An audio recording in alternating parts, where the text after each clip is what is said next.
The National Broadcasting Company presents The Adventures of Sam Spade, Detective. Sam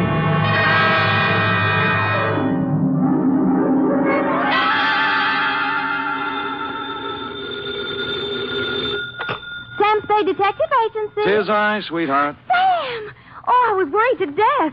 This office, glass all over the floor, holes in the wall. That was just business going on as usual during altercations, F. Well, what was it all about, Sam? They tried, Effie, just tried to pluck my feathers and cook my goose. On Thanksgiving, too. How could they? Oh, they were a mean lot. Are you all right? Hale and hearty, every giblet in place and not a feather ruffled. Did you have a nice Thanksgiving? Oh, it was heavenly. Mama had a turkey dinner, sage dressing, cranberry sauce, candied yams. Hard cider? A little. Come clean, Effie? Well, I had 2 glasses. Everyone was there. Cousin Gertie, Dwight, Mrs. Floss. I was disappointed when you didn't show up, Sam. Did you have Thanksgiving dinner? Sure. Where? At the Helping Hand Rescue Mission, where there's plenty of free parking and never a cover charge. For further details, consult the report, which I will presently be down to dictate on a tasty chronicle of foul play, The Terrified Turkey Caper.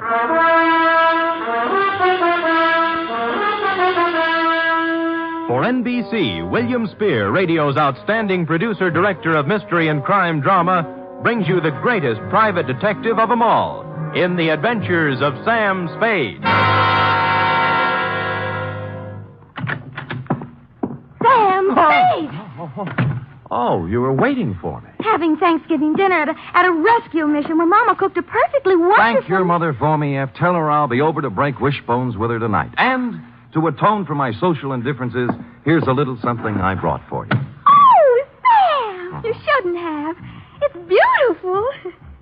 What is it? A blunderbuss. A blunder what? Bus, as in step to the rear of. Oh. Well, what does it do? Shoots, F. It's a gun. Our founding fathers used it in foraging for feathered food when they settled this abundant continent. And it's mine. To do with what you will. Where did you get it? Pencil boy? Yes, Sam. But who gave it to Pad me? open? Oh, yes, but I don't know. Knees crossed? Did you meet a founding father? Don't peek. Date, November 24th, 1952. Detective Lieutenant I.C. Kelsey, Homicide Detail, San Francisco Police. From Samuel Spade, license number 137596. Subject, Turkey. Dear Kelsey, this was a big week for the cranberry pickers, the butchers, the sage makers, and the stomach pill people. But for private detectives, it was strictly from hunger. My office door opened only twice a day, once to let me in and once to let me out. And when on Wednesday I heard a knock on the door, I went into a paroxysm of delight. Come in! Come in! Come in! Entrez-vous! Entrez-usted! Erine! When I ran out of languages, I got up from behind the desk, walked to the door, and opened it. Standing there was a small, middle-aged man with a pink, bald head. His blue serge suit needed pressing, and he was nervously fingering a strawberry birthmark under his left ear. Mr. Samuel Spade? I am. May I have a moment? You may have several, but not in the corridor. It's not in my lease. Oh, I'll come in. Good. Well? Well, you'll have to excuse me, Mr. Spade. I've had so few dealings with private detectives, I find it hard to begin. Well. Oh, perhaps I shouldn't have come at all. Goodbye. No, wait a minute. Maybe I can help you. Well, you see, Oh, what's the use? You won't believe me. Nobody does. I'd really better go. Oh, now, wait. I'll believe you. All I ask is a chance. Now, let's start with your name. Oh, my name? Yes. Yes, my name. To begin with, you won't believe that. Oh, but I can verify it. Yes, I can.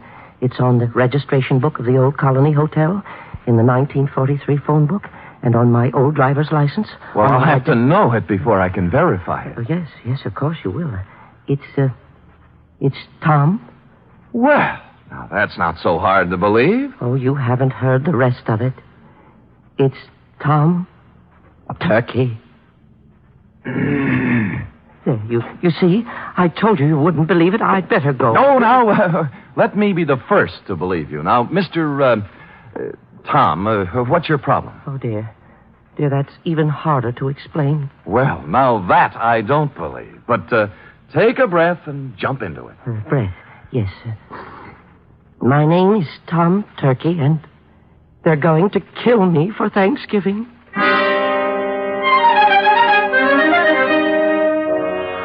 Well, I had asked for it, and I had gotten it. And I sat back wondering who had gone to all the trouble to play this funny joke on me. I was looking at my hand to see if there was any itching powder on it where he'd shaken it when my phone rang. I lifted the receiver, swung around on my swivel, and gazed out onto the street.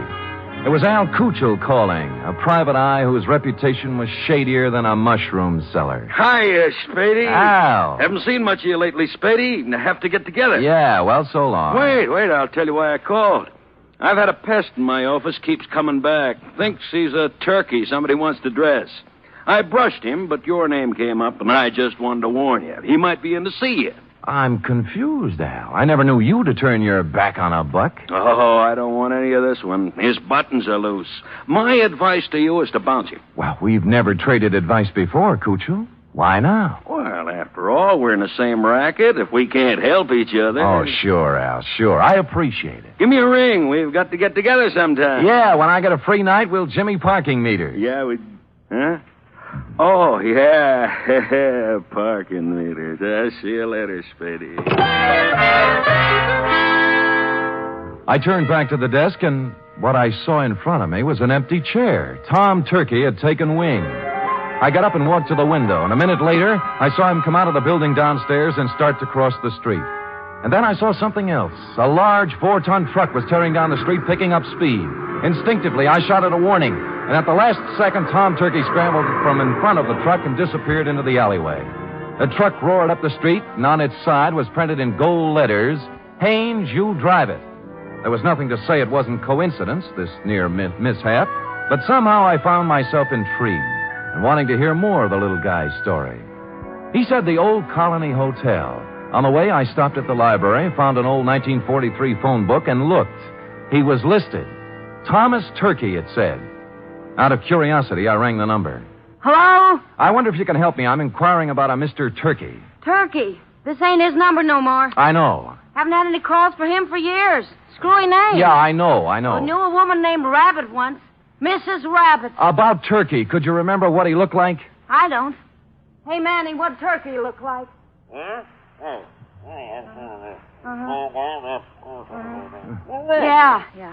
Small man, around 50. Nice fella, Manny says. Strawberry under his left ear? Strawberry under his left ear, Manny?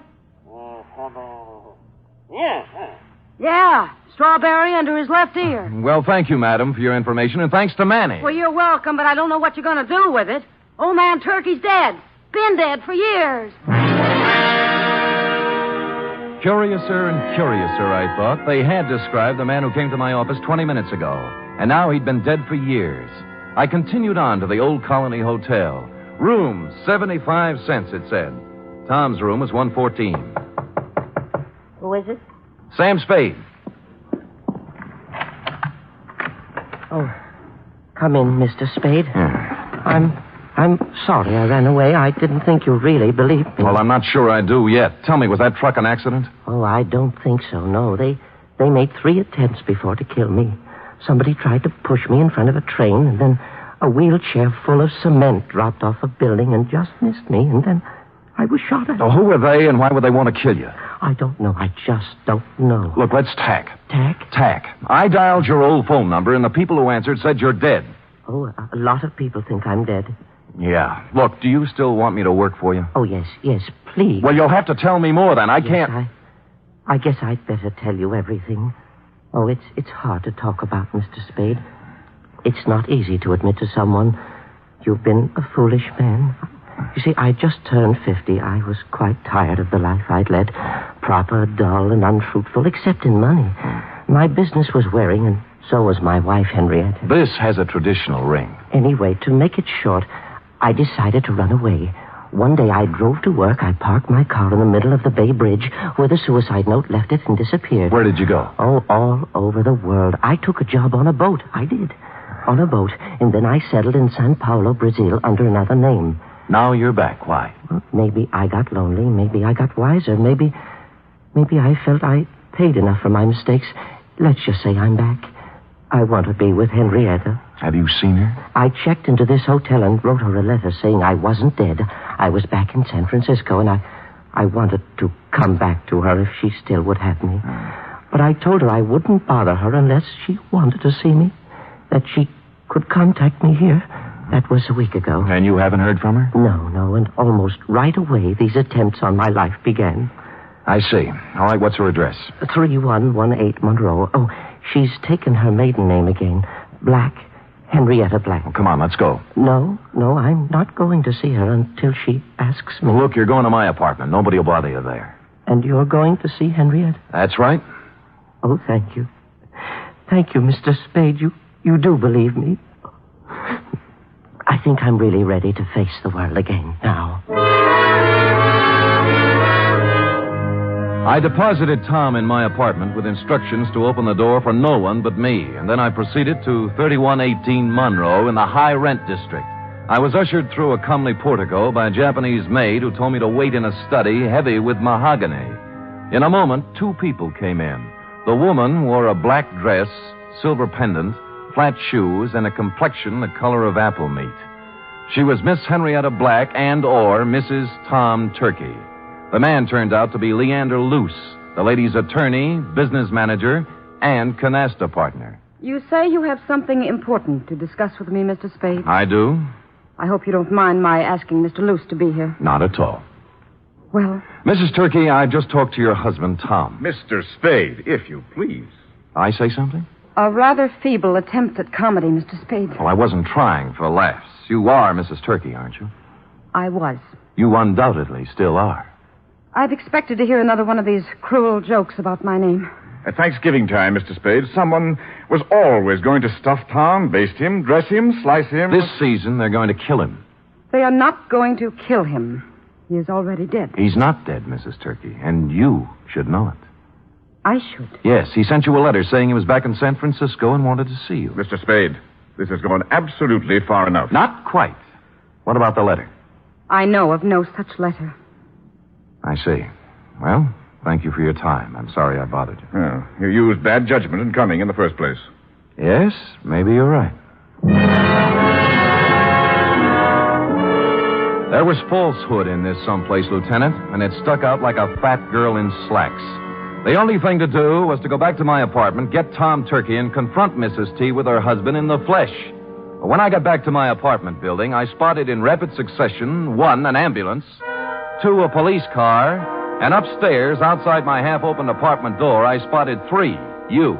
I've been expecting you. What's going on, Kelsey? Yeah, serious, Sam, serious. Who's that bald-headed man moving around the apartment? That's McCracken, the new medical examiner.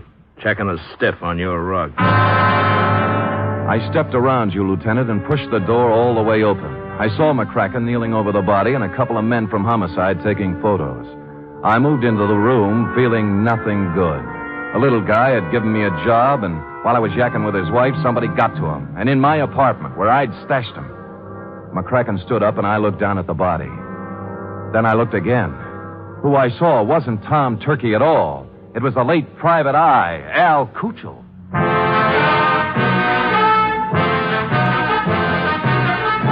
You are listening to the weekly adventure of radio's most famous detective, Sam Spade.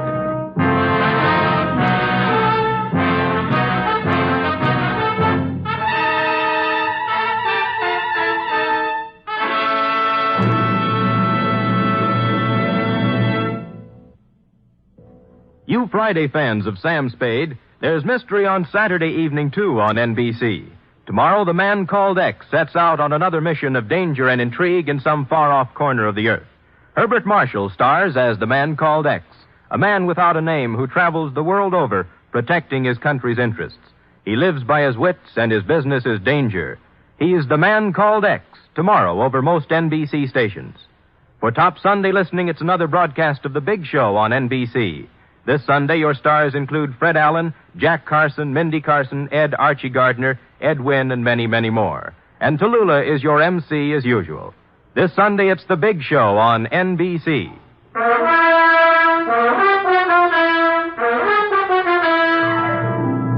And now back to the terrified turkey caper, tonight's adventure with Sam Spade.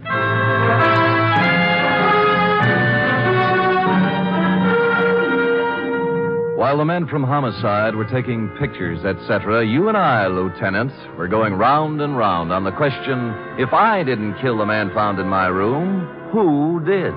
And you were sufficiently impressed with my insults, Kelsey, not to hold me for the murder. We bowed to each other, and I left. Thinking back to the truck that had almost run Turkey down, I went to the Haynes U Drive truck rental garage.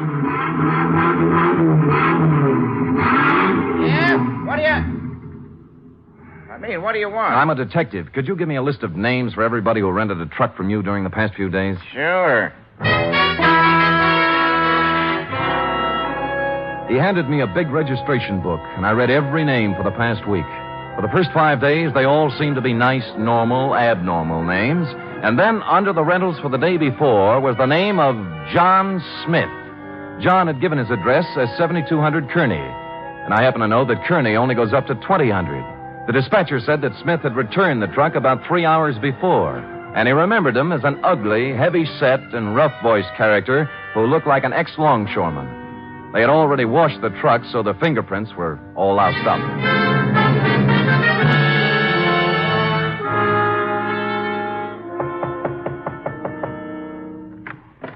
Well, it's Mr. Spade again. Look, I'd like to speak with Miss Black, if you don't mind. Come in. Come in. Thank you. This way, into the den. Right. Well, I was sure you'd look into this affair a little more and realize that it was just a blind alley, a hoax of some kind. Where's Miss Black? Oh, she's upstairs lying down. The whole affair has upset her, and she asked not to be disturbed. I think the wisest course of action for you, Mr. Spade, is just to let the matter drop. You can't let a murder just drop, Mr. Luce. The police wouldn't hear of it. Huh? Murder? Who? An unfrocked private detective named Al Kuchel. Well, what does this have to do with Henrietta Black? Al Kuchel called me earlier today and said that Tom Turkey was a crackpot, a little man with delusions. He tried to top me off taking his case. He sounds like a perceiving man. Well, he didn't perceive ending up in my apartment with a bullet in his head. Well, that's too bad, but I still don't I left see... Tom Turkey in my apartment for safekeeping, and when I returned, he was gone and Kuchel was dead. Well, that explains itself, obviously. This detective knew that Tom Turkey was a phony, and Turkey killed him. It can figure that way, and a number of other ways. Mr. Spade, I have no desire to sit here trading subtleties with you. As yet, no one has demonstrated that the real Tom Turkey actually exists, alive. Now, until you do have something more concrete and less mythological, Miss Black requests that you do not come around opening up old wounds. You've made an eloquent point. Just tell me one thing. If I can. When did Tom Turkey disappear? I mean, what month, what day? It was, 1943, November. But I'm not sure of the exact day. I think it was in the third week. Could it have been on Thanksgiving? Very possibly, very possibly. I returned thoughtfully to my office and did a little rapid mental arithmetic and came up with the number 7. From November 23rd, 1943 to November 23rd, 1950 was 7 years to the day. And I pondered this. What did the number 7 mean to the life or death of Tom Turkey? I had just hit upon the answer and was crying Eureka when my office door opened, unknocked, and a visitor came in unannounced. He was ugly, heavy-set, and looked like an ex-longshoreman. I waited to see if the voice checked. You, Spade? Who shall I say is calling? Yeah, Captain John Smith. And here's my calling card. The first bullet grazed my shoulder and tore the padding out of my coat. The second bullet hit the water cooler and it crashed over, water and all on top of me. Where the third bullet hit, I wasn't sure at the time because darkness came rushing through my head like a freight train.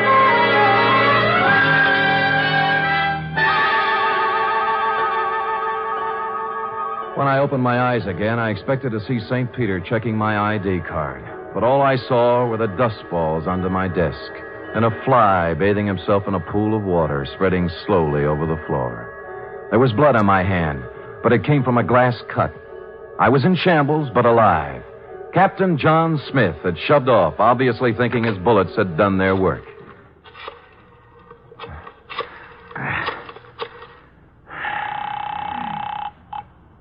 Homicide, Lieutenant Kelsey. Sam, Kelsey, have you found anything more about Tom Turkey? Nothing, Sam. Frankly, I'm beginning to wonder if there is such a guy. Well, clever, Kelsey. A few minutes ago, a gorilla by the name, believe it or not, of Captain John Smith just tried to kill me in my office. Oh, go on, Sam. I find it hard to think. You find it hard to think, period. Really, Sam? Did you get him? No, but my office is a wreck, and there's a hole blasted in my wall big enough to put a basketball in. Well, what did he use, a bazooka? I figured dum-dum bullets. Dum-dum? Well, that's illegal, ain't it? Kelsey, doesn't it strike you as significant that every attempt on Turkey's life has been vicious, as if someone not only wanted to kill him, but also mutilate him? Yeah, now that you mention it. Somebody probably wanted to make identification difficult. Even dead, they didn't want anybody to know who he was. Now, listen carefully, Kelsey. This is real deep. Tom Turkey disappeared on Thanksgiving of 1943. A person has to be missing 7 years before he can be legally dead and his insurance collected. Now, if someone had Turkey insured, they could collect the day after this Thanksgiving, if Turkey didn't show up before. You mean somebody's trying to kill him for the insurance? I would say so, Kelsey. I would say so. Now, hurry up and find him.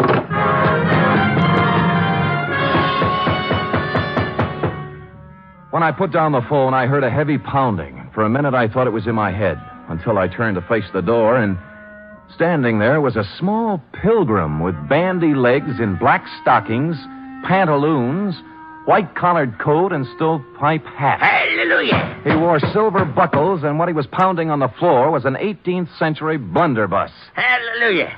Have I got the right place? Well, offhand, I'd say so. If you're looking for Captain John Smith, he just left. Pocahontas is expected any minute. Now, don't you go trying to confuse me. I'm too thirsty. What's on your mind, Pilgrim? Well, I'm looking for a fellow named Dan, oh, I'm so thirsty I forgot. Sam Spade? Yeah, that's it, yes. Oh, you broke your water bottle, huh? Yeah. Good. That stuff's poison anyway. Hallelujah. Hey, say, do you happen to have any hard cider around? Fresh out. Oh. Hey, I'm kind of thirsty, you know. Any type of corn squeezins? Here, try this, Dad. Well, yeah. Good, huh? Oh. You like that, huh? Oh.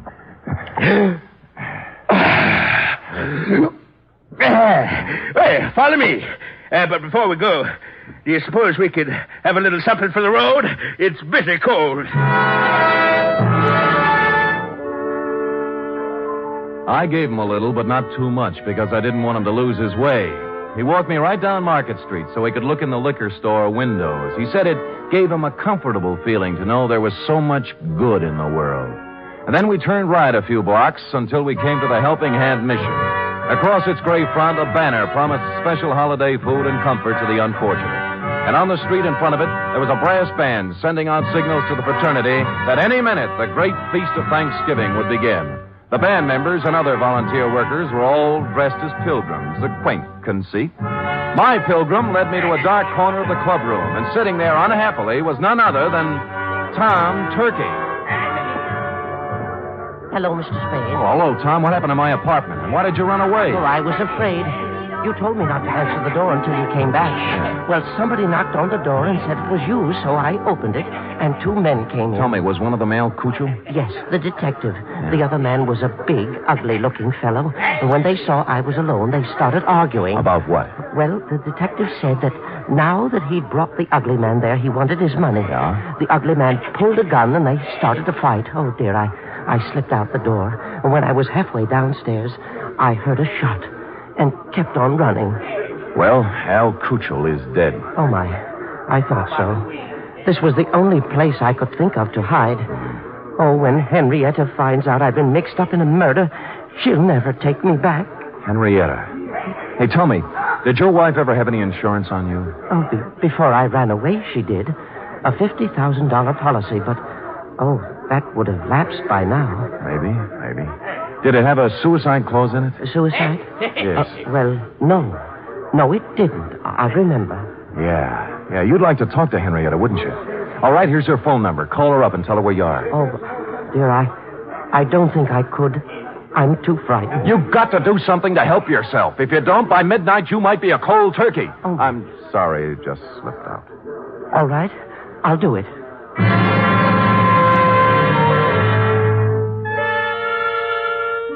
Well, he went and made the call. When he returned, he said that a man had answered who said Henrietta would come down and pick Tom up. He didn't want to wait, but I sat on him. The pilgrim brought us a dish of turkey dinner, saying he couldn't stand food himself, and we munched a spell. In a little while, a limousine pulled up in front of the mission with someone in back whom I couldn't see. The chauffeur stepped out and came in inquiring for Tom Turkey. It was Captain John Smith himself. When he saw me, a look of shocked surprise came over his unhandsome face. Hoping to catch him off balance, I dove at him. It was the liveliest thing that has happened at the Helping Hand Mission in years, and we had a good house, too. Money was even changing hands. When I heard the odds starting to go against me, I realized I'd better come up with something. Here, use this, partner. And I did. The bandy-legged pilgrim shoved his blunderbuss right in my hand. And I swung. Smith dropped like pheasant on the wing. I looked up. The passenger from the limousine was just coming in. What's the meaning of this? It means, Leander Luce, that you're not going to carve Tom Turkey up for your Thanksgiving insurance policy. Hallelujah. Drumstick, anyone?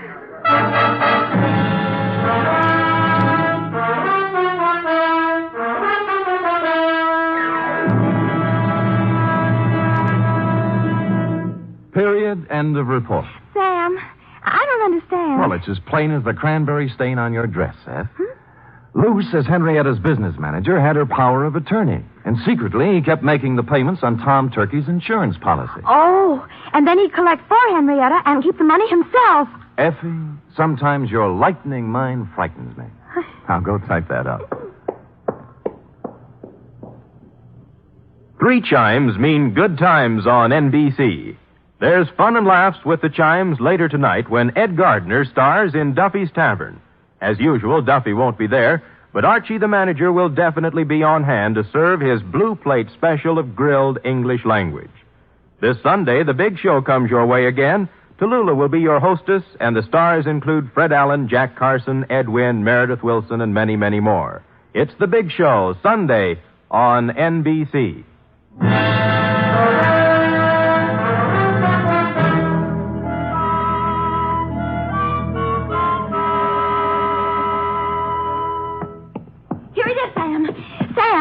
The man who killed Al Cucho and tried to kill you, was his name really Captain John Smith? Now, Effie, could we have a Thanksgiving caper without a Captain John Smith? It wouldn't be right. It was a coincidence, wasn't it? Well, if you promise not to tell anyone. I won't.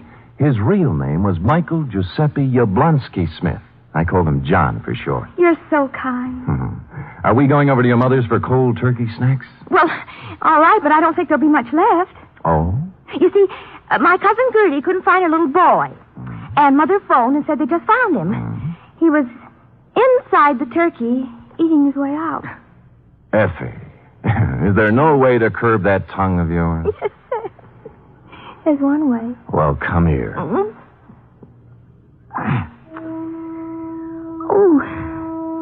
good night, Sam. Good night, sweetheart.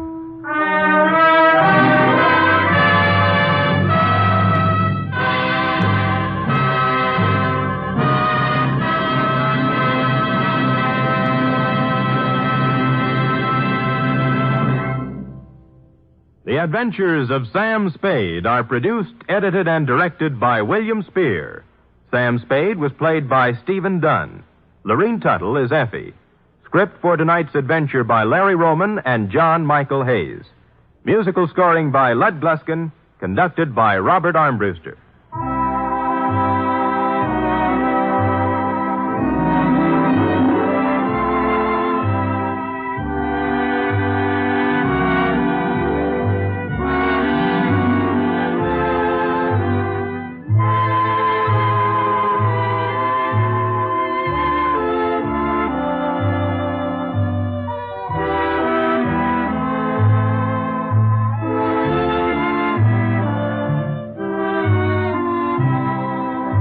Join us again next week, same time, for another adventure with Sam Spade.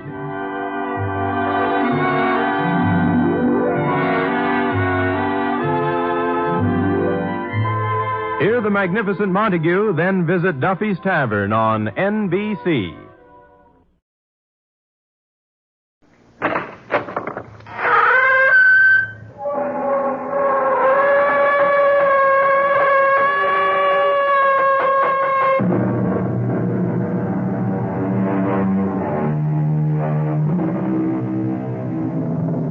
come in. Welcome. I'm E.G. Marshall. I'm afraid the chairs aren't very comfortable, but that doesn't matter because in just a moment, you'll be sitting on the edge of them. For we'll be bringing you the tale of the thing inside. A strange and potent force sealed up and held in check that cried to be released. And once it was freed, brought terror and death to a whole countryside. Sergeant, what's this all about? Has there been any trouble over at Ezra's place? I guess you could call it trouble, Mrs. Farrar. He was killed last night. He was what? Killed. Murdered. His nephew went over there early this morning and found him. Oh, but that's awful. I thought he was a dreadful man, but... Well, have you any idea who did it? Not yet. That's why I stopped by here to find out if you'd seen or heard anything. Oh, I'm sorry. I wish we could help you, but... Well, how was he killed? It was pretty bad. Whoever did it must have really hated him or else been out of his mind.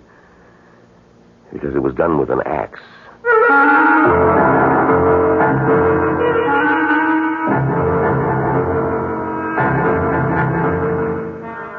Our mystery drama, The Thing Inside, was written especially for the Mystery Theater by Robert Newman and stars Ralph Bell and Bryna Rayburn.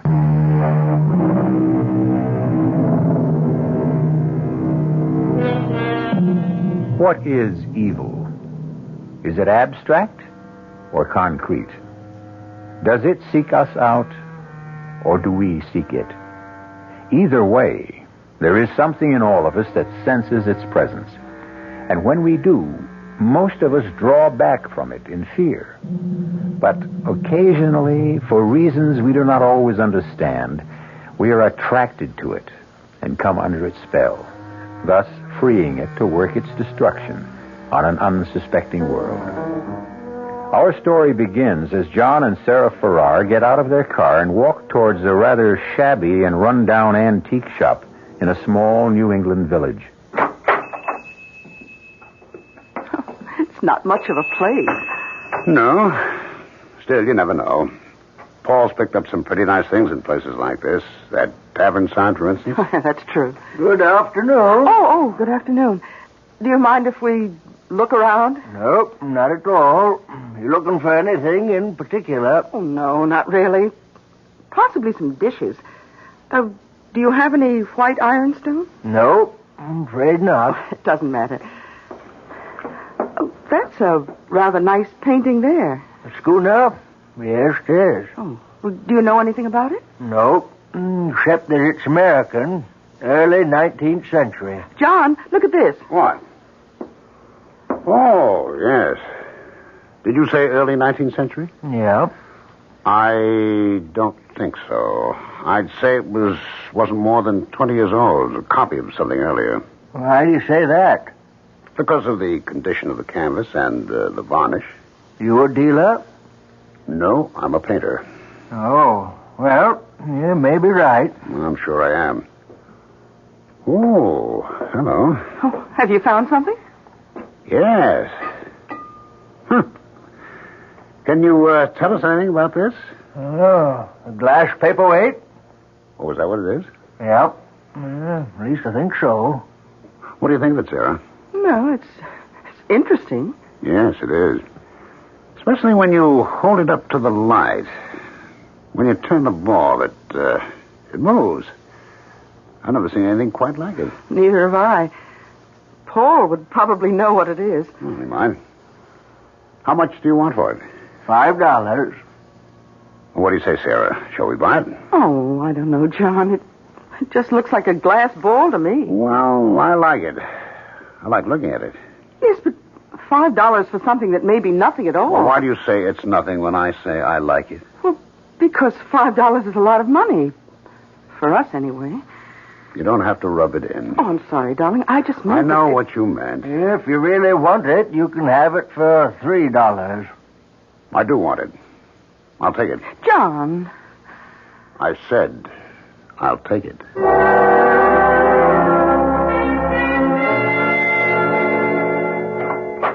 Hello?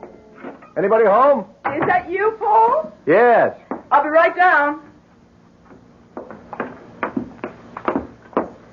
Hi. Hello, Sarah. Well, what's all this? Oh, my brother sent me a case of fruit from Florida, and I thought you and John might like some. That's awfully nice of you, Paul. No, not really. I'd never finish it all by myself. Well, I still think it's very nice of you. Thank you. Well, you're very welcome. Where's John? In the studio. Oh, how is he? Oh, about the same. Not very good. Still not working, huh? No. He's trying. He goes in there every day. Well, it's happened to almost every painter at some time or another. You hit a bad period, just can't seem to do anything. Hello. Paul. I thought I heard your voice. How are you? Fine, John. And you? Okay. Where'd all this fruit come from? Paul brought it over. My brother sent me a whole case of it, and I thought you might like some. Oh, it's very nice of you. I was hoping you'd stop by. There's something I wanted to show you, ask you about. Oh, what's that? This glass ball. Oh, where'd you get it? In a crummy little antique shop in Preston. Oh, yes, I know the place. The guy said it was a paperweight. Well, it can't be. It doesn't have a base. It isn't even flat on one side. Well, that's what I thought. What do you think it is, then? Hey, I have no idea. The only thing I've ever seen that's even vaguely like this are witch balls. Witch balls? Yeah, you sometimes find them down in Pennsylvania. They're like hex signs, supposed to keep witches away. Oh, yes. It's a very interesting thing. Beautiful piece of glass blowing. Yes, isn't it? Take it over the light and look at it more closely. There's something inside it. Kind of shadow. Oh? I don't see anything. Well, hold it up. Turn it. Oh, you mean that kind of a swirl? Mm-hmm. I think that's just an air bubble or maybe an imperfection in the glass. I don't.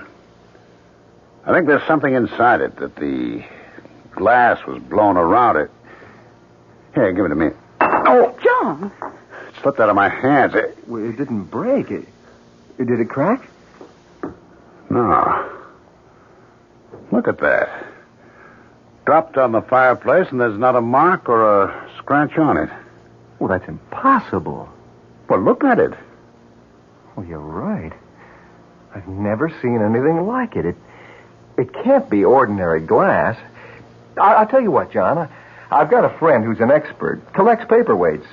If you like, I'll take it and show it to you. No. It's not leaving this house. John! Well, I just thought that... I say it's not leaving this house. All right, John. I'm going back inside. I'll see you, Paul. Yes, John. Well, he really has a thing about it, hasn't he? Yes. When did he get it? Oh, just yesterday. I don't like it. Why not? I don't know. I just have a funny feeling about it. I have had from the first time I saw it.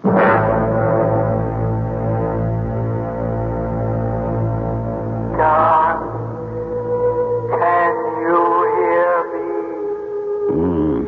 What?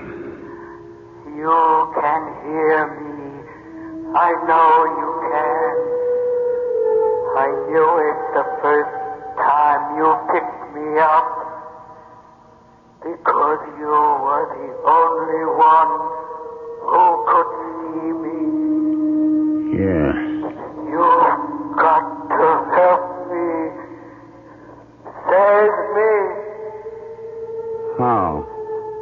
Break the ball and free me.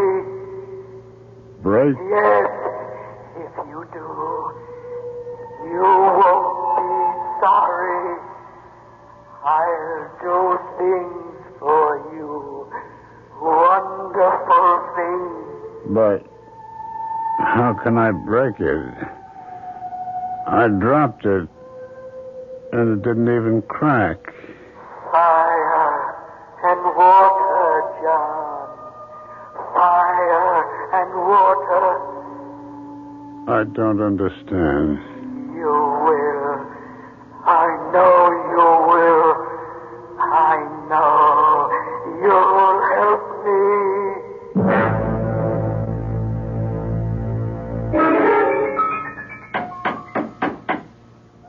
second. Oh, hello, Paul. Sarah, can I come in for a few minutes? Oh, yes, of course.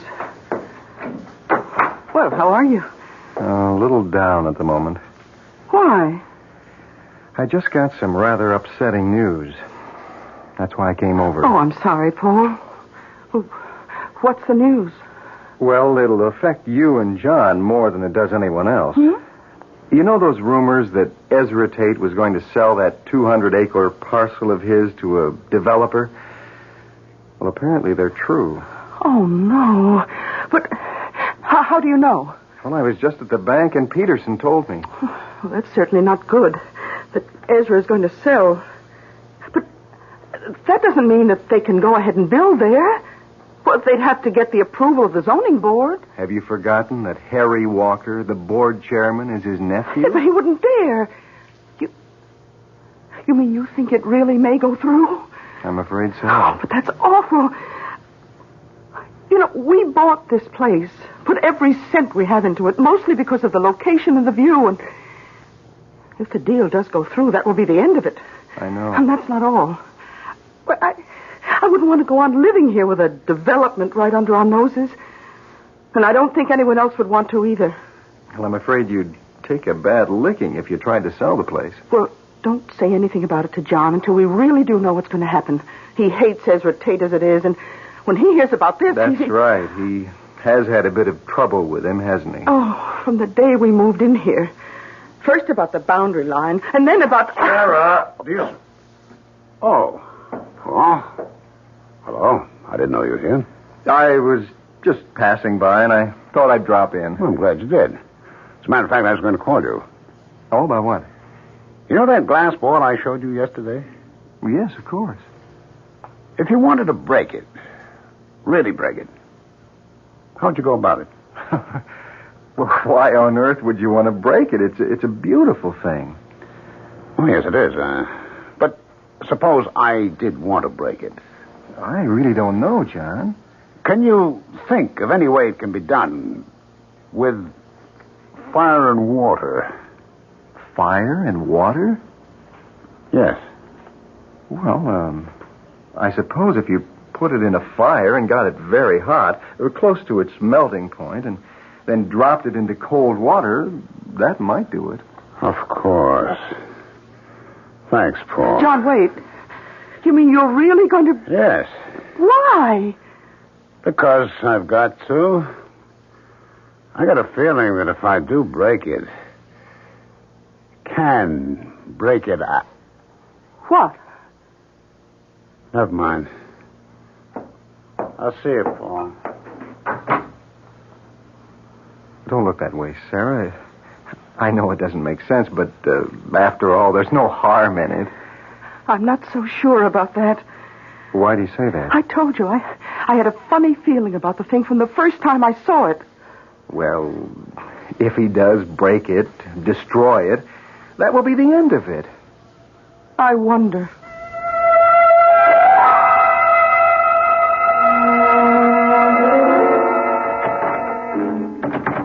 John? Yes. Why have you got the door locked? I didn't realize I had. Hi. Oh, may I come in? Of course. Oh, it's awfully hot in here. I know, it's the fire. Oh, yes. Then you're really going to do it? Yes. I've had the ball on the fire for about a half hour now. I was just about to take it out. Darling, I don't like this. I know you don't. What'd I do with the tongs? Over there. Oh, yes. Now, stand back. Mm-hmm. I'm going to take it out. And drop it in the pail of water? Yes. Come on now. There we are. Darling, be careful. I will. You ready? Yes. Here goes.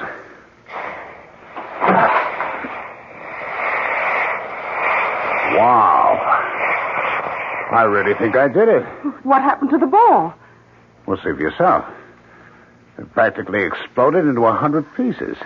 Oh, yes. Well, are you satisfied now? Yes. Now, wait a minute. Look at this. This is what was inside it. Its center. Another ball. A small black one. Yes, but it wasn't black before. Oh, the heat must have turned it black. Well, what are you going to do with it? Keep it. Why? Just so. Now, stop looking so upset, Sarah. Things are going to be different now. What do you mean? Well, you'll see. Everything's going to be fine. Better than they've ever been before.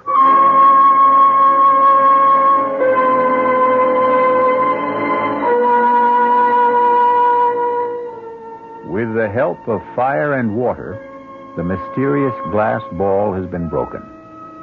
And though he should know better, John Farrar seems pleased about it. For there are some things that it is best to leave alone. Was he right in thinking there was something sealed in the ball? Will it give him the things he wants? And if so, at what cost?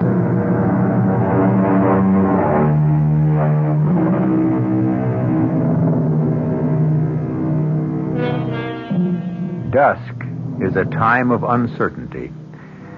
And though she could not have said why, Sarah Farrar was not just uncertain, but anxious as she stood beside her husband and saw the glass ball shatter.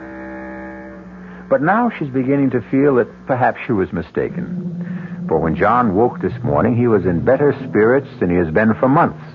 He went into his studio early and has been in there all day. It's evening now, almost supper time, and he still has not come out. Yes? Darling, it's almost 6 o'clock, and I wondered if... It's what? Almost 6 o'clock. You're kidding. It can't be. But it is. Oh, good Lord. I had no idea. I kept thinking while I had it, I'd stay with it. Keep on going for just a little while longer. You mean you've been working? Have I ever? Oh, can I look? Of course. It's not quite finished. I want to do a little more with the background, but, what do you think? Oh, darling, it's good. It's terribly good. You really think so? Oh, yes. It's the best thing you've ever done. In some ways, like summer morning, but different, stronger. You're right. It is something like summer morning, and it is different, but, well, it would have to be, because I'm suddenly seeing everything differently. Feeling differently. It's as if I'd been handcuffed for months and I was suddenly free. Oh, darling, I'm so glad. Oh, 6 o'clock. No wonder I'm starving. But didn't you have any lunch? I went out around noon. No, I forgot about it. What's for supper? Oh, beef stew. Oh, good. And wine? Well, there's that bottle we were saving for a special occasion. I think this is it, don't you? Oh, I certainly do. Oh, darling, why don't you wash up and... Oh, I'll get it. Hello? Hello, Sarah. Oh, Paul, hello. Well, you sound pretty good. Oh, I feel that way. John finally broke through, and he's working. Working beautifully. Oh, I'm glad to hear it. Oh, you don't sound so good. Is anything wrong? I'm afraid so. I just heard that the deal on Ezra Tate's land is definitely going through. The closing's tomorrow. Oh, no. And there's no way of stopping it? None that I know of. Oh, then I guess I'll have to tell John. Tell me what? Are you going to do it now? Yes. I'm sorry, Sarah. So am I, but it can't be helped. Goodbye, Paul. What was that all about? Oh, some rather bad news. Darling, you know that talk that Ezra Tate was going to sell the 200 acres across the road to a developer? Yes? Well, apparently it's true. What? It can't be. I'm afraid it is, John. The closing's tomorrow. But he can't do anything like that. It'd ruin the town. And not just the town. We couldn't go on living here with a couple of hundred ticky-tacky houses right across the road. I know. But I'm afraid nothing can be done about it. No? Well, we'll see about that. John, where are you going? To talk to him. No, John, wait! Don't! Wait!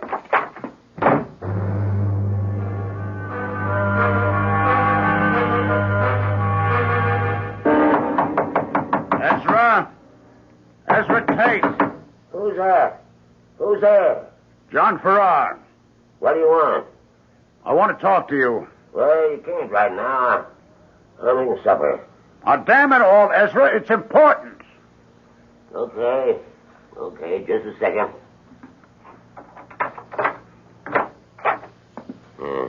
Now, what is all this? Is what I heard true? That you're selling the land across the road from us to a developer? It sure is. But you can't do that. Says who? It's my land. I can sell it to anyone I want. Haven't you any feeling at all for anyone else? Don't you realize what it'll do, not just to me, my place, but the whole town? It can't take another couple of hundred people. The deal's set, and that's that. But can't you see? Okay, how much are they offering you for it? Why do you want to know? Because I'll buy it from you. I'll give you a couple of thousand over their price. What? That's really funny. What's funny about it? Yeah, it just is. You haven't got a dime.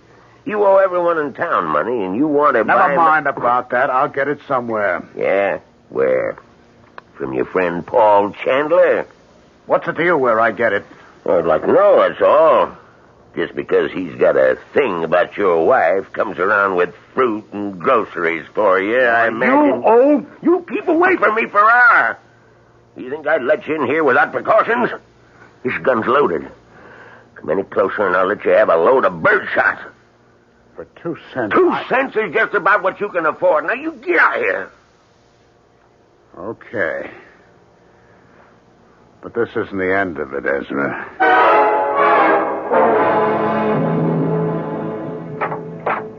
Oh, John, thank heaven you're back. I was afraid. Well, what happened? He laughed at me. Oh, you should have known he would. He's a dreadful old man. He's a monster.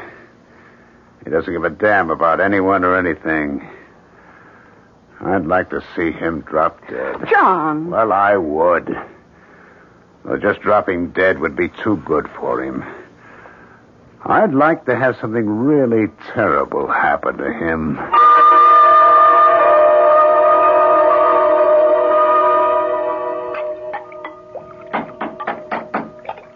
Just a second. Good morning. Mrs. Farrar? Yes? My name's Osborne. Sergeant Osborne, State Police. Oh, how do you do? Is your husband around? Yes, he's in his studio. Could I talk to him for a few minutes? Well, he's working, but I think so. Come in. Thank you.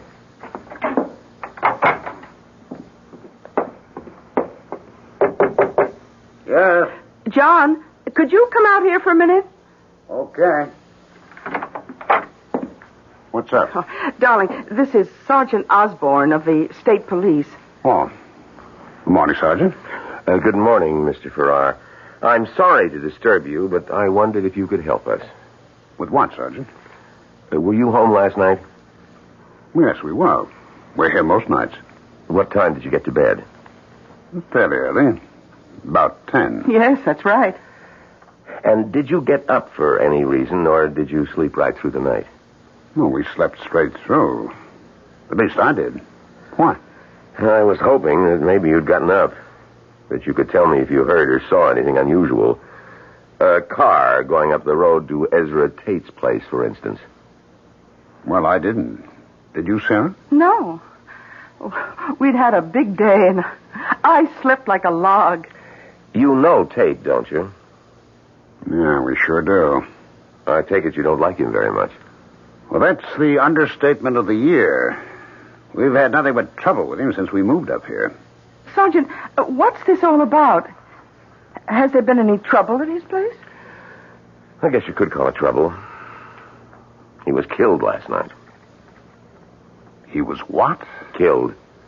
Murdered. His nephew went over there early this morning and found him. Oh, but that's awful. I thought he was a dreadful man, but... Have you any idea who did it? Not yet. That's why I stopped by here to find out if you'd seen or heard anything. Oh, I'm sorry. I wish we could help you, but... Well, how was he killed? It was pretty bad. Whoever did it must have really hated him or else been out of his mind. Because it was done with an axe.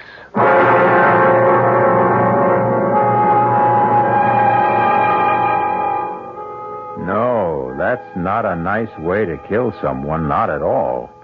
And whoever or whatever did it didn't waste very much time. For it was only last night that John Farrar said, "I'd like to see something really terrible happen to him." And what did happen was horrible enough to shock even him. The question is, was it a coincidence, or is there more to it than that? Could it have something to do with the shattering of the glass ball?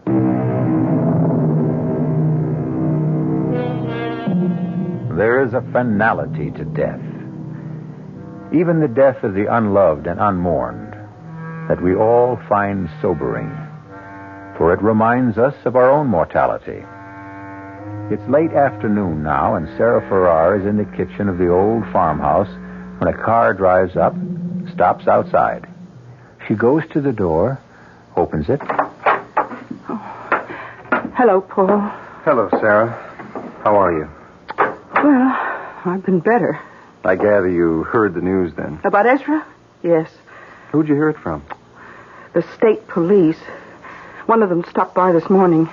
He wanted to know whether John or I had heard or seen anything last night. And had you? No. We were both pretty tired. John had been working like a maniac all day, and we slept right through. I see. How's John? Well, of course he's upset. It's a scary thing when something like that happens so close by, and you don't know who did it or why. But he'll get over it. I hope so. I've been worried about him. Why? Well, he certainly wasn't in very good shape the other day. That whole involvement of his with that glass ball. Oh, that. I was pretty worried about that myself, but, well, once he broke it and snapped his painting block, it started working. Well, he really feels there was some connection there. Apparently. Well, as long as he's working. I take it he still is. Oh, yes. Yes, he finished one painting. He's already started on another. Oh, good. The reason I stopped by was because I wanted to find out if the two of you were free Friday night. Oh, yes, we are. Then would you come over for dinner? Benson of the Benson Gallery is coming up from New York. And if John is working again, I thought he ought to meet him. Oh, poor. You really are a very good friend. Oh, come on, Sarah. Now, you know how I feel about you. Both of you. You've had a pretty rough time since you moved up here, and if I've done anything to help... Oh, Paul, hello. Hi. I didn't hear you cry. You been here long? No, just a few minutes. Oh, Paul stopped by to invite us over for dinner Friday night. Benson of the Benson Gallery is going to be there. Oh, that's nice. What do you think of our big local news? Ezra Tate's death? That's pretty shocking. Yes, it is. On the other hand, it did take care of a pretty serious problem for us. Oh, what do you mean? Well, now that he's gone, that's the end of that housing development. I'm afraid it isn't, John. Well, why not? His nephew is his only living relative. He'll inherit everything Ezra had, including his land, and he's already telling people he intends to go through with the deal. What? Well, he can't do that. He's head of the town zoning board. Yes, he is, but he was willing to push the thing through when it meant money in his uncle's pocket. Don't you think he'll be even more anxious to do it when it means money in his own? But that's even worse. Well, a little more direct and obvious, but no worse. And nothing can be done about it? I'm afraid not. The zoning board is his baby. Does just what he says. Wow. It would serve him right if the same thing happened to him that happened to Ezra. John, that's a terrible thing to say. Is it? I don't like violence any more than you do, Sarah, but when a man is willing to destroy a whole community out of sheer greed, I say the world's better off without him.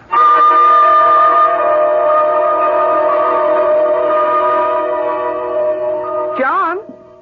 John? Oh, You are in here. Oh, yes, of course I am. Why? Well, I couldn't imagine what had happened to you. You said you were going into work for just a half hour or That's so. right. What time is it? It's almost 11. It's not. Yes, it is. I must have fallen asleep again. I worked for a while and started feeling tired and sat down here. Well, you've really been at it these last few days. I guess I have. John, why are you keeping this thing here? What thing? This black thing that was in the center of the glass bowl. Well, I told you I was going to keep it. But why? Because I like it. I like looking at it. What? Was that what you were doing before you fell asleep? Yes. Oh, I wish you wouldn't. I wish you'd get rid of it. Oh, don't be silly, Sarah. The day I found the ball, or rather the day I broke it open, was one of the most important days of my life. Hasn't everything been different since then? Well, if you mean you've been working well, yes, but I... But what? Oh, never mind. Are you coming up to bed now? I guess so. Just let me clean my brushes and put them away. Oh, who on earth is that? I have no idea. I'll get it.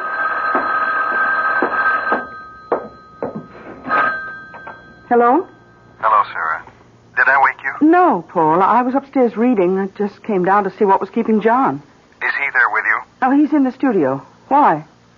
Well, I wasn't sure whether I should call or not, but I finally decided I would.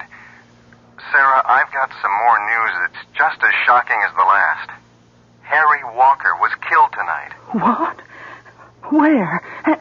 And how? In his home. His wife was out, came back, and found him dead in the kitchen. Oh, no. And they don't know who did it? Not any more than they do who killed Ezra.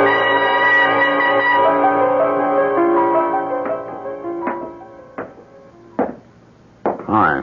Oh, good morning, darling. I couldn't decide whether to wake you or let you sleep. Oh, I haven't been asleep for some time. I'm just lying there thinking. I know, but I thought you might doze off. You didn't sleep much last night. No. Well, how about some breakfast? I don't want any. John, you should eat something. I can't. I feel awful. Because of what you said when Paul was here about how Harry Walker deserved to die too? Partly. Well, you shouldn't. All right, it was a horrible thing to say, but you were angry, upset. Yes, I was, but don't you realize that the same thing happened before with Ezra? I said I hoped something terrible would happen to him, and it did. Yes, it did, but we often say things we don't really mean. But I did mean it. I meant it both times. That's what makes it so frightening. Why frightening? Look, you don't think that just saying it had anything to do with their deaths, do you? Yes, I do. John! Well, I do. Do you remember what I told you about the glass ball? That there was something in it? Yes. What if there was? And what if, when I released it, it began doing things for me in return? Oh, John, that's ridiculous. It was just a glass ball. Was it? I told you that I had to break it, that it was very important. And it was right after I did that I started working again. Yeah, but that could have happened anyway. Maybe. But then twice after that, when I said I hoped something would happen to someone, it did. That was just a coincidence. When the same thing happens twice in the same way, it's not a coincidence. But that's not the worst of it. What if the same thing happens still again? Oh, John, that's insane. Things don't happen just because we want them to. There's no connection between what happened to either Ezra or Harry Walker. And even if there were, how could the same thing happen again? You don't feel the same way about anyone else. Don't I? Who? You've no idea? No. We don't know that many people up here. And you don't mean Paul? Yes. Good old Paul. who's always doing things for us. Only it hasn't been for us. It's been for you. He's in love with you, isn't he? Oh, John! John, this is terrible. I've been concerned about you, worried about you for some time, but I never realized you really are sick. Are you saying it's not true? Of course it's not true. He's just a friend, a good friend. I wish I could believe you. Meaning you don't? I don't know. I'll have to think about it. But there's nothing to think about. I tell you... John, where are you going? Out. John, wait a minute. You can't. John!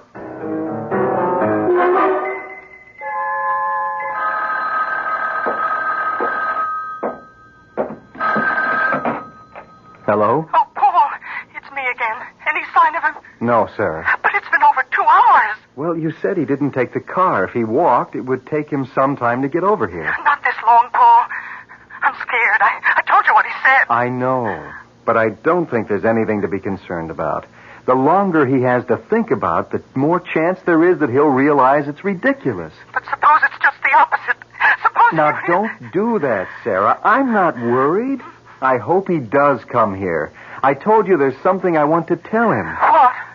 I don't want to go into it now, but I think it may make a difference. Help him. All right, but if he does come to your place, will you call me? Let me know. Of course, Sarah. Thank you, Paul.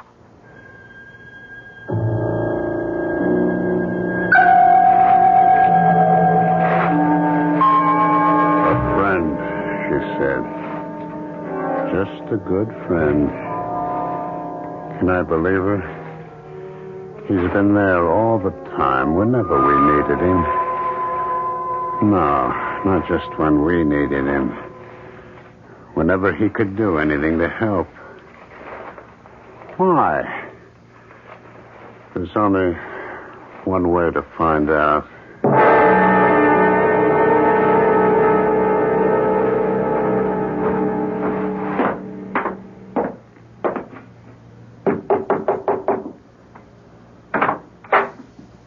Hello, John.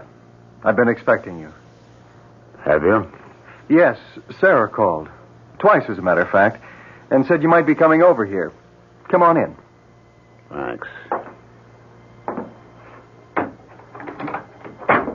Can I get you something? Some coffee or a drink? No. Well, sit down. There's something I want to tell you. About you and Sarah? What? What could I tell you about that? How you feel about her? I feel the same way about her that I do about you. I like you both very much. What I wanted to talk to you about was that glass ball. What about it? Well, I'm afraid I was the one who got you started on it, saying it was something like a Pennsylvania Dutch witch ball. Well, I was wrong. There was nothing strange or mysterious about it. It wasn't even old. It was made 7 or 8 years ago by the New England Glass Company. That's impossible. How do you know that? Because I called a friend of mine, the man I wanted to show it to, and he told me. The company was trying to develop a new kind of glass, practically unbreakable and impervious to heat. They did it by bonding 2 kinds of glass together, and the ball was one of their samples. That's not true. It's a lie. You don't just want to take Sarah away from me. You want to take that away, too. The feeling that breaking it just gave me, the freedom, the sense of power. When you're not going to. John, put down that poker. No. John, put it down. I'm not finished yet. I'm not denying that something happened to you after you bought it, but I think I can explain that, too. Now, look, when you brought it home, you used to sit and stare into it, didn't you? Yes. Well, don't you see what could have happened? When you stare into something clear or shiny, you can hypnotize yourself. But in your case, the self-hypnosis took a special form. You started identifying with it. And when you finally broke it, you released something. Not in the ball, but in yourself. Released what? Lies? Everything you've been saying has been a lie? It hasn't, John. It's been the truth, John. Keep away from me. No, I came over here to find something out, and I have. You're no friend of mine. You never were. Who's that? I don't know. Well, don't open the door. John, now stop that. Whoever it is must know we're here. I've got to. Paul, I'm warning you. Mr. Chandler? Yes? I'm Osborne, State Police. Is Mr. Farrar... Oh, yes, I see he is. Good morning, Mr. Farrar. Your wife said she thought you might be here. My wife? Yes, we stopped by at your place first. Mr. Farrar, would you come with me? Where? To headquarters. We'd like to talk to you. About what? Several things, but mostly about where you were last night about 10 o'clock. 10 o'clock? But that was... That was what? About when Harry Walker was murdered. How do you know that? Because Paul called us shortly after that and told us. You're all against me. Not just my wife and Paul, but everyone. Plotting against me. No one's against you, Mr. Farrar, and we're certainly not plotting against you.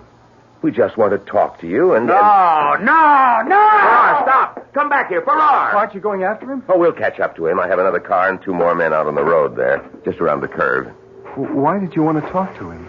Well, someone saw him leaving Harry Walker's house last night, shortly before Mrs. Walker came home. Oh.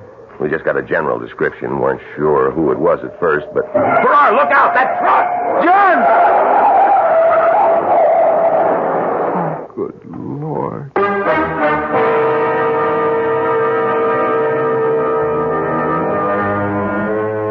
Seek, and you shall find.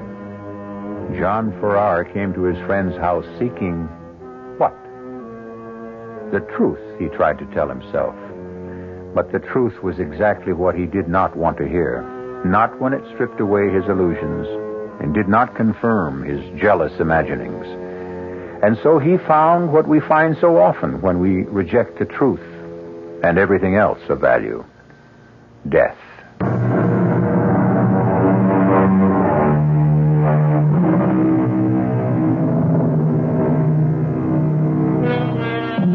Now we see through a glass darkly, says the Bible. That was what John Farrar was doing, seeing something in the strange glass ball that wasn't there. But he wasn't completely wrong. At least it wasn't all imaginary. For as his friend Paul said, there was a thing inside. Not inside the glass ball, but inside John himself, that never should have been tampered with. Our cast included Ralph Bell, Bryna Rayburn, Bob Caliban, and Leon Janney. The entire production was under the direction of Hyman Brown. This is E.G. Marshall inviting you to return to our Mystery Theater for another adventure in the macabre. Until next time, pleasant dreams.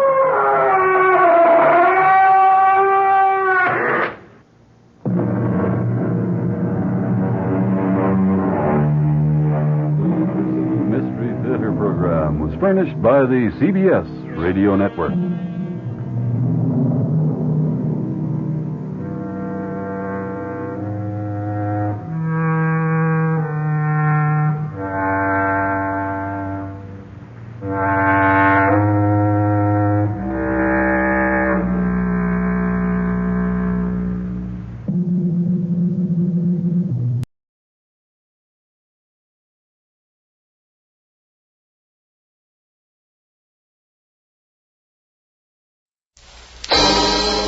Time now for Rocky Jordan.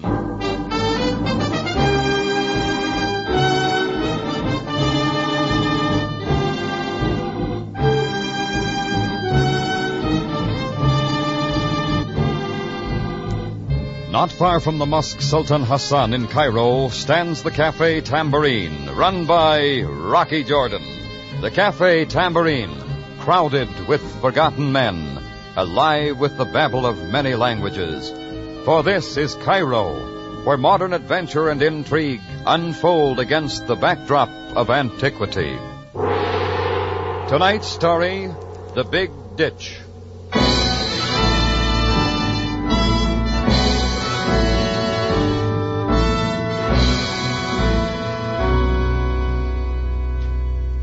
Maybe there's a reason why I happened to settle down in Cairo. Maybe because it's on a great river like the Mississippi that flows down past St. Louis. Only the Nile's somehow different. Egypt lives by its rise and fall. And when it starts to run low in summer, the spirits of the people seem to go down with it. That includes me. And the best thing to give me a lift is to see an old friend. Even a guy like Matt Gallagher. I'd had a big Saturday night in the Tambourine, and along about 11 in the morning, I got the receipts out of the safe and sat down to front table where I could be under a fan while counting up. I was just finished when there was a knock at the door. I shoved the money bag onto the counter. As I threw the latch on the door, I saw his face through the window. It hadn't changed much in 5 years, except for a few new scars picked up in some waterfront brawls. He'd barged in like a big battered freighter riding out a storm. Rocky, me boy, the saints be praised. Well, what wind blew you in, Matt? A good wind it was, lad, for the sight of you again. Let's see now, where was it? Calcutta, Frisco, Singapore? Oh, don't make me remember. If you're thinking of the set to we had the Sultan's daughter in Istanbul. We rode it out, didn't we, lad? Sure. By the way, how much money did I loan you to get out of town? Bygones, Rocky, bygones. Come now, set me up with a nip, will you?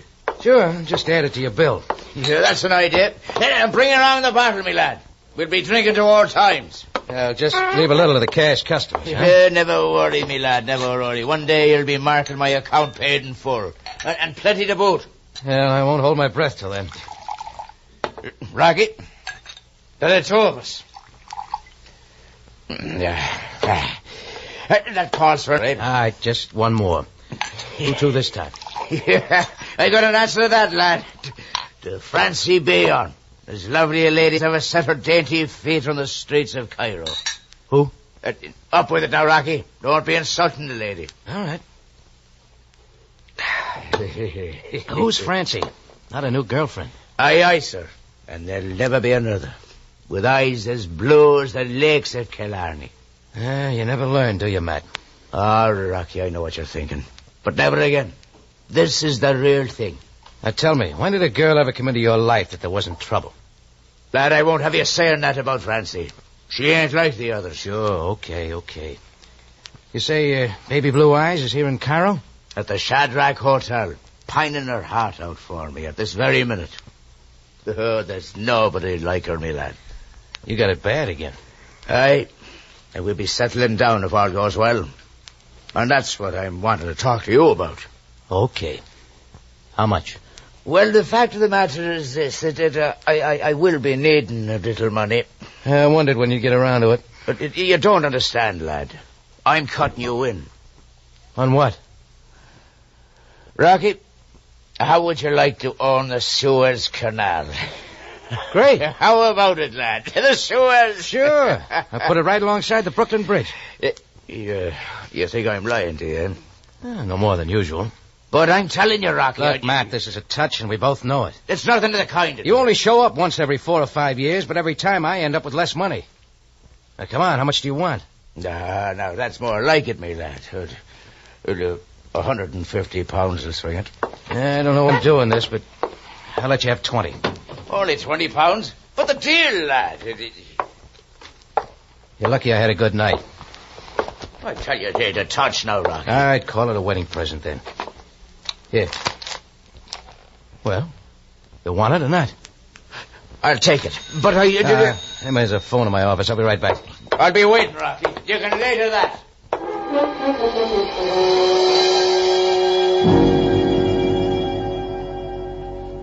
It was a call asking for a contribution to the Home for Indigent Goat Herders. Oh, I brushed it off, naturally, and went back front. First thing I noticed was that Gallagher was gone. Second, he'd taken the bottle from the table with him. That's when I made for the money bag behind the bar. Oh, it was there, and so were a few loose piastres, but that was all. I yanked the front door open, but the street was deserted. Matt Gallagher had made a smoother getaway than the super chief. A little figuring told me that along with the 20 I'd given him, he'd gotten off with a total of 150 Egyptian pounds, which comes to exactly 600 good round American dollars. Well, that's what you get for helping a guy. I don't like being suckered, so I didn't tell anybody, just waited around. He didn't turn up among the other 1.5 million people around Cairo, so I decided he'd lit out for places unknown. I was sure of it after a couple of weeks went by. but I still hadn't cooled off. Then I got a call from Captain Sam Sabaya. Jordan, is it possible that you know a man named Matt Gallagher? Sure I know him, Sam, and I'm looking for him. Indeed. For what purpose? I'm going to dig 150 pounds out of his hide that he owes me. I fear you will have trouble collecting, Jordan. Yeah? Why? Come to the morgue and you will see. Matt Gallagher is on a slab. Well, you can't stay sore at a guy on a slab. I wanted it over with and forgotten, so I caught the first cab that came along for headquarters. Sam was waiting for me and led me downstairs to the morgue, where he drew back one of the sheets. Gunshots, as you can see, Jordan. Where'd you find him, Sam? Lying in some out-of-the-way ruins near the old Babylon Roman fortress in the old part of the city. He had been dead for several days. How'd you happen to call me? A match pack from the Cafe Tambourine was in his pocket. There was the small chance you might have seen him there. I've known Gallagher off and on for a long time. When did you see him last? A couple of Sundays ago at my cafe. He borrowed a pocket full of money while I wasn't looking. And you did not report this to me, Jordan? Oh, it was a personal affair. Personal affair indeed. Too often you take matters into your own hands, but someday you will learn. Sure. What else was in his pocket, Sam? There was no money, if that is what you mean. What about identification? No, this passport and seaman's card. You may see them if you like. Thanks. Also a few other personal articles, if you care to look at them. No, I've seen enough. Now, Jordan, if there is anything more you can tell me about this man... Nothing at all, Sam. He's all yours. Very well. But, Jordan, give it some thought. I intend that this murder be disposed of very quickly. I could feel Sam's eyes on the back of my head as I went out. He generally figures I'm holding something back. And this time he was right. To begin with, I'd never seen that man on a slab before. It wasn't Matt Gallagher at all. Besides, Gallagher was a seaman. And this was a fair-skinned man with soft hands that had never done a lick of rough work in his life. Now, I wondered if Sam had noticed that. Well, I had a hunch now that Gallagher was still kicking around Cairo with my 150 pounds, and I wanted first crack at him. What he had to do with the murder and the switch in identity was anybody's guess. Looking in on Matt's girlfriend at the Shadrach Hotel was one thing I'd avoided up to now, but this is where I had to see her. It turned out she was sharing a suite with somebody, so I got the room number and went on up. The door was opened by a friendly-looking little guy with a mustache and his gray hair parted in the middle. Yes. What can I do for you? I'd like to see Francie Bion. Name's Jordan. Oh, of course. Please come in. Thanks. Who is it, Uncle Julius? It's Mr. Jordan, Francie. Oh. So you're Rocky Jordan. That's right. Matt Gallagher mentioned my name? Yes. Bosom pals, he said. A big oaf. Yeah. Francie, perhaps Mr. Jordan will be able to tell us... Give him time, Uncle dear. Oh, yes, of course, my dear. Well? I'm looking for Gallagher. Where is he? I haven't seen him for weeks. What's your guess? Well, from what he told me, you ought to know everything about him. What did he tell you? Oh, something about you and him settling down. Real cozy. Fine chance. He'd better show up in a hurry, that's all I gotta say. What's he up to, Francie? He's up to his gills in Irish whiskey, if you ask me. What else? Oh, I don't know. He's been acting crazy for the last month. A lot of wild talk. Brother, what he wasn't gonna do for me. Buy me minks and sables and yachts. Did he say what with? Who cares? It makes sense. What do you want with him? 150 pounds, due and payable. Did he steal it from you? Well, he didn't exactly sign a promissory note. Francie, my dear, this is just as I told you. I expressly do not approve of that man for you. We've been all over that, Uncle Julius. But a girl of your culture and refinement, I cannot understand what you see in a person like that. Then stop trying. Where do I look for him, Francie? You might take a swim in the Suez Canal. He says he's going to buy it. Oh. Gallagher told you that, too, huh? That's what he's telling everybody. And the more he talks, the crazier he gets. All he needs is a little dough to swing it, he says. Then it's big times for us. Can you beat that guy? Well, let me know when he shows up, will you? Better be in a hurry. We're washing out of this town plenty quick. Okay, thanks. Don't mention it. Oh, Mr. Jordan. Mr. Jordan.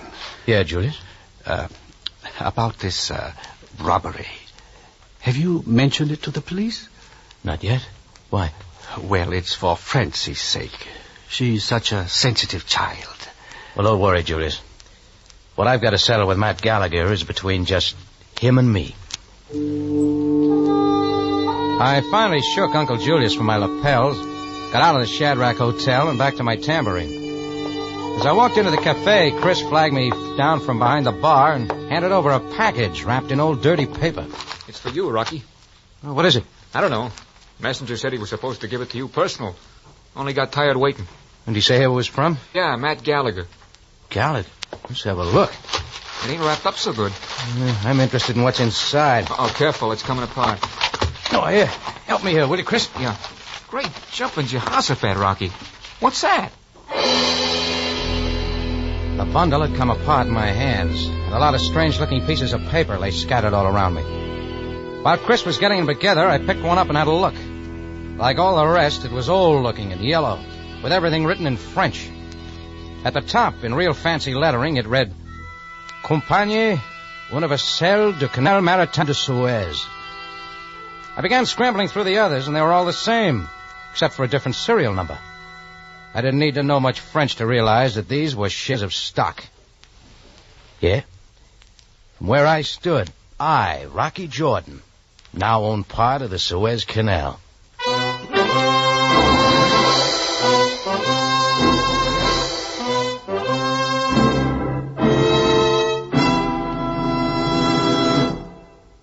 You are listening to The Big Ditch, an adventure with Rocky Jordan. You'll find mystery to your heart's content on CBS, fine yarns woven by some of radio's top mystery writers. But you can also vary the fare with music and comedy. Here's a comedy you won't want to miss. Monday night, on CBS Radio Theater, Mickey Rooney stars in Merton of the Movies, a satire on the movie-making industry. Remember, CBS Radio Theater tomorrow, Monday night at 6.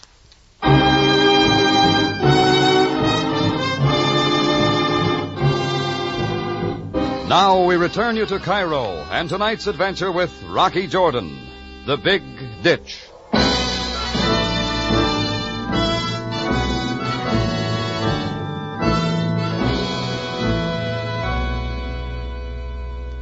What would you do if somebody sent you a whole stack of shares in the Suez Canal? Paper the wall with them or ask a few questions first? Well, my curiosity got the best of me, too, so I wrapped up the bundle again and headed for the Cairo Securities Exchange. I didn't expect to find the answer there to why a murdered man was found with Matt Gallagher's identification on him, or why Gallagher had sent the shares to me. That was something else. I finally got to the right man at the exchange, gave him my name, opened up the bundle on his desk, and waited for him to start laughing. Yes, Mr. Jordan? Well, what about these things? It's the Compagnie Universelle de Suez. I say, Mr. Jordan. Yeah? This is most remarkable. You're bringing such valuable securities in this fashion. Now, wait a minute. Don't tell me they're the real thing. Authentic in every detail. I've seen many of these. The man is indeed fortunate to possess Suez Canal shares. But what are they doing here? I beg pardon? I mean, doesn't the Suez belong to a government? France or England? Oh, a common error, Mr. Jordan. True, the British Crown owns 7/16 of the Suez Canal. Thanks, of course, to the brilliant statesmanship of Disraeli when he purchased them from the Khedive of Egypt. Oh, yeah, sure. A great man, Disraeli. A credit to the empire, Mr. Jordan. Look, getting back to these shares. Oh, quite. Carried away, you know. Sorry. Are you trying to tell me that private individuals can own shares in the Suez Canal? Most assuredly. Many people are fortunate to own stock in the Suez. The fact of it is, thousands of shares have been lost through the years. The company is nearing its century mark, you know. Well, how much are they worth? They sold originally for £250 a share. They now run as high as £20,000. Each? Yes, you have 200 shares here. It's possible that dividends have accumulated. All in all, these are worth, in your currency, approximately $16 million. May I ask where you got them? I bought them for £150. Oh, I say, Mr. Jordan, you're pulling my leg. No, I wouldn't dare. Now, of course, these must be transferred to your name. Oh, yeah, sure, but some other time. You mean you're taking them with you in this manner? Yeah. Thanks for everything. But why? I've decided to get my money back.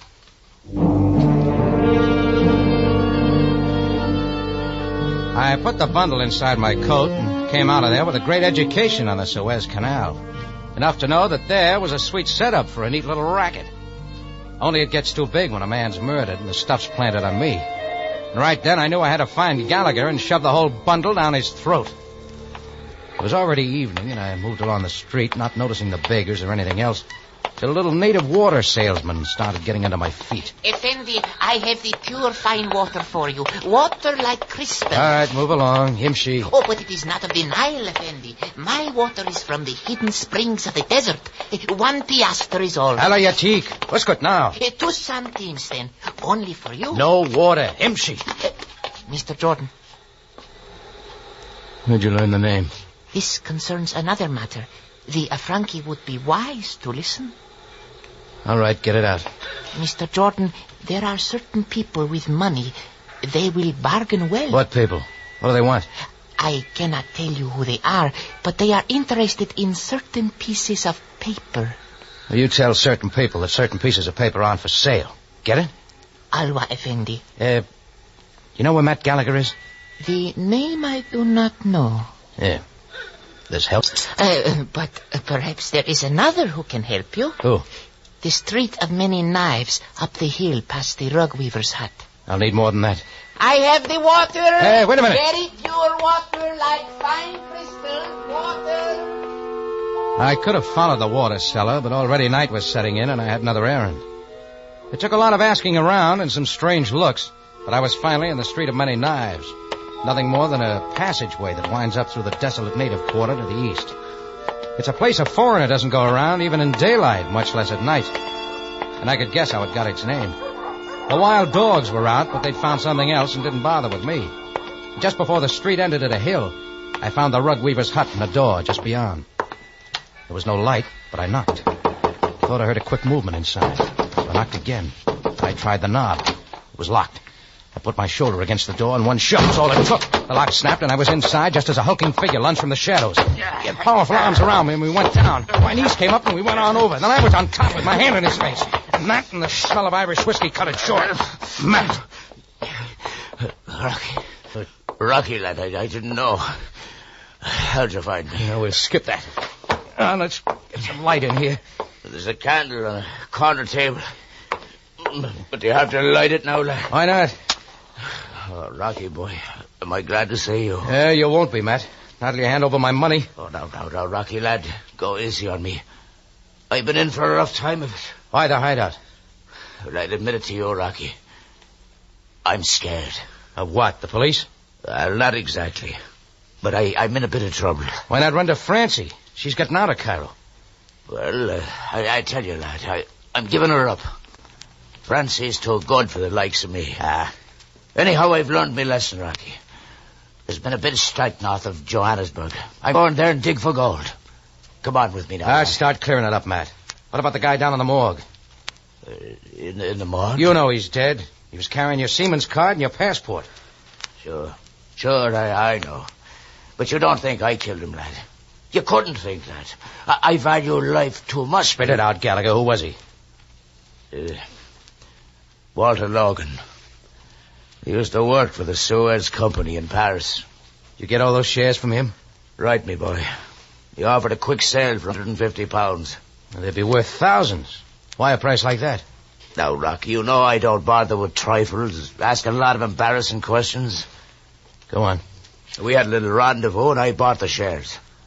I left him, and I wasn't more than a block away, and I heard the gunshots.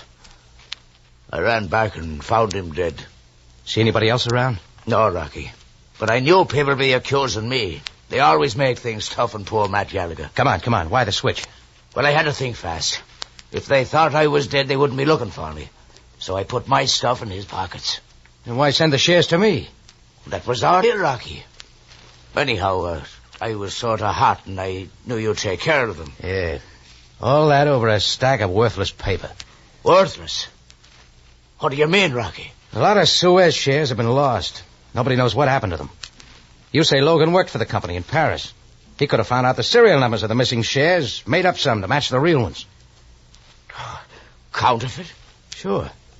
He turns up with a bunch of lost shares, and if he's lucky, no one's the wiser. Only he wasn't so lucky. What now then, lad? I still want my 150 pounds. But, Rocky, I'd give it to you if I had it. Hold it, Matt, hold it. Maybe I heard, or maybe I just felt it, but I knew there was somebody at the door. As I opened it, a barefoot native ducked away. I was after him fast, and just as I was on him, he whirled and faced me. Mr. Jordan. All right, what is it now, Buster? You don't sell water around here. No, it concerns the other matter, Effendi. Ready to tell me who sent you? I cannot. But about the certain pieces of paper, my master offers you 5,000 pounds.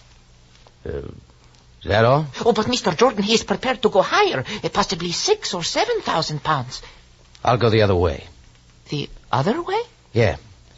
Tell your master he can have the pieces of paper for 150 pounds. You will give them to me? Not on your life. I'll deliver them in person. Where'll I meet your master?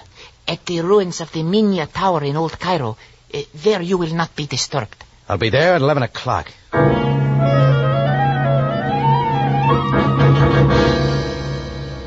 The little water cellar vanished in thin air, and I was back dragging Gallagher into the street and down the hill. I figured as long as he'd started this thing for me, he could be in at the finish. He complained like a dyspeptic camel all the way, but I finally got him with me to the tambourine, and there I put in a quick call to Sabaya. What are you trying to say to me, Jordan? I told you, the guy you have in the morgue isn't Matt Gallagher. But you saw him yourself. Why did you not tell me? You didn't ask me, Sam. I didn't. Of all the incredible... Then who is this man? His name's Walter Logan. Jordan, listen to me. You have completely upset my investigation. You have come dangerously... Sam, do you want to find Gallagher or not? Indeed I do. Then put on your snowshoes and mush on out to the Minya Tower in Old Cairo. Jordan, you will first explain this to me, Jordan. See you there, Sam. Gallagher heard every word of the conversation, and he was crying real tears as I tucked the pieces of paper under my arm and shoved him into a taxi out front. Between him and the lazy taxi driver, I had myself a time as we rolled south into Old Cairo. Finally, we drove through what once, centuries ago, was the gate to the Roman fortress called Babylon. A little farther on, the cabbie pulled up, and he wouldn't go an inch farther for all the fish in the Nile. So we walked it from there. In another quarter hour, we were nearing the crumbling Minya Tower, surrounded by ruins, just a few minutes before 11. A full moon was out now, almost white against the ancient sandstone walls. It was quite a sight, but Gallagher wasn't impressed. Rocky, I don't like it at all. We're early. There's nobody here. It's right there that Walter Logan was killed, don't you see? Yeah. Somebody might repeat themselves. Look, Rocky, this is not for me. Let's get out of here. I'm sorry for getting you into this, lad. I'll make it up if it takes the rest of my life. Might not be long enough, Matt. No, Rocky, me boy, that's exactly what I mean. Get back in the shadows. We'll wait here. Matt dug for a dark corner, and we waited.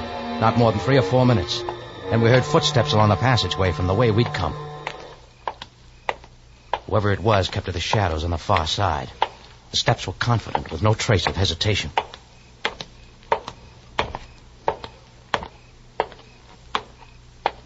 They passed.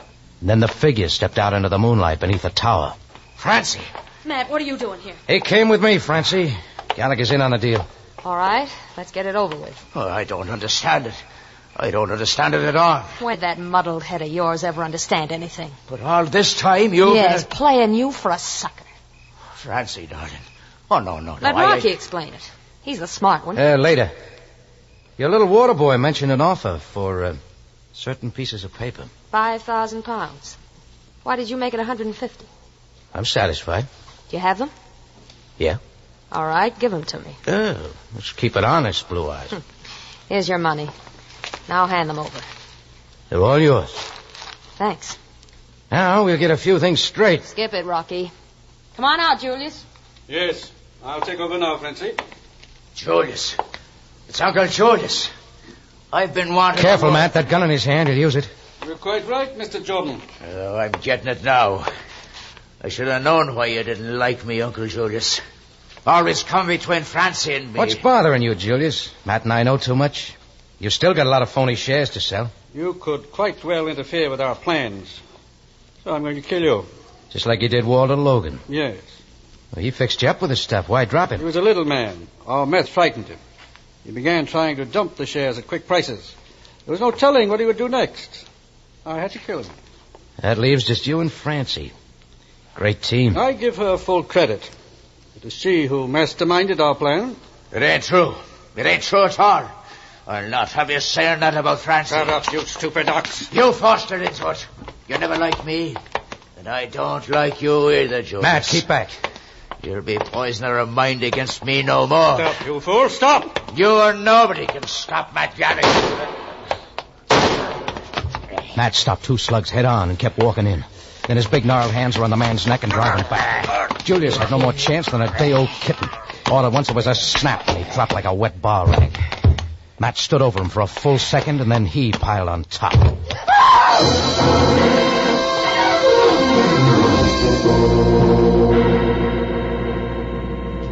Francie was suddenly wild and running, and I didn't follow because just then I saw Sam Sabaya and a couple of his men coming up to meet her.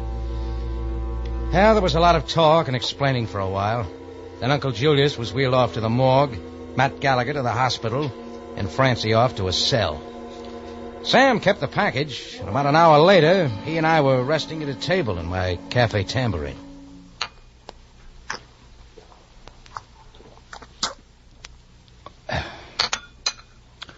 Jordan, you make very good coffee. Sounds that way, Sam. You should confine your activities to just such things as this. Oh, I'm willing. But when a poor sucker like Gallagher comes around, what are you going to do? It is possible there will not be another time. Takes a couple of slugs to knock out a guy like him. What Francie did to him will hurt him worse. Perhaps. By the way, Jordan, I'm wondering now what I should do about you. Me? What for? You are guilty of selling counterfeit shares for £150.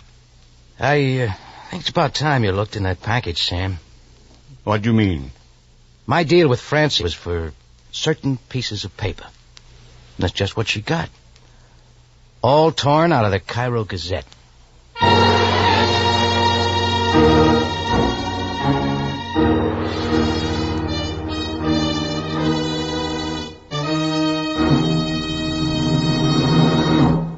It's CBS at this same time next week for another story of adventure and intrigue when we take you back to Cairo and the Cafe Tambourine, run by Rocky Jordan.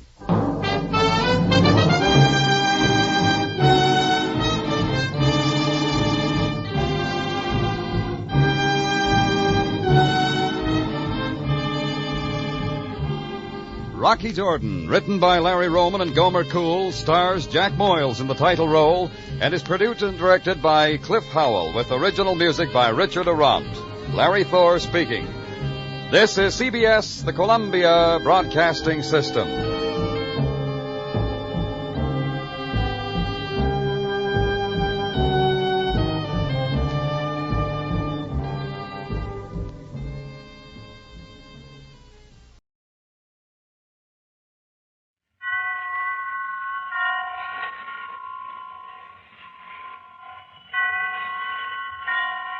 Roma Wine presents Suspense.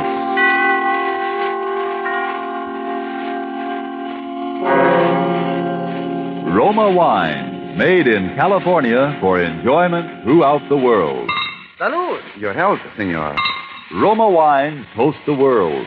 The wine for your table is Roma Wine, made in California for enjoyment throughout the world. This is the man in black, here for the Roma Wine Company of Fresno, California, to introduce this weekly half hour of Suspense. Tonight, Roma Wines bring you two of Hollywood's favorite screen stars, Miss Virginia Bruce and Mr. Alan Jocelyn, with the noted character actor George Zucco. Our suspense play, which is produced and directed by William Spear, presents a rather neat problem. That of a crime committed while no criminal was present. And so, with a locked room, and with the performance of Virginia Bruce as an exceedingly bright young lady named Iris Lane, of Alan Jocelyn as an exceedingly shy young man named Harold Mills, and of George Zucco as the exceedingly polished Dr. Woodhall, we again hope to keep you in suspense.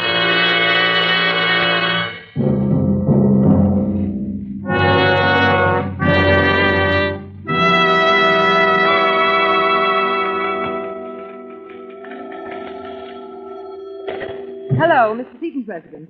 Who's calling? No, Mr. Seaton is not in. No, there will not be any statement for the papers.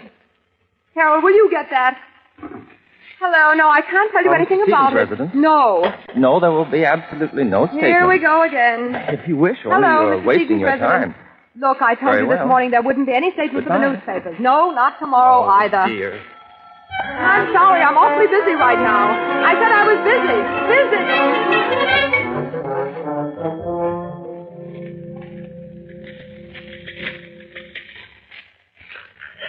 Phew, what a day. It's rather disturbing how quickly the reporters got wind of it. I do hope no harm's been done. Well, we did our best. It's too big a deal to keep secret anyway. There are always rumors, and it's the business of newspapers to pick up rumors. Dear me, I wonder how he's going to take it. The old man? He probably won't be tickled pink. You know how he is. I know I'll be relieved when he has it under lock and key, my word. Oh, good evening, Mr. Seaton. Evening, Harold.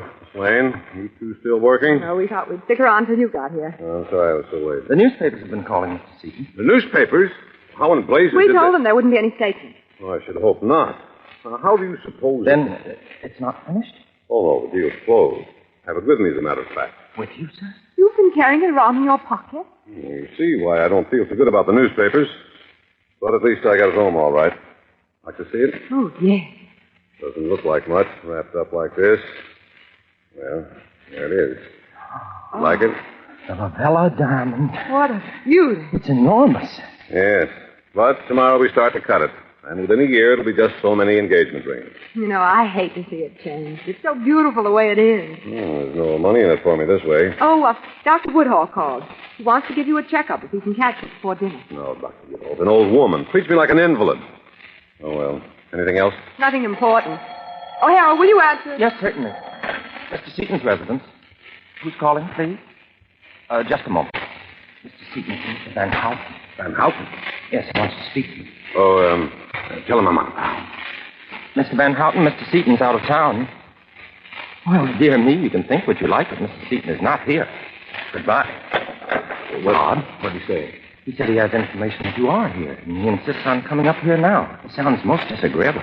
Oh, I don't think he's likely to show up. But if he does, don't let him in. All right, Mr. Seaton. I'll be in my study until Woodhall gets here. But don't forget your medicine, Mr. Seaton. I put it right beside the seltzer bottle. Oh, I won't forget.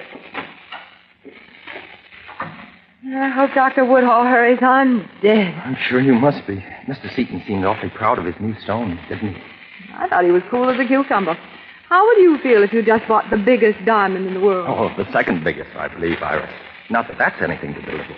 What do you suppose he paid for it? I understand the price was something under $1 million, but he expects to get back over $1.5 million once it's cut and polished. Harold, putting that kind of money into a piece of stone. I know if I had $1 million, I'd never buy diamonds. Dear me, for that matter, neither would I. But for some people, diamonds take the place of other things. Power, love. What would you do if you had $1 million? I don't know. There are a lot of swell people I'd like to help out.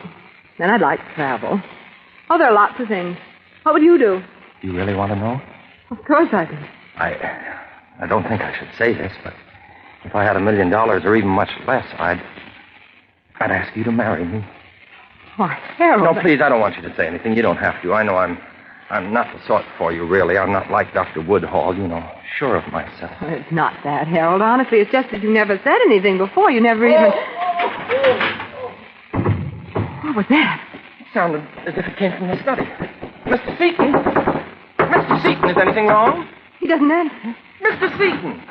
The door's locked. Yes, have you your key, Iris? It's right here. Mr. Seaton! Mr. Seaton? Why, where is he? There he is on the floor. What's happened to him? Is he sick? Wait, I'll see. Oh, goodness. Put him on the couch. Just a minute, Iris. I don't think you'd better look. He's badly injured. Injured? But how? It's his head. Get a doctor, will you? A doctor? Someone's tried to kill him. Hurry. To kill him? All right. Try Dr. Woodhall. Maybe he hasn't left. I will. Operator, get me granite, 6-9-700. Well, good evening, Iris. Oh, Dr. Woodhall. Never mind, operator. Come on, doctor. I was just calling you. Is something wrong? Mr. Seaton, he's hurt. Someone tried to... Harold, Dr. Woodhall was just coming in. Oh, my goodness, I'm so glad you're here, Doctor. What's the matter with Seaton? I think someone tried to kill him. It's his head. You can see the blood. I found this under him. What's that? That seems to be a piece of broom handle filled with lead. Evidently, he was struck with it. Concussion. Nasty. Still some pulse. I just had them in my bag. Here you are. And you'd better call the police. The police? Certainly. This is attempted murder. Oh, dear. Good evening. Did I hear somebody say murder? Who are you? My name is Van Houten. I telephoned a little while ago. How did you get in? Well, I rang, no one answered, so I walked in. I wish to speak with Mr. Seaton, but I see that perhaps I'm a little too late, eh? Perhaps you knew you'd be a little too late, Mr. Van Houten. Harold, I think we'd better leave that for the police. Will you call them? I can't figure out how it happened. Harold, you and I have been outside that door all day. I know there wasn't anyone in this room. Iris, it must have been the windows. What do you mean the windows? No one could climb. You see, look, there's a ladder still there. And it took us some time to open the door. There is a ladder. Oh, yes, a very convenient ladder. Oh, don't you see? It still couldn't have happened. What do you mean? Someone came through the window, hit Mr. Seaton, and escaped the same way. But it couldn't have happened that way. Look, the windows are locked. Both of them on the inside. And Harold and I were outside the only door. The windows are locked? Dear me. That means Mr. Seaton was alone. Alone in a locked room.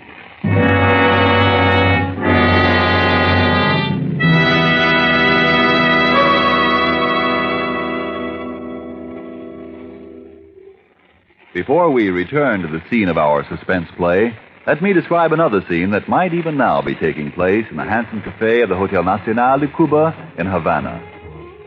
An American visitor has remarked to his Cuban host what great enjoyment the gay Cuban music and the dancing gives him. Gracefully, the Cuban host returns the compliment, saying, "But your United States makes us a gift that brings great pleasure on many occasions. This superb wine from the choice wine districts of your California, this fine Roma wine. Yes, for a wine to give great enjoyment, it must have greatness of character.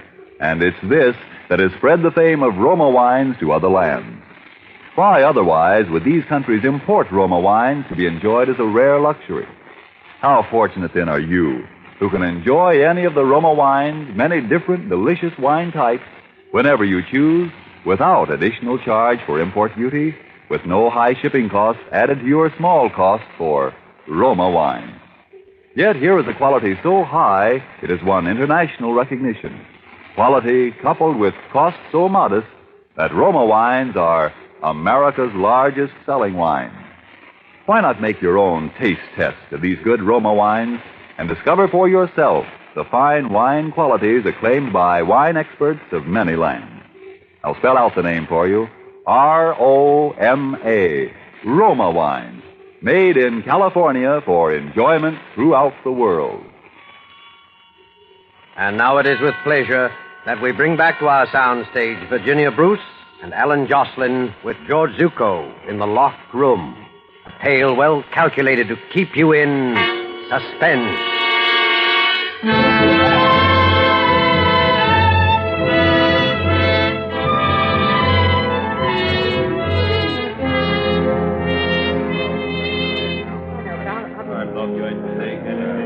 All right, folks, are you all here? There's Miss Iris Lane. Yes? Dr. Charles Woodhull. Yes. Harold Mills.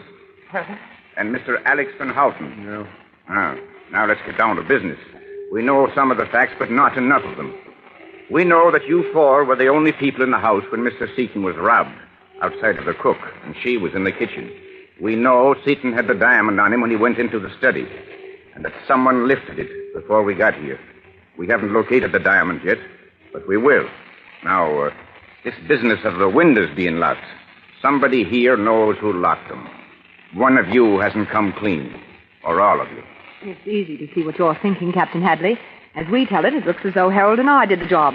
But we didn't, that's all. That's all. The only door locked and watched before and after, windows locked before and after, no one hidden in the room before or after, and I don't believe in ghosts, so the thing's impossible. Now, which one of you locked those windows? Mr. Mills? Well, really, dear me, officer, why would I do the one thing to make it look as if Iris and I had committed this crime? Yes, you know, Harold got something there. If the windows hadn't been locked, you'd know someone from outside did it. Look, I'm trying to be patient with you people. But if Mr. Seaton doesn't die, which he hasn't yet, he'll tell us who did it. So I advise you to come clean now. Dr. Woodhull? Yes, officer? You and our friend, Mr. Van Houten here, were, as the young lady puts it, outside when it happened. Maybe you managed to lock the windows afterwards. How could he? He was too busy helping Mr. Seaton to get anywhere near the windows. And neither did Mr. Van Houten. I'd swear to that. Well, thank you, dear lady. I did not expect such a kindness. Pardon, Captain. Well, Barton? Nurse has to tell you that Seaton's come to. He's talking. Talking? Mm-hmm. Is he out of his head, or does he make sense? She says you can ask him some questions if you don't tax him too much. Well, now we'll get someplace. I think all of you had better come with me. There's the captain, miss. We'll try not to upset him too much, nurse. Captain, maybe being a suspect, I shouldn't say anything. But if you don't mind, I don't think it's safe to question him. Safe for who, Doctor? Nonsense, Woodall. I want to tell what I can. Mr. Seaton, I know your condition. I don't think you should exert Shut up, yourself. Woodall. Shut up. I was in the study. Just sat down at the desk. I was waiting for Dr. Woodall. The chair facing the door into the office. I heard Harold and I was talking outside. Both of them? Yes. Sound carries pretty well through the door. They were talking. Some nonsense about what they do if they had $1 million. You heard what we said? Then I think Harold was proposing or something. Oh, dear me, Mr. Seaton, I never realized that you... Well, I could. I was taking my medicine, and then I heard, I think, a footstep behind me. I set my glass down and started to get up. Did you turn around? Didn't have time. Something smashed down on my head, and that's all. Then you didn't know who it was? No. And I don't know how. What do you mean, how? Because I had locked the windows, both of them. You locked the windows? Yeah. I saw someone put a ladder up. I suppose it was the gardener or somebody. But I didn't want to be climbing around, so I locked both windows. You're sure no one was hidden in the room? Positive. Captain, I think you've had enough. Yes, I guess you're right, Doctor. Will you people step outside? I'll be there in a minute. Come on, Doctor. Harold. Now, Mr. Seaton, what I want to know is... Criminal to make him keep talking. Poor Mr. Seaton, he does look awfully bad. No, I suppose it's proper to feel pity for even Francis Seaton. Look, Mr. Van Houten, you've made several remarks like that. Maybe you've got your reasons, but I don't think it would sound so good to the police. Oh, believe me, dear lady, my distaste for Mr. Seaton is purely objective. It's terribly perplexing, isn't it? Now that Mr. Seaton's confirmed us on the locked windows, I can't see how the police are going to prove anything. Look, let's not kid ourselves. We're all supposed to be nice, civilized people. But one of the four of us is a thug. A thug who beat a defenseless man over the head and took that diamond. Dear me, as I see it, that's just the point. It proves that none of us could have done it. Well, if Mr. Seaton's story proves that we couldn't, it proves 100 times more that no one else could. Well, Captain, is there anything more we can do? Yes. You'll all be searched again for the diamond. And none of you are to leave this house until further notice. Not leave the house. What about my practice? I've got nothing Now, surely it requires more evidence than you have to hold us over the supposed disappearance of a diamond. I'm not holding you because of the diamond. I'm holding you on suspicion of murder. Mr. Seaton is dead.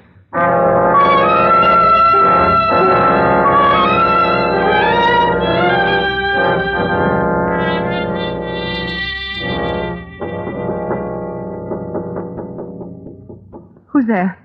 Can I come in, Iris? Oh, Dr. Woodhall. What do you want? I'll only be a minute. Well, all right. I hate to disturb you, but I'm really worried. You are? Iris, why don't you try to get out of here? Out of here? Why on earth should I? Don't you realize you're suspected of murder? You could hide somewhere until this is all being cleaned up. Are you crazy? Sure, I'm suspected, Doctor, but no more than you. How's it going to look if I suddenly disappear? Yes, I suppose you're right. If I could only keep you out of this. I'm so worried I don't think straight. You have a cigarette, Iris? Yes, look in that box on the table. Oh, watch out, there's a lamp cord. Oh, I'm sorry. That was clumsy of me. Oh, don't let it worry you. It's no heirloom. What's that? What? Iris, look. Where did you get that? The diamond. Where did you get it? Well, it was on the floor. On the floor? Iris, didn't the police search in here? How did it get on the floor? I suppose it must have been in the lamp. Yes. See? This part lifts out. It must have been an oil lamp. Apparently. May I have it, please? The diamond? It was found here. What do you want to do with it? I want it. Iris, it's not safe. Sure, I know. Give it to me. Well. Thanks. Are you going to give it to Captain Hadley? Why? I don't think it'd be wise. Not yet. You're not afraid of something, are you? Iris, suppose they didn't believe you. Suppose they think that you... Oh, I'll think about it. Dr. Woodhall, will you do me a favor? Certainly, if I can. Well, would you meet me here in exactly 10 minutes? You are coming downstairs. Oh, sure, but I've got a couple of things to do. I won't be long. Well, perhaps I should wait. No, please, you don't have to do that. Well, all right, but be careful. Careful. I mean, don't let anyone know you have the diamond, because... No, I know. Yes, because whoever killed Seaton for it would kill me, too. I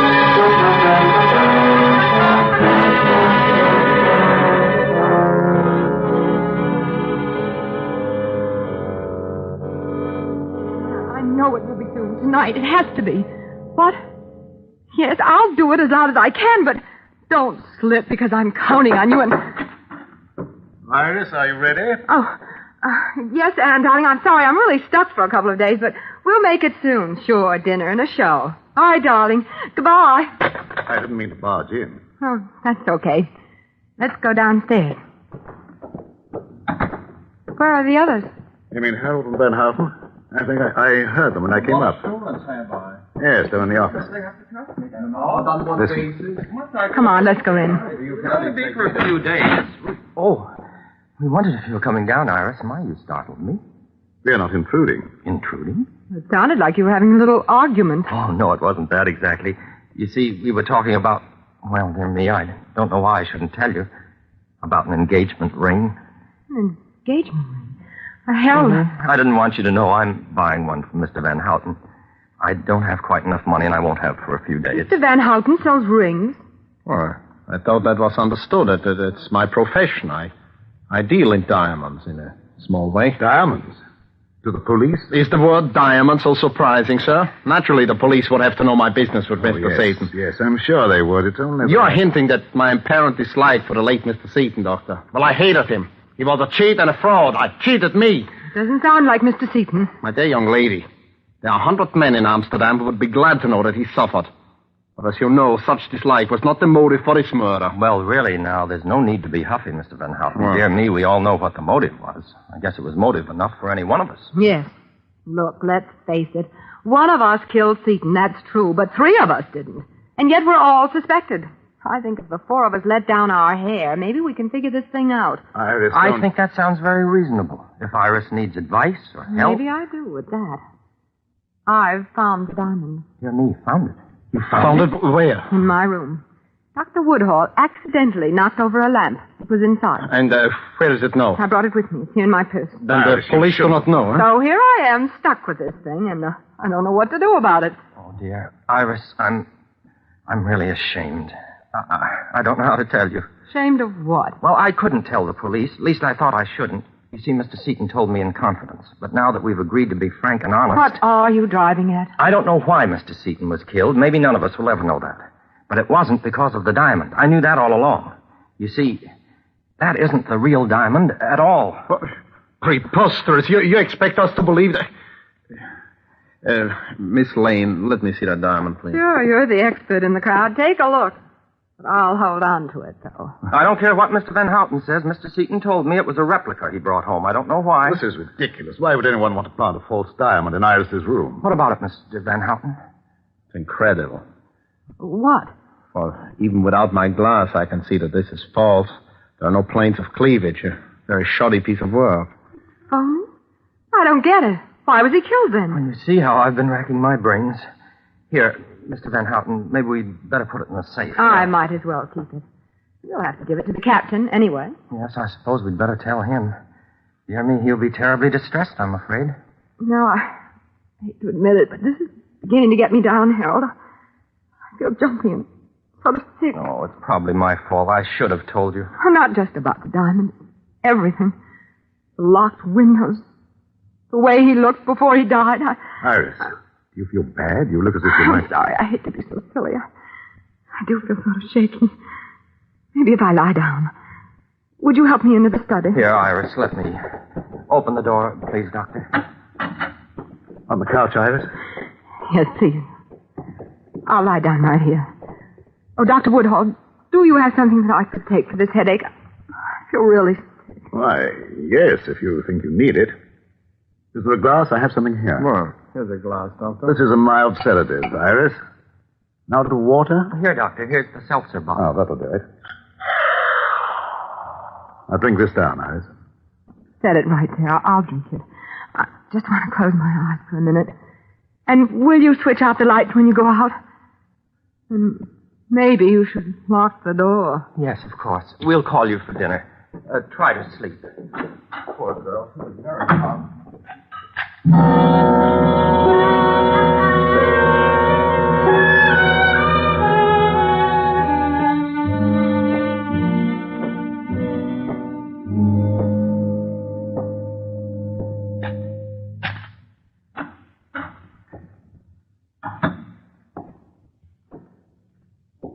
Who is it? Oh, so you are awake, eh? Van Houten. Where's the diamond? Diamond? Give it to me. Well? But you said it was false. We are not so easily fooled. We know what goes on. We? Who do you mean? Never mind. Give me the diamond. And if I don't? You know what will happen if you don't. Hey, who's there? What are you doing? Van Houten, what is it? What's happened? Who is it? Turn on the lights. Harold. Well, I seem to have arrived just in time. Harold, you hit him. No, he's only knocked out.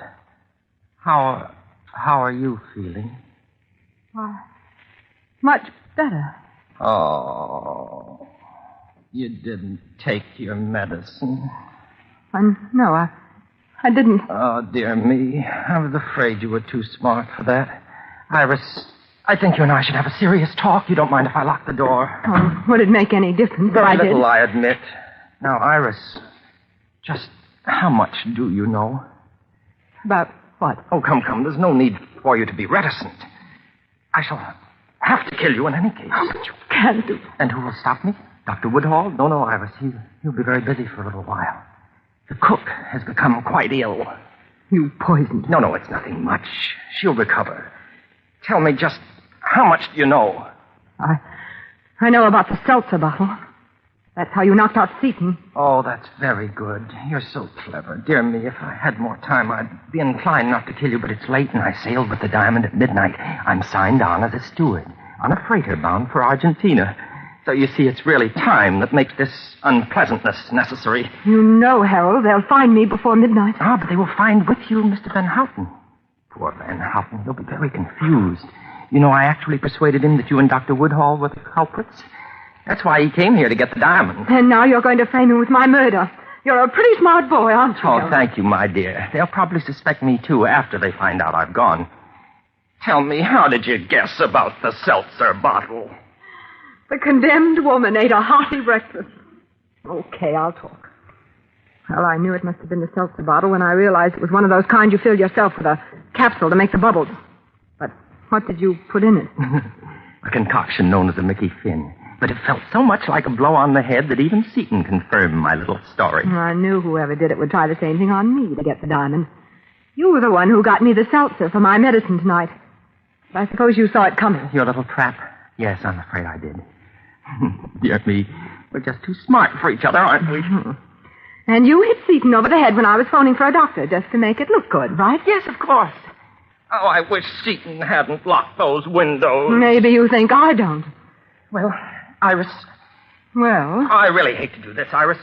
Oh, Iris, I'll give you a choice. Choice of what? I have here a fairly efficient gun, but it's noisy and it's messy, too. I don't like to use it. But if I have to... What else? Or you could drink what I put for you in the glass from the seltzer bottle. It would be much easier for you. It's practically tasteless. After you drink it, you won't mind what else is necessary. What? I suppose... Yes, that's right. Pick it up. Now, drink it. Quickly. All right. Here goes. Why, you...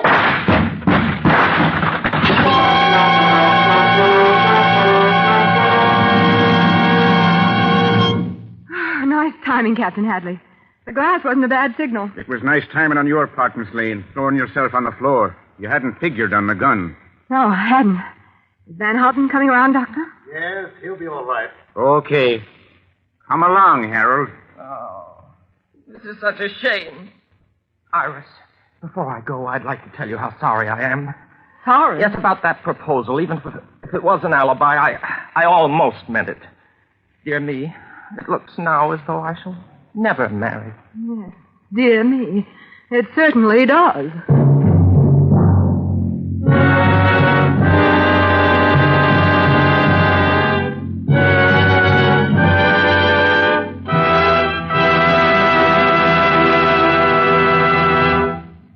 And so closes The Locked Room, starring Virginia Bruce and Alan Jocelyn with George Zucco. Tonight's tale of Suspense. Mr. Jocelyn appeared by courtesy of 20th Century Fox. Before we tell you about next week's stars and story, Roma Wine, sponsor of these weekly suspense dramas, brings you one of tonight's stars, Miss Virginia Bruce, with a message of real importance. Miss Bruce. Somewhere the other day, I came across a small news item. It mentioned that the men and women of our armed forces, most of whose pay averages very little more than $50 a month, have subscribed a huge total of $250 million worth of United States war bonds.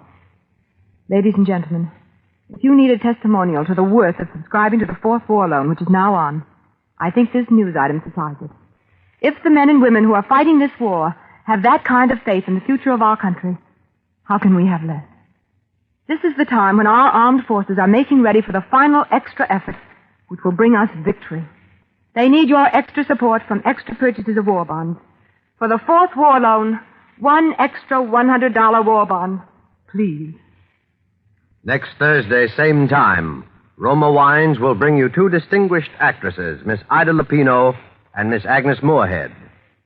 Don't forget then, next Thursday, for Ida Lupino and Agnes Moorehead in Suspense. Presented by Roma Wine, R-O-M-A. Made in California for enjoyment throughout the world.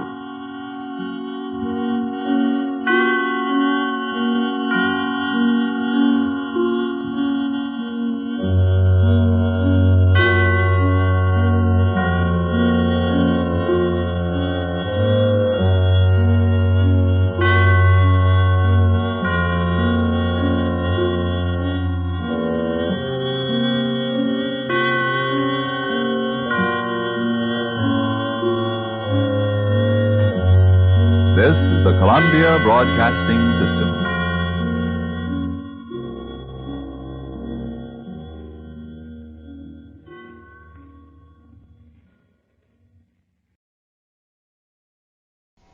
Have you heard the strange tales of the Whistler?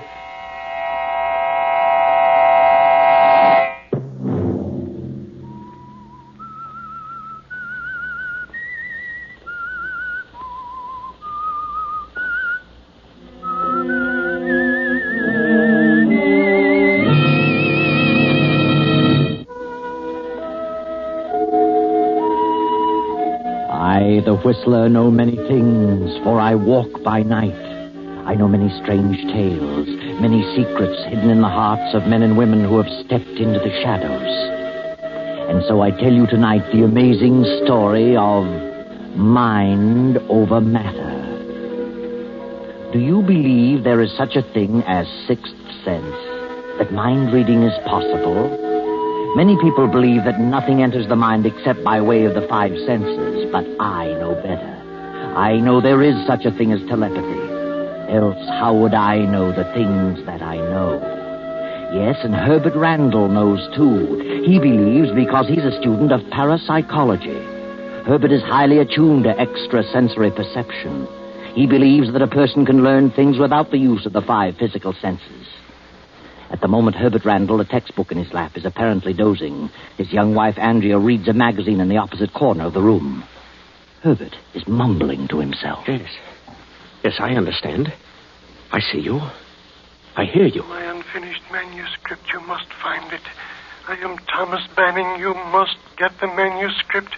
I am Thomas Banning, my manuscript. The title is Mind Over Matter. You must come to me. You must come. Herbert. Thomas Banning. I see you. I'll find it. I'll come. Herbert. Huh? What? Mumbling about? Oh, Andrea. You've been dreaming, mumbling to yourself. I haven't been asleep. I've been wide awake. I saw him. I heard him. You were dreaming. No, not for an instant. Thomas Banning, manuscript. That's what you've been mumbling. Who's Thomas Banning? Oh, he was a writer of books on psychic phenomena. I've never met him, never seen him until tonight. In a dream? No, it wasn't a dream. I wasn't asleep. And the message was too clear. Thomas Banning is trying to reach me. And he did. Still in the dream? Oh, dream or not, it was real. I'd never met the man, never seen him. How could I dream about someone I'd never seen? I've got to locate Thomas Banning. Well, why? He has an unfinished manuscript, and he wants me to have it. Well, maybe he's dead. Not necessarily. This is no spook stuff. This is a case of a living mind trying to contact me. Oh, but why you, Herbert? You said you don't even know him. That doesn't matter. He must know of me. Thomas Banning. Unfinished manuscript entitled Mind Over Matter. Well, how can you find him, especially if you don't know what he looks like? I saw him. I heard him. And I'll find him. How? Through his publisher. He's written several books. I'll find him tomorrow.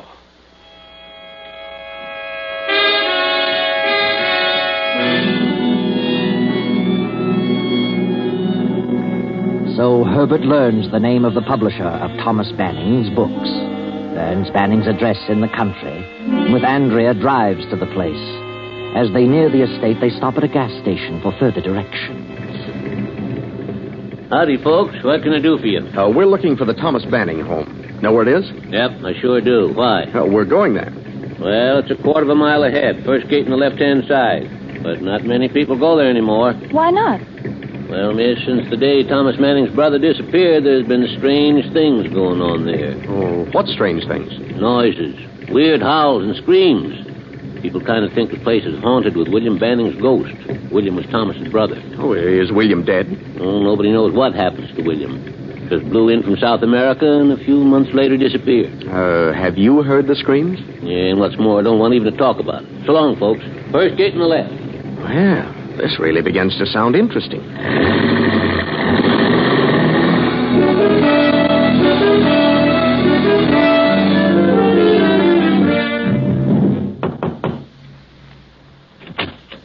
Yes? What is it? Is Thomas Banning in? What did you want? Who are you? Why, I'm Herbert Randall for Gregory House Publishers. Well? We publish Mr. Banning's works. Oh, this is my assistant, Miss Adams. I see. Come in. Wait here a moment. Bit of an icicle, isn't she? I don't like it, Herbert. Let's go. No. Thomas Banning is trying to direct me to do something, and I'm going to follow through. My uncle will see you in the library. This way. This is Mr. Randall, Uncle. And this is Miss Adams. They're from your publisher, Gregory. Oh, well, come in. Sit down. This is my nephew, Bart. How do you do? How do you do? What did you want to see my uncle about? Why, I'd like to talk to him about that. What was it you wanted, Mr. Randall? You're quite free to speak in front of us, Mr. Randall. I attend to all his business. Don't I, Uncle Thomas? Yes. Yes, of course, Bart. What was it you wanted? Well, I'd rather talk to you alone, Mr. Banning. Come now. If it's about the publishing business, there should be no secret about that. No. This is your nephew, Mr. Banning? Yes, of course. And I'm his niece, Velma Banning. Are you quite satisfied, Mr. Randall? I guess so. Then get on with your business. Very well. When are you going to finish your manuscript, Mr. Banning? My manuscript? Yes, the one you haven't finished. Uncle has no unfinished manuscript. Why, no. I explained to Mr. Gregory that I hadn't started the proposed book and that I did not intend to write anymore. Well, Mr. Gregory was under the impression that you'd already started it. Well, no. That is... Uncle Thomas has given up writing. He's been having trouble with his eyes. This is rather an odd time of the night to be on a business call. Well, I'm sorry if I've inconvenienced you. Please accept our apologies, Mr. Banning. Quite all right, young man. I'm sorry I can't help you further. Help me? I'm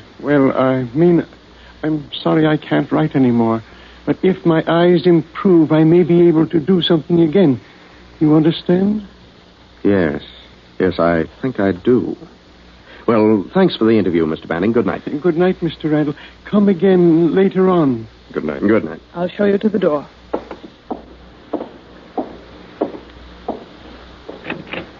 Good night.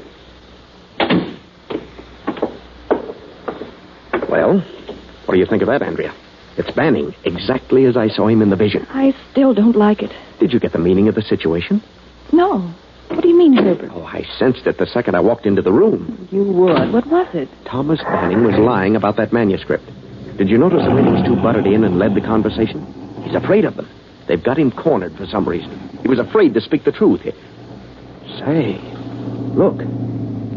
Yes. What is that, a grave? It certainly looks like a grave. Herbert, it is a grave. And freshly dug. A small one, but just about right for Thomas Banning. Oh, Herbert, what do you mean? And look over there. Another one, but filled in. You can tell by the way the grass is sunken. Come on, let's get out of here. There's certainly something strange going on here. Herbert! Now, take it easy. They're killing him. We've got to stop them. No, wait. There's nothing we can do at the moment. We wouldn't have a chance. Come on, let's get back. Herbert, what is it? What's wrong? There it is again. And I'm wide awake. I heard it again. Oh, I didn't hear a thing. The manuscript. You've got to get the manuscript. He reached me again. Oh, please, Herbert, please, let's go. Yes, Andrea. We'll go now.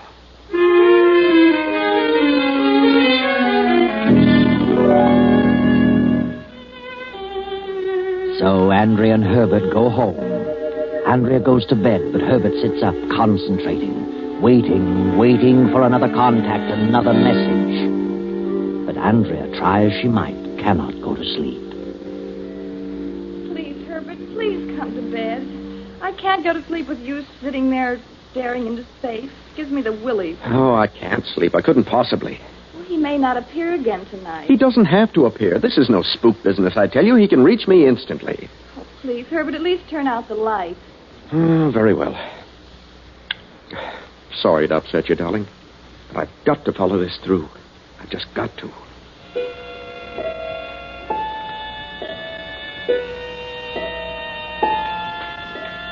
Thomas Banning. Thomas Banning. Thomas Banning. Find the manuscript. Mind over matter. Get the manuscript. You must get the manuscript. You must.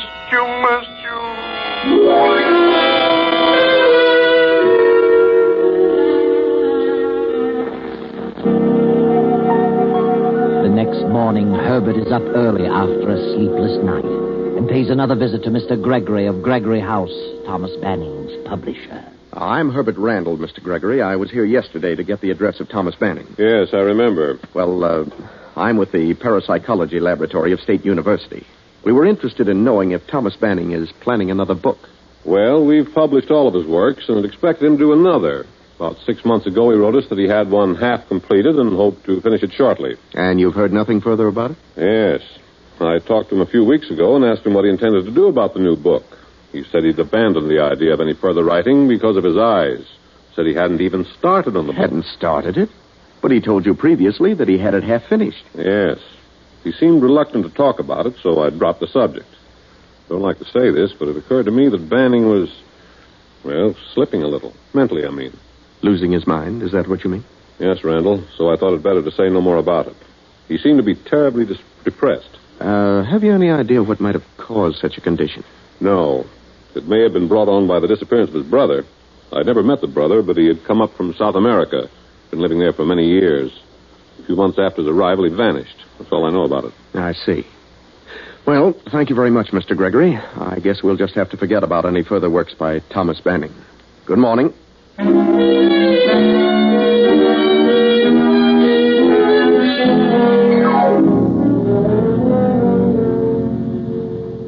Mr. Hellman, I understand you're Thomas Banning's banker. I am. What about it? Well, Randall's my name. I'm a psychologist. I am working on the case of Thomas Banning. Then he is crazy. Crazy? No, but he is ill. Suffering from a severe emotional disturbance. I see.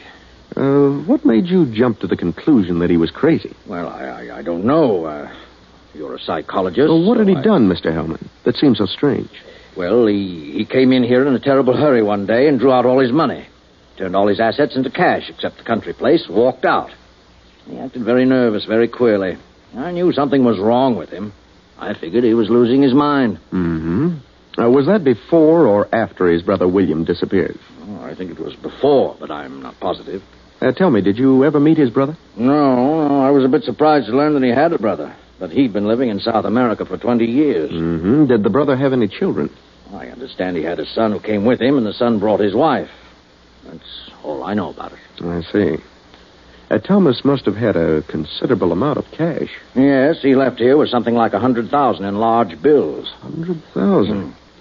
Then you would say that such actions indicated that something was wrong with him, that he was decidedly not his normal self. I certainly would say that. I think he concentrated so much on spooks and the supernatural that he just cracked up over his subject. Well, thank you, Mr. Hellman, for the information. You're quite welcome.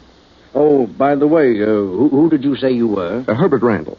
You can check on me through the Parapsychological Laboratory of State University. Good morning, Mr. Hellman.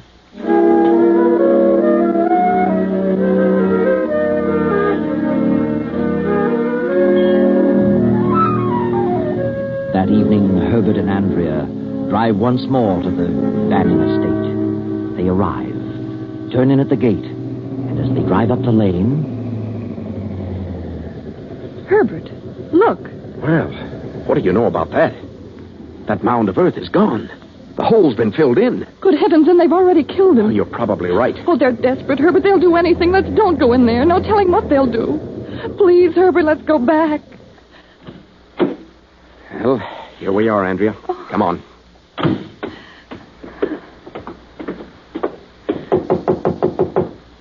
I don't remember seeing any servants here last time. Oh, they probably don't want anybody around. Not even us. Yes? Oh, good evening. I wonder if we could see Mr. Banning again. Do you always attend to business at night, Mr. Randall? Well, no, it just so happens that I... Come in. I'm afraid my uncle is retired. He's not very well, you know. It's quite a long trip down here. If he possibly can, I wish he'd see me now. He's here, isn't he? Of course. Just a moment. I'll speak to my husband. Be careful now, Herbert. Anything might happen. I know that. I'm prepared. I've got my gun. Will you step into the library? You stay out here, Andrea. Come in, Mr. Randall. Yes, come in, Mr. Randall. Mr. Banning. Good evening, Randall. Well, Oh, well, how are you? Didn't you come here to see Mr. Banning? Oh, yes, but You seem so surprised. What do you want this time?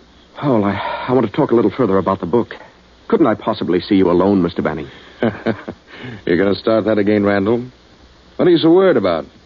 Go ahead, speak your piece. I'd prefer to talk with him alone. You're just a bit of a nuisance, Randall. Very well. I'd like to know why you won't finish your manuscript, Mr. Banning. He told you he hadn't started it because of his eyes. He could dictate it. He's too ill to concentrate on writing a book. Is that true, Mr. Banning? Well, yes, I have been ill lately. But if you hadn't started it, you'd have gone to the extent of completing the research for it. Your discoveries are important, Mr. Banning. We need them. If you'll just outline your research to me, I'll write it for you. You owe that to the profession. Uncle is in constant pain. Oh, he is? I'm terribly sorry about that, Mr. Banning. And he doesn't feel in the mood to have someone around prodding him all the time for information in order to publish a book. But he does want the book published. And he wants me to help him, I know.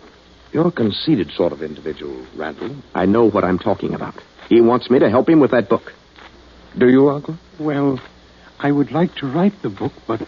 What? I really don't see how I can under the circumstances. What circumstances? His physical condition, of course.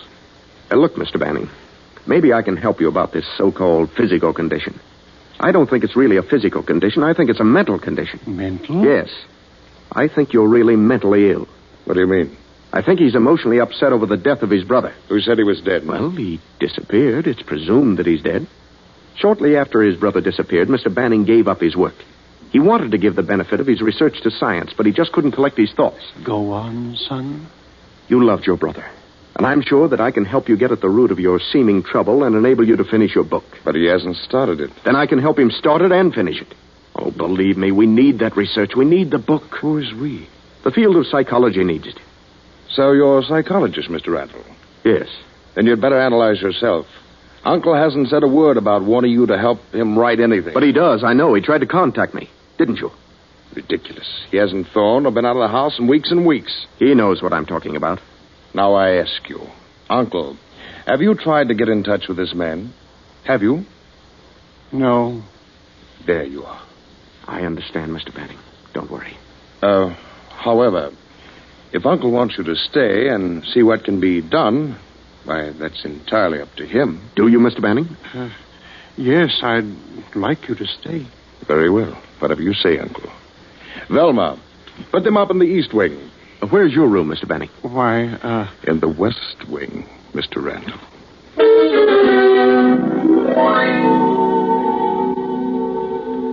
The hours of the evening pass. Herbert and Andrea sit in their room in the Banning house waiting. Still waiting for another message. Another contact Herbert is confident will come now clearer than ever. Then you think that he hid the money on the estate and they're trying to force him to tell where it is? Yes. When I drove up the driveway tonight and saw that hole filled in, I felt sure they'd killed him. But they wouldn't do that until he told them where the money was.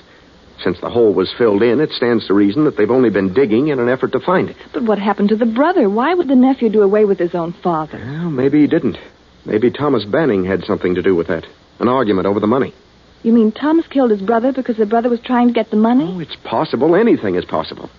And if the brother was as nasty as the nephew, I wouldn't blame Thomas Banning. But the climax will come tonight. The nephew and his wife are suspicious of us. They know they'll have to work fast. Oh, what a situation. Please go to bed, Andrea. Let me concentrate on this thing, and I'm sure I'll have the answer before morning. Very well, Herbert. Good night, dear.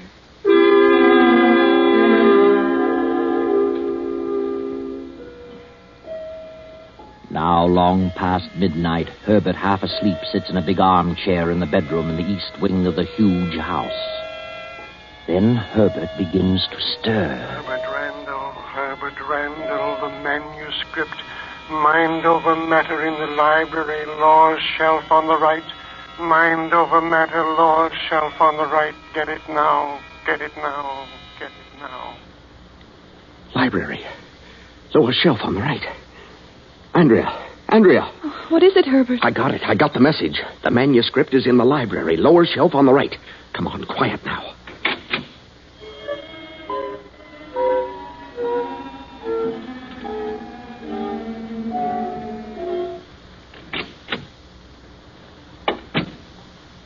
Turn on the lights, Andrea.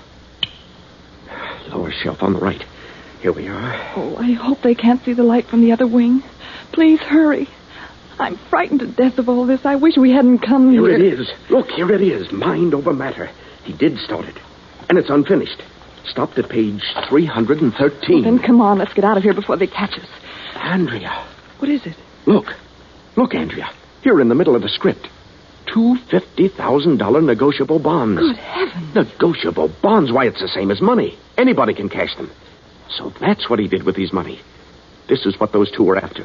This is why he's been kept a prisoner. This is why they've been torturing him. Oh, poor man. Come on. I'm going to the West Wing.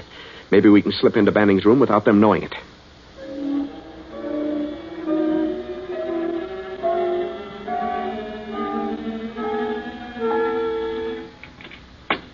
It's unlocked.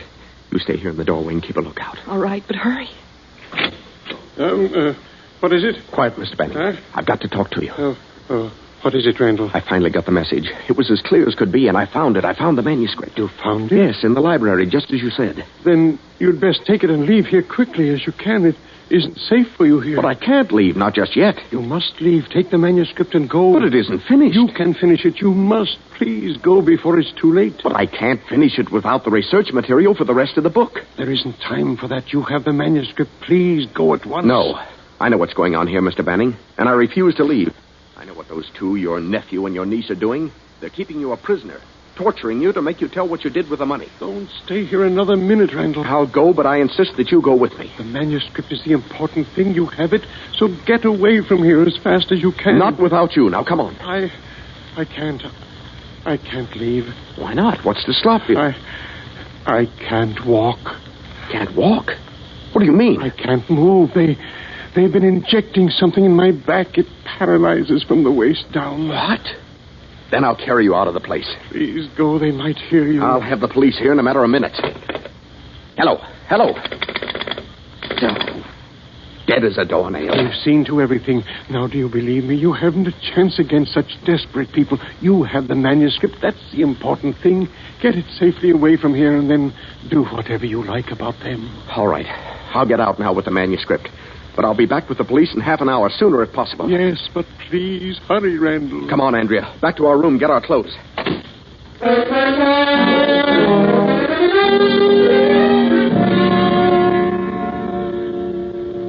Hurry, Andrea. Step on it. I am. Oh, dear, I wish that phone was working. Say, maybe this one is. Maybe just that one extension was pulled off. Does it work? No, it's dead, too. They're all dead. Oh. Come on, Andrea, let's go. Yes, I'm ready. Oh. There it is again. Did you hear that? Oh, heavens, yes. They must be wise to us. Probably heard us, and they're going to give him the works this time. It's their last chance. Oh, I can't stand it, Herbert. It's horrible. I'm not going to let them torture that old man any longer. I'm going back to his room. Oh, then I'm going with you. Come on.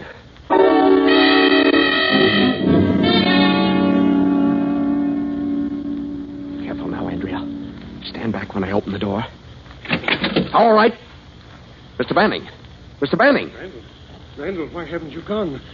You must go. I heard you scream. I can't go and leave you to be tortured to death. But the manuscript... Oh, hang the manuscript and the money, too. They'll be safe. Money? Yes, the bonds. Don't worry, I'll take care of them. You found the money? Yes, pasted in the manuscript. But I refuse to leave here without you. Andrea, take this manuscript and go back to our room and lock yourself in. I'm going to wait here for those two to come back. Do you hear me, Andrea? Yes, I hear you. Well, then hurry. Herbert. Wait a minute, Andrea. Did you hear that? Yes, I certainly did. It came from another room. The same scream. The same scream. What does it mean? Give me that manuscript, Andrea. Mr. Banning. Mr. Banning. Yes, son, yes? Do you remember the number of the last page of your manuscript? No, I can't remember. I just can't. On this last page of your manuscript, you began a new chapter. There are 2 paragraphs here. The last paragraph says, in other words, there are certain positive relations and certain negative ones between extrasensory perception and other processes of the mind. Is that your last paragraph? Yes, that was the last paragraph. You must carry on from there. Get up out of that bed, Mr. Banning. You're lying. No, please believe me. You're lying. There are not 2 paragraphs here, only one. And the words I quoted are not here. They're from a textbook by Professor Rhine. Get out of that bed and start walking through that door. Herbert, do you know what you're doing? You see? He can walk. And don't make a false move, Banning, or I'll shoot. Now through that door and down the hall. Oh. All right, Banning. Open that door. Randall. Put up your hands, both of you. Now get away from that bed. Who is this man? Herbert, look. His hands and feet are tied to the bed. Yes. But take a look at his face. Why, Mr. Banning. Exactly. A little thin, but it is Mr. Banning. Untie him and be quick about it. Mr. Banning, can you hear me? Yes. You're Herbert Randall. Thank God you got my message. I knew I could get through to you. I knew, and you got the manuscript. Yes, I have it here. I only got to page 313, one paragraph ending. Therefore, I am positive that thoughts can be transferred from one mind to another, regardless of distance. Right, word for word. You have the manuscript and the money, the 2 bonds? Yes. What do you want me to do with the bonds? As you see fit, my boy. Then this man is your brother William? Yes. Don't talk anymore. I'll add the rest. These 2 are not his nephew and his niece. They're his son and his daughter-in-law. They came from South America. They knew you had money and decided to get it. You suspected it, withdrew your money, turned it into bonds, and hid it, knowing that even if they did go to the extent of killing you, they'd have nothing but this house. When they learned that you'd withdrawn your money, they held you prisoner to force you to tell what you did with it, where you hid it. That's why they dug holes all over the estate. You're absolutely crazy, Randall. You had me all fooled for a while. I thought your father, William, was dead. I figured you 2 were holding Thomas a prisoner. And you were. But all the while, William was posing as Thomas. And he got away with it because Thomas and William were twins. Twin brothers. What of it? We're still his heirs. The money still goes to us. We'll let the state decide that. Don't worry, Mr. Banning. Everything will be... Mr. Banning. Mr. Banning. He's dead. Dead? But we didn't kill him. The state can decide that, too. This is a wonderful testimonial for parapsychology, gentlemen. And you 3 are going to have the opportunity to bear me out in my statements. It's a shame it had to happen in this way. But since it did, I'm proud that he selected me to help prove his theory. Why he did, I'll never know. But I'm grateful to him. Very grateful. Yes, Herbert. You're grateful. And as to why he chose you, you'll know when you turn to page 213 of the manuscript Mind Over Matter. There's an insert pasted there. Go on, Herbert. Read it. 20 years ago, my wife ran away with another man, taking with her our young son. I never heard from them again. But last week I learned the whereabouts of my son, who had assumed the surname of his stepfather. Since my brother William has returned from South America, I fear for the safety of my life and my fortune. I know they plan to kill me since they have learned of the existence of my son. So I have turned all my assets to cash and willed them and my unfinished manuscript, Mind Over Matter, to my son, whose address is 214 East 32nd Street, this city. What? And whose name is Herbert Randall. Andrea, I'm his son. Herbert. If you get this, God bless you, my son, and carry on with our great work, which is destined someday soon to eradicate the boundaries of time and space. Your father, Thomas Banning. Just a chance coincidence, you say? That's such a convenient explanation for the layman who doesn't understand, and safer, too, to be skeptical and conservative. But one mind can reach another regardless of time or space. And you will agree with me someday. I know.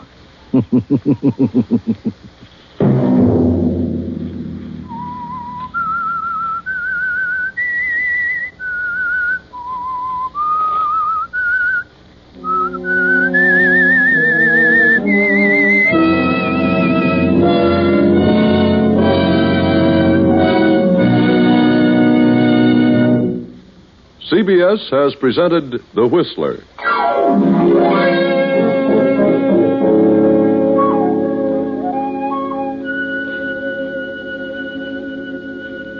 Original music for this production was composed and conducted by Wilbur Hatch. The Whistler is written and directed by J. Donald Wilson and originates from Columbia Square in Hollywood. I, the Whistler, bid you good night.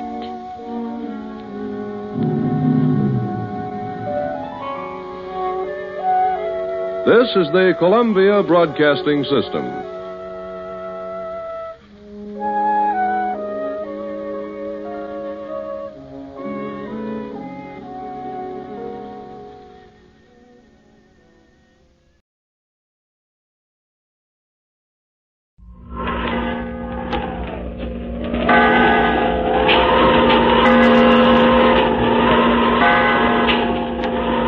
The Witch's Tale.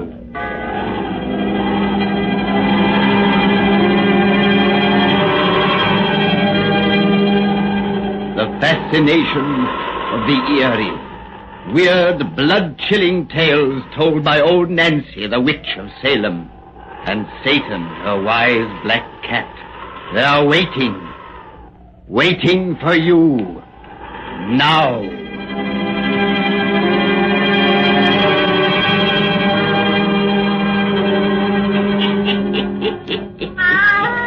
113-year-old I be today. Yes, sir. 113-year-old. Well, Satan, we'll be getting down to our yarn spinning if you'll tell folks to douse all lights. That's it. We want things nice and cheerful for our pretty little tales. Now draw up to the fire and gaze into the embers. Gaze into 'em deep, and soon you'll be across the seas in the jungle land of Africa. British Africa, in what's called Tanganyika territory.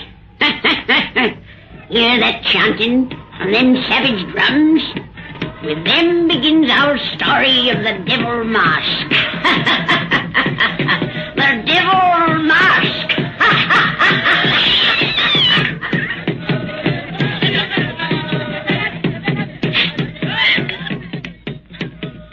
8 o'clock. Those drums have been booming for a solid hour now. We'll probably hear them until well past midnight. I'll wager the drummer Johnnies will have aching wrists tomorrow, and the singers won't be able to speak above a whisper. On the contrary, they'll all feel wonderfully refreshed. Such a ceremony to these tribesmen is, well, like going to St. Paul's on Easter morning or cantering through Hyde Park on a bright spring day would be to us. Oh, you mustn't speak of London here. It's only a reminder that we're over a month away from there. But we're leaving for England tomorrow, Harlan. You and Alec and I. And when we reach there, we'll find it no more pleasant than Africa. You're right. For one finds contentment within himself, not in his surroundings. Well, one thing's certain. The foggy old London moon's never so beautiful as the one above us now. It is beautiful, isn't it? Gorgeous. It's like those we used to sit and watch so long ago in Surrey, as we... Please, Harlan. Because you're now married to another man, can't I indulge in spoken memories? I wish you wouldn't. All right. Rather a nice compliment those blacks out there are paying you and Alec, with their chanting and their drumming. Yes. Gadeo, the witch doctor's son, told me all about it, in his funny pidgin English. I had already told you. Oh, you simply said they were holding a religious ceremony to pray that you and Alec have a safe journey back to civilization. Gadeo's version was far more dramatic. He said this jamboree was to propitiate the devils, so they wouldn't harm. That's why Monpo, his father, came here to the bungalow a while ago and muttered magic words about each piece of our baggage to drive away the devil. Well, that mask he had on certainly ought to frighten them away. It's a sacred devil mask, worn especially for this sort of ritual. Rum-looking object. Yes. Instead of taking measures to protect us, they think they're doing, they should pray to all their gods that we never leave the jungle alive. Oh, why, Phyllis? They owe you gratitude. Gadeo tells me that you... Oh, I've tried to treat them decently. You mean that Alec... No, he's treated them well, too. Except when he's been drinking. Then he isn't responsible. In the 7 days I've been here, Alec's never drawn a sober breath. He's inside that bungalow now, sleeping off a quart of whiskey. And he'll begin on another the moment he awakes. It isn't his fault. It's just the effect that Africa has upon some white men. When Alec gets back to England, he'll become himself again. I hope so. No, hang it all, I don't. I hope the rotter drinks himself to death as fast as he can. I hope he... forgive me, Phyllis. I'm going inside. Good night, Harlan. No, please. Let go of my hand. No, I won't. Now I've begun, I won't let you go till I've finished. Phyllis, when your father brought you to Africa, my regiment was sent to India 3 years ago. You were engaged to marry me. For 6 months after that, I received your letters. Love letters, just as I wrote every day to you. And suddenly I heard no more from you. And months later I heard you'd married Alec. I didn't mean to speak, but now... Why? Why? Hasn't it occurred to you that I may have married Alec because I loved him and had fallen out of love with you? Was that the reason? Yes. I see. Phyllis! Alec's awake. Phyllis, where the devil are you? I'm coming, Alec. Oh, you're outside. Stay where you are, I'll come to you. Well, you and Lieutenant Lawrence being romantic in the moonlight? We've been talking, Alec, and listening to the chanting. It was that blasted noise woke me up. Where's my whip? I'll soon make that beggar stop. No, you can't interfere with them. Alec, that ceremony is for us. Huh? Oh, yeah, so you told me. Oh, Monpo is driving devils out of the way, so I'll get to England safely. Nice of him after all the kicks I've landed on where he should wear pants. He's got a first-class Christian spirit. Don't you think so, Holland? Yes. He finds it easier to return good for evil than I ever shall. Oh, I wouldn't say that. You've got a first-class Christian spirit, too. Why, you even come and pay me a visit after I married a woman you was once engaged to. Alec. Don't worry, Phyllis. I ain't gonna quarrel with your ex-lover. See here, Anson. I don't propose to... Hey, don't get mad. I ain't mad. I like to have you around, Lieutenant. So you can enjoy watching my happy married life. Alec, go back to bed, please. All right. I'll leave you two alone again. Please. Here, I'll help you. I don't need any help. What I need's another bottle of whiskey. No. Yeah. You don't want me to stop those black monkeys in the village from making a noise, so I gotta drink enough not to hear them. I got a bottle in the cupboard here. All right. Get it if you must. Of course I'll get it. Hey! What's the matter? The bottle I had in here is gone. You must have taken it then. No. I put an extra bottle here special, so as I'd have it when I'm in a hurry. Who's stolen it? No one, Alec. Not a soul has been in this room since you fell asleep, except Lieutenant Lawrence, Monpo, and I. Monpo? Then he took it.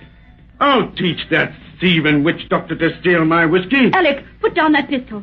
Come back. Take your hands off of me. Harlan, help me. Harlan. Now, you keep out of this, Lawrence. Let me go. Drop that pistol, Ed. Stop. You're breaking my arm. Drop that pistol. I've dropped it. Take your hands off. Get the gun, Phyllis. I have it. Lead him to bed. He doesn't know what he's doing. Oh, yes, I do. I'm going to kill that thief, Monpo. He's not a thief. He was never near that cupboard. He only came into the house to perform his magic on our luggage, to do us a favor, as he thinks. That rotten blighter has my whiskey. Monpo stole my whiskey. I think we'd better go away, and he'll soon go back to sleep. Yes, he's falling asleep now. Come on. All right. I'll kill the thieving blighter. Here, you keep his pistol. I don't want him to have it handy if he wakes up again. He's liable to do anything. Oh, God. To think you're married to that swine. To think you love him. Harlan, I'm going to tell you the truth. Truth? About Alec and me. What do you mean? Let's go outside again. Please open the door. Certainly. When I said I married Alec because I loved him, I lied. Phyllis. I meant to go on lying. But after all, I owe you the truth. Oh, why? You know that my father died of fever 6 months after we arrived here. Yes. That was when my letters to you stopped. The day before he died, a missionary came here. He was from the coast and on his way to the interior. Father knew that he had but a few hours to live. And when the missionary left, I'd be alone with Alec. He was the only other white man in 50 miles of jungle. Alec had often tried to make love to me. He was drinking heavily then. Well, he suggested to Father that if he didn't have the missionary marry us, I believe you understand. The filthy, beastly swine. Please. Nothing we can say or do will change it. We can change the future, and we will. Oh, my darling, you still love me. You'll get a divorce, and then... There can be no divorce. You mean you'll stay with this brute? He isn't a brute. He's a weak, spoiled, selfish child who must have his own way no matter how he gets it, no matter who it harms. I'm his wife, and I must take care of him and keep him out of trouble as long as we both live. You're not thinking reasonably. You've got to listen to me, and then... Everything you could say I've already said to myself. No, we'll never mention this again. You've already arranged to return to England with Alec and me, so that can't be changed. But after we reach there, we must never see each other again. I want you to promise me that, Harlan. No.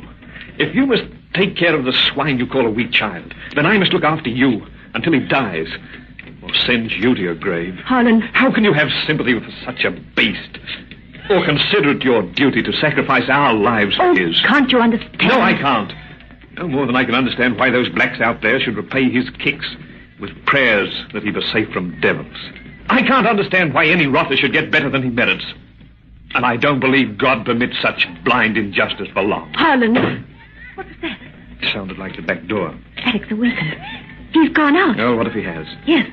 There he goes across the compound toward the native village. And he has a gun. A gun? I have his pistol. He's taken his rifle. We'll stop him. But why? Come on, quick. He thinks Monpo stole that whiskey. And if he reaches the village before we can stop him... Oh, you don't think he's... He's liable to do anything. Oh, he's disappeared among the huts. Harlan, if he attacks the witch doctor when he's wearing the sacred devil mask, the other blacks will... Oh! A rifle. The drums have stopped. I'll teach you blacks to steal my liquor. Alec! Look! By that fire. Monpo, lying on the ground. I said I'd kill that dirty thief. Gadeo, your father isn't badly hurt. He isn't... Look for yourself, I'd miss you. There's a hole in his mask that's spattered with blood. Shot between the eyes. Yes. My father Monpo died as the on the sacred mask. Oh, Gadeo, Gadeo know that you do not wish him die, right, missy. But for boss who did... Tabada, clone! Come now! Gadeo, my husband didn't know what he was doing. Phyllis, get behind me. They're closing in around us. Keep away from me, you blacks. I'll shoot the first who takes another step. You keep back, Gadeo, or I'll kill you like I did your thieving father. Another of you. Now will my father people. It is the dead who pay you for what you do tonight. Dead? You have killed a priest as he drive him devil from your path. Now his soul will try those devils on you. That's funny. When the sun rises in the morning, you will laugh no more. For you will own my father devil mask. I'll own the devil mask? With his blood on the hole your bullet make when you kill him. Till you take his life, he gives to you his mask. Samba Romeo! I'll father people no more close them way. You free to leave here now. When the sun rises, you will own the devil mask, and it will never leave you, come die.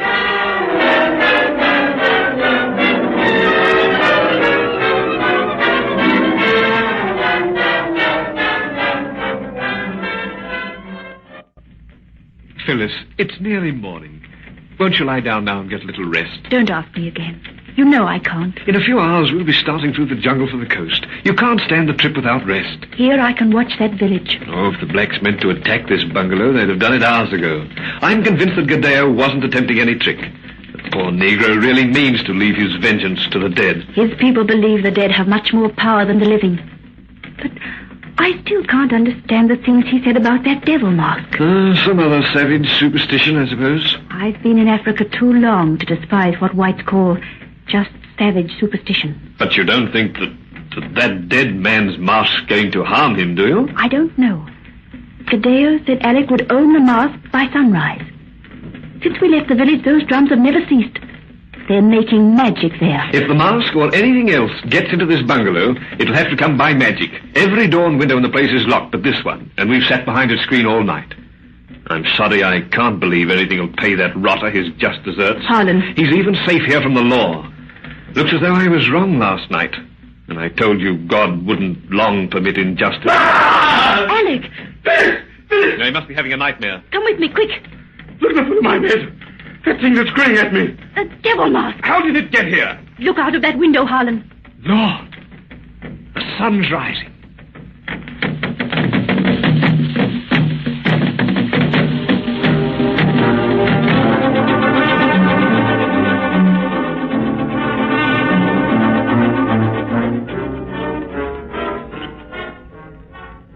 After tramping through this rotten jungle all day, I'd like to sit quiet in my tent tonight and have a drink in peace. Will you two please stop talking about this crazy mask? Not until you do as your wife asks, Ranson, and get rid of the thing. Why in heaven's name did you bring it with you? When you first saw it on your bed this morning, you were more afraid of it than Phyllis is. I was merely startled.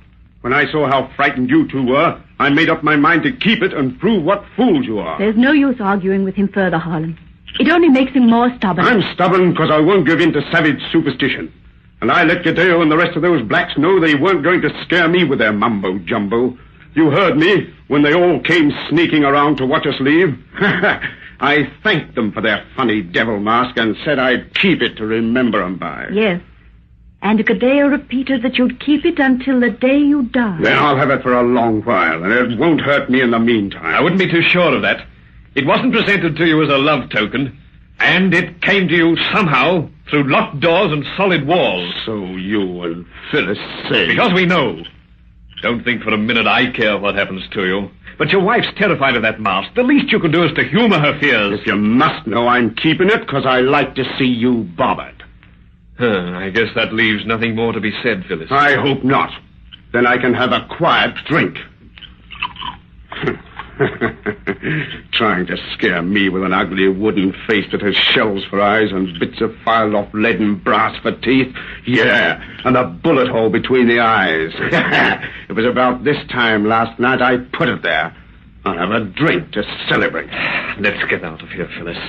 Where we won't have to breathe the same air as that. I thought that'd shock your tender sensibilities. Get out! Get out, both of you, and leave me alone. Tell my wife what a cad I am and how much better off she'd be with you. It won't do you any good, but she won't leave me. Get out! Get out, you swine! Don't, Harlan! Come. Wait! Come back! Where are those drums sounding? Drums? Yes! We're miles away from any village. Who's drumming in this jungle? I don't hear any drums. Neither do I. Well, what's the matter with your ears? They're getting louder every second. There isn't a sound outside. There's drums, I tell you. and voices chanting. Like there was last night. Those blacks are coming after me. You can't hear drums or chanting. No, there's none to hear. You're lying to me. Now they're just outside. They're all around this tent. Where's my gun? They won't get me without a fight. Don't let him touch that rifle, Howard. I've got it. The fool's gone mad. Let me go. Let me go. Ah, look at the mask. The mask? There's blood on it, as there was last night. Fresh blood. Oh, you're seeing and hearing things that don't exist. You're lying to me. Lying. Drums are beating all around me. Blood is pouring from that mask.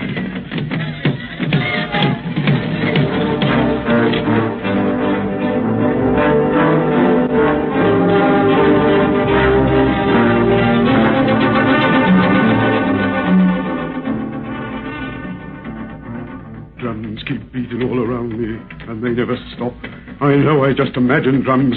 There's no blood on that mask. But I see blood, and I hear drums. That devil mask keeps grinning at me. It whispers in the dead man's voice, and soon I'll die. It's going to kill me. Ah, no, no, no. Oh, no, no, no. How long has your husband been like this, Mrs. Ranson? It began 3 weeks ago, Doctor, in the jungle. He didn't talk as you've just heard him do at first. That began after we came aboard this ship. Now he keeps it up at intervals night and day. And you say this fixation concerning drums and blood is in some way connected with that African witch mask at his bedside? Yes, Doctor. Then why haven't you removed it? You try removing that mask from his bedside, Doctor. I mean to. Wait. He's quiet now, which usually means that he's dozed off. Move very quietly so that he can't possibly hear you. Why? If you do as we ask, it will save much explanation. Very well. Ah! Oh, no, no, don't touch that mask. Bring it back. If you take it away, well, I can't see it grinning. I won't know what it's planning. I won't know when it's going to kill me. Here's your mask, man. Take it and get back to bed. You won't take it away again. Oh, you won't. No. Get back in bed. No. You see why we haven't removed the mask, Doctor. How did he know I touched the thing? His eyes were tightly closed. I didn't make a sound. He just knows, Doctor. That's all. Oh, drums. Drums keep beating all around me. There's drums. It's beginning again. That mask must be removed without his knowledge. Yes, but how? When you called at my quarters and hinted what sort of a case this was, I prepared this hypodermic in advance. Now, you hold him tightly, Lieutenant, while I jab the needle in his arm. All right. Let me go. What are you going to do with me? Oh, my arm. Quiet, man, quiet. Oh, you're going to make me sleep while you take away the mask. Don't do it. If you do, I'll die. No, please, no. I gave him a double dose. It's hitting him quick. Don't. Drums. The drums are big. Now, take that ugly witch mask and throw it through the porthole. There. It's in the sea. He should sleep for 48 hours and wake up cured. Harlan, the mask has bobbed up to the surface. It seems to be grinning at us. Phyllis! The ship should be leaving it behind. But it seems to be traveling along at our side. As though it was following. You don't think... Gadeo said Alec would own it until the day he died.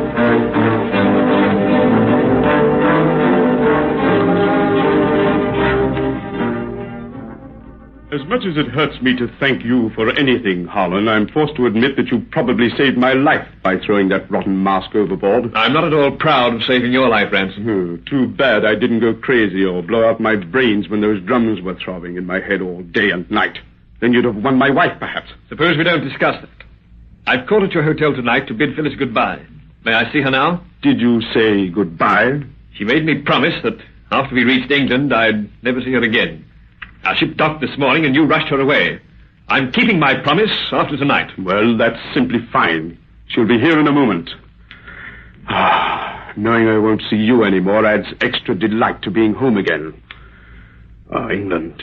After 3 years in the bush, first-class whiskey instead of African trade slush, and feast your eyes on that roaring fire in the grate, no open fireplaces in Tanganyika. And here there are no savage superstitions that a clever chap like you can use to drive another mad. What do you mean? I've got that masked business figured out. You seized upon Gadeo's crazy threat that night as a means to drive me mad or kill me. You brought the mask into the house and put it at my bedside. It was your constant suggestion that made me hear those drums and see that blood. You're talking like a lunatic. Oh, no. I'm talking like a sane man now because I'm safe in sober England, where nothing in the world can frighten me. My wife can get along without your goodbye, Lieutenant. You're getting out of here now. No, I'm not. Get out, I say. Get out. Alec. Phyllis, you're just in time, my dear, to see your lover leave here. I'm putting him out. No. You can't put this. Pistol can. You're looking at my wife for the last time until the day I die. And that will be for a long, long time. Now, there's the door. Get out. You have me at a disadvantage. Goodbye, Phyllis. That's enough. Get out. What? Drums. Drums. What? I hear drums again. Drums coming closer. Drums in England. No, the mask is gone. At the bottom of the sea. The mask can't find me here. What's that? Who's at that door? Oh, looking for Mr. Ransom, sir. What? Who are you? Oh, I was your room steward on the ship, sir. Oh, I think the lady there recognised me. Yes, but why... What do you want me here? Oh, I've come to return some property of yours, what was fished up from the dock this afternoon. I remember seeing it in your cabin when you were so terrible sick about 2 weeks back, sir, and I... What's wrapped in that paper you carry? What do you bring to me? Why, it's just this, sir. Oh! The mask! It's swallowed. I knew it when I heard those drums. And now they're throbbing in my head once more. But it's not going to turn my mind again. I'll destroy it now for good and all. Ah, you're thundering the fire. Yes. Water brought it back to me, but nothing can return from fire. It's flame from which all devils come, and back to flames they go. I'll beat your rotten witchcraft now, That shot! It come from that mask, in the fire. There's a bullet hole in Alec's head. Between his eyes. He's dead. How? Pull that mask from the flames, quick! Yes, all right, sir. I'll cut it with the tongs. Let me smother out the flame. The little rug will do it, sir. Why take it from the fire? To save the rest of our lives. Look where the fire's eaten away the wood. The metal teeth of the mask? Our old rifle cartridges with the bullets filed to slugs. And when the fire got them out, one popped right off. Then Alec was killed by natural means. And all the other things were coincidence. Imagination. I wonder. What do you think?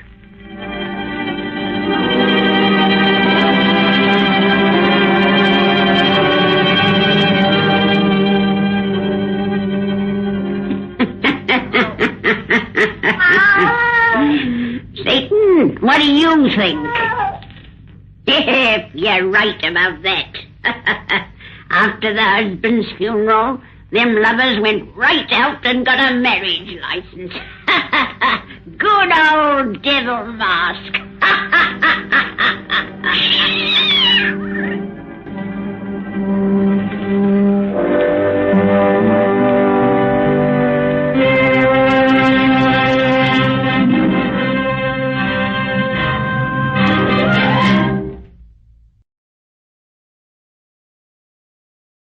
The Casebook of Gregory Hood. Presented by the American Broadcasting Company.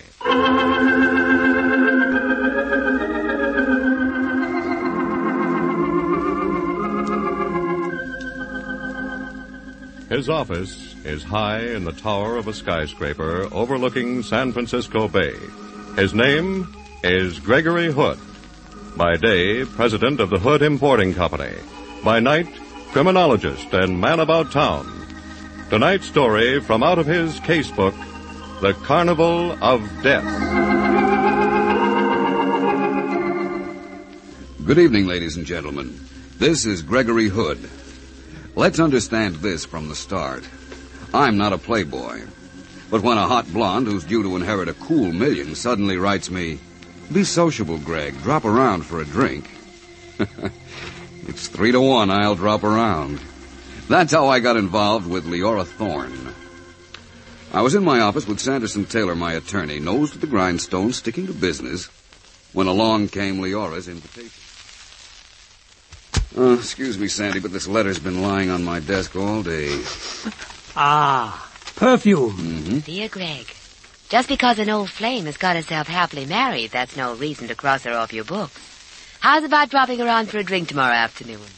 I want you to meet Bradley, my new husband. You'll like him. From quite a lady, Greg, judging by your smile. Remember Leora Littleton? She's now Leora Thorne. Oh, the one who's coming into old Colonel Littleton's money? $1 million next year. She wants me to drop over this afternoon. What for? Just for Auld Lang Syne, I guess. Probably giving a big cocktail party. Has she still got that big estate on Shore Drive? Mm-hmm. Swimming pool and all the trimmings. Oh, take my advice and you'll stay put. I'm sort of curious to see Leora again. It's been a whole year. Now, Greg, don't get involved. Oh, nonsense. The gal's happily married. She says so. Haven't you ever noticed, Greg, that your ex-girlfriends never invite you to their homes unless there's trouble brewing? Oh, Sanderson, you're a cynic.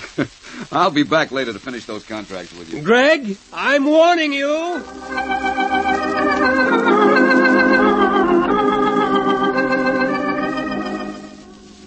My attorney, Sanderson Taylor, is heap smart Injun. I should have avoided that perfumed billy-do like rat poison. Because when I got to Leora's, there wasn't any party. There wasn't so much as a friendly Greg. How have you been? Instead... Greg, you're just in time. Hey, what gives? This is Brad, my husband. I'm glad to know you, Mr. Hood. I've been meaning to drop around ever since I read about you two getting married. Never mind the chit-chat. Go into that small room over there. And listen. Listen to everything that's said. Wait a minute. All I came for was a nice sociable visit. Greg, I need you. I'm desperate. That's right, Mr. Hood. We're both desperate. Before I could say, I'm booked for this waltz, thank you, and walk out, they'd pushed me into a small powder room. I watched them go into the library right alongside. I watched the butler usher in a little runt who wore a face like a dachshund plus a twitch. An unsavory type. I listened to Daco Face talking to Leora and Brad. My boss says to tell you an old Chinese proverb. Confucius say, a Welsher gets it in the neck. I'm not Welshing. $3,000 worth. I don't owe him a penny. What about the IOU? The game was crooked. I only signed it to get out of the place. Better pay it, girlie, to stay out of a coffin. Say, look, whoever you are, have a heart. That crap game was rigged. My wife was cheated into losing all that money. Please, I need time. Tell your boss to give me time. A week from today, my boss says. What about a week from today?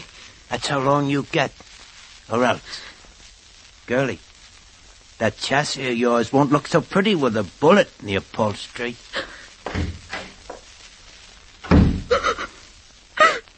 Brad, what am I going to do? Oh, precious lamb, you've simply got to pay off. I can't. No, we'll sell your jewelry, rent this house, anything.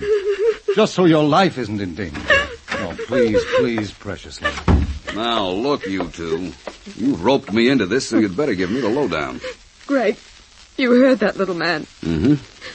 Where have you been gambling, Leora? Out at Pacific Playland. Pacific Playland? That's an amusement park. I begged Leora to stay away. You didn't drop $3,000 on ping pong and darts, did you? There's a floating crap game out there. People never tell me these things. Who runs it? I don't know his name. They just call him the boss. A rigged dice game at a honky-tonk carnival. Leora, have you lost your senses? I can't explain it, Greg. Every now and then I get this itch to gamble. It just grabs hold of me and... Well, this time I got in too deep. I tried to stop her, Mr. Hood. Well, my advice is square up.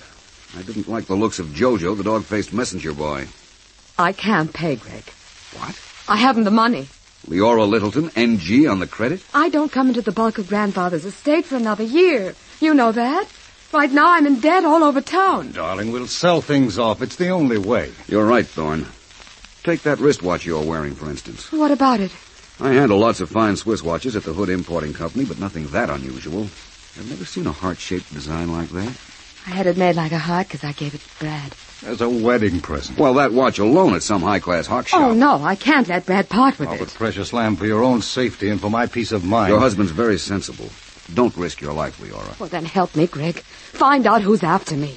Well, I'll think it over. Oh, you were the one person, Greg, I knew I could turn to. If you help us, Mr. Hood, you'll never find two people more grateful. Well, I have to go now, but you'll be hearing from me, Leora. I'll show you to the door, Mr. Hood. This way. I'm so worried about her, Mr. Hood. Naturally. Oh, sometimes I wish Leora didn't have, well, all this. She's a swell kid. She just needs taking care of. I'm doing my best. You know, I think you are. I think you have a pretty level head on your shoulders. Thanks. Well, I'm so crazy about her. A lot of folks probably think I just married her for the money. Well, anybody can see that isn't the case. Well, chin up. Don't let Leora get too upset. Well, I'll try not. Good meeting you, Thorne. It was grand meeting you.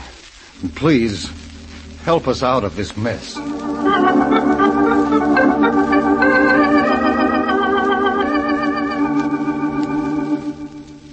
Well, Greg, how was Leora's cocktail party? What cocktail party? I thought so. She only got you out there to rope you into something. Put your hat on, Mr. Taylor. We're going places. What about these business contracts? They'll keep. We're going to Pacific Playland. The amusement park? What goes on out there, it seems, isn't so amusing.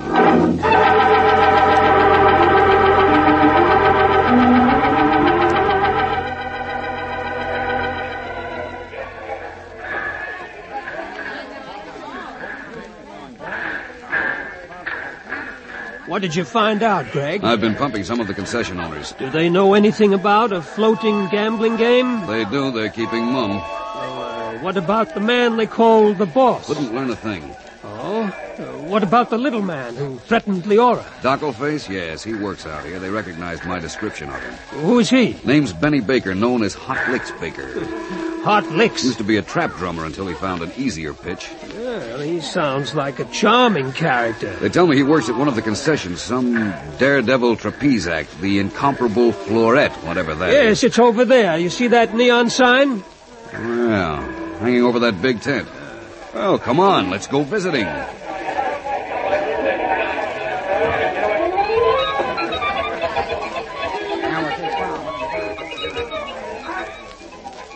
cents, ladies and gents, only a tenth of a dollar. See Florette. Florette the incomparable. Watch her death-defying leap through the air. The trapeze act of the century. At 200 feet, with perfect precision, the little lady will defy gravity. Buy 2 tickets, Sandy. Greg, that Barker. What about him? I have a feeling he's looking at us. No law against giving his customers the once-over. No, it's just that, well, he kind of nodded when he spotted you. As if... Look out, Greg! That neon sign is coming loose! Greg, get out of the way!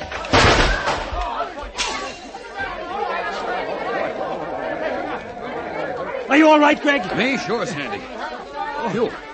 Lucky thing you pushed me. Oh, I had heart failure. You were standing right under it. You had heart failure. Brother, I could feel the breeze as that sign went past me. Everybody okay out there? Accidents will happen. We'll have the debris cleaned up in a jiffy. Meantime, just step up, ladies and gents. See Florette. Florette the incomparable. Florette the wonder girl. Hurry, hurry, hurry. Greg, that was not an accident. Sure it was, Sandy. The sign just tore loose. When you were directly under it, I think somebody wanted to kill you. Oh, nonsense. He's right, Mr. Hood. Huh? I said your friend is right. 200%.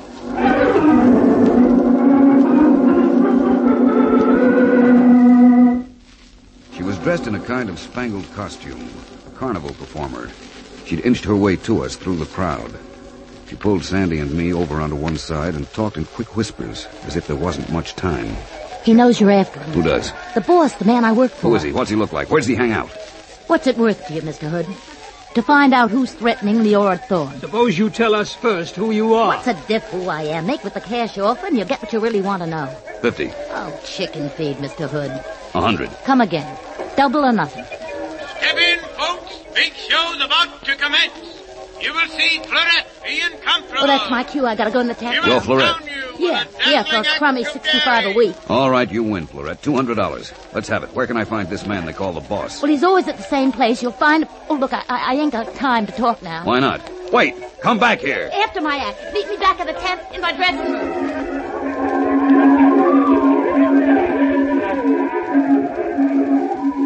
We bought our tickets, Sandy and I, and followed the crowd into the big tent. Pretty soon, the girl appeared and climbed a rope ladder, 100 feet up at least. 4 times a day she did this stunt. She must have had nerves of iron.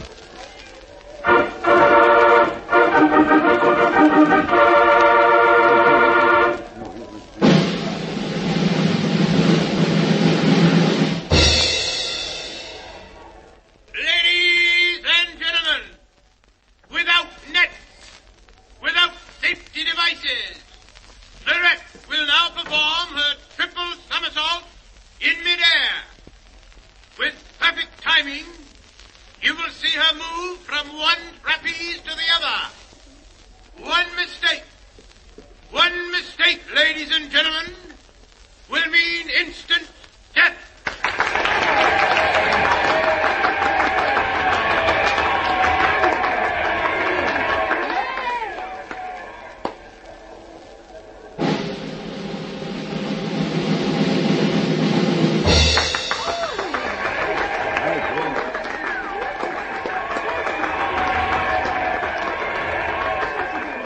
I don't get it, Greg. Get what? Well, a trapeze artist, a honky-tonk character. What possible connection can she have with a girl like Leora Thorne? That is what we're going to pay her $200 to find out. Are you ready, Miss Florette? All ready!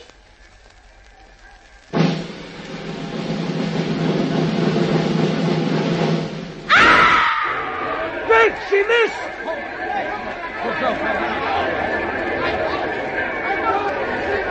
They're taking her to the dressing room. She'll never live after that fall. Wait, let's get out of here, Sandy.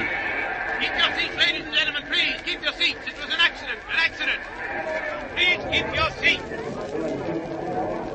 Excuse us, please. We have to get through. Keep going, Greg. I'm right behind you. This time I'll bet my most sincere necktie on it, Sandy. That was deliberate. What? Did you notice the fellow who was beating the tempo for her? Oh, the little fellow with the drum? Uh-huh. Yes, what about him? He took a powder as soon as she missed that second trapeze. Well? He was Benny Baker. The man who went to see Leora Thorne? That's right. And this was murder, pal. Deliberate murder.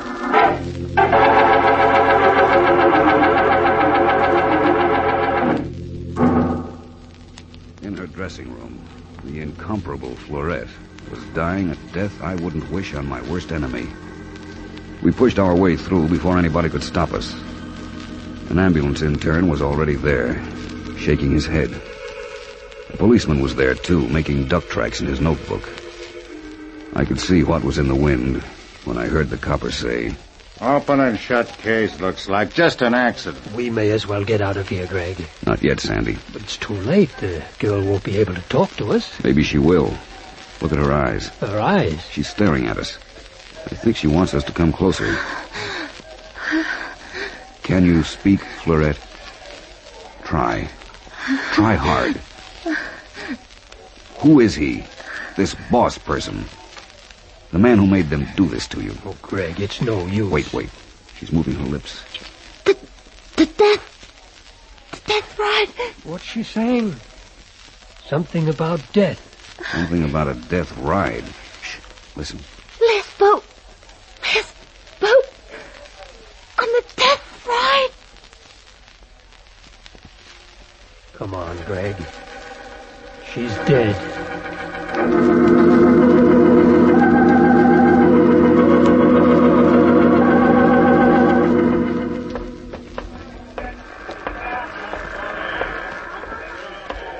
Well, we didn't get very far, did we? Not yet. But you may quote me as saying I'm hopeful. Oh, Greg, for Pete's sake. What?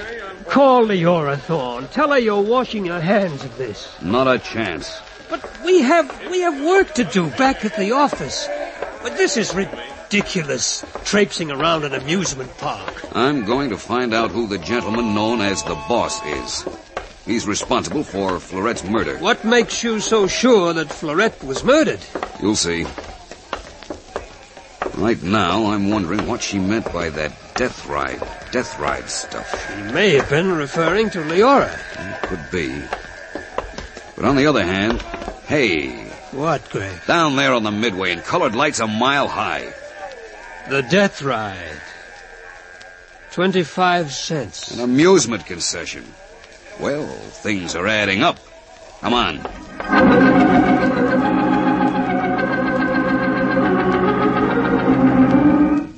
We ran down the midway, past the bingo joints and frozen custard stands. For only 2 bits, the death ride looked entertaining enough. It was a long tunnel filled with water.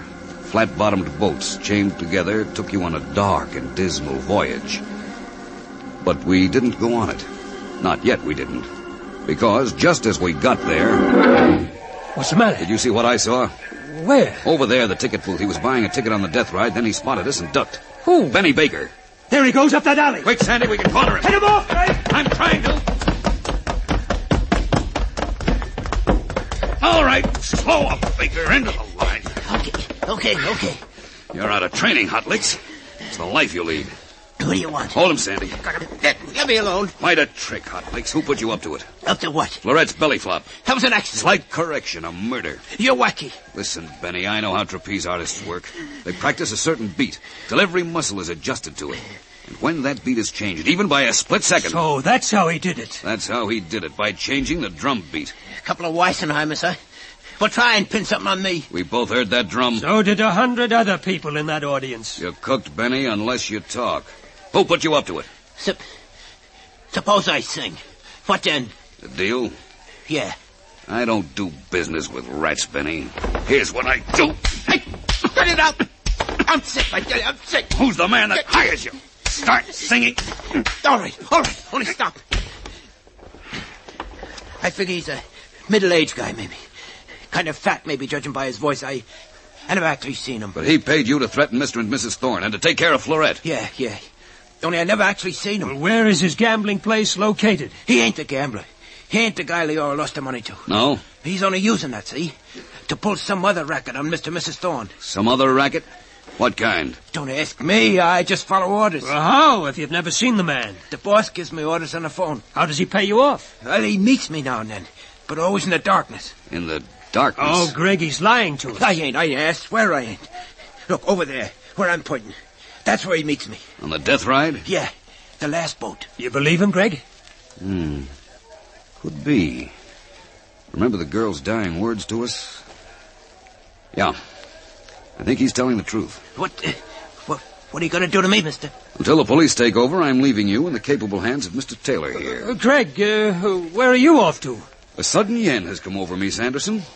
I haven't tried one of those amusement rides since I was a small boy. You're going on the death ride? If anybody wants me, I'll be in the last boat, keeping a date in the darkness of the tunnel.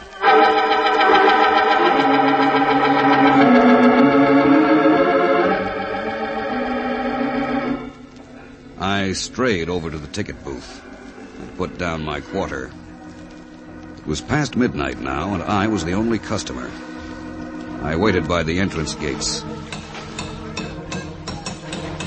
The string of tiny boats emerged from the tunnel, slowed up, disgorged a load of giggling bobby-soxers. Then it was my turn.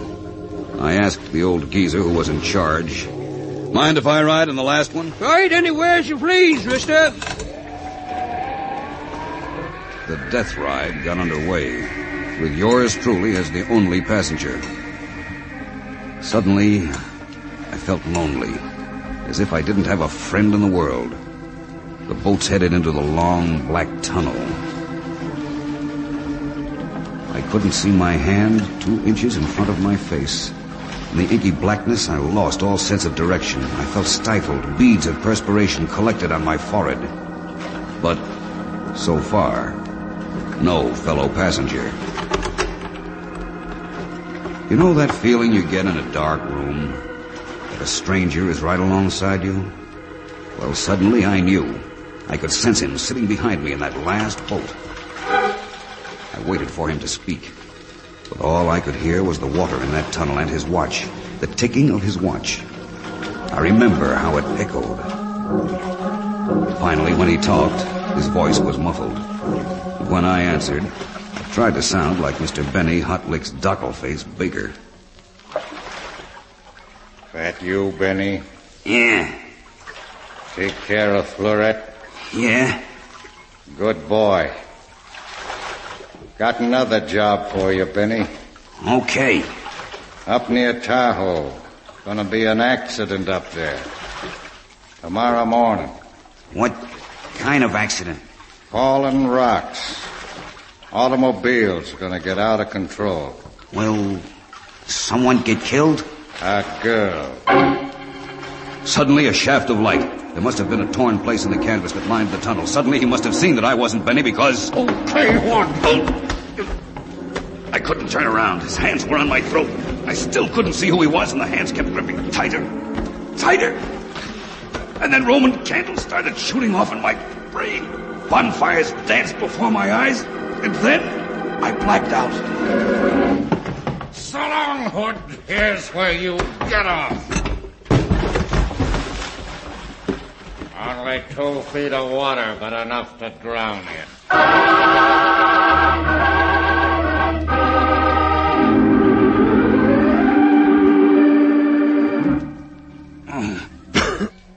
Greg. Take it easy, old man. Oh, my throat. Just lie on that bench for a while. Where'd you find me, Sandy? On the death ride. Floating face down. You deserve a Carnegie Medal for life-saving. How come such perfect timing? Well, he got away. Baker? I was running after him. Just as we passed the death ride, I saw a passenger climbing out of the last boat. It wasn't you, and I got worried. That passenger? What did he look like? I didn't wait to see. I grabbed a flashlight from the old man and went sloshing into the tunnel to find you. I never saw that other passenger either. Too dark. That was the boss. Yes. Any idea of his identity? None. His hands suddenly... Sandy. Yes? I just remembered that fellow's hands, his left wrist. What? Never mind, it'll keep. We'd better get after Benny Baker. I've learned he's a professional killer with another job on tap for tomorrow morning. Oh, and I let him get away. Come on, we've got to stop him.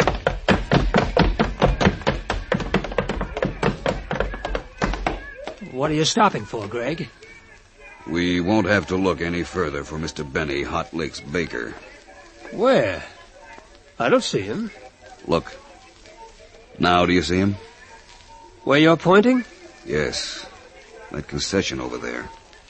Hilbert's Waxworks Museum. Those figures on display outside. Look at those wax figures. Oh. Greg. How fantastic. Fantastic was the word, all right. 3 of them standing upright and motionless. Napoleon, Mary, Queen of Scots, holding her head in her hands, and Jack the Ripper, all built of wax. Alongside, slumped over and equally motionless, was Benny Baker. They made a lovely foursome. Oh, that green spotlight on them, you'd almost swear that Benny was a wax figure, too. Yeah, except for the bullet hole and the blood. Sandy, let's get back to the car.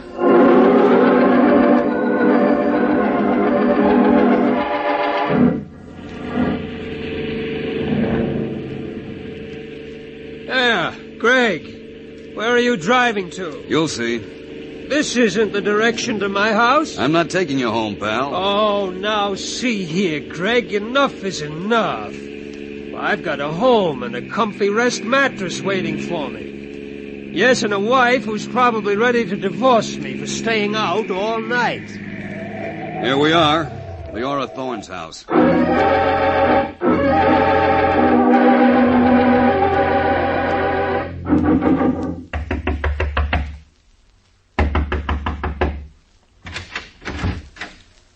I know it's late, Leora, but I've got to see you.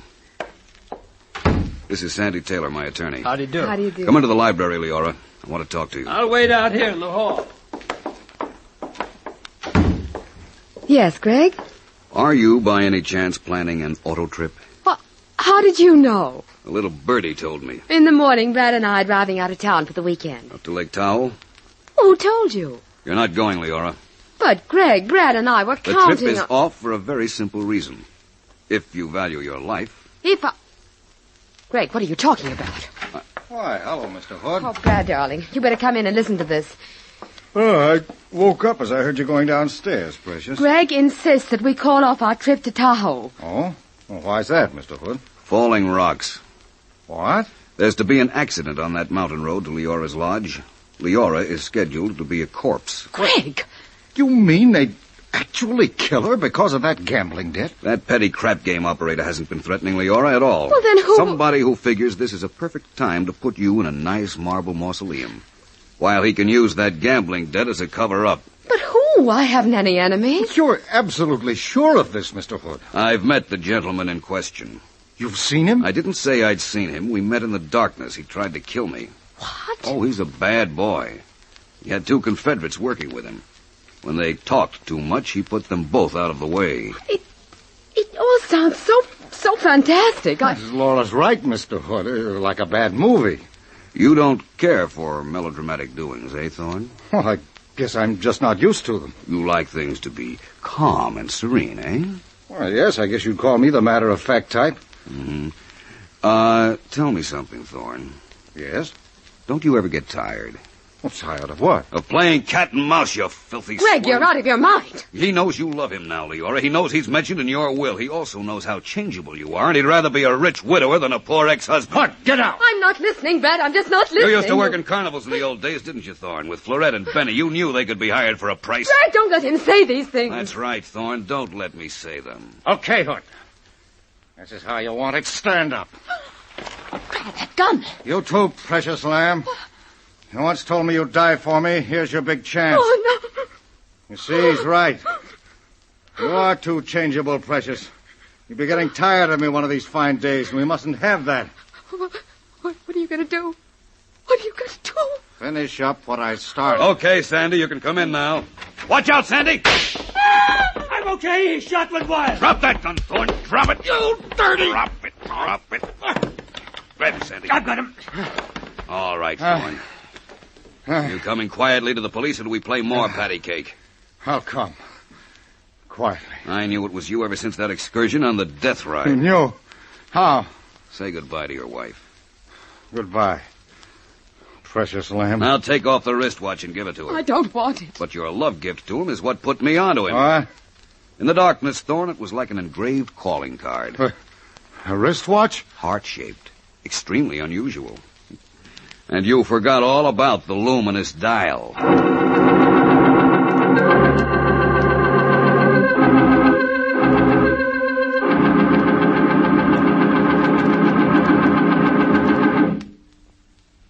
You have heard The Carnival of Death, an adventure from the Casebook of Gregory Hood, written this week by Jerome D. Ross, directed by Martin Andrews, and produced by Frank Cooper Associates.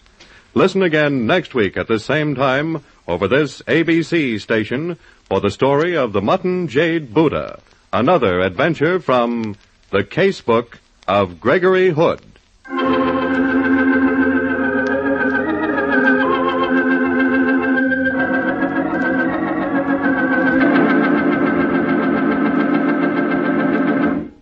This is ABC. And now, Mystery Theater.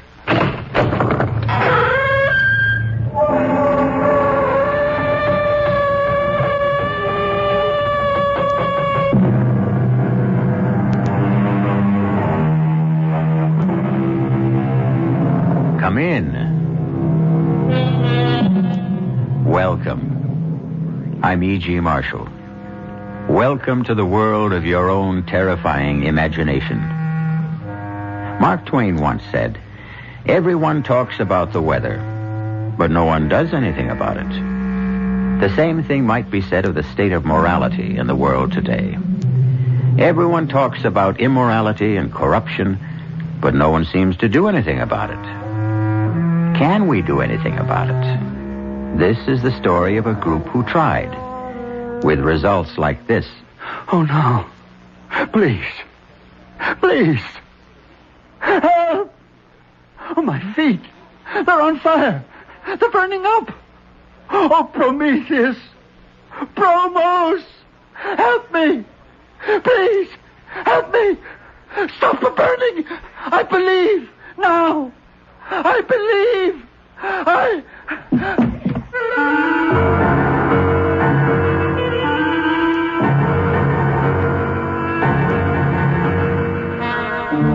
Our mystery drama, Ordeal by Fire, was written especially for the Mystery Theater by Murray Burnett and stars Mandel Kramer.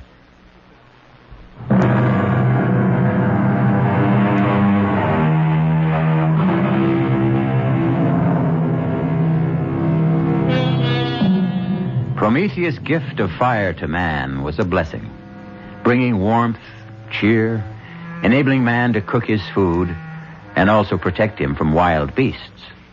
But along with the benefits came drawbacks. Fire proved to be destructive and sometimes deadly, and man used it often to destroy. Thus was born the warning, don't play with fire. However, those who created one warning didn't follow their own advice, and they inevitably learned that they should have. Bob! Bob! Over here! Ava, I wired you not to meet me at the plane. I had to. Bob, I'm so glad you're here. Darling. I've missed you. Me too, darling. I know I shouldn't have sent you that silly cable, but Bob, I am so frightened. It's all right now. It is all right. No, it isn't. I know how important your China trip was to you, but I had to bring you back. I tried to handle this myself, but it's Handle what? Not here. Let's have a cup of coffee and I'll try to explain.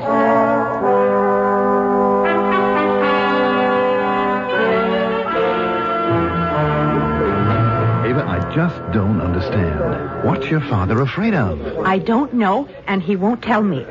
That's why I sent for you, Bob. Maybe he'll talk to you. You know, darling, if you were anyone else except the level-headed, beautiful girl that I'm going to marry, I'd say this whole thing was nonsense. You won't say it after you see Dad. You won't recognize him. Why, you mean he's changed physically? Not so much in appearance, but in his attitude. You know the way Dad was completely self-assured, positive. Yes, and sometimes wrong. Of course, who isn't? But you don't get to be the head of one of the largest corporations in the country by running scared. And, Bob, believe me, Dad's terrified. Can you picture Vern Marcus scared?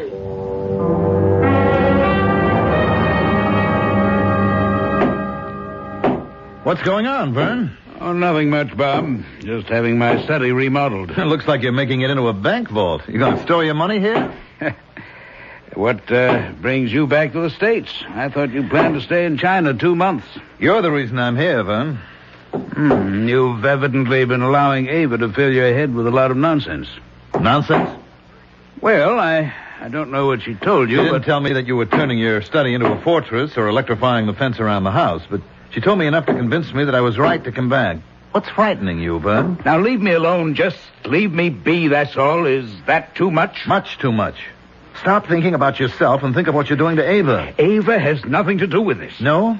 How would you feel if your daughter built herself a fortress and locked herself in, turning from an outgoing, beautiful girl to a frightened, petulant child, asking only to be left alone? Would you try to help? All right, Bob. You win. One promise. You mustn't tell Ava. But she's frantic with worry. I have to tell her something. No. At least let me tell her that you've confided in me. That will help. That's all you'll tell her? You promise? I promise. All right. My telling you isn't going to do any good. I'm caught, that's all. Caught? By what? The Promethean Society. What's that? It's a small, secret society dedicated to doing something about the lack of morality in the world today. All right, but what do you mean you're caught? I have 1 week to give the leader of the society, a man who calls himself Promos, $1 million. For what? Well, ostensibly to spread the message of the society. Well, what kind of work do they do that takes $1 million? A public relations campaign. Newspaper advertising, television, radio. There are even discussions of making a motion picture, and that takes money. Well, I don't see the problem, Vern. If you really feel that this is worthwhile, you make the contribution. If you don't, you tell them you won't go along. I'm afraid that's not possible.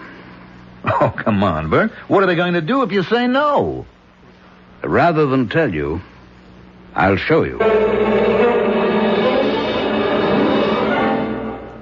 Timmy, Bob Steele remembers you. I'm sure you remember him. Sure. I remember, Bob. How are you? Well, I'm fine, but what are you doing in the wheelchair? Learning how to operate the darn thing. I can move it pretty good. It's the brakes that bother me. Oh, watch it. That's all right. I've got you. Oh, thanks.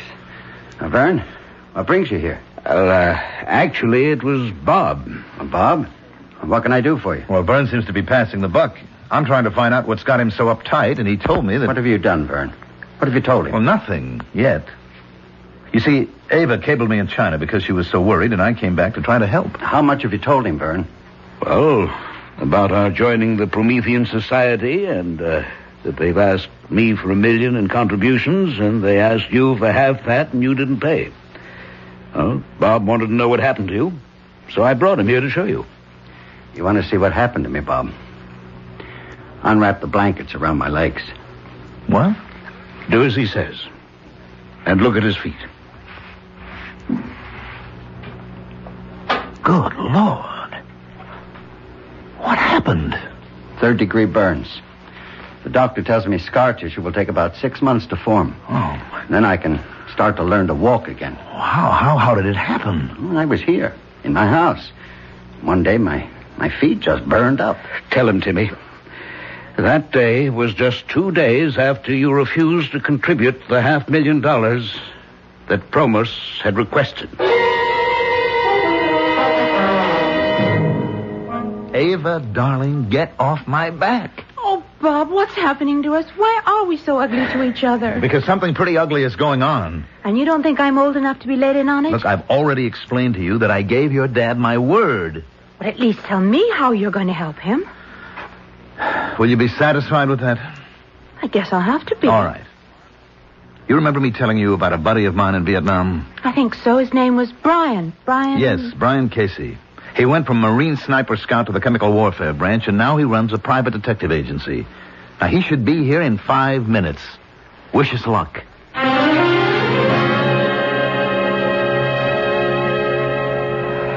can't do it, Bob. I just can't. Vern, think what we're asking. Only to stall. He'll tell me I've had enough time. I've known about this for weeks. He's right, Bob. Look, Casey, I brought you here because I believed you could help. Now, if you're going to agree with him... Just stalling isn't enough, Bob. We've got to have a plan. And before I can even think of anything, I've got to see what this organization looks like and how it operates. I've told you, Mr. Casey. It's not good enough. I have to attend one of those meetings. I just don't believe that any man can control fire. Then how do you explain what happened to Timmy Burns? I can't. Yet. And we still can't be sure that Burns told it like it happened. Well, Timmy has no reason to lie. And you must believe that this Promos can control fire. I only know what I saw.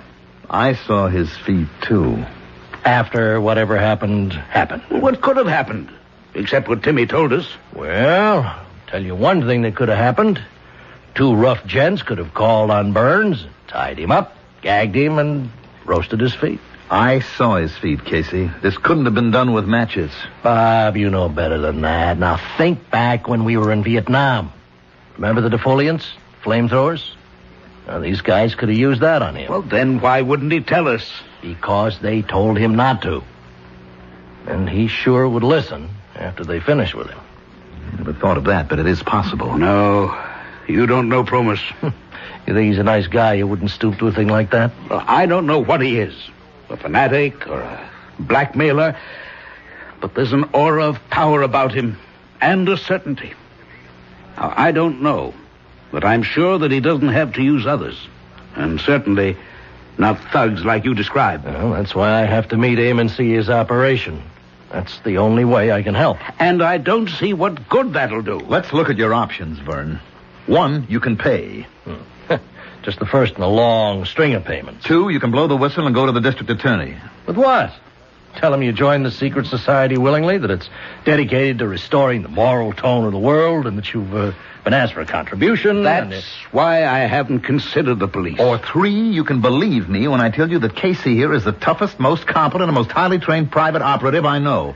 In addition to being a buddy of mine from Vietnam. I'm not downgrading Casey. I just don't see what he offers. A long shot. You can take me to your scheduled meeting tomorrow night and introduce me as a sinner who's seen the light. I'm an ex-Marine, a Vietnam veteran.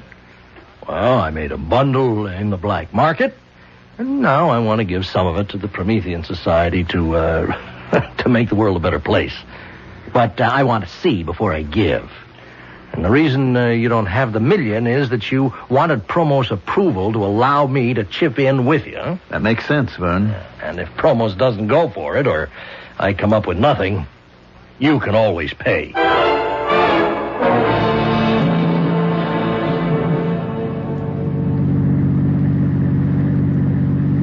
How you feeling, Vern? Nervous.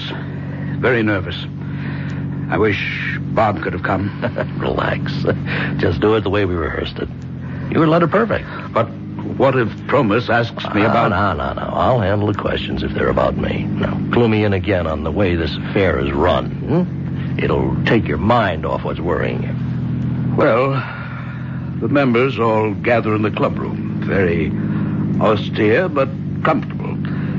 We generally chat with each other, and then when a gong sounds, we go into the assembly hall. That's a large room. I think it used to be a ballroom. It's been fixed. It has a stage at one end with a platform. And that's where Promus stands when he talks. That all? Well, there's the fire, but you know about that. At a certain point in his address, he raises his arms and extends them in the white and gold robe. And suddenly, he's consumed by fire. But it never burns him. Never. And you have no idea where the fire comes from? None. We've all talked about it. At first, we thought it was some magician's trick, but we can't be sure. You've never had the stage checked out? Well, we talked about it, but we never did. Here we are. You know, you'll have to meet Promus before you can get into the meeting. All you have to do is introduce me. The rest will be up to me.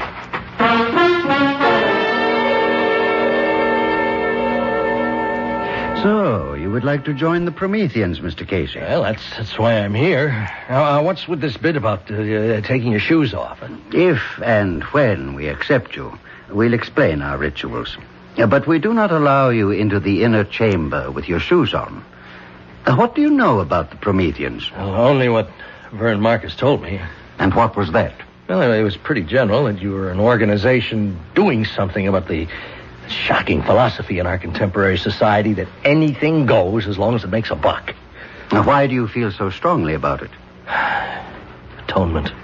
Atonement? For what? For my sins. This is not a confessional, and I am not a priest, Mr. Casey.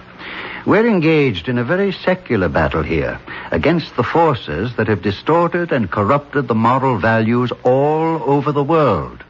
And we intend to use the very same instruments that did the corrupting. Well, I apologize, but I wasn't being flip. Maybe Vern told you I was in Vietnam in the Marine Corps. I know this isn't a confessional, and you're not interested in my life story, but I made a fortune then. Opium? No, not quite that bad. Black market.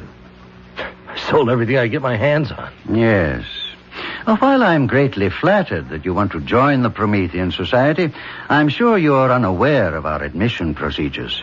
We have always selected our members, and only because of Vernon Marcus's stature and the substantial contribution he's making to the society did I consent to see you this evening. Now, wait a minute. Now, much as I sympathize with people like you, you're not the type of member we seek. You know, up until 5 minutes ago, I thought your organization was doing something, but now I think different. Now, what do you think now, Mr. Casey? I think maybe you are money hungry like I was in Vietnam, and you want to stick Marcus for the $1 million and figure on picking up another $500,000 for me later on. If that's what you think, Mr. Casey, I'd be delighted if you'd stay for the meeting. You mean that? I never say anything I don't mean.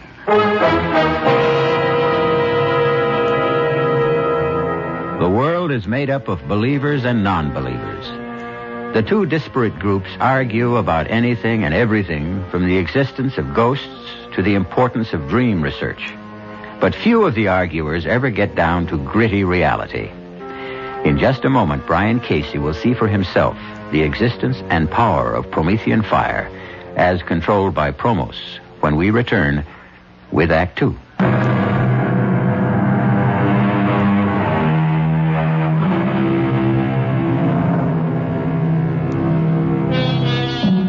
Have you ever noticed how much atmosphere plays a part in our lives?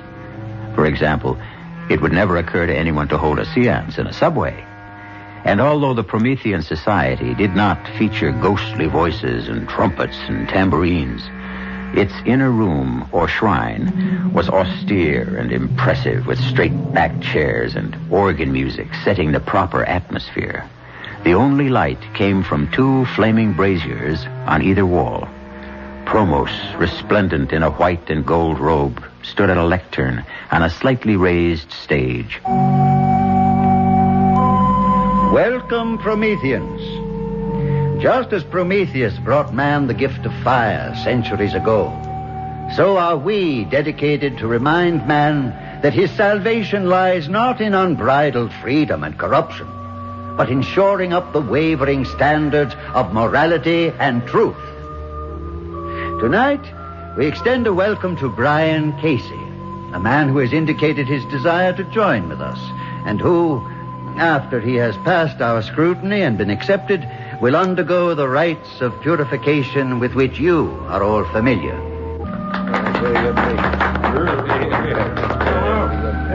You have a question, Mr. Johnson? I do. As everybody here knows, I'm a businessman, and like everyone here, I joined the society with very high hopes. Yes, Mr. Johnson. Well, put it bluntly, hopes haven't been realized. Could you be more specific?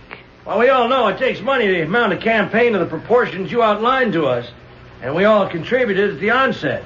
Now, some of us have made further and exceedingly generous contributions, and I still haven't seen anything that in a business sense would justify these outlays. You are asking for an accounting? Well, I'm asking for some sort of indication that something's being done. You ask for a sign, a hopeful sign, which you expect to find on the page of a ledger. No. And you shall have it. Deucalion, bring Mr. Johnson the ledger. No, I didn't mean to imply that... Hand it to him, Deucalion. Look, Promos, I didn't mean to upset you. I only asked, as any businessman would ask, to get some idea of where the money... Take it. Well, now, look, this is ridiculous. Do you want me to look at it now? Yes, take the ledger.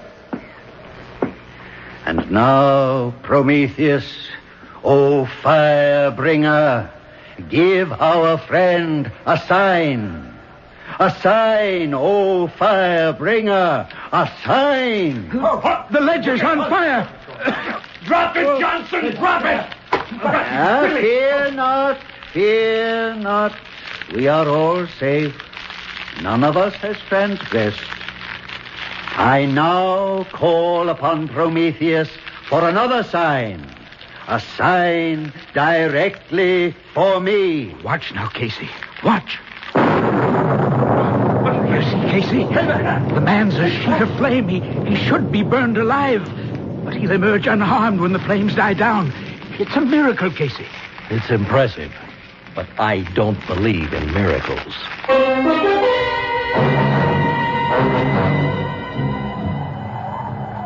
Well, Casey, what did you think of the meeting? I can shake you up pretty good. I'll tell you more when we get into the car and start home. Mr. Marcus. Mr. Marcus. Yes, Promos? Haven't you forgotten something?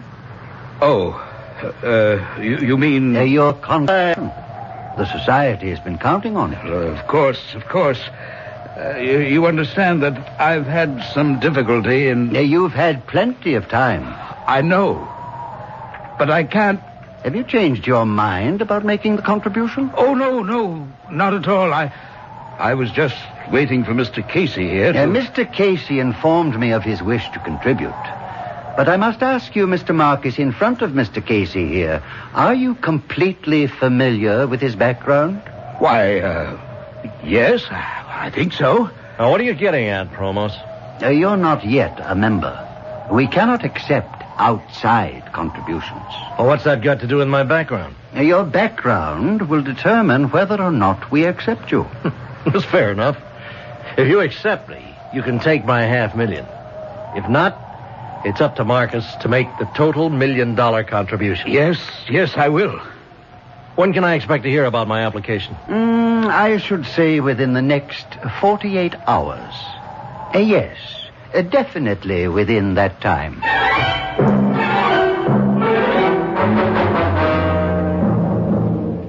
Well, now that we're back home, Casey, what do you think? Phony is a $4 bill. Well, what do we do? Blow the whistle, Bob. Go to the DA. Raid the joint. I guarantee you'll find all sorts of gimmicks that produce the fire Promos uses. You're being blackmailed. You don't want to give the Promethean Society $1 million, do you? No. Yeah, but you're afraid that if you don't... Stop right there.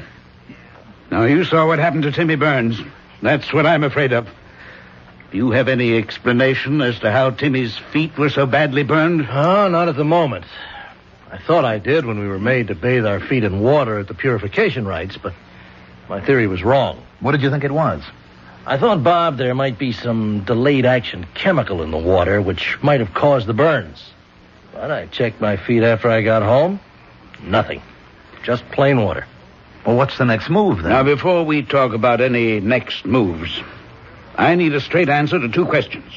1, can either of you guarantee that nothing's going to happen to me?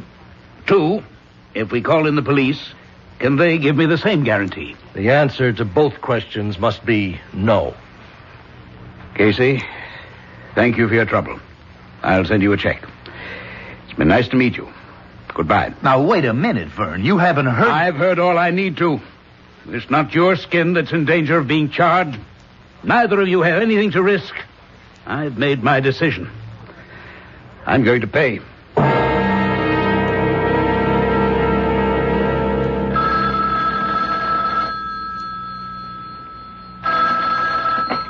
Casey Associates. Ah, Mr. Casey. How fortunate I reached you so promptly. Who is this? You don't recognize the voice? Promos? Exactly. I don't suppose I have to spell out our decision on your application. I don't understand. Oh, come now, Mr. Casey. The little game is over. Since I've called you at your office, you must realize I know you're a private investigator. So? Well, surely you don't expect the Promethean Society to... I'm a private investigator. Now, does that make me a second-class citizen? If you've done any checking at all, you've found out that I was in Vietnam and that the rest of what I told you is true. Please don't excite yourself, Mr. Casey. The private investigators are, by nature and profession, skeptics. Philosophically, you can't possibly be attuned to our lifestyle. Therefore, it's my irrevocable decision to refuse you membership. I called because I wanted to tell you this personally.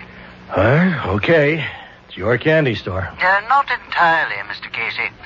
Although my instincts tell me you don't accept it, there is a god involved. You remember Prometheus? Look, Promos. I would like to hire you, Mr. Casey. What? You do undertake assignments that are of a protective nature? Yes, but It would be to our mutual advantage if you would. I have reason to believe that my life may be in danger.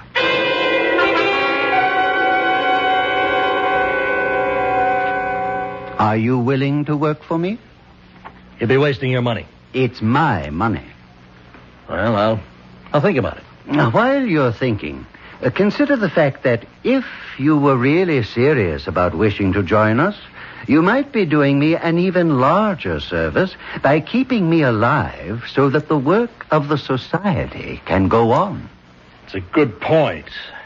As I said, I'll think about it. Good, Mr. Casey. But don't think too long.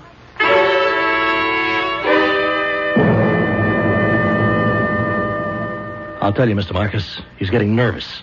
Otherwise, he'd never have tried to hire me. Maybe it's true. No way. Promos needs protection as much as an intercontinental ballistics missile. You agree with me, Bob? Well, it looks that way. Well, I don't see how it changes my situation. I still have 24 hours to pay. Correct. But if he's running scared, and it looks like he is, then he's got something to be scared about. Look, he's very big on Greek mythology with all this Prometheus stuff, but he's got to have an Achilles heel somewhere, and he's afraid we might find it. Excuse me. Hello. Good evening, Mr. Marcus. I'm not taking you away from anything, am I? Oh, nothing important? Fine. I called to ask if you were aware that the guest you brought the other night was a private investigator. You mean, Brian Casey? Yes. Does that disturb you? Somewhat. A man of his type is hardly Promethean Society material. Well, I'm sorry if I made an error in judgment. It doesn't matter. I've just called to tell you that Casey will not become a member, and therefore you are responsible for the entire $1 million contribution. You understand? Yes. Yes, I understand. My feet! Oh, my feet! They're burning! What? Get something! Water! Something! Burning? I'm burning! In the kitchen! Pails! Are you talking to me, Mr. Marcus? I'm sorry. There's some trouble here. No, I'm sorry, but... You'll have the money tomorrow night. Goodbye. Oh, call a doctor. Help me. Don't roll your feet under your body. Here's a pail of ice water. Get your feet in here, quickly. Merciful Lord in heaven. Look at the water, Bob. It's boiling.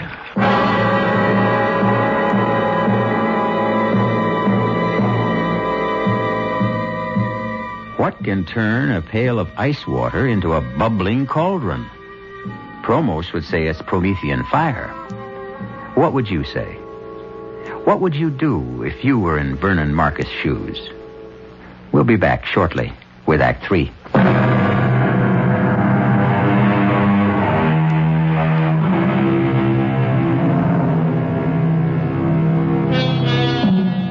If any human could control fire, he could easily rule the world, unless this power was granted to him by Prometheus and could only be used when Prometheus gave his permission and blessing.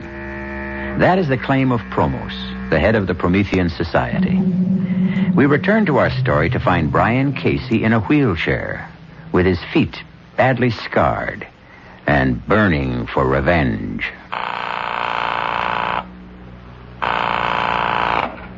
Hello? Bob? Casey, where are you? I'm at my office. But your feet... I'm in a wheelchair. Now, they tell me I'll be back walking in less than 3 months. You've got to do me a favor. Of course. When's the next meeting of the Promethean Society? Now, look, Casey, I don't want to interfere, but don't you think you ought to lay off now? Tell me. Then I'll ask you the favor. The next meeting is this Friday night. Did Marcus pay the $1 million? He's handing it over tonight. Where? Well, I don't know, but... Listen, closely. I want you to persuade Marcus to invite Promos to a big shindig at his house tonight. I don't know whether... It shouldn't be too hard, but it's vital. Now, why wouldn't a guy come to a party to pick up $1 million? Casey, you ought to know better than anyone that Promos isn't just a guy. We both know he likes money. Now, Marcus can say that he wants to make a big publicity deal out of the party. There'll be a lot of tycoons there. Now, it'll be an opportunity for Promos to meet them. Some of them should be interested in the Promethean Society. And think of the impression it'll make when Marcus hands over the $1 million. Well, it's a point. It'll work. And think of the impression Promos will make when he shows up in his robes. Why would he wear the ceremonial robes? Because they're impressive, because he's a ham at heart, and because he has to for my plan to work. Your plan? What plan? It's better that you don't know, in case something goes wrong. Look, Casey, you're asking to use Vern's house, and... I give you my word Vern can't get into trouble. Now, you've got to make the shindig come off. Why? What's so important about Promos coming to a party? Because after he gets there, you're going to spill a glass of whiskey over those ceremonial robes. You've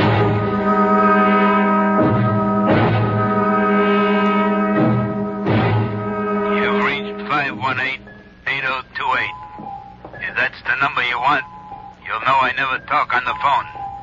You got 40 seconds to state your name and business after you hear the beep. This is Casey. I need you for 2 jobs at the same place. Now, we never have played games, Whitey. This one's rough. It can go all the way. But it's important to me. Now, I'd have come personally to talk to you, but I'm in a wheelchair. I need you, Whitey. Well, I hope you have good news for me, Bob. I did what you wanted.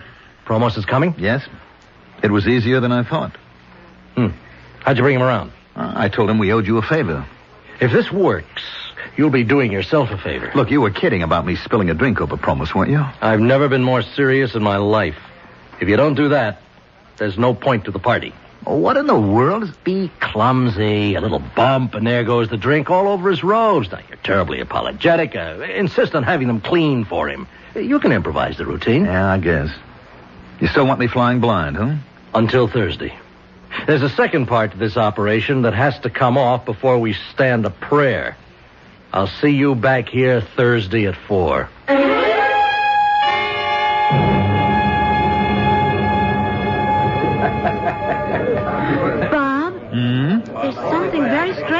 this party? Nonsense, darling. I'm having a ball. Oh, who's this Promos?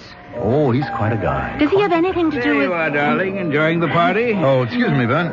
Ava, do you want a drink? No, thank you. And you don't need another either. Honey, we're not married yet. Dad? Yes? I want to talk to you about this party. Later, dear, after it's over. Where did you meet this man, Promos? Now, please, this isn't the time to... Well, he's the one who's been giving you the trouble, isn't he? Now, I've told you, Avi, this is the wrong time for me to explain. You'll tell me later? If I can. Ava, darling, you don't know what you're missing. This bartender really knows how to mix a drink. Why would Dad give this man $1 million? Probably because he believes in the Promethean Society. Ridiculous. Don't say that until you've met Promos. He's impressive. He's a creep. Come on, let's go over. I'll introduce you. You may change your mind. Promos. Ah, Mr. Steele. And this, I take it, is your bride-to-be. That's right. Ava Marcus. Delighted. And congratulations to you, Mr. Steele. Thank you. Oh, you're not drinking? Only wine. Excuse me now. Oh, please don't go yet, Promos. We haven't really had a chance to talk. What's up, Bob? Your glass. Oh, I'm so sorry. You clumsy fool. Bob, you spilled your I'm drink. terribly sorry. I don't know how that happened. Somebody must have pushed my arm. You did. Pushing it up to your mouth. Well, I'll have your robe cleaned, of course. No. No, thank you. Oh, I insist. It was an accident. There's no need to make a case out of it. It was my clumsiness. I'll have it cleaned and sent over to Society headquarters. I wouldn't think of it. Now, no offense, Mr. Steele, but this is a ceremonial robe, and I'll see to the cleaning myself. Right on time, Bob. Come on, sit down. How are you feeling? Coming along. You managed to spill the drink over the robe? Yes. How did he react? Well, he blew up, naturally. I offered to have the robe cleaned. And he wouldn't allow it, huh? How did you know? Because he's not about to let that robe out of his hands. You think he's gimmicked the robe? I think I figured the answer to a lot of his tricks. You remember the ledger that burned up in Johnson's hands? Sure. Probos has definitely had experience with chemicals combustibles. He's come up with some special ways to use them. Now, that ledger was treated with an unusual substance that would ignite when touched with the heat of a human hand. Yes, but the guy who brought it to him, Deucalion or something. He was wearing gloves. Are you sure? Well, I'm sure about the gloves. The rest is an educated guess. I learned a lot about chemicals in Vietnam. Well, how does the robe come into it? I just finished looking over Promo's ceremonial robe. How'd you get it? Remember Whitey Phillips? Where did you find Whitey? He's got a locksmith business. I can't believe it. Forgive me for laughing, but that slick crook, a locksmith, is just too much. Well, it's a perfect business for Whitey. Now, he was here 10 minutes ago. He brought me Promo's ceremonial robe. You got to be kidding. Whitey stole it? No, not the robe you stained. I told him to lift the clean one. Wait a minute. How did you know there was another one? Well, there'd have to be two robes in case one went out of commission. Uh-huh. And what did you discover when you examined the robe? What I suspected. It was treated with some kind of flame retardant. Well, would that protect his face? I mean, Vern told me he doesn't wear a mask or anything like that. I know. I've wondered about that, too. Now, those flames leap all over. Now, if he had something that blew strong enough to keep the flames from his face... Well, that's pretty risky, isn't it? He's playing for big stakes. Casey, you're obviously convinced that the man is a phony.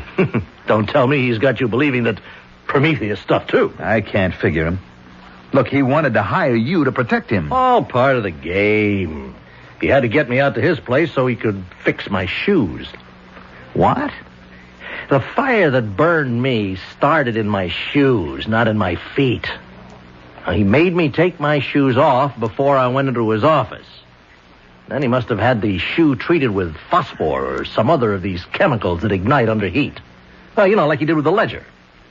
The heat of my body touched off the shoes. That's the same thing he did to Timmy Burns. I think so. Well, what are you going to do? Fight fire with fire. I managed to remove the fire retardant substance from the robe Whitey brought me. I treated it with some chemicals that really like fire. I fixed it so that Prometheus will really have a chance to bring the gift of fire to Promos.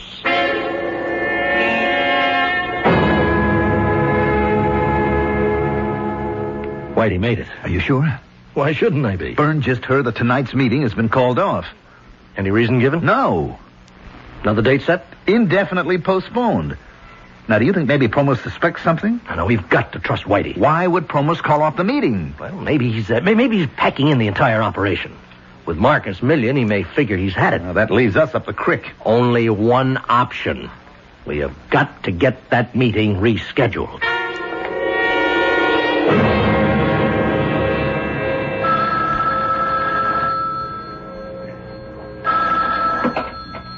A Promethean Society. Promos? Speaking. This is Bob Steele. Look, I don't know whether you even want to talk to me because of the way I behaved at the party. Accidents can happen, Mr. Steele. Well, I called because I heard that tonight's meeting had been called off. Yes? And no date had been set for another? Now, that is correct. Oh. Well, I guess that's that then. Mr. Steele, would you mind telling me what you're obviously trying to tell me? Well, it probably wouldn't mean much to you anyway. It was only a small contribution. Contribution? From whom? From the group that I represent.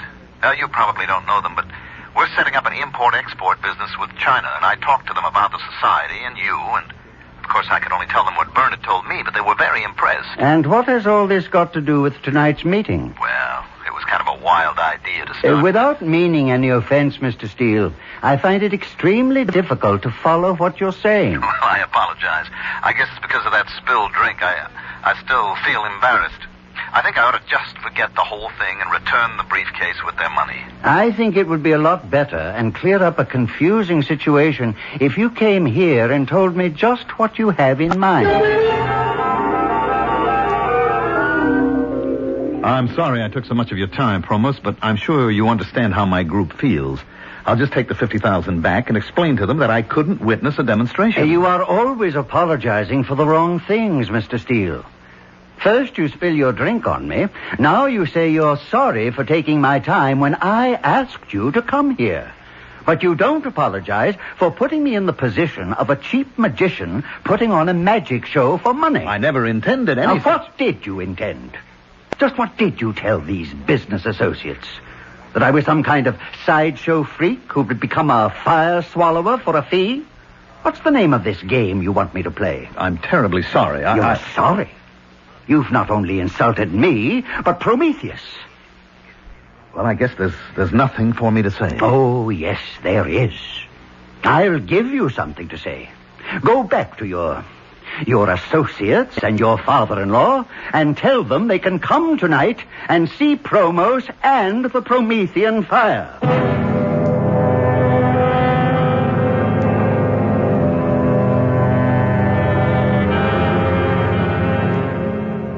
I don't like it. What's going to happen? At this point, I don't know. Well, what did Casey say when you told him how Promos reacted? Good evening. I will extend no welcome to those of you who have come tonight, not because you believe in a cause, but out of curiosity. I don't like this, Bob. Tonight, will you have the courage to face Prometheus, as I do? Oh, Prometheus, bring me your gift, your gracious gift of the purifying fire. Behold the fire, the consuming flames that Prometheus... Take it off! Take it off!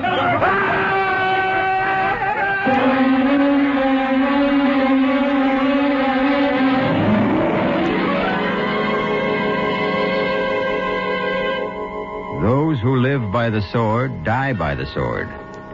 The man who called himself Promos, who lived by fire, died by fire. A flaming, horrible death. A warning to whom? To criminals, and perhaps a warning from Prometheus not to misuse the gift he brought mankind. I'll be back shortly.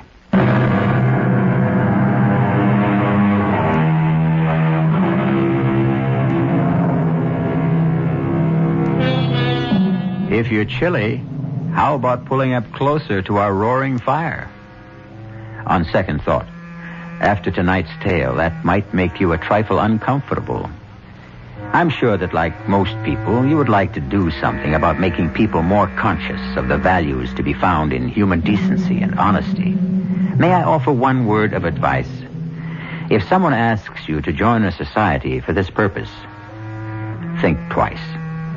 Our cast included Julie Newmar, Mandel Kramer, Earl Hammond, Guy Sorrell, and Sidney Walker. The entire production was under the direction of Hyman Brown. This is E.G. Marshall inviting you to return to our Mystery Theater for another adventure in the macabre. Until next time, pleasant dreams.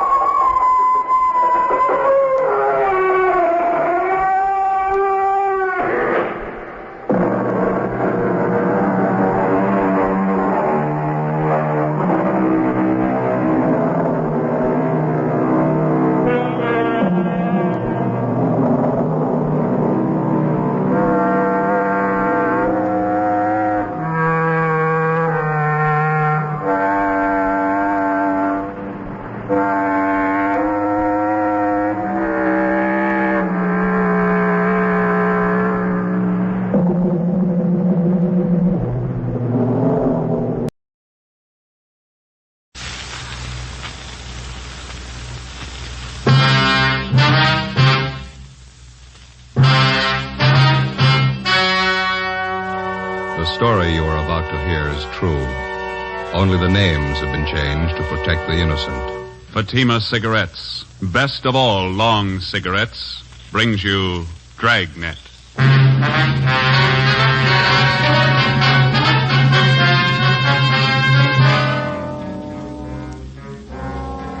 You're a detective sergeant. You're assigned to hit-and-run felony detail. A dead body is found in the streets in the early hours of the morning. There's only one clue, a set of skid marks on the pavement. Your job, find the killer. If you want a long cigarette, smoke the best of all long cigarettes. Smoke extra mild Fatima. Yes, Fatima is the king-size cigarette which contains the finest Turkish and domestic tobaccos superbly blended to make it extra mild. To give Fatima a much different, much better flavor and aroma than any other long cigarette. That's why Fatima has more than doubled its smokers coast to coast. Enjoy extra mild Fatima yourself. Best of all, long cigarettes. It's wise to smoke extra mild Fatima. It's wise to smoke extra mild Fatima.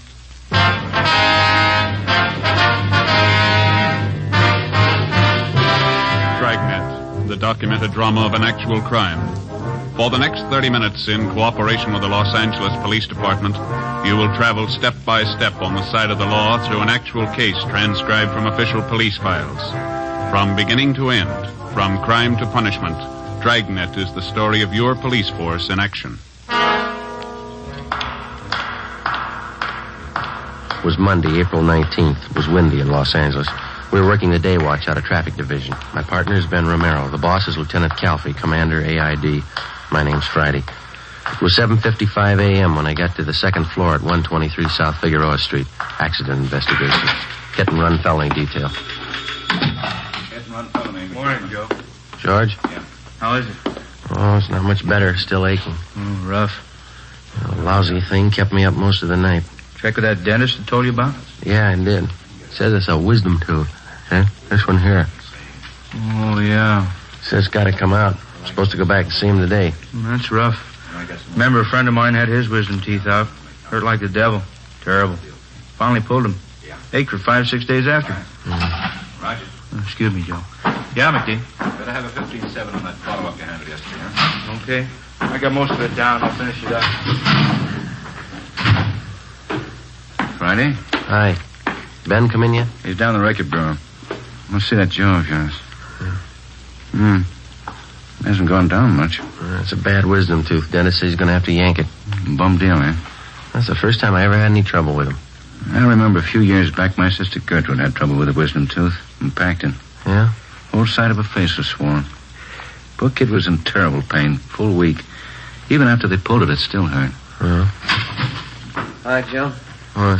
Picked up the overnight reports down at Records, Mac. Here, yeah. Oh, thanks, Ben. This one on top here. I'd like to have you two check it out. Dead body report. Yeah. They left me a note on it. That's about all. Hard to figure. What's the story? Just what you see in the report. The victim is Edward Raymond Stokes, 732 Delano Street, apartment 2.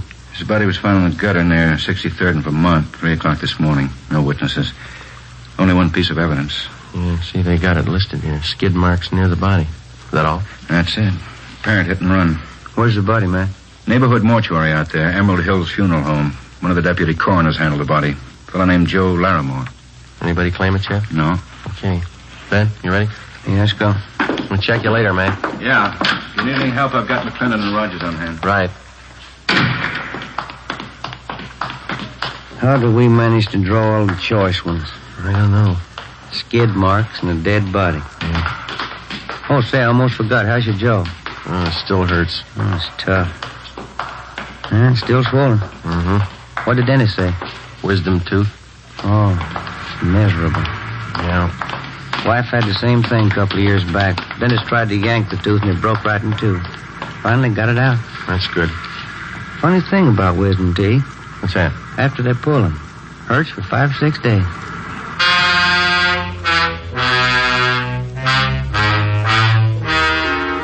.33 a.m. Ben and I drove out to 63rd in Vermont and rechecked the spot where the dead body of Edward Stokes had been found. According to the report, the body was found 2 feet west of the easterly curb and 32 north of 63rd Street on Vermont. We examined the skid marks. They showed definite signs of being a lot older than 24 hours. The consistency of the rubber was weak, and there were heavy dirt smudges over them, indicating more wear than they could have possibly had since the estimated time of the victim's death. We got back in the car and drove to the Emerald Hills Funeral Home at Vernon and Denver Avenue. Sure is rotten weather for April, huh? Yeah. These funeral homes, you ever notice it? What's that? Why do they always put awnings over the windows? They never open drapes. I don't know. Come on.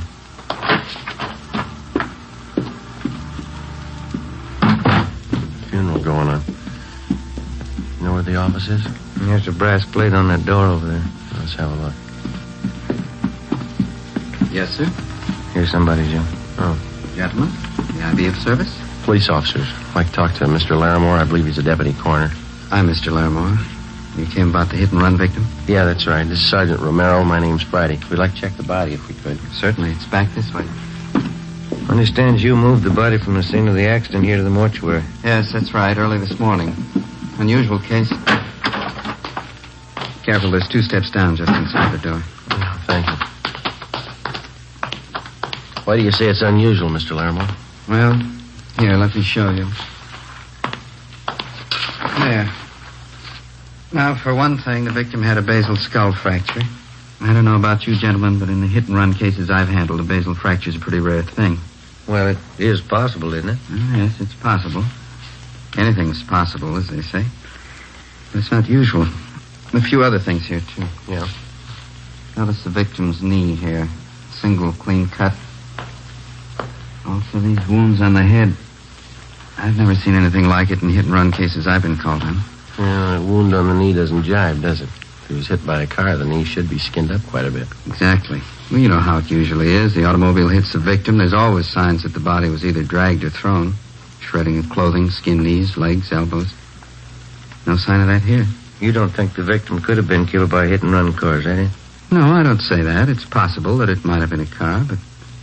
Well, let's say it's not very probable. Has anybody at all inquired about the body, Mr. Larimore? No one, no. That's funny. Oh, Mr. Larimore, may I see you a minute, please? All right, Tom. Excuse me a moment? Yeah, sure.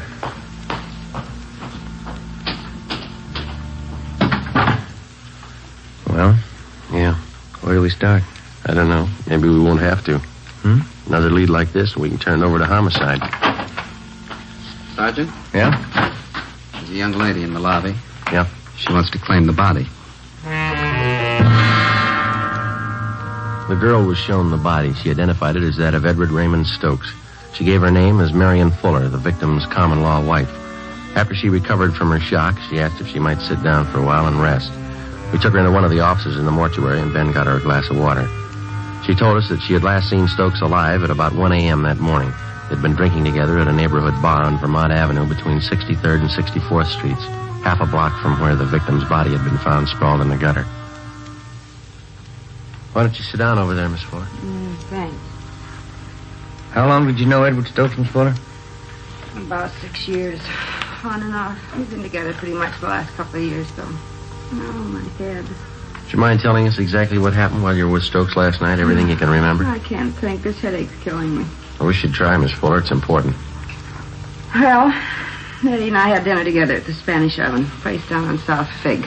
That was about 7:45. Then we drove out to the Brown Barrel on Vermont, the bar I told you about. Yeah. Eddie and I go there most of the time. We stayed there and drank, played a little shuffleboard. Oh. Yeah, go ahead. Oh, we stayed too long. Drank a little too much. I started talking to this fella next to me, and he got sore. Always got jealous when he was drunk. Poor Eddie. Did Eddie fight with this other man, Miss Fuller? No, I stopped him. That made Eddie mad. He never could drink right. He always wanted to pick a fight. Who was the other man, you remember? No, I don't. I guess I had a lot to drink, too. He's just some guy at the bar. His headache. Well, it's not going to take much longer. Just a few more questions. That organ's getting on my nerves. What happened after you broke up the argument between Stokes and the other man? Oh, nothing. We stayed in the bar. Eddie played shuffleboard most of the time. I was in one of the booths drinking. Yeah. Around 1 o'clock, I started feeling sick, so I went outside and sat in the car. I guess I passed out there. In your car? No. I guess it belonged to one of the fellows in the bar. I passed out, and that's all I can remember. Did you sleep in the car all night? No. I guess whoever owned it drove me home. Well, how did they know where you lived? Must have been one of her friends. I don't know. I don't remember anything till this morning. They phoned me up and said Eddie was dead. Who phoned you, Miss Fuller? One of our friends. I don't remember. I had a rotten headache. Well, you can do better than that. I tell you, I don't remember. They phoned and told me Eddie was dead. Somebody ran Eddie down. All right. Where are we going? Downtown. We'll have a stenographer take your statement. Oh, I got a terrible hangover. I've never had one as bad as this. Neither has Eddie. Let's go.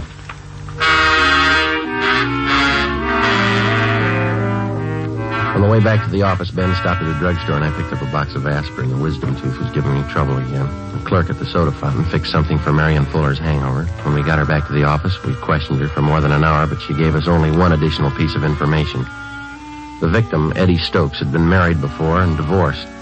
His ex-wife lived out in the valley with their 2 children, and on several occasions she came to see Stokes at the Vermont Avenue bar when he failed to make the monthly payments for the support of the children. Each time they'd argued bitterly. We had a police stenographer take the Fuller woman's statement, and then she was released. 10:45 a.m., Sergeants Rogers and McClendon were assigned to check out the Vermont Avenue bar where Stokes had last been seen alive. Ben and I drove out to the valley to the home of Catherine Stokes, the victim's former wife. She met us on the front porch. Inside, it sounded like one of the children was practicing the piano. We told her what had happened. Last week, I think it was. Yes, Thursday last week. Eddie hadn't sent any money for the kids' support for 3 months. I hated to chase after him like that. There wasn't anything else I could do. Where did you meet him, Miss Stokes? That bar he used to hang around. It's over on Vermont, called the Brown Barrel or something. Mm-hmm. Oh, wouldn't you like to come inside? Yes, thank you. Do you happen to know anybody by the name of Marion Fuller? Yes, Eddie mentioned her. It was a man seeing a woman like that. Do you know anything about her at all? No. Whenever I saw Eddie, he'd mention he was running around with her. Guess he wanted to make me jealous. Was your husband a pretty heavy drinker? Yes, he was. So I got the divorce. Eddie was such a fine boy when we got married. Good home. You didn't know any of the people he'd been running around with lately? No, just the Fuller woman, that's all. Can you think of anything at all that might possibly have a bearing on his death? No. Eddie was probably drinking. Wandered in the street and a car hit him. I don't know. Oh, there's the bakery man. I've got to get some bread and a few things. Excuse me? I think that's about all, don't you, Joe? Yeah. I'll tell you, I'll leave our card here, Miss Stokes, in case you want to contact us for any reason. All right. It was so wonderful when we were married, Eddie and I. My folks gave us this house as a wedding present. We got wonderful presents. Yeah.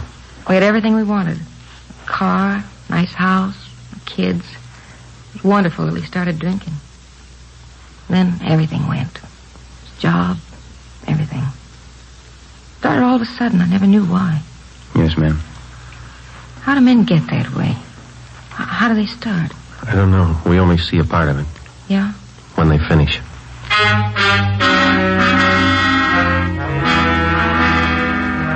12 noon. Ben and I drove back into town to Vermont and 63rd Street for a meet with Sergeants Rogers and McClendon.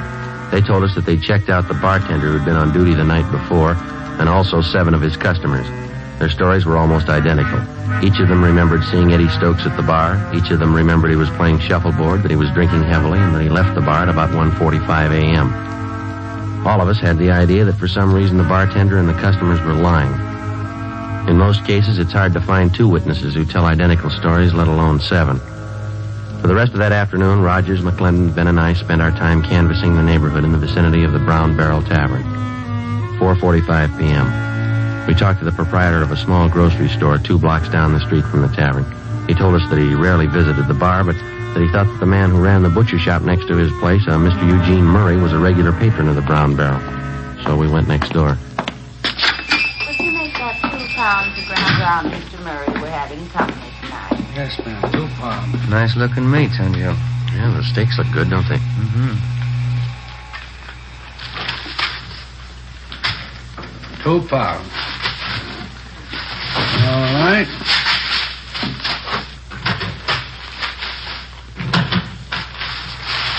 Anything else now, Mrs. Gibney? Got some nice fresh kidneys today. No, George won't touch kidneys. That'll be all. You put it on the bill, won't you, Mr. Murray? Yes, ma'am. Thank you. You're welcome. Yes, sir, gentlemen. Can I help you? Police officers, Mr. Murray. I'd like to ask you a few questions. Oh, sure. Glad to help out if I can.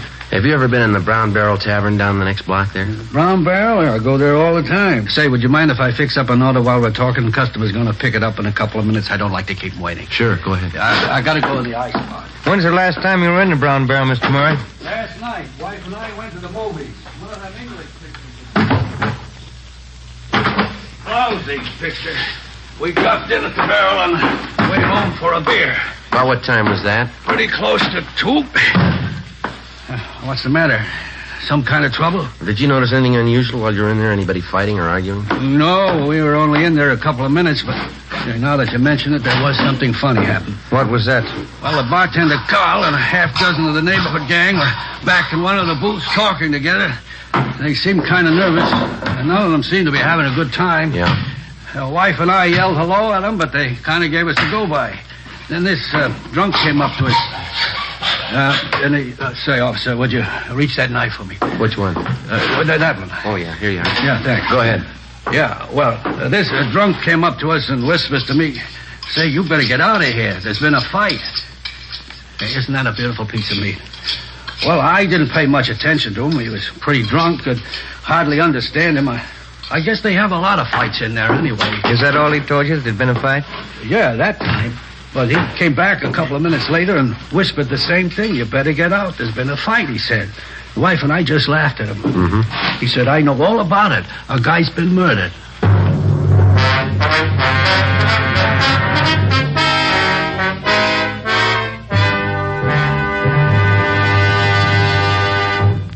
You are listening to Dragnet, the case history of a police investigation presented in the public interest by Fatima Cigarettes. Fatima, the long cigarette that has more than doubled its smokers coast to coast. And there's a very good reason for this amazing increase. Men and women everywhere are finding out it's wise to smoke extra mild Fatima. I agree, says Vic Hyland, sports columnist. I agree, says Shirley Gelman, registered nurse. I agree, says Frank Fenton, author. I agree, says Nancy Appel, news writer. Yes, all agree. It's wise to smoke extra mild Fatima. So, enjoy extra mild Fatima yourself. The king-size cigarette which contains the finest Turkish and domestic tobaccos superbly blended to make it extra mild. You will prefer Fatima's much different, much better flavor and aroma. You will agree. It's wise to smoke extra mild Fatima. It's wise to smoke extra mild Fatima. Best of all, long cigarettes.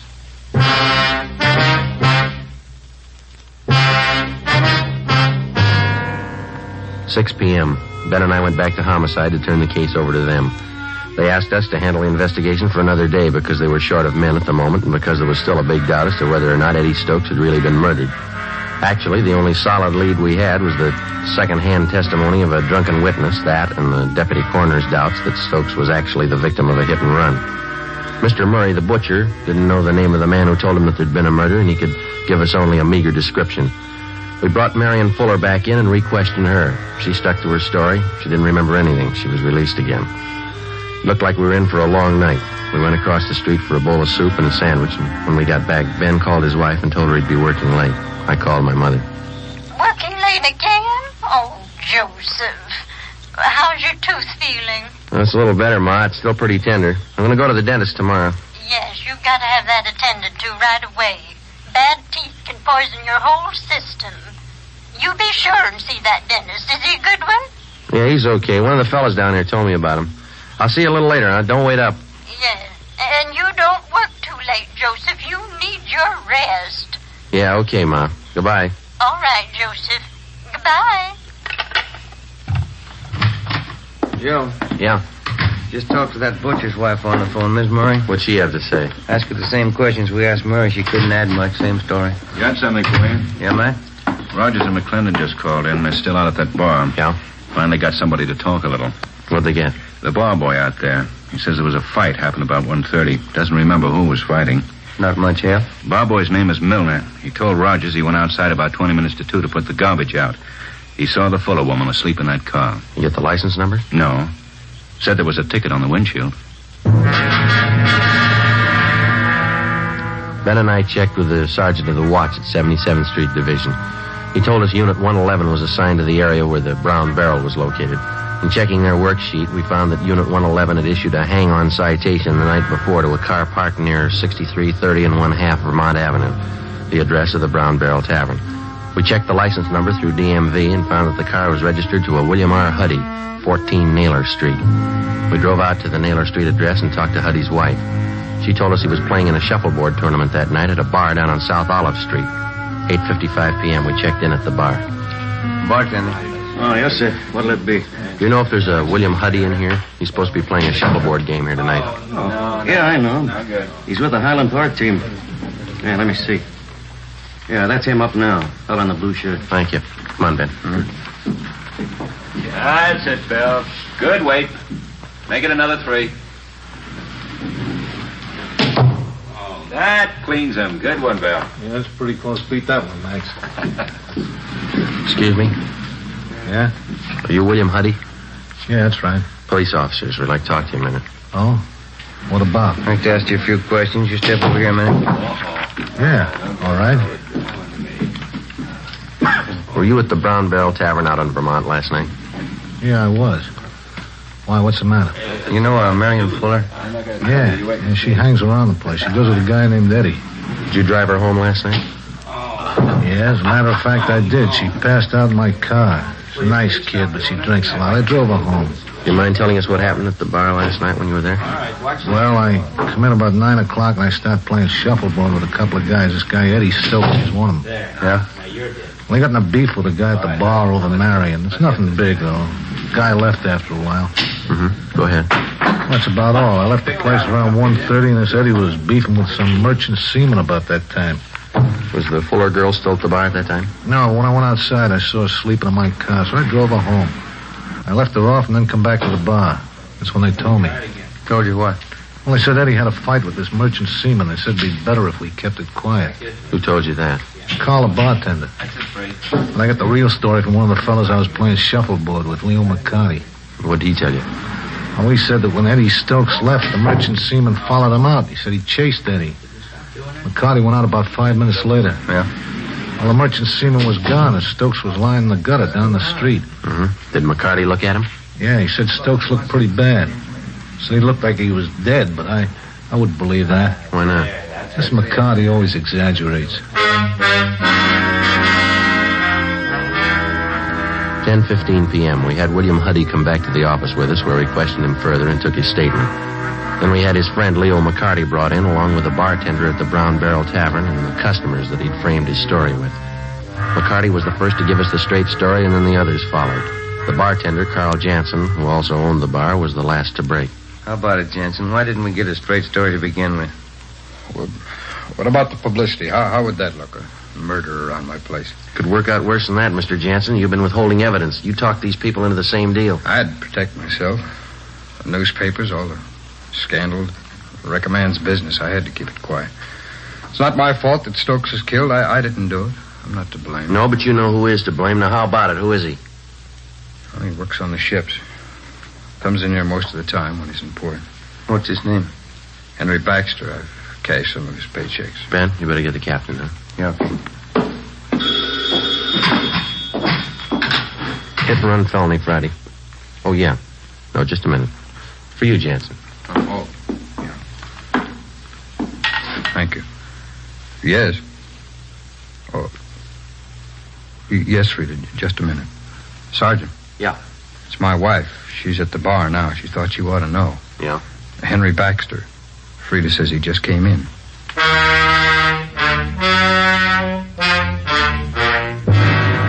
I talked to Jansen's wife and told her to delay Baxter as long as possible without arousing his suspicions. 11:25 p.m. Ben and I and Mr. Jansen, along with Rogers and McClendon, drove out to the Brown Barrel Tavern on Vermont. When we got there, Baxter was gone. Mrs. Jansen told us he was pretty drunk by the time he left the bar. She'd watched him go down one block, cross the street, and then enter a small nightclub on the opposite side called the Pink Shamrock. She'd been keeping an eye on the place, and as far as she knew, Baxter was still inside. We went down the street to the nightclub. Rogers and McClendon covered the back entrance. We got inside in the middle of a floor show. A blonde was doing some kind of a dance. Can you spot him, Mr. Jansen? No, I don't see him yet. How about over on this side, back in the corner there? No, he's not there. It's so dark in here, I can't see too well. There's the rear exit to the place. He could have slipped out that way. Gentlemen, like to have your picture taken? Souvenir photograph? No, thanks. Maybe we better check with the waiter, Ben. Sergeant, just a minute. That man over there at that table. Where? Yeah, I'm almost positive. Where? Right there, next to that pillar. Just behind it, you see. Yeah, that's him. All right. Come on, Ben. You stay right here, Mr. Jansen. You bet. Waiter. Hey, waiter. Another Coke high. You waiter. Another Coke high. Your name Henry Baxter? Yeah, that's right. What? Police officers like to talk to you. Yeah. Well, sit down. Outside. Outside nothing. Can't even see a show. Let's go outside. Come on, Baxter. Hey, wait a minute. What's the beef anyway? You know what the beef is. Sure, I know what the beef is. Come on, let's go. The lousy punk Eddie Stokes trying to give me a bad time. Now he knows what a bad time is. All right, Baxter, come on. Lousy punk Stokes. I showed him how it's done. You keep your voice down. I slugged him. Pounded his head on the curb. He was drunk. He never knew what happened. Come on, outside. Hey, everybody, I killed Eddie Stokes. I killed him.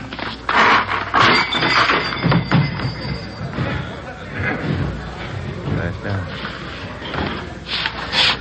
Let's get him out of here. Yeah, okay. How's that tooth feel, Joe? Seems okay. Better have the dentist yank it out first thing tomorrow. Well, I think I'll hold off a while.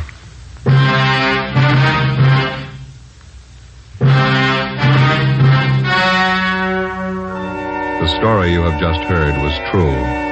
Only the names have been changed to protect the innocent. On July 30th, trial was held in Superior Court, Department 87, City and County of Los Angeles, State of California. In a moment, the results of that trial. It's amazing how many long cigarette smokers are changing to extra mild Fatima. Here is the actual report. From coast to coast, extra mild Fatima has more than doubled its smokers. Yes, more and more smokers every day are discovering that Fatima is the king-size cigarette that is extra mild. Extra mild because it contains the finest Turkish and domestic tobaccos superbly blended to make it extra mild, to give it a much different, much better flavor and aroma. Enjoy extra mild Fatima yourself. Best of all long cigarettes. It's wise to smoke extra mild Fatima. It's wise to smoke extra mild Fatima.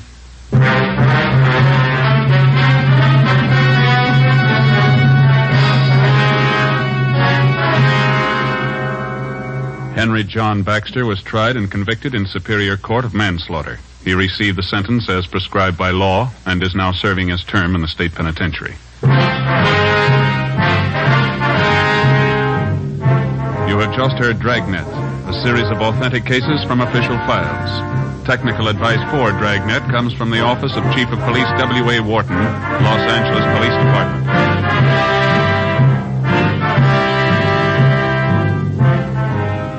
Fatima Cigarettes, best of all long cigarettes, has brought you Dragnet, transcribed from Los Angeles.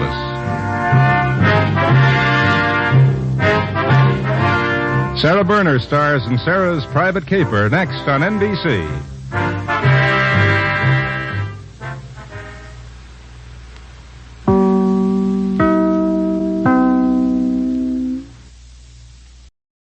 Tired of the everyday routine? Ever dream of a life of romantic adventure? Want to get away from it all? We offer you Escape. Escape, transcribed to free you from the four walls of today for a half hour of high adventure. You're trapped in a dark, empty house. A girl lying dead at your feet. And surrounding you, closing in on you, are a band of killers, deadly enemies of your country and yourself. And they are intent on murdering you.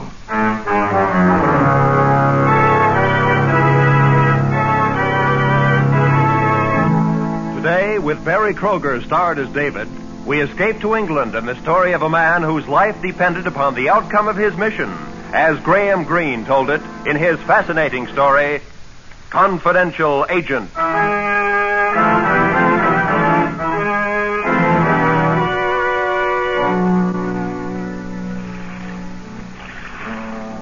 It was getting dark as the ship threaded its way through the tugs into Dover Harbor. The thick fog gave way reluctantly to the ship. It swirled over the deck. There was a cold bite to it, chilling me inside and out. Yet in a way, this cold English fog was more comforting than the atmosphere I had left. For in my country, there was war.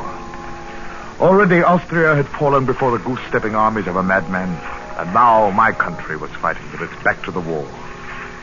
In order to continue the fight, we needed industrial diamonds to shape the tools of war. That's why I was now landing in England.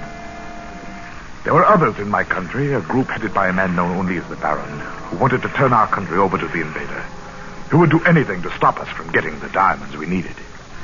So you see, my mission was a secret one. Not even our own embassy knew of it. So far, the trip had been uneventful, except for meeting the girl. Her name was Rose Cullen. At first, she seemed too curious, asking questions about my trip, my visit, my friends, and I wondered if she were working with the Baron. But as time wore on, I decided I'd been mistaken, and I accepted her offer to drive me to London. 20 minutes after we had docked, we were through the customs and walking towards the car park. Rose suddenly asked me to excuse her for a moment. Almost before I could answer her, she had vanished in the fog. Good evening, David. Baron. I've been expecting you. We have nothing to talk about, Baron. I think we could find a subject. Diamonds, for example.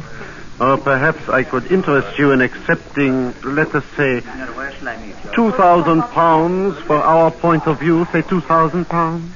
I still say we have nothing to talk about. An honest man. It's a very dangerous hobby, David. Honesty? You may remember an old saying in our country. The honest man and the thief both pay the same price, to death. Goodbye, David. He raised his hand in an open-palmed salute and walked away, the fog quickly swirling up to hide him. There was a shot, aimed at me. I jumped back against the wall.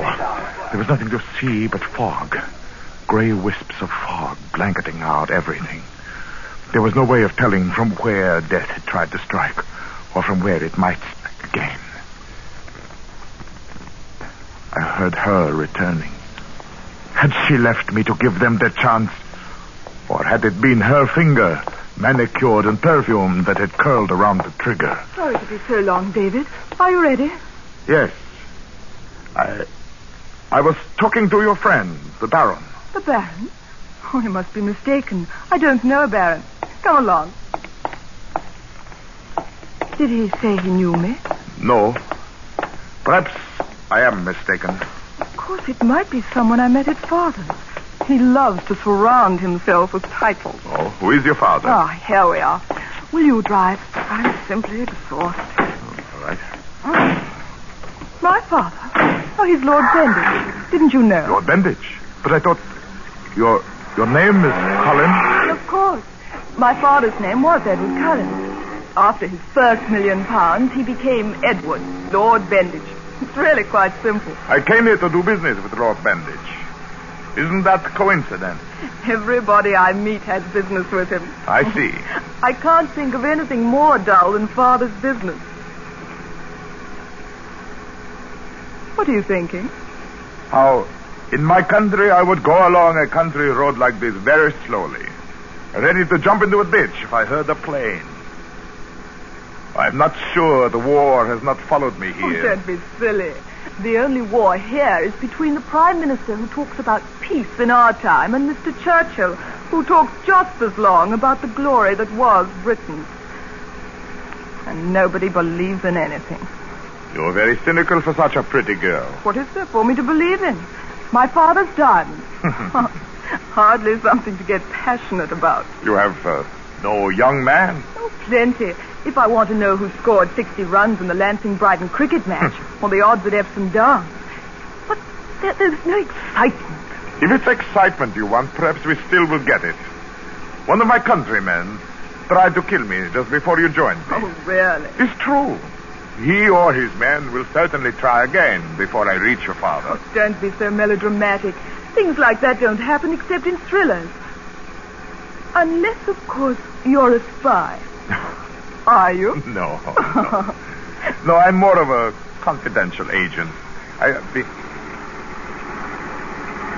What's the matter? What's that ahead of us? Oh, it's just a lorry. Why is he blocking the road? He stalled, probably. I'm sorry you're mixed up in this road. It's only someone out of Hold on, we're going on.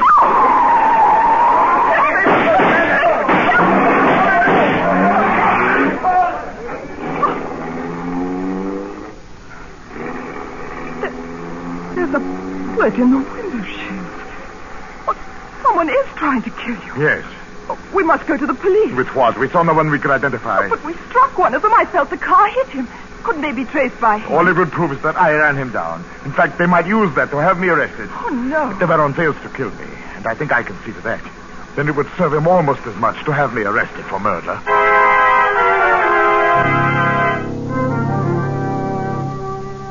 It was late at night when we reached London. Rose wanted to drive me to my destination, but I refused.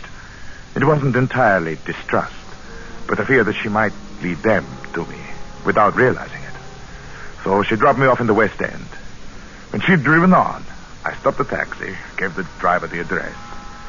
He brought me to an old 2-story house, its dirty gray front bearing witness to the poverty of the neighborhood.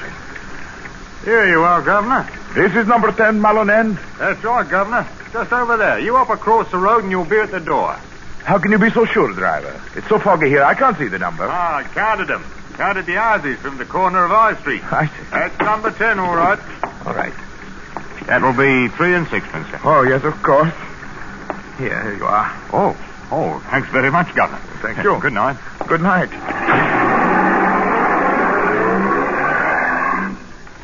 I stepped closer and peered through the fog that blanketed the buildings, though only here and there a feeble gleam of light trickling through. I stood there for a moment looking at it. There was no light visible in any of the windows, and I wondered, fear pressing in with the fog, if something had happened to our agent. I kept my hand near my gun as I pressed the button beside the door. If something had happened to our agent, this might be a trap. The door opened a few inches, and a pinched, elfin face, neither old nor young, looked out at me. What do you want this time of night? I'm sorry, but I'm David. David? D, as in diamonds. Oh, come in. Just a minute. I'll turn on the lights. You're much younger than I thought you'd be. We are using them younger these days. I was just making a spot of tea. Perhaps you'd like some. Oh, yes, I would. Very much, thank you. You see, I've been very careful with lights since I saw someone watching the house 2 days ago. One of the Baron's men, you think? I don't know. I just thought it better not to take chances. Oh, that's good girl. The Baron came over on the same boat with me. Oh? Did he see you? Oh, yes. Thank you. It's all right. We even had a short talk at the customs. What did he say? You offered me money for a vacation. How much? 2,000 pounds. You refused. Of course. 2,000 pounds. Oh, this tea is good. After being out in the fog, it's warm. It's more money than I've ever seen in my life. How do I know you refused? I suppose that's a question I would ask too, were I in your place. You know, I wonder if that isn't the Baron's biggest crime against us. That he's made us eternally suspicious of each other. Yes, What is your name? Elsie. Elsie. Well, Elsie, you don't know that I did take the 2,000 pounds. But I am going to see Lord Benditch tomorrow, and maybe that will prove it. And then you'll be going back? Monday, yes. Oh, I see. Now, what do you have for me? Oh, not very much. You see, I know that the Baron has friends everywhere, even in the English government. But Lord Benditch will deal with you first if you are there on time and can prove you represent your government. If I did not show up, then he'd be free to deal with the Baron. Yes, that's it exactly. Now, look, if you're seeing Benditch and his syndicate tomorrow, yes, then I must warn you again that... The shot came through the window. I leaped to the wall, turned off the light. I knelt, found her wrist. There was no pulse. Elsie was dead. Kneeling there, I cursed myself. The minute she told me that someone had been watching the house, I should have known that both of us had to get out. I should have known there was no time for tea and talk. Suddenly, I heard a sound. The door. The killer or killers were in the house. To stay there in that dark, small room, try to shoot it out with them, could have only one ending. They were blocking off the front door. I couldn't leave through a window. I'd be a perfect target that way. I began to edge toward the other door in the back. It was slow work. Then, I was in what seemed to be a kitchen. A gloomy patch of light guided me to the door. I pressed my face to the glass, strained to see outside. A man was standing, only a few feet from the back door. There's only one other way to go. Up. I slipped out of the kitchen into the hall. After what seemed hours, I found the stairway and carefully stepped on the first step. It creaked. I leaped higher and up to one side just in time. Another step. Start again. There was only one thing to do. I raced up the stairs. I flung myself to the floor.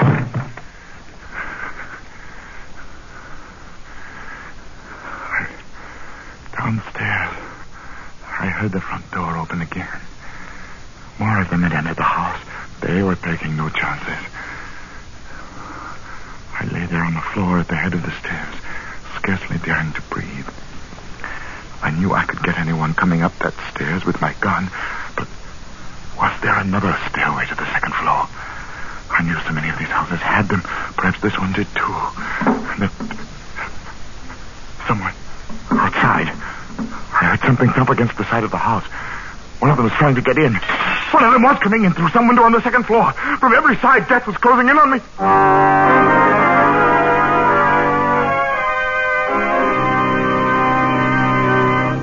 In just a moment, we will return to Escape. But first, that happy but hectic couple, Ozzie and Harriet, come home to CBS tomorrow at 6:30 Eastern Standard Time. So get your whole family together to welcome them home next Sunday night, when they'll be heard on most of these same CBS stations just before the Jack Benny Show. And now, with our star, Barry Kroger as David, we return to the second act of Escape and Confidential Agent.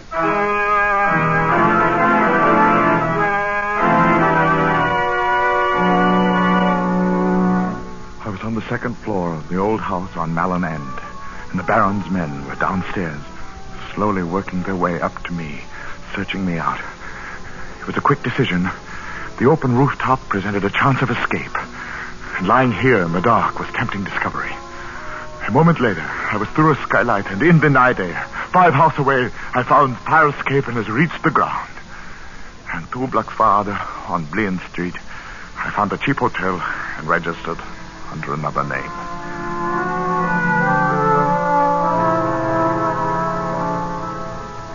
The next morning, I took a taxi to the house of Lord Benditch. The butler, with the empty face of the typical British servant, took my coat and then showed me into the room where Lord Benditch and 4 other men waited. These men were the Diamond Syndicate.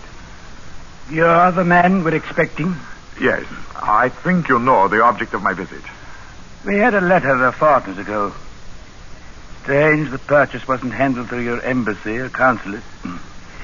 This is Mr. Forbes. How do you do? How do you do? Lord Fetting. Oh, my lord. Mr. Brigstock. How do you do, sir? Mr. O'Grady. You'll forgive us if we get to business right away? I should like that. Now, I'm prepared to pay the highest market price, for which I have here a side draft and a bonus of 25% after the diamonds reach my country. You will take the diamonds yourself? Oh, yes. Then the bonus should be paid now. Benditch is right, old boy. You might never go back, and then where should we be? Perhaps, Lord Benditch, we could accept the offer as it is if we are given notes covering the bonus. Oh, yes. I'm quite prepared to do that. Very well. You understand, we could do better than this, but we'd like to do business with established governments. We must, however, be certain that you have the right to speak for your government. You have your credentials, of course. Certainly, I have them. Something wrong? It's extraordinary. I had them in my breast pocket with my passport here. Perhaps you left them at your hotel. Morning after a tacky evening, or I had them right here when I entered this house. If you're implying... I did have my papers. They've been stolen. I dare say. Well, it's obvious we can't do business with an unaccredited agent. Lord Benditch, they've been stolen. Rough go, old boy. But it looks like you had it. We are sorry, but Lord Benditch is right. We can't... I walked slowly out of the room. I must admit they were fair. The butler must have taken the papers when he helped me off with my coat. But I had no proof. I went out into the hall, took my coat from the rack. I was about to leave when I heard my name. David!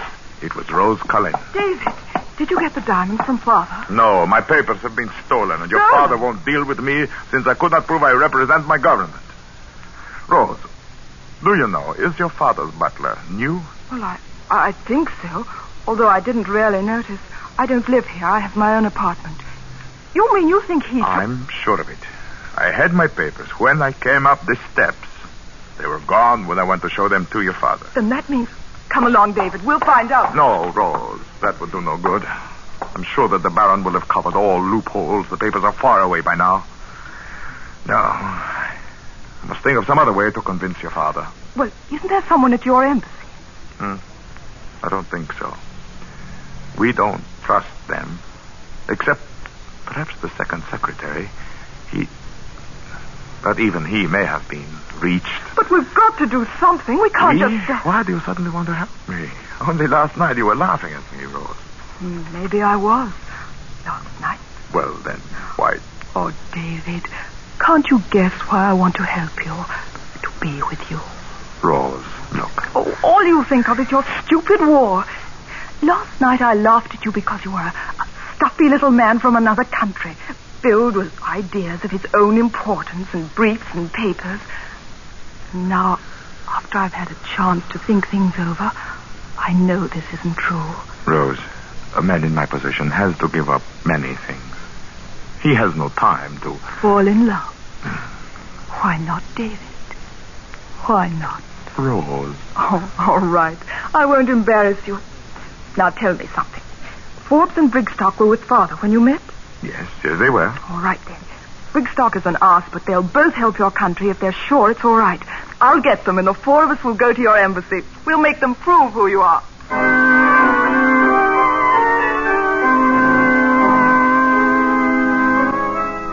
She was right.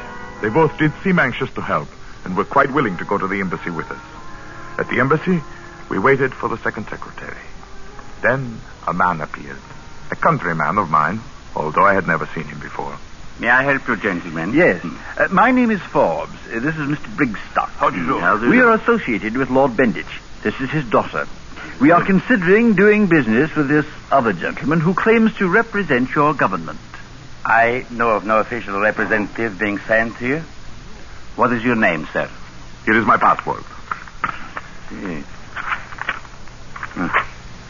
This is very strange. Mr. Forbes, the man whose name is on this passport is no longer alive. Are you sure? He was shot by the rebels. Oh, you're lying. You didn't even look at the passport. You had your story ready before we even got here. As a matter of fact, yes. We were warned that someone was posing as this man. We've had the Scotland Yard man here hoping he'd show up. Inspector. Scotland Yard, eh? They'll get to the bottom of this. I have no doubt. Is this the man? Yes. And here is his passport, Inspector. I see. Well, sir, we're going to have to hold you. On what charges, Inspector? Well, there are several, miss. Using a forged passport, illegal entry into the country, trying to obtain a contract under false pretenses, inquiry into a hit-and-run death on the Dover Road last night, and inquiry into the death of a young woman on Malin End. What if I refuse to accompany you, Inspector? Well, in that case, sir, I'm afraid I'll have to force you. If you need it, Inspector, I have a gun here. He doesn't need it, but I... Oh, no! Now, stand there! David! Don't try to follow me through the door! Wait, David, I'm coming with you. The two of us backed out of the room and ran downstairs. I knew it would be only a matter of minutes before there'd be an alarm out and Scotland Yard would be looking for me as well as the Baron's men. I was sure that I could beat the murder charges. But by that time it would be too late to get the industrial diamonds to my country, even if I could buy them. Rose took me to her apartment. Then, without telling me what she was going to do, she left. An hour later, she was back. David! It worked. What worked? I went to find Forbes and Brigstock. I convinced them that you don't dare stay and face the charges, and they're going to sell you the diamonds you need in spite of Father. Isn't it wonderful? You are. I don't know how I can ever repay you. By taking me back with you. Rose, darling, I told you before. I'm not asking you to marry me. I'm only asking to go back with you, to take part in something that's decent and honest. After that, well, we'll take what comes. You don't know what you're asking, Rose. It is not so simple as just going back. What do you mean? After today, Scotland Yard will be watching every ship leaving England. I can't book passage. I'll have to find some way to slip out of the country. Well, Forbes can arrange that, too, after you get the diamonds.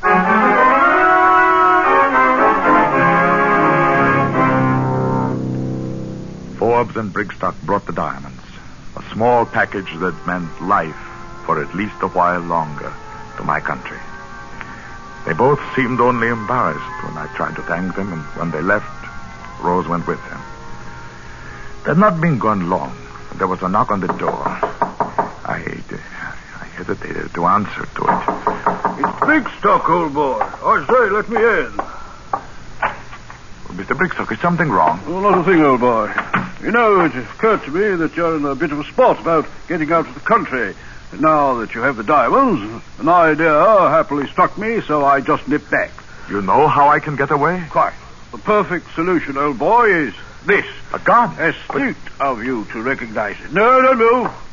I assure you I'm an expert shot. Bullseye and all that sort of thing. You're one of them. In a manner of speaking, yes. You see, I'm one of the fortunate few who recognize that democracies are decadent. Too weak, you know. Nothing for me to do but work with other Johnnies who agree. An Aryan world for all you Aryan supermen. Is that it? You know, Rose has exquisite taste in rugs. It's a pity you'll have to bleed all over. You're quite insane, Brigstock. Not at all. You see, people like you never have the brains to understand the glorious world that we are going to build. A world dedicated to joyful strength. Forbes.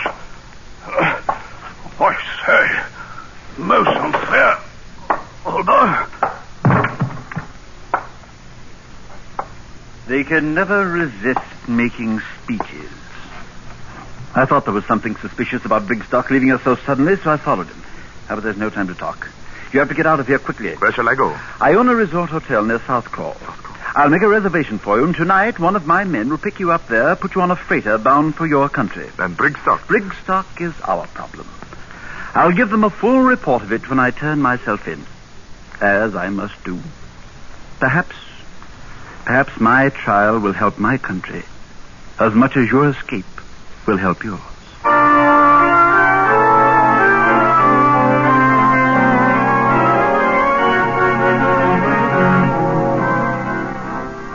I reached the hotel just as it was getting dark. The lobby was filled with men and women in shorts and jackets, all of them talking of sports. Surely no place was safer. I went over to buy a newspaper. I say, don't I know you? Your face is familiar. I don't believe so. Foreigner, aren't you? Why, have it? Saw a photograph of you in the stock press edition of the Express. I'm afraid you've made a mistake. Can't get away from Scotland Yard. Best police force in the world. No, I remember. It was murder. Don't try to get away now. I shall take measures, you know. I thought of making a run for it, but there was no use. The lobby was filled with people. I couldn't hold up all of them. My captor sent someone to call the police. We sat down and waited. You foreigners aren't civilized, you know. Fellow told me when he was in Prague, he saw a chap shoot down a bobby right on the street. Can't do that sort of thing, you know. Anyone in here by the name of... Here we are. Are you the detective? Detective? Why, yes. Then here's your man. Oh, I see. I have a warrant for your arrest, charging you... I know the charge, officer. Don't bother with it. Well, then, come along. No handcuffs? Oh, I don't think that will be necessary. I have a car right out here.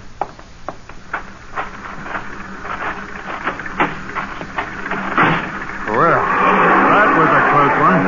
Close one? Yes. It's a good thing you played along, or I wouldn't have been sure what the charges were. You mean you're not a detective? Heavens, no. Mr. Forbes didn't tell me the yard was in this. Oh, they weren't before. It was in the last edition of the paper. One man recognized me and called the police. Oh, it's lucky I came when I did then. Very. Well, we'll be at the coast before they get a search underway.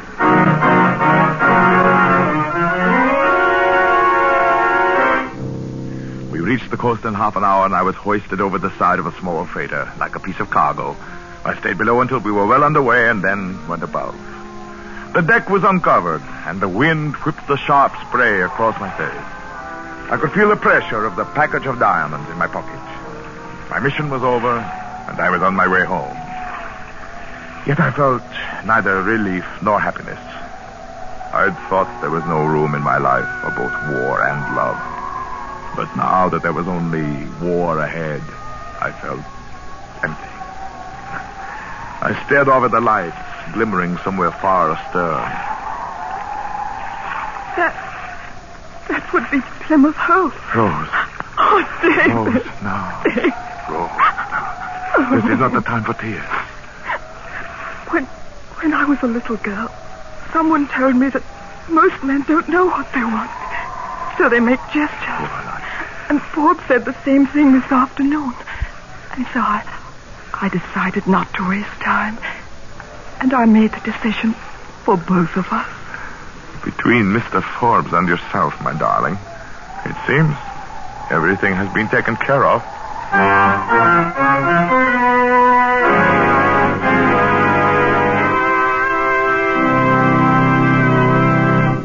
Escape is produced and directed by Norman MacDonald.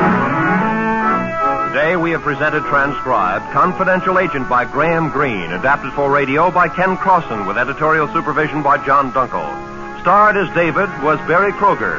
Featured in the cast were Edgar Barrier, Constance Cavendish, Herb Butterfield, Parley Bear, Olive Deering, Ben Wright, Wilms Herbert, and Alec Harford.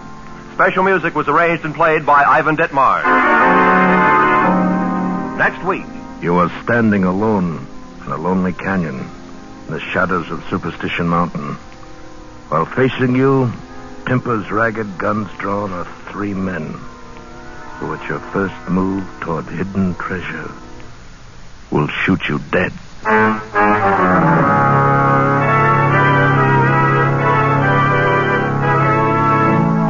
Next week, we escape with Ralph Bates' unusual story, When the Man Comes, Follow Him.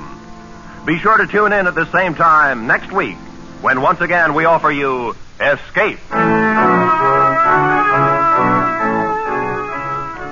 Tomorrow night on CBS is really something to talk about and listen to. Academy Award winner Jane Wyman on the CBS Family Hour of Stars. Ozzie and Harriet, Jack Benny, Amos and Andy, Sam Spade, and Lum and Abner. These are only a few of the great stars and shows which will come to you tomorrow night on most of these same CBS network stations. Jack Benny, of course, will be heard on the entire CBS network. This is Roy Rowan speaking. Now, stay tuned for 5 minutes of the latest news to be followed by the Let's Pretend program over most of these same CBS network stations.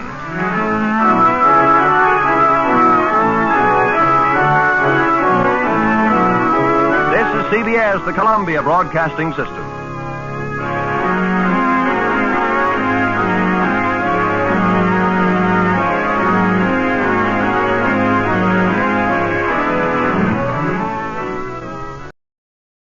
The Mummers in the Little Theater of the Air.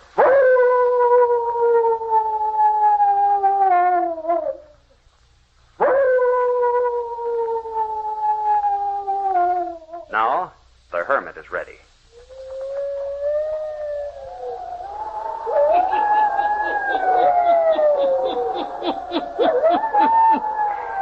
Ghost stories. Weird stories. And murders, too. The Hermit knows of them all. Turn out your lights. Turn them out. Have you heard the story, Spirit Vengeance? Then listen while the Hermit tells you the story.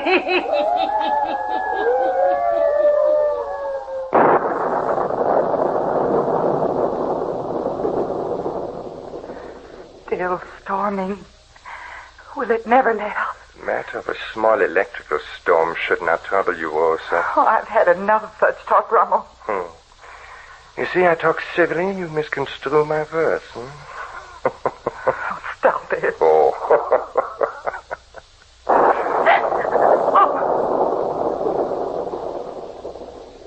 Draw up your chair closer to the fire. Rosa, my dear. Think on the pleasant things. You'll forget all about the storm outside. Think on pleasant things. As if I ever could. Oh. After all that has happened in this house in the last 3 days. I'm thankful for the thunder that drowns out your words. Who is there in this house to hear us?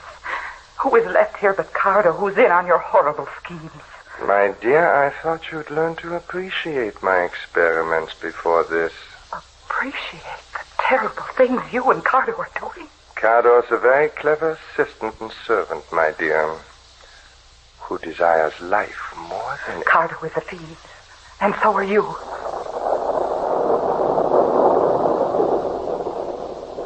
Oh, it must be 10 o'clock. Thank heaven.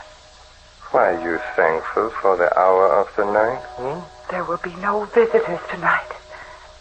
No one will be stopping at this house of murder tonight. Are you sure no one will visit us?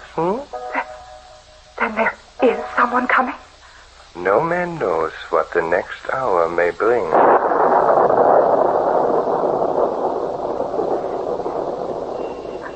Ramon? Do not get upset, my dear. Carter will do the honors. Come in. Yes, Carter? A gentleman and a lady wait outside in the hall, Professor Santos. So? They find themselves confused by the storm. Confused? You mean deliberately? Rosa, please. Carter, what you wish to convey to me is that the gentleman and lady have lost their way? Oh, Ramon, please send them on their way. Send away specimens? But, my dear, the way you talk, one would think that specimens were easy to get. Huh, Carter? And these two are good ones. Then why are you waiting? Show the strangers the kindness of our shelter and hospitality. Oh, no, Ramon. Oh, Carter. Show the strangers into the library, Carter. Yes, Professor Santos. The professor desires that you enter the library. This way, please. This is certainly nice of you. Come, Bella. Step inside, please. Good evening, sir. My wife and I... Now make no apologies. Carter, you will prepare a room for the visitors? At once. Won't you sit down? Thank you. Here, Bella, you take this chair. Thank you. You'll pardon me if I do not rise from my chair. You'll perceive that I walk walk with a cane, and even then with some difficulty. Please don't go to any bother because of us. As soon as the storm is over, if you could tell us the way to the next village, we will be on our way. It isn't necessary to prepare a room for us. No, we'll be on our way. Surely not in a storm like this. It's strange country to us. And then we saw the road was closed, and we took the right fork, as we thought the sign said. It brought us right here to your door. The road didn't seem to go any further. Now, if you'll just direct us, But I wouldn't hear of you stepping out again. But, Bellerin, I hate to be a bother. Not at all, not at all.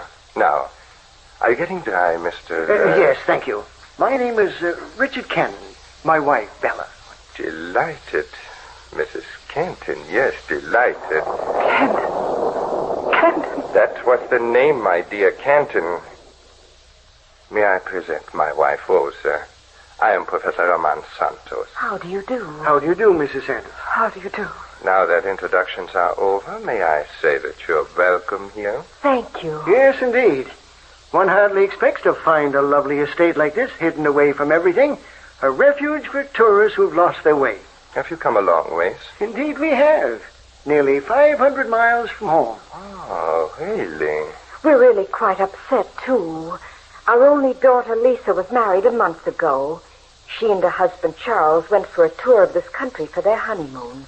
They persuaded Richard and I to meet them at Minwell. That's the next village. Yes. Minwell is the next village. But we haven't heard from them. I don't understand. Well, what my wife was trying to say is that we planned to meet Lisa and Charles at Minwell. This morning we wired them to let us know if they're waiting in Minwell. We received no answer to our wire. Well, maybe we didn't wait at our hotel long enough to receive an answer. Well, we hope that's what it is. No doubt that is what happened. I shouldn't worry. You'll have a good night's rest here, and I wouldn't worry about tomorrow. Now, don't worry at all. I was anxious to get to Minwell tonight. You know how mothers are. Ever since we left home, I've had a strange presentiment that something was going to happen to Lisa and Charles. Oh, now, Mother, I'm sure Professor Santos? Professor Santos wouldn't mind if we use his phone to call the hotel in Minwell. Certainly not. Thank you.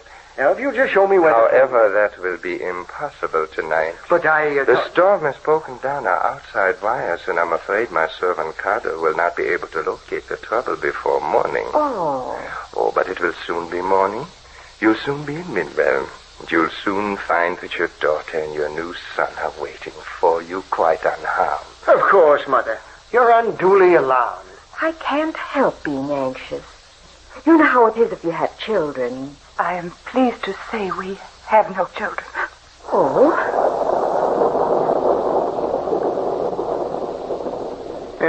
You are a professor of philosophy, perhaps? Medicine. Well, surely you don't practice. There are so few houses about. You seem to be shut off from the rest of the world. I devote my time to science. Well, I should have known from all these books. Professor Santos experiments with the human heart, the human body. What?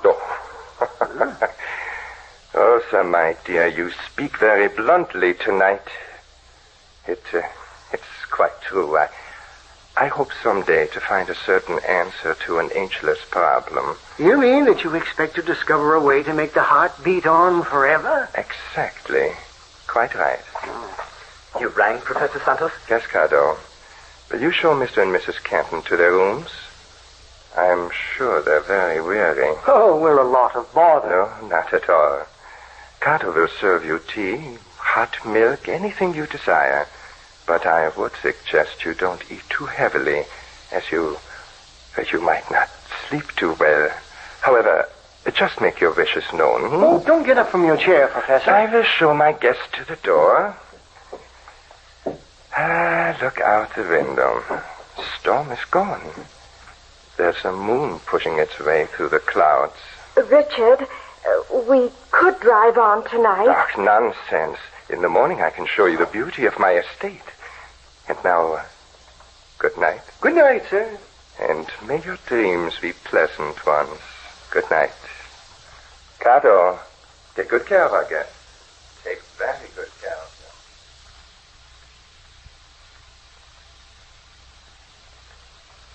them. You know who those people are. You know who those two are. Quiet. My hearing is good, Rosa. The mother and the father. Yes. What are you going to do? I'm very fortunate, don't you think? You're insane. Yes, very fortunate. A stroke of luck. You're mad. And you are a coward. Furthermore, stop dabbling in my affairs. Don't come near me. The mother, the father, out of the way. There be no searching for the other two. Mad. You grow more mad each hour. What is it Carter would say? It is easy to convince a wise man, but to reason with a fool is a difficult undertaking. Cato, I was just speaking your name. Cato, what would you say if I were to tell you that the mother and father of the young lady, Lisa, were guests in our household? I would say, Professor Santos, it is too late to pull the rein when the horse has gained the brink of the precipice. Oh, good, well spoken. The time for stopping the leak is past, when the vessel is in the midst of the stream. Superb, exactly. Nothing should deter us from such wisdom. Nothing. Certainly not, my good wife, Rosa. What are you going to do with me? Do not worry, my dear. Cato, you will escort Rosa to the laboratory. To the laboratory? No. Your knife may be of assistance. Rosa, you will follow Cato. At once to the laboratory and await me there. What's the matter, Bella? Why are you poking around everywhere? Richard, I have a strange feeling about this place. Somehow I don't like it here. Don't like it here? A beautiful room like this? The man and his wife. There's something wrong there. And that Cardo gives me the creeps. Why, the professor and his wife are cultured people, Bella. Oh, your nerves are getting the better of you. I'm worried about Lisa and Charles.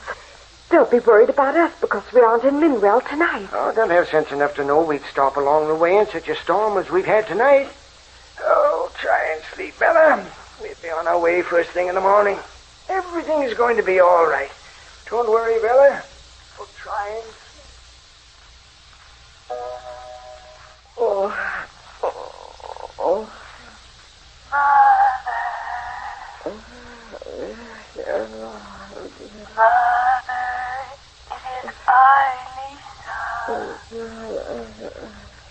Mother, it is I, Lisa, calling to you. Mother, wake up quickly. Who's that? Did someone call to me? Father? Huh? Father, wake up. What is it? Did you call to me? No, I didn't call unless I talked in my sleep. Oh, someone called me. Father, it was Lisa. It was Lisa calling to me. Oh, fella, you've been dreaming. Now go back to sleep. It'll soon be morning. I'm sure now that I heard Lisa calling to me. Oh, Bella, you were dreaming. Perhaps I was. Perhaps I was dreaming. Oh, I'm sorry I woke you up. Oh, please, let's try and get some sleep before morning. All right, dear. I'm sorry.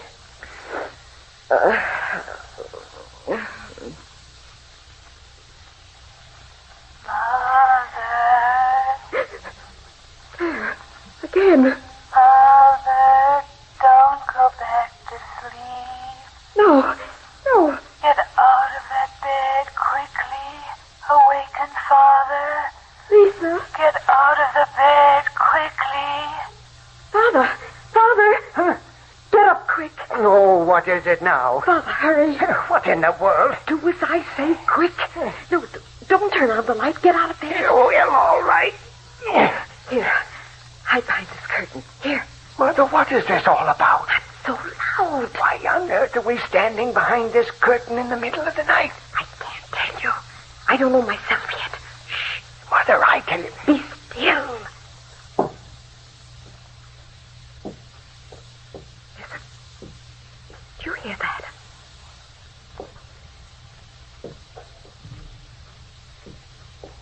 Someone walking. Yes. That man walking with his cane. Suppose it is he walking down the hall. Why are we hiding behind this curtain? I can't tell you yet.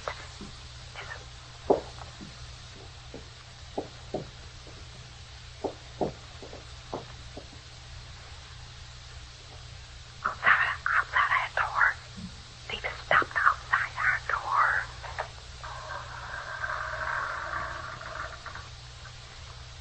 Shade the light and hold it higher, Cato. They are sleeping. Very peacefully.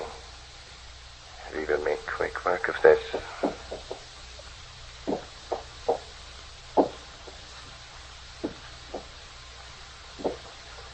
Now over to the other side of the bed, Cato. The woman will be my patient. When I give you the word, make quick work with a knife. Ready. All right. Now. Professor Santos. There's no one in this bed. But we saw their forms under the bedclothes. Yes. With our own eyes we saw them. Only a second ago. Now, there is no one here. This is impossible. No one in this bed. We've slashed the pillows with our knives. They've escaped, but how? I saw them in this bed. What's happening?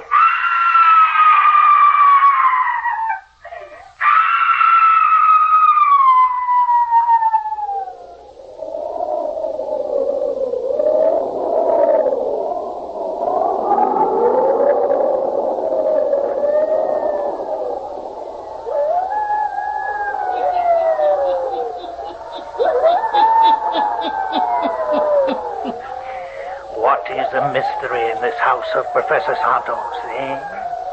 Is Lisa in this house? Who screamed, eh? The hermit will tell you before the night is done.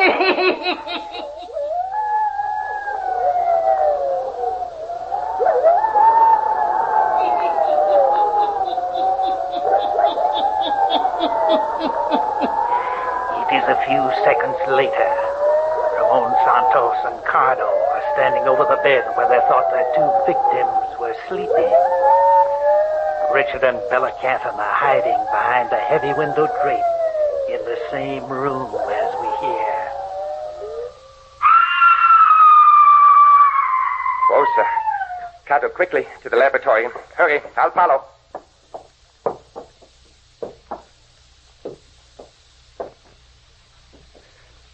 They've gone. Yes. Mother, we're in the house of a madman. Get your robe quickly. Don't stop to dress. We've got to get out of here. They came to this room to kill us. Yes. How did you know that they were coming? Lisa called to me. That scream, it was Lisa. She's in this house. Oh, but she couldn't be. We've got to follow those two. Find her. But how could Lisa be here? Somehow she crept to this room. She warned me to get out of bed, and then she vanished. Hurry. Something terrible has happened to her. Which way shall we go? Didn't you hear him say they were going to the laboratory? Well, everything's quiet now. Look, here's a stairway. It must lead to the laboratory. Oh, Lisa and Charles. What have they done to them? Up the stairs. Hurry. I don't hear anything in the house now. What have they done to Lisa? Why, I see a light. Yes. No need to be quiet now. We've got to have this out.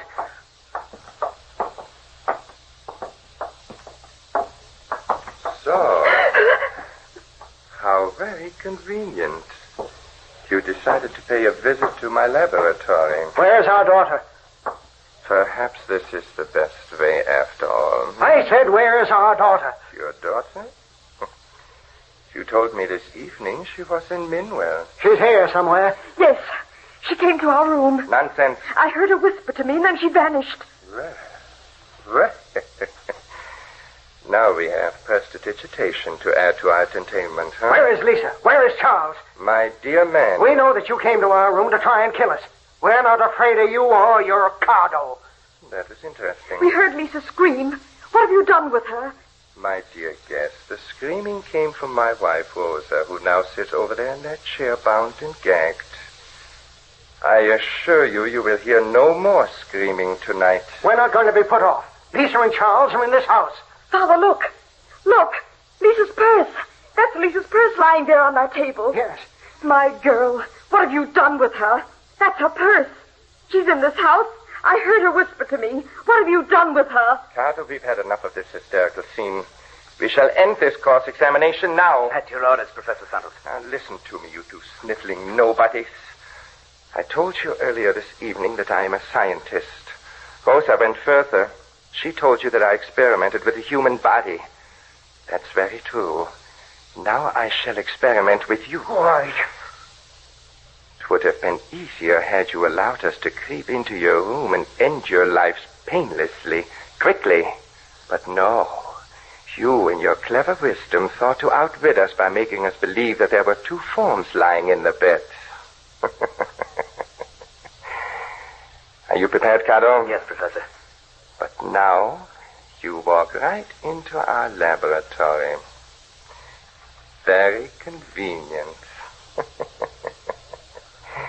Very convenient. You let go of her. Cardo, take care of the gentleman. You go.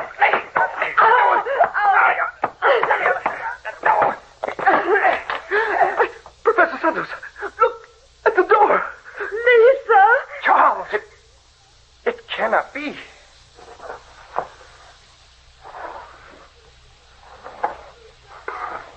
Lisa, you're safe.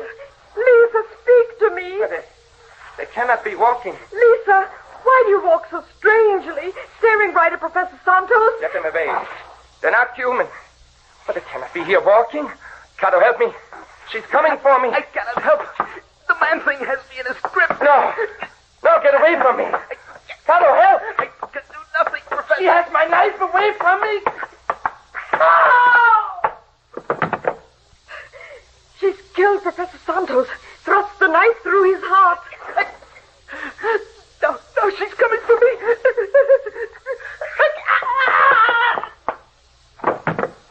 Father, Lisa has killed them both. Lisa.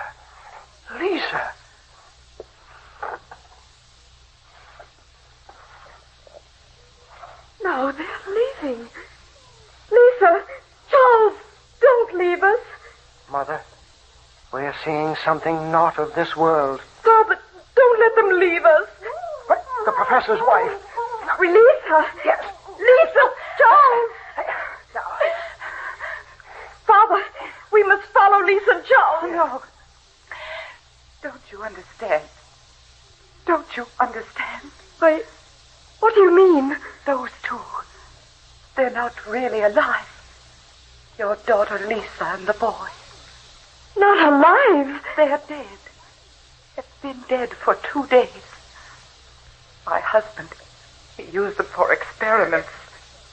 Human experiments. What are you saying? They were dead. I saw them die. Santos forced me to witness. They came back tonight to save you. Lisa! Their spirits? Yes. Their spirits, walking about as though they were alive, came back and saved you from a similar fate. How horrible. I saw them earlier tonight, walking on the stairs. I screamed with the horror of it. Oh, then it was you who screamed, not Lisa. Yes, it was I. Screaming at the horror of 2 dead souls taking shape. Coming back for revenge.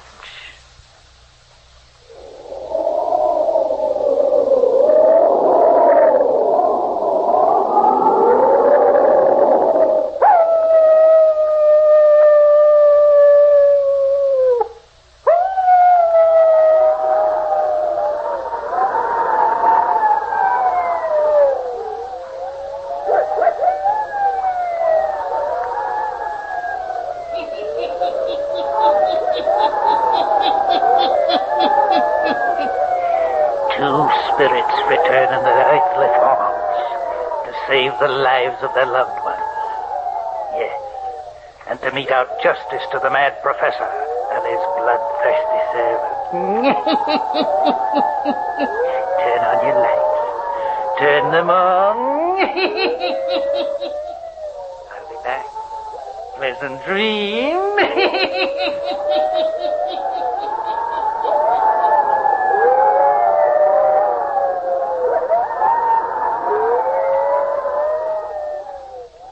All characters, places, and occurrences mentioned in the Hermit's Cave are fictitious and similarity to persons, places, or occurrences is purely accidental.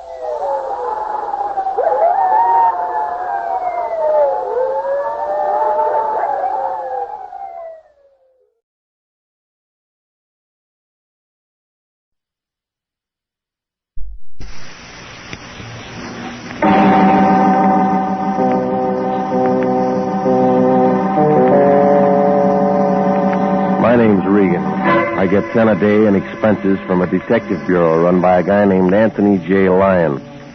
They call me the Lion's Eye. With Jack Webb as Jeff Regan, the Lion's Eye, stand by for hard-boiled action and mystery and thrilling adventure in tonight's story of the guy from Gower.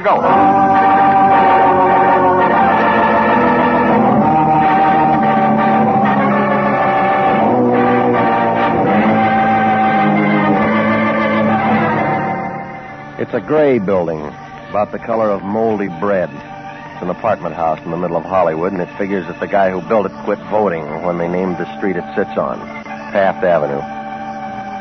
My place is furnished with war surplus from the Spanish-American War. Well, it's got a hat rack, and that's where I live, number 308. In back, where you get a view and some fresh air from the alley. One's about as bad as the other. But I got it fixed up kind of nice. Hot plate, coffee pot, an autographed picture of Sally Rand that somebody left there. The only mistake I made was putting in a telephone. It spoils a lot of things. Regan, it's the Lion. Wake up. We got a job. Why don't you sleep at night? Lucky for you, I got insomnia. We go broke. Try Ovaltine. What kind of a job? How should I know? Get your clothes on. What are you doing, reading the want ads? I got a note from a client. You mean you got money? $100 is all. Says he'll match it if we run him an errand. Where to? Santa Ana Canyon? He'll tell you. You know, you got morals like a cash register. Can he write his name? Davy Crockett. He's 50 years old. Well, he's a little old for cowboys and Indians, isn't he? That's his name, Davy Crockett. Well, when's the wagon train pull out? Regan, I don't know how I stand for you. Get over there. Get where? Listen, a guy works pretty hard. Building up a business like I have takes a lot out of him. And you got plenty on tap. I just want you to understand, that's all. Money doesn't grow on trees. Now, sometimes you gotta play your hunches. Like George Gallup. This time I got a feeling the guy's okay. He writes like a gentleman, Regan. I want you to treat him like one. Well, where do I find him? He's in a location can give us a lot of business. Where? The city jail.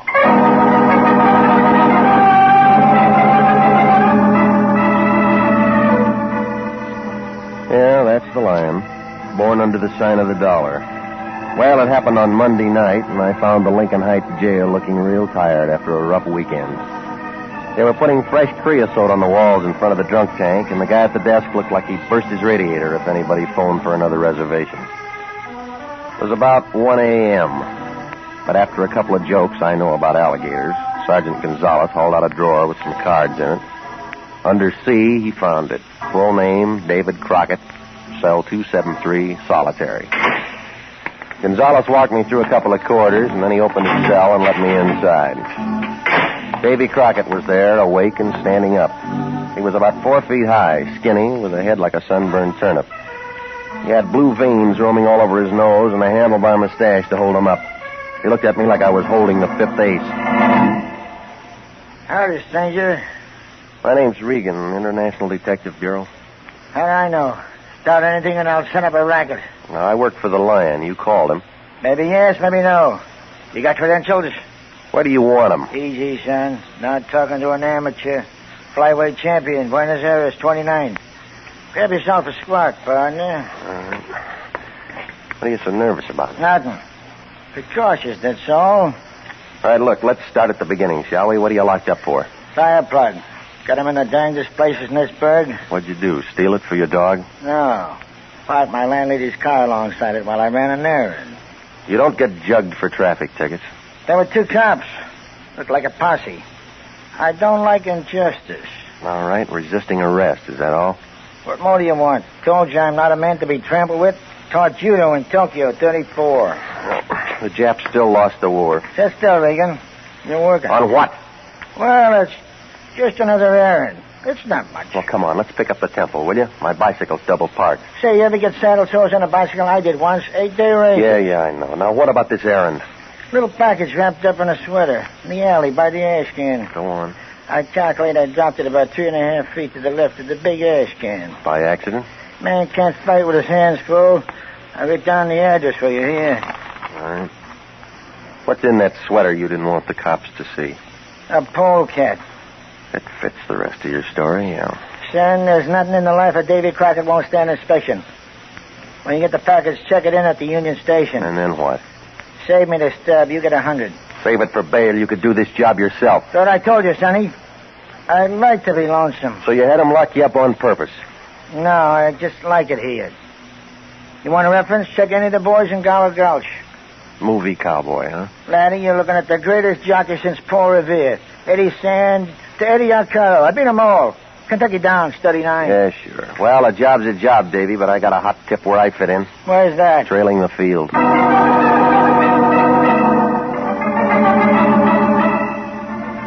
Well, I left the little man running his fingers through an old copy of Variety, and I went out into the street. It was about 3 o'clock, and a truck was throwing some water out and giving the gutter a shampoo.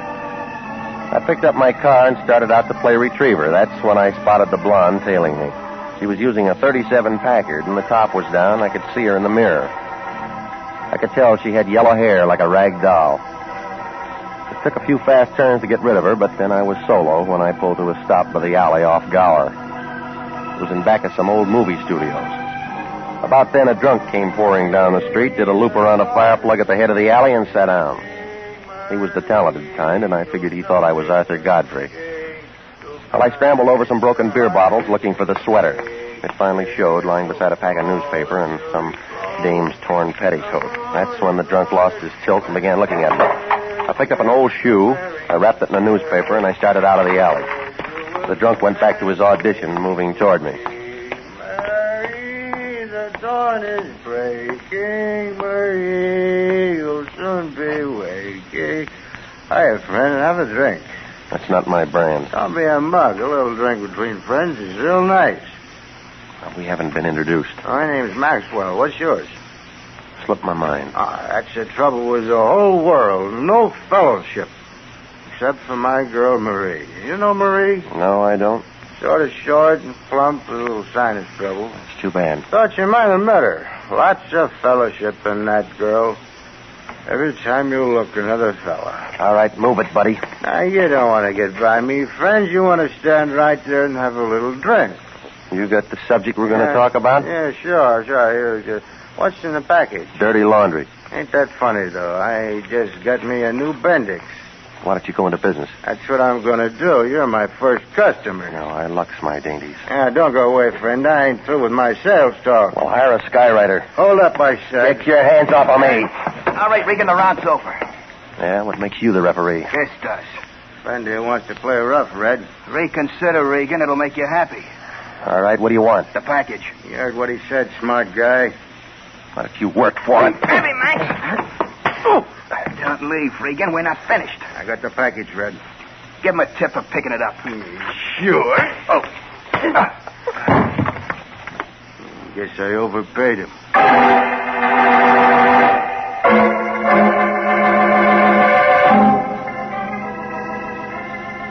Well, it was easy to see. It was their play. I had about as much chance as a midget in a basketball game.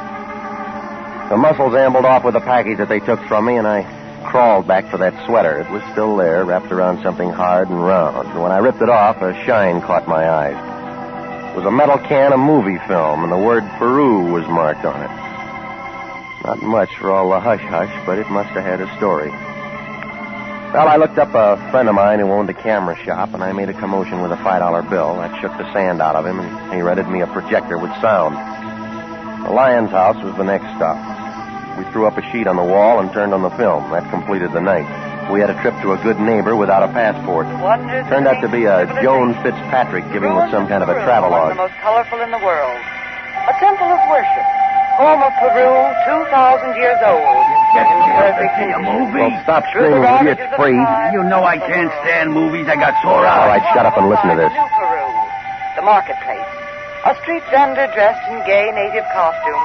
selling delicacies to Peruvian children. Beads and jewels of exquisite beauty wrought by the hands of master Peruvian artisans. Horse racing and innovation from the modern world. And native dance. I'm going to bed. You won't sleep. I stole your eye shade. Oh, Regan, I gotta get up early. I got lots to do. It'll keep. A veritable symphony of motion. And so, it's with heavy heart we say adieu to lovely Peru, land of the Peruvians, land of charm and enchantment. And with the setting sun, we take our leave. Well, what'd you get out of it? A headache. Yeah, we'll talk about it in the morning. No, I can't wait. What you doing now? I'm phoning the city jail. Looking for a room? Looking for information. Davey will supply it. You've been drinking. Now listen, big shot. Somebody's after this film for some reason. I'm going to find it. City Jail, Sergeant Gonzalez speaking. Danny's Regan. Oh, hiya, Regan. I'm glad you called. I just got that joke about the alligators. Now, well, do me a favor, will you? Sure, pal, sure. Say, I told it to the lieutenant. He's still laughing. You know, it may earn me a promotion, pal. Let me talk to Davy Crockett. Oh, I can't do that, Regan. Well, you can say I'm his lawyer. Well, it's not that, pal. He's not here anymore.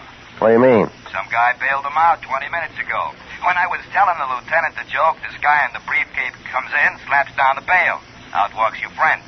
Well, he said he liked it there. And Davey must have changed his mind. Where'd he go? Not very far. Just over to the morgue.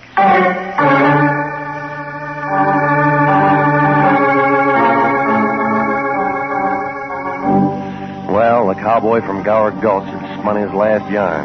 Gonzalez told me that somebody had shot Crockett as soon as he hit the street. Oh, none of this made sense. The phony job, the blonde who tailed me, the fight in the alley, the corny movie. Now, the lion shoved the film in a desk, and I went out the door. I cut across his yard, but I stopped on the opposite sidewalk. My car wasn't alone. There was a 40-foot nag sniffing at its rear fender. Hey, Regan. Well, Maxwell. That's me. You look different. Did you take the cure? Shut up. Somebody wants to see you.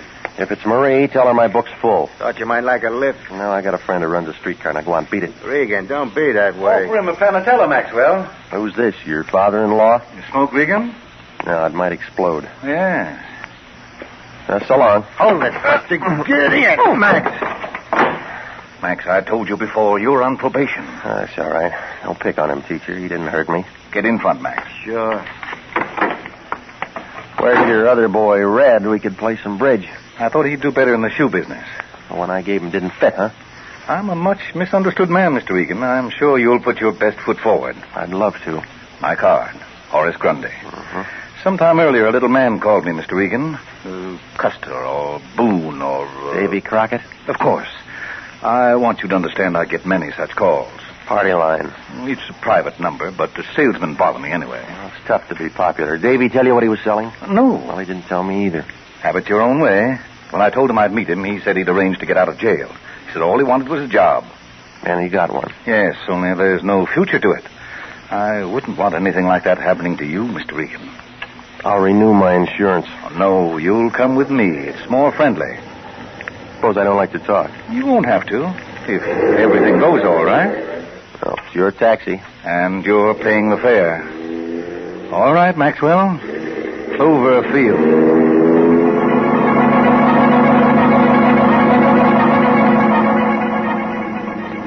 I never knew a guy could say the name of an airport and make it sound like Forest Lawn. Grundy sat in the corner checking the manicure on his fingernails, and Maxwell drove out Olympic. By the time we skidded into Clover, I'd figured absolutely nothing. It was still only 4 a.m., but there was a string of cars parked in the lot.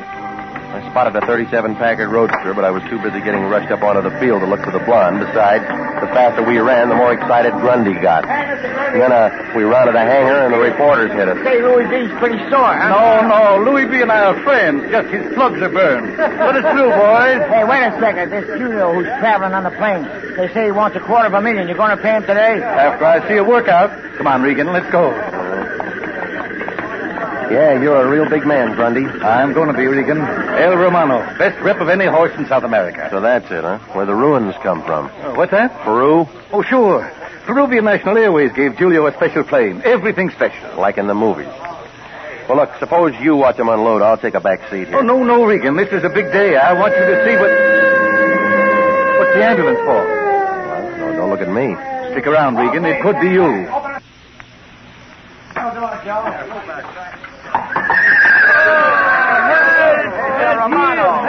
Hey, get that stretcher over there. Oh, he kicked me, hit me, kicked me. It's Julio. That's the guy who owns him? Must be. I tried to hold him. The hold on like, oh, my rib. Take it easy, boy. We got you. What happened? Bounce.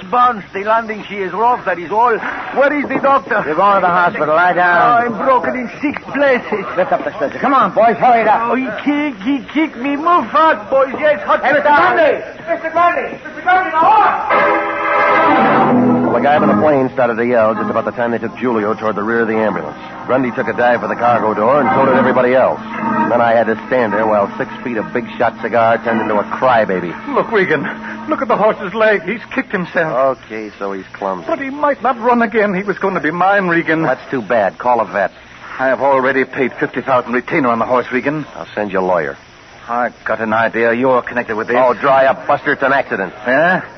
I got an idea there's going to be another accident. Grundy, maybe you're right. Go! Hey, stop him! I didn't wait to see if he went down. Maxwell swung, but I took off through the crowd. It figured that Cloverfield wasn't for me, and I wasn't going to stick around for the daisy.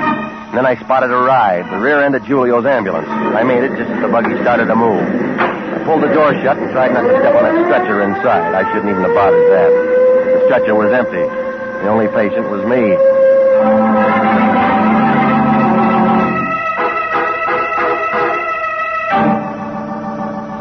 You are listening to the story of the guy from Gower Gulch. Tonight's adventure with Jeff Regan, investigator.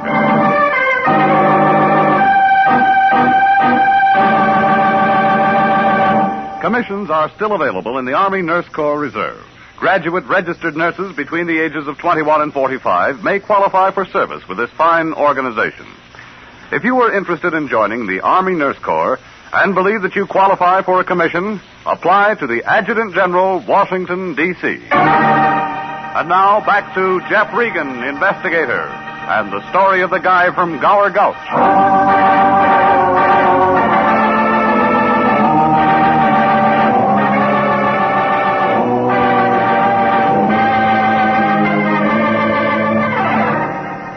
Well, things were beginning to move like a hula dancer with a hot foot. Davy Crockett sent me out to pick up a roll of movie film. A Joan Fitzpatrick travelogue on beautiful Peru. There was something in it that was hot, but Crockett got himself plugged before he could say what it was.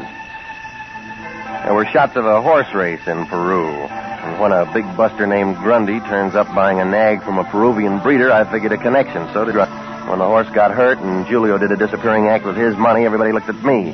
That's when I took the shortest way to Hollywood in an ambulance, got my car, and made it for home. Only parked up the street from my apartment was that same 37 Packard Roadster I'd been dodging all evening. The blonde wasn't in it. She was sitting in my place looking real hopeful. Good evening. You keep late hours, Mr. Regan. No, it's the kind of friends I've got. Perhaps you ought to change them. I'll stick it out. What do you want? A little chance to talk to you. It'll keep till morning. Oh, but Mr. Regan, I've been waiting so long, you've got to talk to me now. Why? I'm Davy Crockett's wife. You've got something that belongs to me. I don't see any wedding ring. I don't wear one. Scare off the other boys? That's not a very nice remark, Mr. Regan. No, but you'll let it go. Only because it's not important. Oh, stop it. You're not Davy's wife. If the little guy had anybody he could trust, he wouldn't have had to call him a lion. All right, Mr. Regan. I lied. Now, let's have it, lady. What are you after? The roll of film. That figures. It's mine. Convince me. Mr. Regan, you're becoming very annoying. Well, why don't you call the police? But I tell you, it is mine. Let's see the pink slip. And so it is with heavy heart we bid adieu That's to... enough. Yeah. I thought I knew that voice. Davy stole the roll from my library. Now may I have it back? Homicide will turn it over to you when they're ready. I can't wait. Well, what makes it so valuable? I'm not sure. Then how do you know it is? Because I'm not stupid, Mr. Regan. Somebody goes to a lot of trouble to break into my film library. But he only steals one roll of film. Go on. I put the police on Davy, follow them to the jail. So you go after the film. That adds up to pretty important business. Did you push those holes in Davy? Of course not. Yeah, you're going to get a chance to prove that when Homicide starts speaking in your cupboard. About the film, I'll buy it from you. No sale. There's the door, lady. Use it. I threw the light switch and grabbed for the floor. When the noise stopped, I looked up. My landlady was going to be mad. The shots plowed a few holes into her flower pot. The blonde turned a couple of different colors and decided she could find safer company. She left with a fire escape without even goodbye.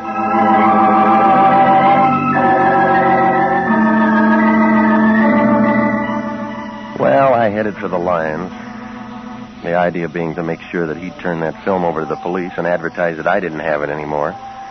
That figured to cool me off, and I could catch some sleep again.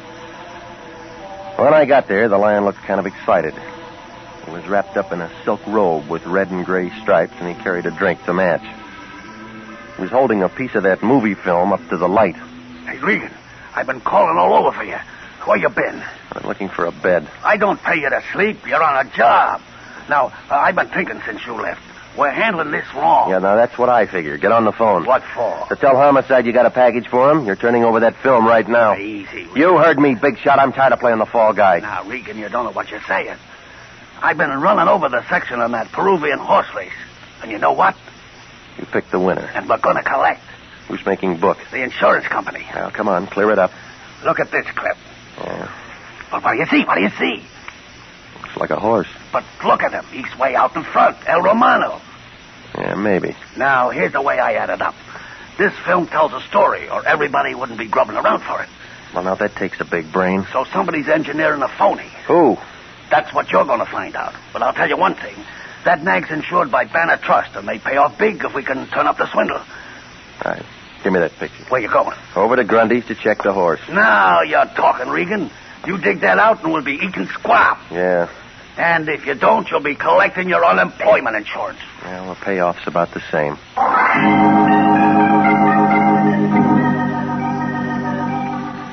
I didn't like it any better than a fan dancer likes a wind tunnel. I'd already seen enough of Grundy and his boys for one night, but when the Lion gets an idea, he's like a hangman with a new rope. So I went out to test it. I found Horace Grundy's place. It was a bright new house in the San Fernando Valley. There was some fancy fence in back, and a stable looked like the paint was still wet where it said El Romano. A trailer was parked on the road with a truck from the veterinarians.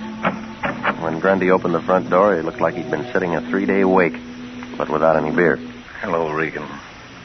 What's the verdict? It's bad, Regan. Bad. Tendons torn. Never run. Never. Yeah, you said that. I can't believe it. Uh-huh.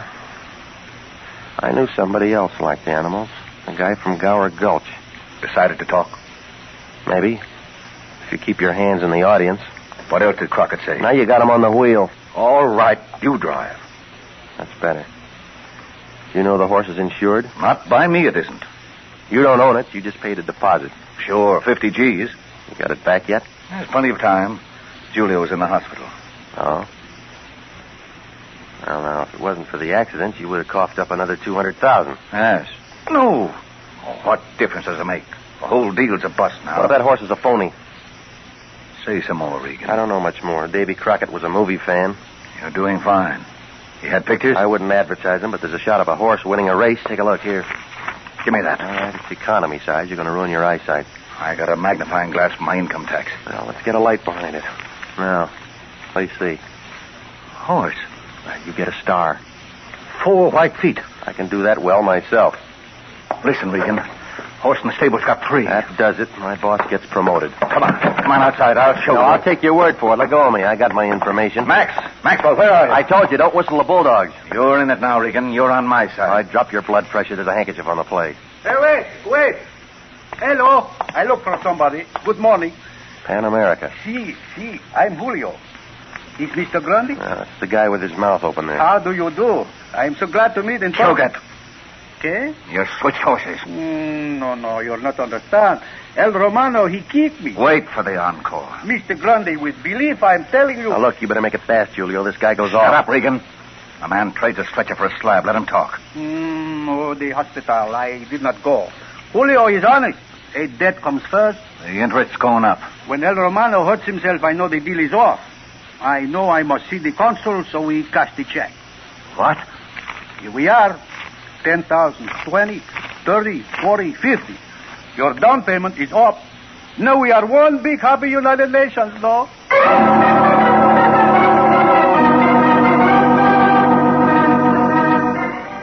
Well, that's what happened. Now there were 2 guys with their mouths open. By the time we got them closed, the little gent from Peru had waddled off someplace, and Grundy folded his money and started to laugh. He was happy, and at least I had what I came for. Figured I could dump the whole plate of spaghetti on the Lion. The lead horse in the travelogue was a different nag from the one in the stable. So I got in my car and headed for home. But I picked up a newspaper on the corner, and then the whole bucket turned upside down again. The green sheet was loaded with publicity shots of El Romano from South America, and he was exactly the same oat burner that came in on the plane, feet and all. No switch there. Well, there was something phony in this act.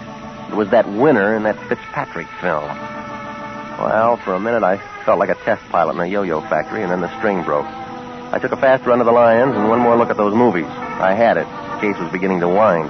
10 minutes later, I was back on GOWER Gulch. Yes? Who is it? Regan, you alone? Don't be insulting. I'll open the door. What's the matter? You're slow. What do you want? Ask me in. No. Ask me in. Regan, look out! Be careful, Regan. I have a gun. Well, Julio. Yes, Julio. What are you doing here? Well, I told you. I know. Back at my place, you're aiming at her, not me. She's been to Peru. She has the films. You knew that. You whistle like I know it. I go to the movies like everybody else. I keep my eyes on the winner. After Hollywood Park, I should have known better. Yeah, there are lots of races. El Romano was a dud. He came in last. 60 lengths with Davy Crockett digging in the spurs. You gave the nag a build-up. Phony publicity to sucker an insurance company. $250,000 I was over. Can it? You could have never closed a sale without Grundy watching a workout. That would have been a slow boat to China. You want to be a sailor, too? Oh, stop being tough, will you? You wore yourself out when you kicked up El Romano in that plane. It looked good. Not to me or Joan. Look out, Regan. You're asking for a daily double. Well, I'm going to take it across the board. Give me that gun. Leave me Drop alone. it. No, you're breaking my arm. That's the idea. I'll kick you in the stomach. You better go back to his stretcher. Well. Yeah. Ma, you can be useful. Well, when I'm working. What about after hours? I'm not bad, you know. No, I never noticed. Look again. No, I'm all through with the ponies. Want to bet? Davy Crockett told me to play my hunches. Here I am. Yeah, but you're a loser. What do you mean? You threw those holes into Davy. It was Julio. Oh, you're trying real hard, but he was on the plane. What do I do now? Well, you might bid a fondue to GOWER Gulch. That's not funny, Regan. I know it, but you ran out of film.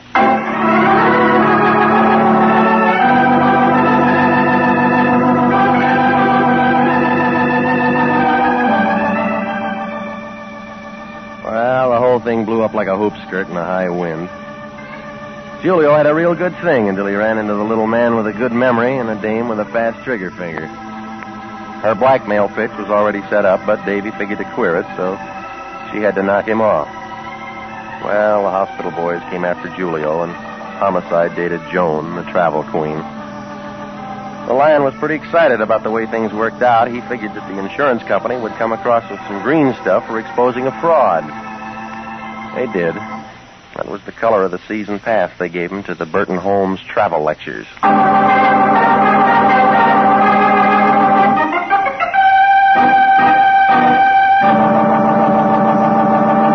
Jack Webb is featured as Jeff Regan with Herb Butterfield as Anthony J. Lyon. It's CBS at the same time next week for more hard-boiled action and mystery with Jeff Regan, Investigator. Written by Larry Roman and Jackson Gillett, produced by Sterling Tracy. Included in tonight's cast were Leo Clary, Clayton Post, Yvonne Patey, Ed Begley, and Herb Ellis.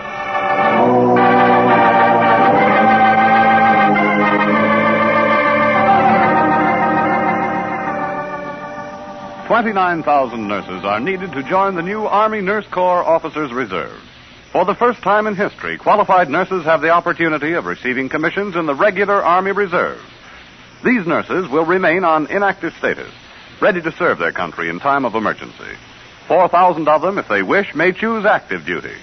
All nurses who receive commissions will benefit from the opportunity for specialized training offered to them by the Army. Inactive reserve status will not interfere with the nurse's civilian life, but the educational opportunities offered her by the Army Medical Department will be of a great advantage in her work. Don't wait. If you're a registered graduate nurse between the ages of 21 and 45, drop a card for complete information to the Adjutant General, Washington, D.C.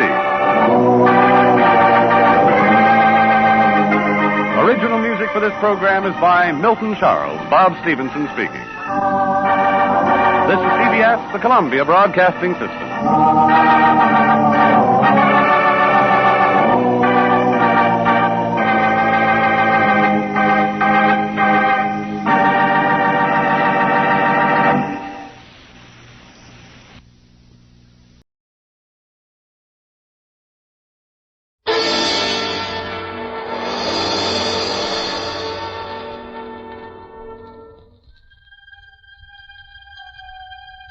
Good evening.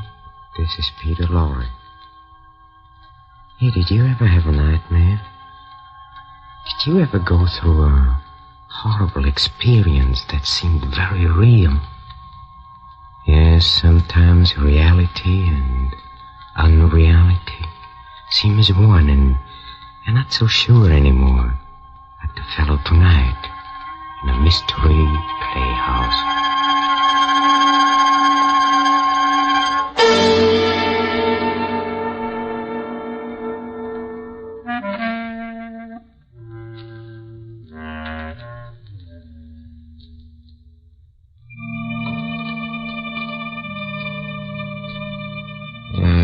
Yes, tonight we are going to have a nightmare. That is, we are going to hear about somebody else, which is almost as bad. This gentleman had a particularly realistic one. In fact, he didn't know for the life of him whether or not it really happened. But you listen for yourself to the unfolding of William Irish's strange and intriguing story of a man who dreamed he committed murder and woke up to the fact that maybe he actually had. Listen to Nightmare.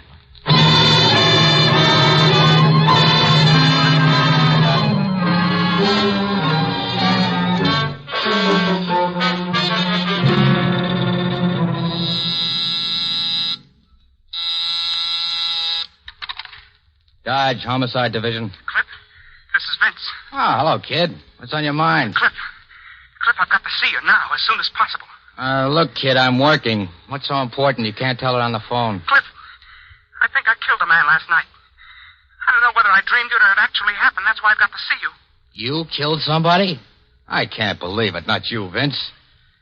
Listen, meet me in the office in 15 minutes. Whatever you do, don't tell anybody else about this.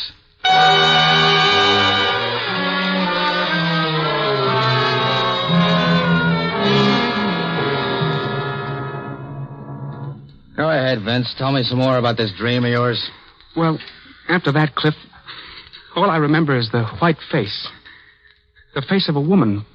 Beautiful, but false somehow. You see, we were in a room with nothing but doors. 8 doors, frame to frame, with no wall space between. Well, I opened one of the doors, and suddenly someone rushed at me. We struggled, and he forced me to the floor. As we fought, he said to the woman, "Hand me that knife." Well, I raised my hand to defend myself, and suddenly I felt the handle of something. I realized the woman had put the knife into my hand by mistake. And then Then you stabbed him. Yeah. Then I stabbed him. Well, after that, the woman disappeared, and I felt I had to hide the body. Well, behind one of the 8 doors, there was a closet. I propped the body inside, and I locked the door. Then I went out of the house.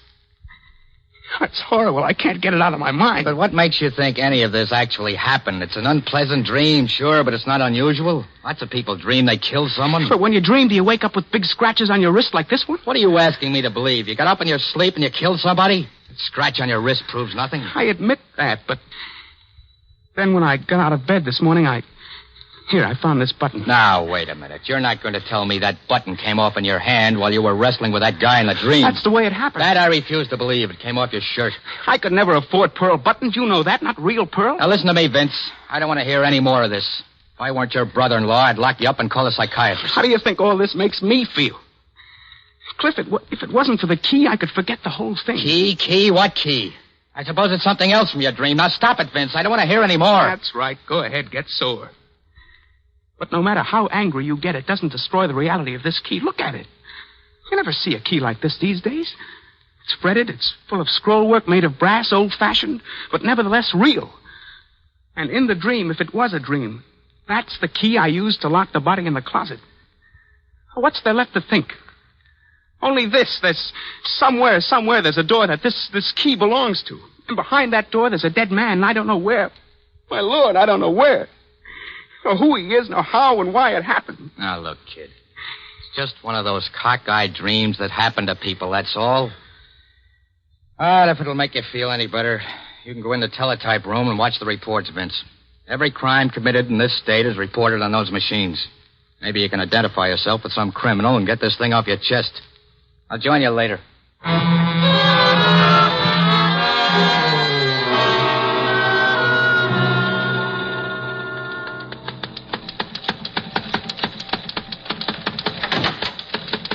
Haven't you given up yet? Don't be funny, Cliff. There's one here that's possible. A stabbing in a town called Clarksburg. Clarksburg? Yeah. There's no transportation up there. You never did learn how to drive a car. You'd really need supernatural aid to kill somebody up there. Oh, wait a minute, Cliff. Here's some more coming in on that stabbing in Clarksburg. It's a description. Killer, 5'9", weight 150, brown hair, wearing a yellow and green sweater under a brown suit. Hey, Vince, you wear a yellow and green sweater, don't you? Don't be coy. You gave me that sweater for Christmas. Maybe it's only a coincidence, but you're about 5'9", weigh about 150. That couldn't possibly have been you, Vince. Who are you talking for, yourself? I know I found that key in the button in the pocket of my brown suit. You're not kidding anybody. You want to know just as much as I do. Come on, let's get started for Clarksburg.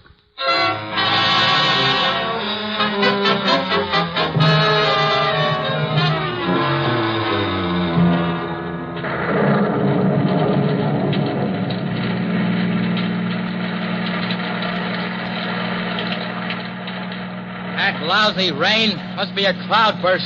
I can't see a thing. This windshield wiper's broken. Cliff, do you know where we are? We've been lost for the past 5 minutes. I don't even remember how we got on this road. Well, I'm going to roll down the window. Getting wet's better than crashing into something. Hey, Cliff. Yeah? Take the next road to the left. That'll get us to Clarksburg. How do you know it'll get us to Clarksburg?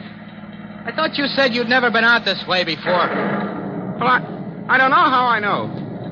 All of a sudden, everything looks familiar to me, as if I'd been over this same road before. I just know you've got to turn left at the next road.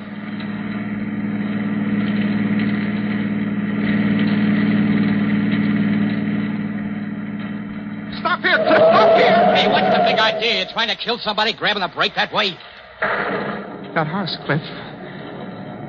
There with the big porch. That's the house with the 8-room door. How do you know that's the house? Thought you said you'd never been out here before. I've never been here before in my life. Unless it happened in your dream, is that it? Well, I think this is all crazy. We'll soon know for sure. Come on. We're going in and see whether there's an 8-doored room or not.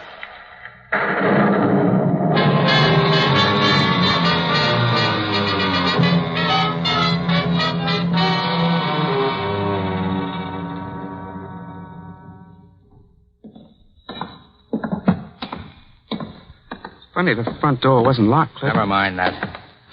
How do you know the 8-doored room is upstairs? I just know, that's all. Cliff, I think it's this room right here. This is it. This is the place, all right. Count them. 1, 2, 3, 4, 5. 8 doors. Where's that key? It's right here in my pocket. Now, you'll have to get it out. I can't. My hands are all wet, perspiration. Stop acting like a baby. You're sweating all over. There's the key. Now, which door? That one, I think.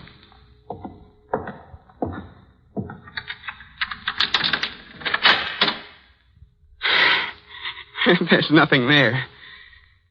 Not now, there isn't. But there was something there. What? Look. There's blood on the wall. Oh, Lord. Now do you believe me? Now do you understand that I wasn't joking when I told you about my dream? Sure, I believe you. I believe you dreamed you killed somebody and stuffed them in the closet there. I believe you never saw this place before. That you intuitively knew which road to take and which house to come to.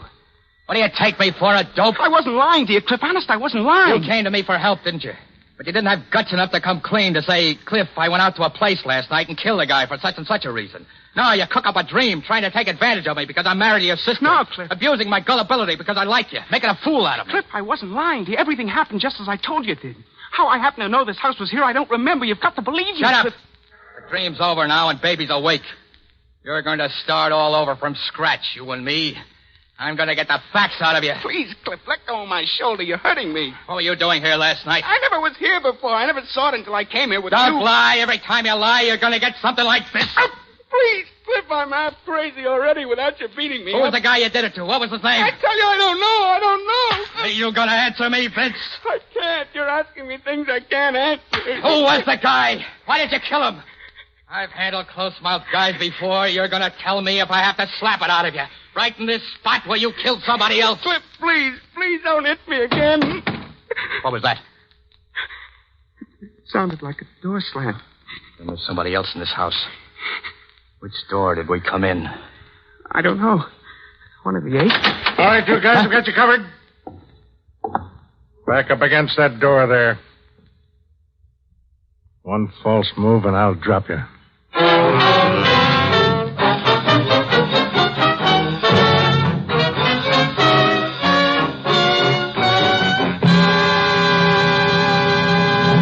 Haven't you found what you're looking for yet? Yeah, I guess I've seen enough. The stuff in your wallet identifies you. Cliff Dodge, Homicide Division. Why didn't you say you're a detective? It's nobody's business. Okay. Wagner's my name. I'm the sheriff around here. When I see people monkeying around a house where a murder's just been committed... Murder? You found the body?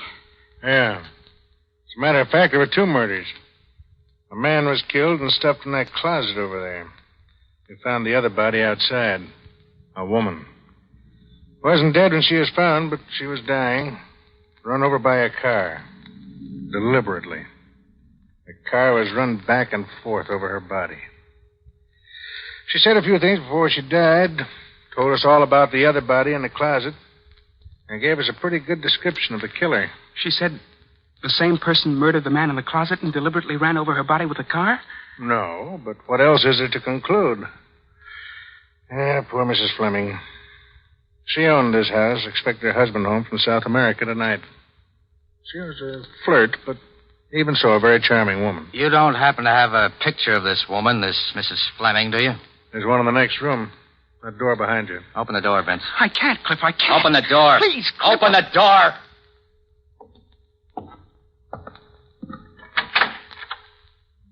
That's her, that big picture on the left. Pretty, wasn't she? Cliff, that's her. Well, now what's the matter with him? He's fainted. Can't stand the sight of people who've been murdered, even if it's only a picture. Give me a hand with him, will you?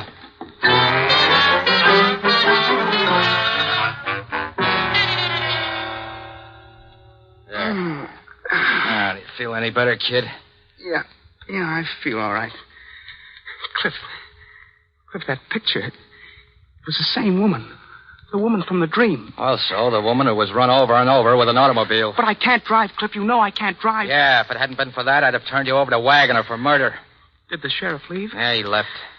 But I still don't believe that stuff about a dream. Are you sure you didn't leave something out, some small detail? No. I told you everything, Cliff. I was tired. I went to bed early. I fell asleep. That is right after Mr. Berg closed my door. Berg? You didn't mention any Mr. Berg before. Well, he moved into our rooming house about a month ago. Why did he come into your room? Well, the lights went on a blink. I remember he was carrying a candle. How was Berg holding that candle?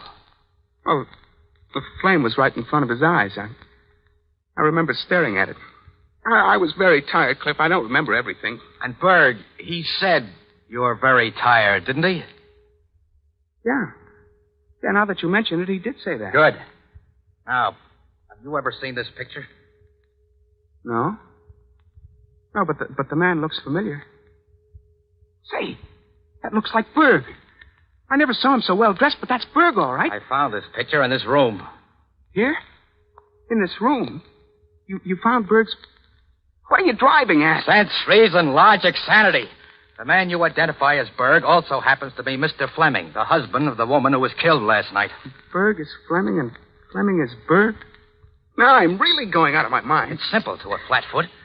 I figure that Fleming pretended he went to South America. He took a room in your rooming house under the name of Berg. And tonight he's pretending to return from South America. At least Wagner said he's expected. And last night Fleming came back here and murdered his wife? But who killed the other one? The man? You did. But you didn't know you were doing it. Oh, I did kill someone after all. I am a murderer. I still don't understand how it happened. All right, kid, relax. Because we're going to find out tonight. Find out? Right. Now, if Fleming comes home, as his wife expected him to do, you're going to be waiting in this room for him. Waiting with a gun. That won't do any good. It might after you've learned a few answers. Now, I'm going to tell you exactly what to say to Fleming, word for word. You might not understand, but you're going to memorize the things I tell you to say word for word. Memorize? Yeah, because your life depends on it. Cliff, you're not going to leave me here alone, are you, Cliff? There'll be nothing I can do to help you, kid. If everything goes right, you'll come out of this scot-free. If anything goes wrong, that's the end.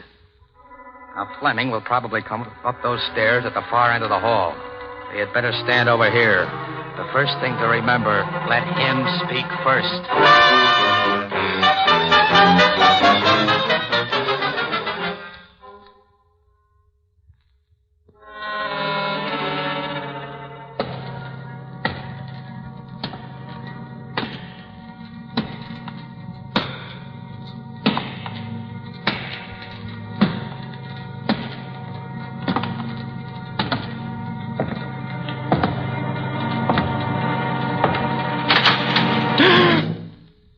How did you get here?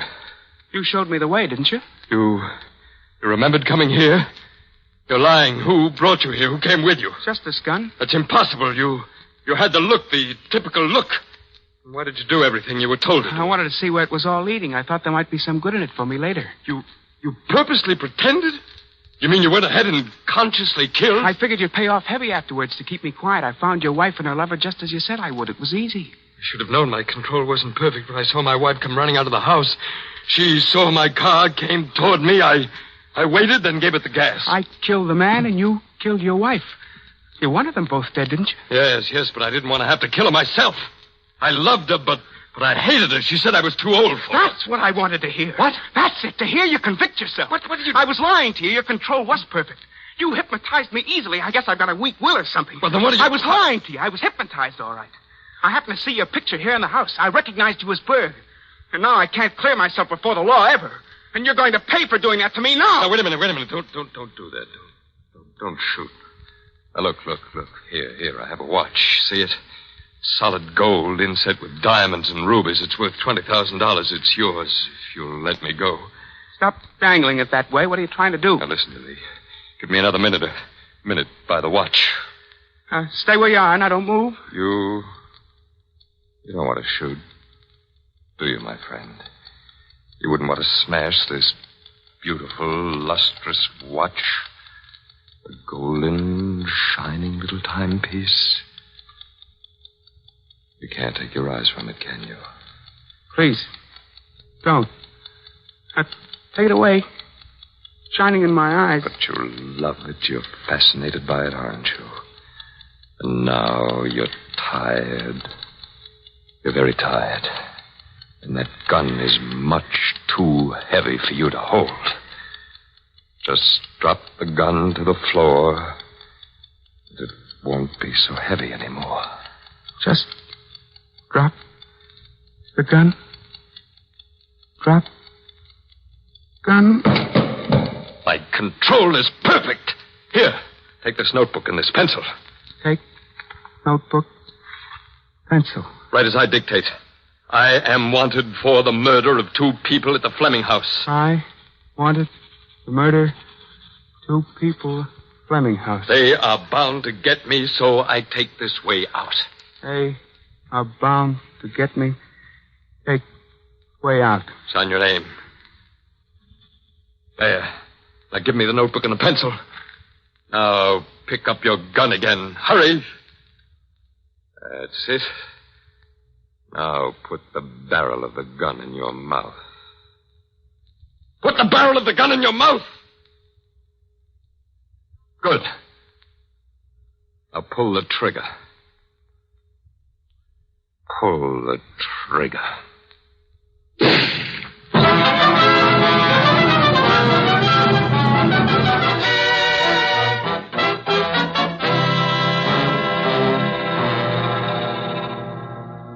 How is he, Sheriff? He's dead. We just made it in time. I didn't think he'd try anything like that. Vince. Vince. Come out of it, boy. I'm all right. It's just that everything's hazy. Fleming really threw a trance on you. You were just going to blow your own head off when I plugged Fleming. Had to. Only way I could break the spell in time to save you. You shot Fleming? Cliff, did I do it all right? Did I do everything you told me to do all right? Perfect. I had a hunch it was hypnosis the minute you told me about the candle. But how was I going to prove it? Only by having you come up against Fleming. That's why I left you here. Wagner and I were in the basement with a dictaphone. We put a microphone in the ventilator. I didn't want to make you nervous. That's why I didn't tell you about it. Then I'm free? I won't be tried for murder? Not around here, you won't. I'm sheriff here. This crime is solved. Oh, thank heaven for that. I don't think I could go through a court trial. One nightmare in a lifetime is enough.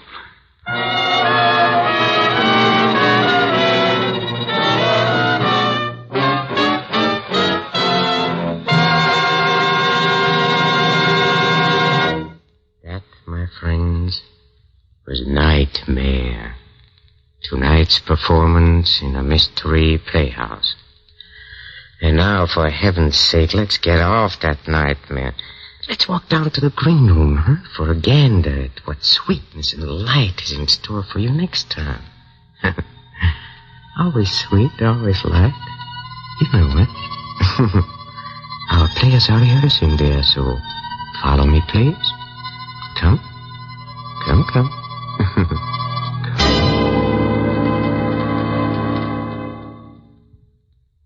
It's been hard to convince Anne at first. Easy enough for me to say, we have to get rid of Ole. But Ole was Anna's brother. We talked it over on the cliff near the land. We have to, Anna. We have to go through with it. Oh, Richard, there must be some other way. The way things are now, everything's hopeless. You know that. With the paint formula cleared, we can be married. Richard, I love you so much. I'd do anything for us.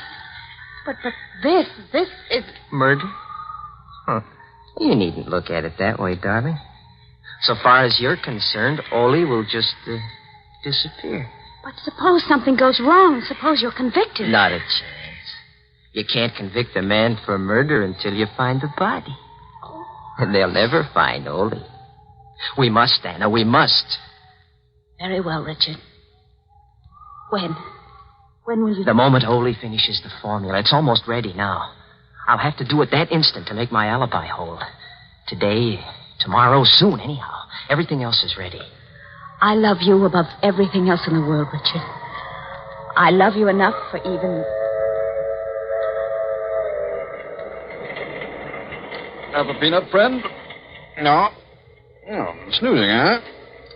Traveling on trains makes some people sleepy. Not me. Been on trains all my life. Never get sleepy. Going far? Satan's Point, Maine. Satan's Point? Never heard of it. Must be a devil of a small place.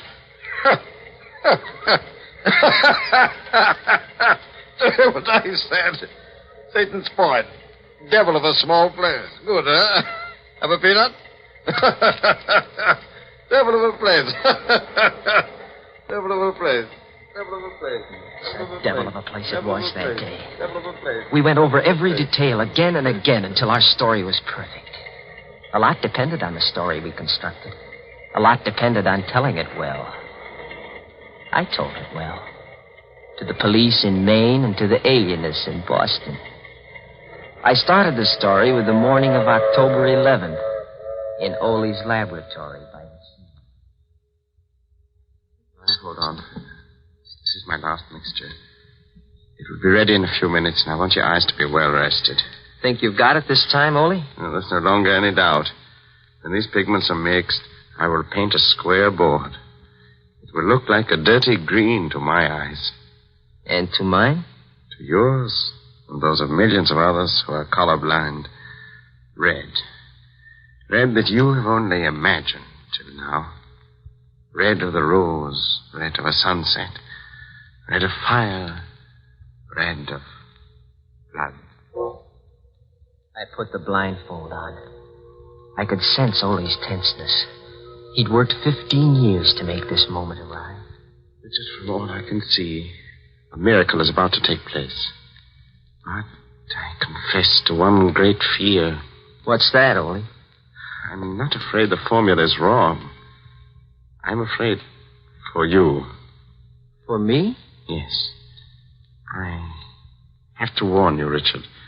I don't know. No one knows what mental reaction takes place when a person who's never seen color before suddenly does. You mean that I could be affected? You could be. You see, red excites even normal people. It vibrates in the brain. With you... Let's have a look, Ole. Now, Richard, when you take the blindfold off, look straight ahead of you. The board is right before your eyes. Look, Richard. When you do, start talking right away. I want your immediate reaction. Okay, here goes. Look. See, Richard. Look, get red. Look. Say something. Talk, Richard, talk. Say something I couldn't. It's hard enough to recall the little that I do. I was staring straight ahead of me at a square board. Nothing happened for a brief instant. And then I caught my breath sharply. My eyes dried. They burned. I closed them, but the patch of exquisite color seared my brain. A single hot, flashing stab of pain pierced my head. And then I felt a surging power, a physical power grip me. Talk. And Ole's voice reached me, jabbed at me. My whole being seemed to focus on his voice. I had to choke it off. I instantly recall reaching for him across something and finding his throat. And then nothing more. Nothing but the breaking of glass and a sensation of violent action. Motion and action that lasted long after the voice stopped.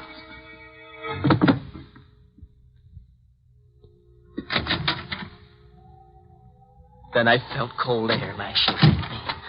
I was carrying something limp and heavy. There's a point of rock outside the house. It juts over the sea. I stood there for I don't know how long. The first clear thing I recall is identifying Anna's voice coming toward me. Richard! Richard! Darling, what are you doing? Richard! Your hands. Blood. Something died in me.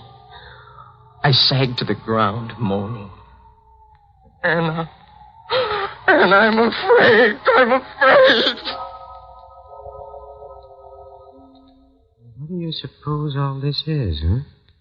Sounds like somebody got themselves murdered, doesn't it? Well, that was an appetizer for our next mystery entree. And that old master chef, the laughing boy of the inner sanctum, Raymond, is going to serve it up to you. Yes. Raymond's going to be here next time in company with his fellow creeps in another attempt to scare the living daylights out of you. So why not humor the old creep and be around when we open the grating door of the inner sanctum? This is Peter Lorre closing the doors of the Mystery Playhouse. Good night. Sleep tight.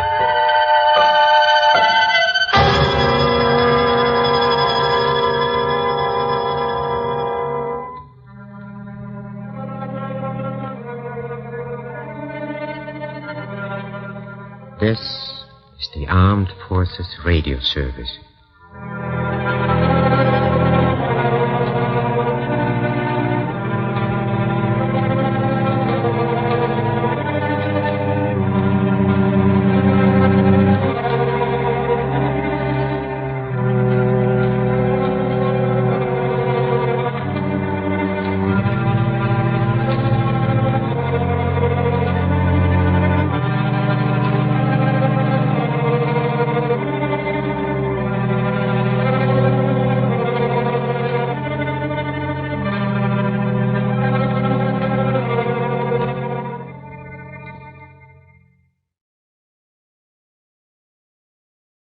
Get this and get it straight. Crime is a sucker's road, and those who travel it wind up in the gutter, the prison, or the grave. This started with a man on trial for his life and an A1 citizen eager to testify. But there it was interrupted. And it wasn't until I found a corpse in a bubbling bath, gunplay in the woods, and lots of blackmail that the real eager witness had a chance to talk. From the pen of Raymond Chandler, outstanding author of mystery, comes his most famous character and crime's most deadly enemy, as we present The Adventures of Philip Marlowe.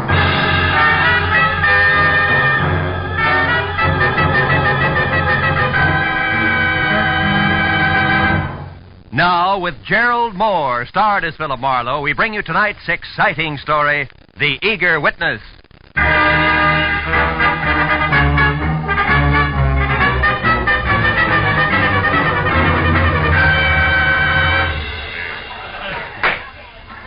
Division 88 of the Superior Court of the State of California and for the County of Los Angeles now in session. The Honorable Albert Winston, Judge presiding. Everybody rise.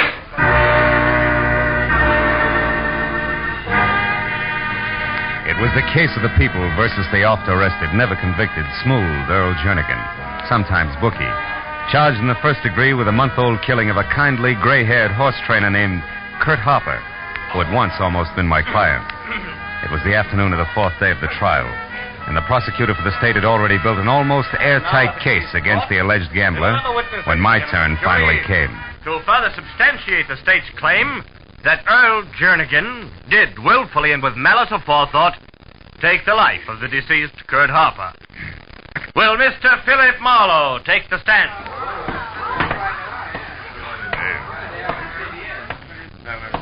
Raise your right hand. Promise to tell the truth, the whole truth, and nothing but the truth, so help you God. I do. State your name and occupation. Philip Marlowe, private detective. Take a stand.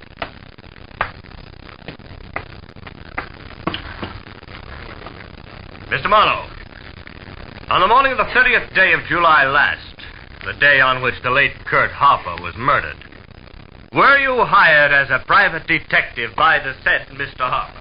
I was. And at that time, Mr. Marlowe, did Mr. Harper state his reason for hiring you? He did. He wanted me to act as his personal bodyguard on the following day when he planned to drive to San Francisco. Did he say why he needed a personal bodyguard? He did. He told me he was afraid for his life, that he refused the gambler's demand that he drug a certain racehorse a week earlier, that gambler had threatened to kill him. I see. Now, Mr. Marlowe, did Mr. Harper name that gambler? Yes, he did. Who was it? Earl Jernigan. Thank you. No further questions, Your Honor. Counsel for the defense. Counsel for the defense waives cross-examination, Your Honor. The witness is excused. Didn't make sense. No cross-examination. Because from the opening adjective, the counsel for the defense, a dapper item named Calder, who always appeared in French cuffs, gray gabardine, and a cocky, uninviting smile, had raved, ranted, and practically spit at each witness the state had presented. So the courtroom was left with a tingling impression that Earl Jernigan's attorney had something of a surprise waiting up his legal sleeve. Later, when Calder was on his feet and addressing the jury, that something started out fast. Now that the state has taken the trouble to offer so much circumstantial evidence, so much hearsay, rumor, conjecture, now will I smash all of that with the testimony of one man. One man known to all of you as an outstanding citizen of this city. A prominent real estate broker. An unimpeachable witness eager to testify. Mr. Leonard Gaines. It worked. Landed in each and every lap like a live grenade and exploded all the way around at once. And when the eminent Mr. Gaines, gray at the temples, maybe 45, a neat and expensive midnight blue flannel with giant stick-pin to match, took the stand. And in his own meeting of the board tone of voice, told the court that Earl Jernigan had spent the entire day and night of July 30th last with him at his Malibu Beach home. The prosecuting attorney's jaw dropped to his chest and he stared dumb. Day or night did Mr. Jernigan ever leave my home. And as for the hour of the murder, 8 o'clock in the evening, we were having dinner. After that, we played gin rummy until midnight. Are you sure of that, Mr. Gaines? The hour of your dinner, I mean. I am positive, Mr. Calder. No, you can't be. You're lying. Quiet in the court. Order. Miss Harper, order in the court, please. No, I won't be quiet. I won't anymore. Miss Harper, quiet. Order, order. This court is adjourned until tomorrow morning at 10 o'clock.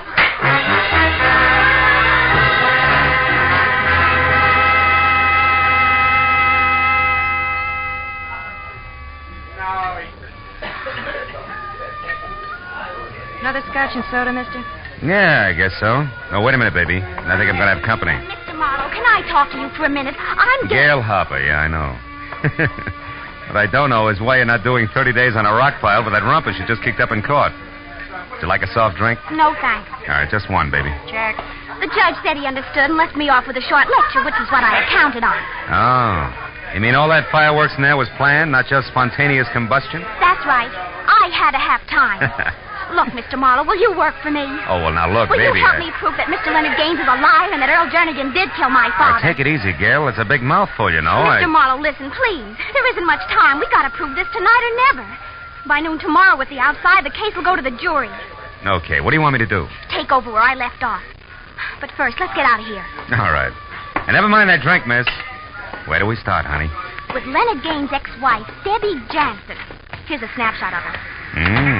They were divorced about 6 months ago, Mr. Marlowe, and she wasn't very happy about it. No, huh? Made you figure she was your in? Yes, and I was right. Mr. Marlowe, it took eavesdropping, bribery, second-story work, but I found out plenty. I'll bet you did. Like what? Oh, hold it, Gail. Light's red. Like the fact that Debbie and a guy called Eugene Mowry are putting a bite on Gaines for $20,000. Blackmail, Mr. Marlowe, with the payoff schedule to be made sometime tonight. Right now, she's staying at the Sunland Sulphur Springs Lodge out in the valley. Gaines used to go there once in a while for his arthritis. And the why of the whole business is a letter Gaines once wrote to his ex-wife. No fooling. Uh-huh. Well, tell me, what's that to do with Jernigan's trial and Gaines being a... Oh, it's green now. I think there's a connection because yesterday I overheard Debbie tell this Mowry something about Gaines' scheduled appearance at the trial today and... Oh, Mr. Marlowe! Hey! Those jerk California drivers. The man behind the wheel. What about him? That thin-faced, blonde hair. I've seen him before. I know he was trying to hit one of us. Oh, fine. Well, that'll keep things from getting dull, won't it? Then you're gonna help me. Well, now, look, who could resist you, baby? Okay, tonight I check in at the lodge at Sunland Sulphur Springs. Come on, let's get out of here.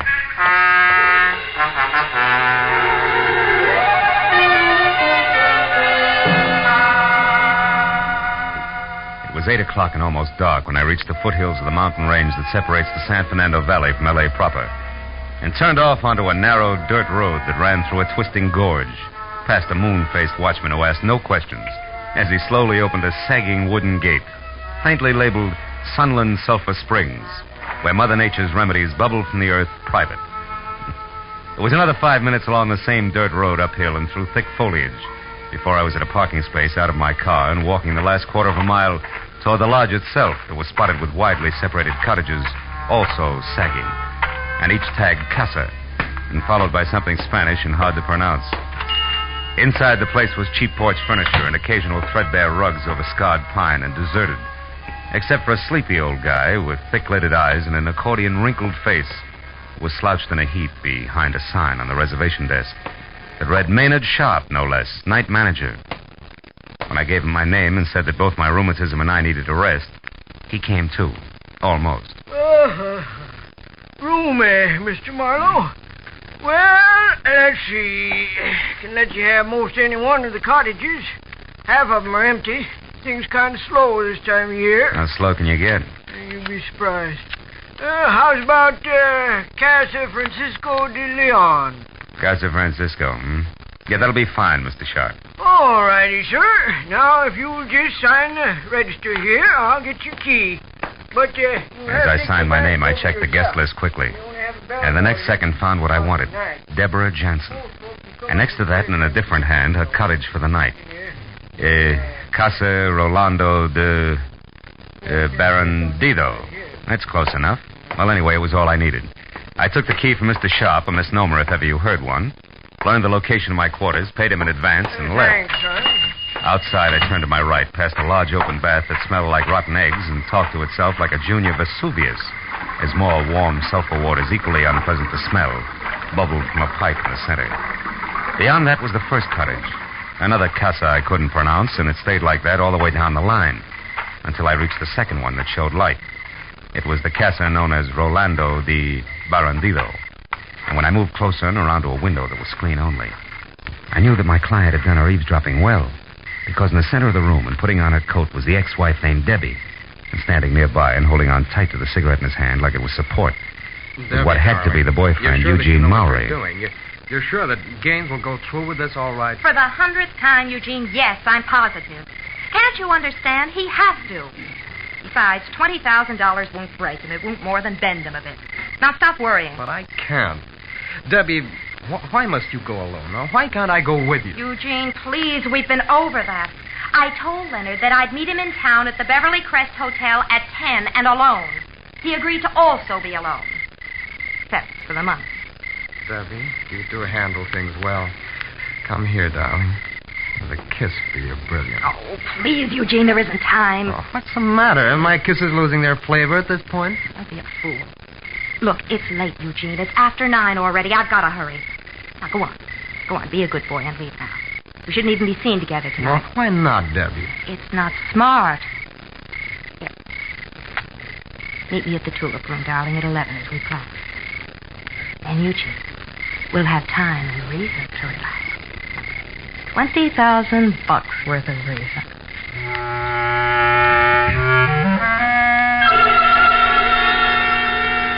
As Maury oozed toward the door, I slid away from the cottage and into the shadow of a clump of trees nearby. Stayed there as he walked out of sight down the road that led back to the parking space. Then a few minutes later, when Debbie clicked off the light and left, I moved out of hiding and started slowly after her at a safe distance. Until from someplace in the night, an ugly, snub-nosed automatic that belonged to someone blonde and thin-faced as a near automobile accident stopped me cold. Where you going, Jack? For air. I love to walk in the country at night, okay? I wouldn't know, Jack. I'm a city boy myself, but as long as that's what you want, it's Jake with me. As long as it's where it's good and dark. Now, go on. That way. Move.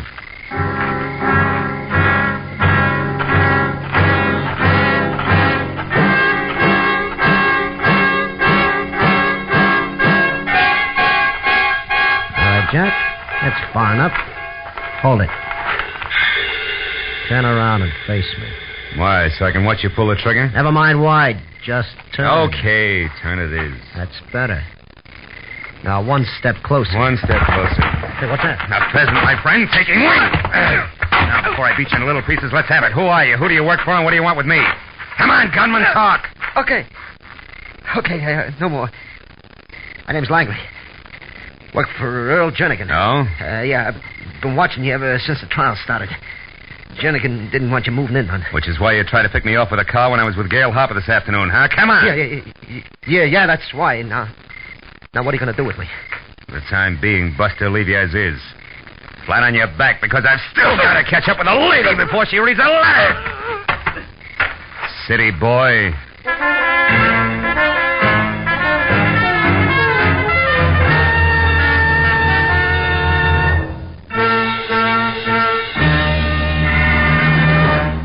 In just a moment, the second act of Philip Marlowe. But first, because of the sharp rise in America's birth rate during the war, we face a very serious educational crisis. Many communities will find that their schools lack sufficient teachers, classrooms, and facilities.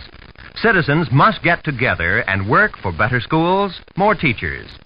If we want all of our children to have a chance for a good education, we must take action now. Now, with our star, Gerald Moore, we return to the second act of Philip Marlowe and tonight's story, The Eager Witness.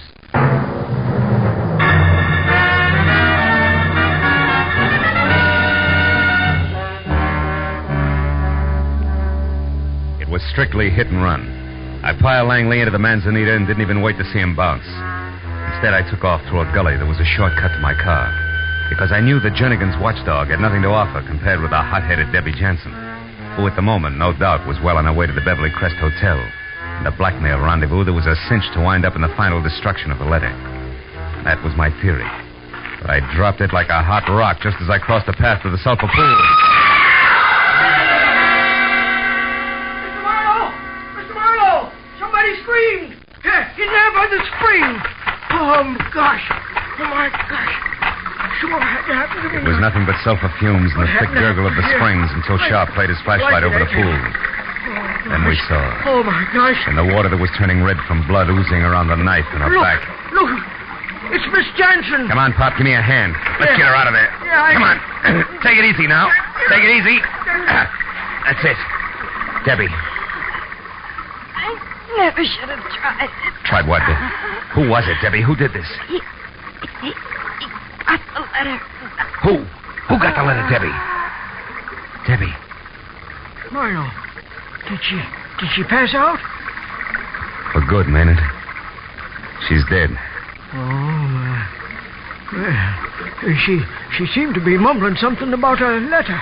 Did you get what it was? Yeah, only part of it. The killer apparently took the letter away from her. Believe me, that's bad. Letter?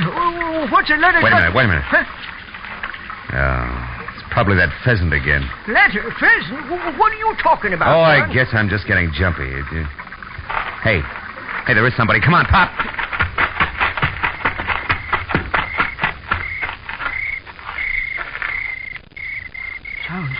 Sounds like he's over there, Marlowe. Yeah, I can hear him.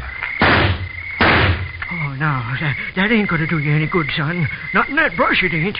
And what's more, I wouldn't go any further if I was you. But Pop, all he needs is 10 seconds and he can destroy that letter for good. Well, just the same, there's 1,000,001 places a killer can hide in there and lay for you, son. Yeah, Pop, well, at the moment it's a stalemate. I'd sure love to find out who that snake in the bush is. You know, I've run a peaceful place up until it's getting to be like one of them there movies. Only thing left out is a posse. Yeah, you're so right. Murders in the night, lost letters. It's corny enough without a posse. Yeah, and might dangerous, too. Yeah, I see what you mean. Are you ready to... Yeah, I'm ready. Yeah, I'll lead you back to the office. My Jasper, I don't understand this one bit. Miss Jensen is stabbed to death over that letter, and in her dying... Hey. Huh? What is it? Up ahead there. Somebody ducked behind that big tree. Keep the chatter going, man. Walk on up the path. Don't let him know we spotted him. Go on, talk. Well, okay, sure.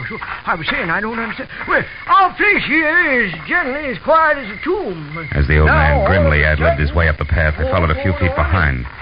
When he got even with the tree, I turned suddenly, took 3 fast steps, and grabbed. Come here, you. Hang on to him. Well. Mr. Leonard Gaines, the unimpeachable citizen himself. Stand still, Gaines. A gun. What's the idea, Marlowe? Try running and it'll come to you. I suppose you've got a legitimate reason for being here all thought up? I'm here because I've got a touch of arthritis. I need a treatment and night's rest. Arthritis isn't all you're going to have if I find what I think I'm going to find in your pockets. Empty them, Buster. I said empty them. All right, I'll empty them. That's better. Sharp, you're a witness, and I demand that you... Now, just a minute, Mr. Gaines. You're in a pretty bad spot to demand anything. There's our baby. There's a letter we've been looking for. Pick it up, Gaines. Pick it up and read it. Now, see here, Marlowe. See there, Gaines. Read it while you're able to. Yeah. My dear Debbie, if I didn't know you so well, I'd resent your stupid accusations. Now, look, Mark. Read it. We've already made our property settlement, as you're well aware, and you'll be a long time finding a court that says otherwise. Now you know where you can go, so why not get started as ever, Leonard? Oh, fine. That's about as incriminating as a lecture on the family meat bill. Sharp, whose jurisdiction are we under here? County Sheriff's Office. All right, call him. Also, call your man out on the highway and have him lock that main gate. Main gate? Yeah. Say, now, that's a good idea. I'll do it right now. Now, wait a minute. Have you got a gun? Yep, got a rifle. Been in the family for years. Can you use it? Well, yeah, I reckon I can. Where are you going? Out to round up Langley. He'll be pushing hard to give his boss a star witness here a big helping hand. I want to be in shape to push back. And remember, Pop, keep your eye on Gaines and not on the phone when you make those calls. I'll see you.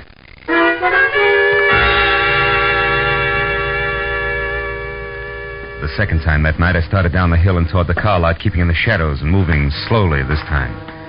Because it was odds on that Langley had taken everything in. And I knew that he'd try to part my hair with a gun barrel and pull Leonard Gaines out of the jam he was in the very first chance he had. So I stayed off the paths long enough to have both socks full of burrs when it happened. But not what I expected. It was the Sharp family blunderbuss that had exploded with a blast like a small howitzer. So also for the second time, I turned and ran back up the hill, this time to the office.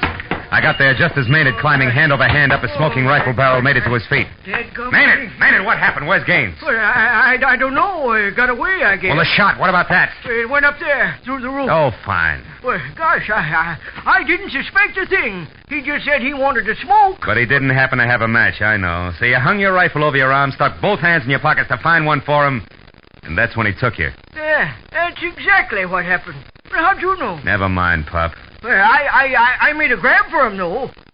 Ripped his coat about halfway off. Oh, that's great. That's great. But I'm sure sorry he got away, Mark. All right, don't worry about it, will you? Can't get far with the gate locked. Well, I got bad news there, too. Oh, the gate's locked, all right. But there's a back road. There's a back what? Back road. Right, yeah, well, It ain't much. It's rough and rocky, but it's passable. And anybody's been up here as often as Mr. Gaines has sure know about it. Oh, great. Look, Pop, can't you understand that there was a murder committed here tonight and we had the murderer? Yeah, No buts. Fell for the oldest gag in the world. But I was a sucker to turn him over to you. And will you stop waving that envelope? I just think you ought to see this. All right, what is it? Oh. Where'd you get all that loot? Gaines dropped it when I ripped his coat. $20,000, it says here on the wrapper. Something else written here, too. Casa Rolando de Barandito. It's him. Casa... Pop, that's it. That's the answer. Come on, we gotta get down that back road now. Hurry.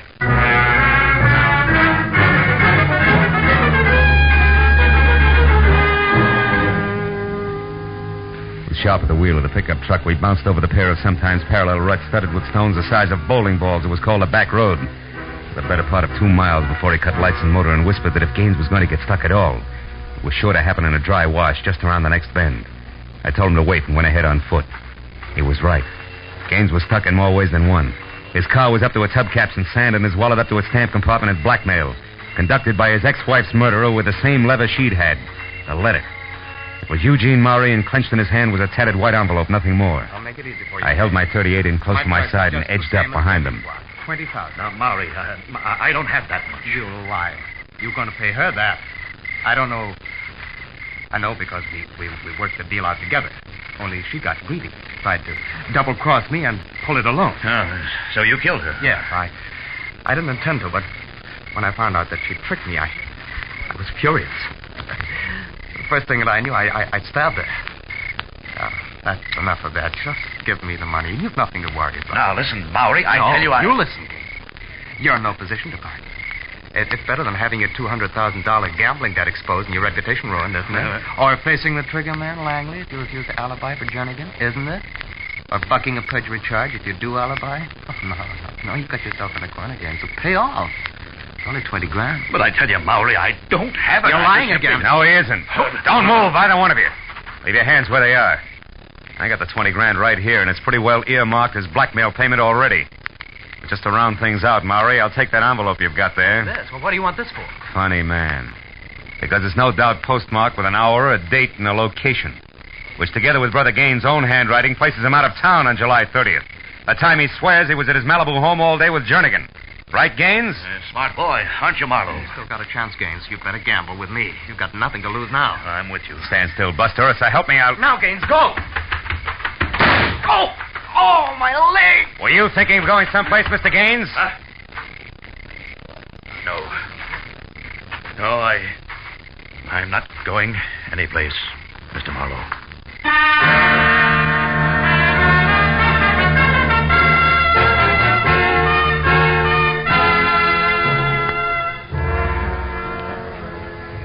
Well, Gail, the big show's about to start. The court will be in session in a few minutes. I know. And different from yesterday. Yeah. Oh, you did a swell job, Mr. Marlowe. Gee, I don't know how to thank you. Save it, baby. If that scale Lady Justice holds in her hands is in better balance today, it was your hunch and old Maynard's blunderbuss did as much to put it there as my running around through the brush at Sulphur Springs. But all I knew was that Gaines was lying. I didn't know it was as complicated as it was. Well, that's because Debbie Jansen was twice as treacherous as we figured. I still don't understand. How did you know that Eugene Maury had killed Debbie? Well, you see, baby, I overheard her tell Maury that she was going to meet Gaines in the Beverly Crest Hotel at 10 for the payoff. Uh-huh. But I figured that was a lie strictly for Maury's benefit when Pop gave me the packet of money Gaines had dropped. It had that complicated name of a cabin and the time of the appointment, which was also 10, written on it. So I knew the real meeting was scheduled to take place out there. See? Oh, I see. And she was going to send Maury off to the Beverly Crest while she collected the money at Sulphur Springs and then beat it alone. That's it, honey. You see, if her cabin had been named something simple like number 4, then Gaines could have remembered it.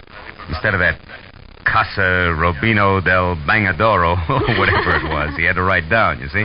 Well, then things might have been different. Ah, you'd have found a way. After all, you figured out it was the postmark that was important. Only after I'd been slapped in the face by a perfectly harmless letter with no envelope. Had to be the postmark. What else? Oh, they're starting. Yeah. Good luck, Mr. Marlowe. Give him the work. Don't worry, baby. I'm the eager witness today. We're going to knock them dead. Literally. They got it coming. I watched Jernigan's face as the preliminaries got underway. The killer was beaten. When the court finally settled down to work and the prosecutor took over, I listened to his deft build-up as he primed the jury and the dramatic ringmaster voice he used when he called. Will Philip Marlowe take the stand, please?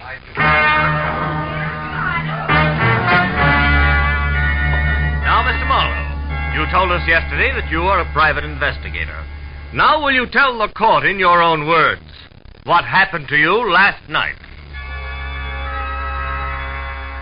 I sat there looking into the cold, baleful eyes of the prosecutor and thought of a paraphrase on that wonderful quote from Oliver Wendell Holmes. It's not enough to ask for justice. One must also hope for mercy. Mr. Marlowe. Oh, yes. I'm sorry. Well, it began here in this room yesterday afternoon at about 3:30 when the counsel for defense called a witness, and Mr. Leonard Gaines to the stand.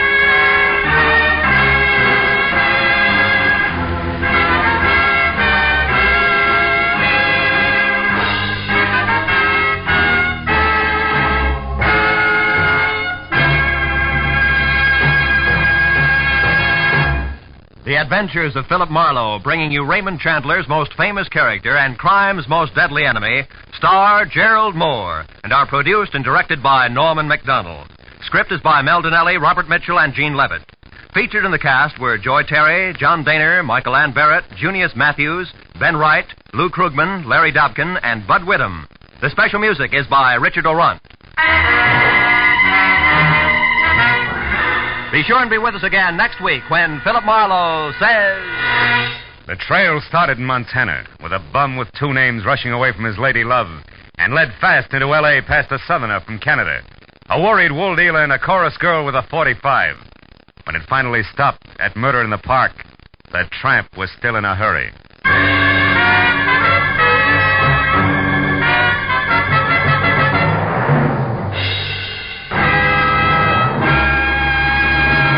The CBS Radio Mystery Theater presents...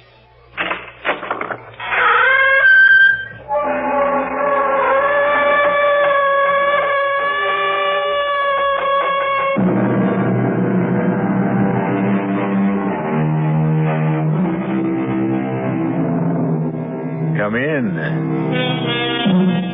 Welcome. I'm E.G. Marshall.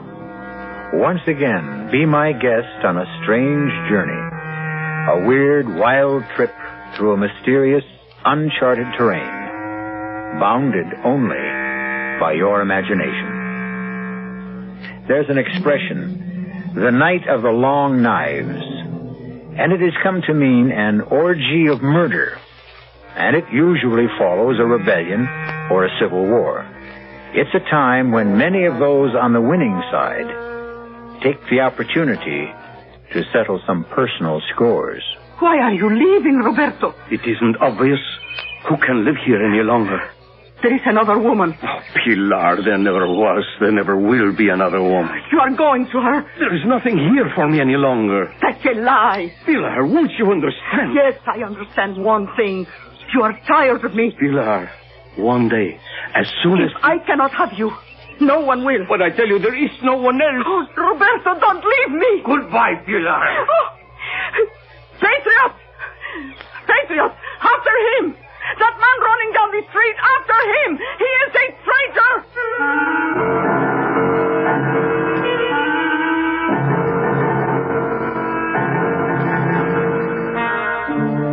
Our mystery drama, The Longest Night, was written especially for the Mystery Theater by Sam Dan and stars Bryna Rayburn.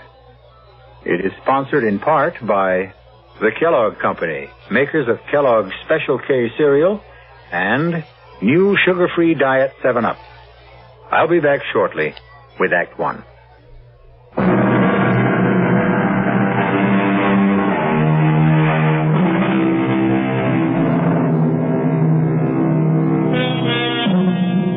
You're about to discover one of those little-known, out-of-the-way restaurants where the food can only be described as heavenly. It's a safe bet you've never heard of a place called Mama Pilar's. It is located in a tiny seaport village called Puerto San Jorge in an obscure Latin American country. It's a long way to travel for dinner, but be assured it's worth it. Mama Pilar's doesn't look like very much. It's small, dark, narrow, but don't let that put you off. Seated at his usual table near the door is a chubby, pleasant-looking middle-aged man named Ciriaco. Ciriaco is unable to talk, but his guitar speaks for him. Tonight, the only customers in the place are Pete and Marge Miller, and they are obviously young, North American, and newly married. This is the finest restaurant in the entire world? Darling, taste is the test. Now, come on, bear with me. Pete? Whose picture is that on the wall? He's just like one of those funny admirals in a Gilbert and Sullivan operetta. Marge, come on, don't talk like that. As if what? Well, as if you're back home in a free country. Well, you see that picture everywhere. Is he some local wheel? Angel, he is the wheel. No kidding. He is the generalissimo, numero uno, our maximum leader. Even so, he looks like a pig. Marge, now you can't talk like that in public. Besides, he's the client. He's the man I was sent here to sell, and you'd better pray for him. How can I pray for him? Instinctively, I hate him. You can see evil all over his face. Well, he's a very sick man. Oh, really? I understand he has severe ulcers, yet eats like a pig. Aha, now you said the word. Here she comes. Who? The great lady, Mama Pilar herself. Welcome to this house. You don't remember me, Mama Pilar? Oh, of course I remember you, Senor Miller, but, well, I thought it best not to say so. Oh, why? Well, I see this charming young lady as your wife. Perhaps she is not supposed to know you were here before. Now, what would you like for your dinner? Mama Pilar, we are in your hands. Good. I hope you are hungry. He's quite a character. It's amazing. This dictator, what's his name? Oh, General Zorilla. Zorilla. He actually does look like a pig. Now, Marge, you simply cannot. Darling, I come from Iowa. I know a hog when I see one. You are a guest in a foreign country, and you should have enough good sense You're always so afraid I'll say something to embarrass you. We will have to socialize with this man. You'll be proud of me. I'll chatter so charmingly no one ever will suspect that I've got a brain in my head. Oh. What is that? Oh, divine aroma. Uh-huh. Well, you tasted. Now, good friends, your dinner. Oh, what is that? Food, that is all. That's all. What's a song? Notes. But it's how these things are put together. Oh, thank you, Senora. You have been married long? Well, this is our honeymoon. And also a business trip. Oh, well, can the two be combined? You will be here a while? Oh, my company is working on a development plan with General Zorilla. Ah, yes. The leader will make us into a great nation. One day we will all be rich. Oh, sure. He promised. Well, don't bet on it. You think he lies? At least, I think. Marge. No. Tell me, Senora. Who has poisoned you against our leader? The traitors? The cowards and doubters who fear to believe? Oh, you are a foreigner, so how can you understand that I love my leader because I love my country? when he fought the old government, that unholy alliance of thieves and oppressors, when he called for volunteers, I gave this man, my only son. Go, I said to Ramon, follow him. And today, my Ramon, he's a captain. And one day he will invite me to the capital city and present me to the leader. Forgive me, I talk too much. Well, see what the wind blew in, a beggar. Momo Pilar. Yes, old woman, you found me. If you are Momo Pilar, I have a letter for you. A letter? For me? From your son. From Ramon? How is he? When did you last see Ramon? I have no time here. Take your letter. But I want to talk to you. Oh, well. A letter. Oh, the devil, Ramon. You'd think he'd come by to visit his old mother. No. Well, he is busy. Senora, you read, I am sure. Me, I never did learn.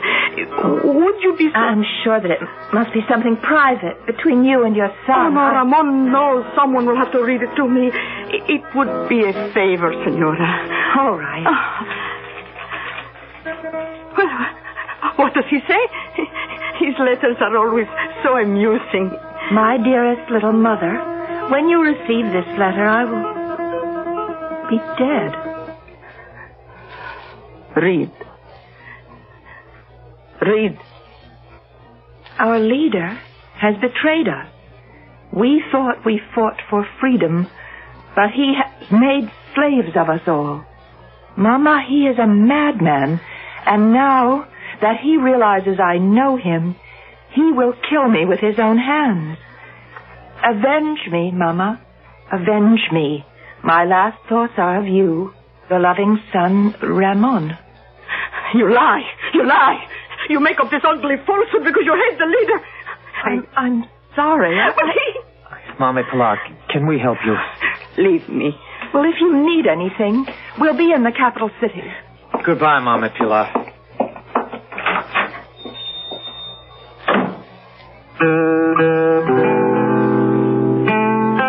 Siriaco, you see that face? The face that looks down upon us from the wall? I will kill him, Siriaco. I will kill him with my own hands. And after I have killed him, I will weep for Ramon.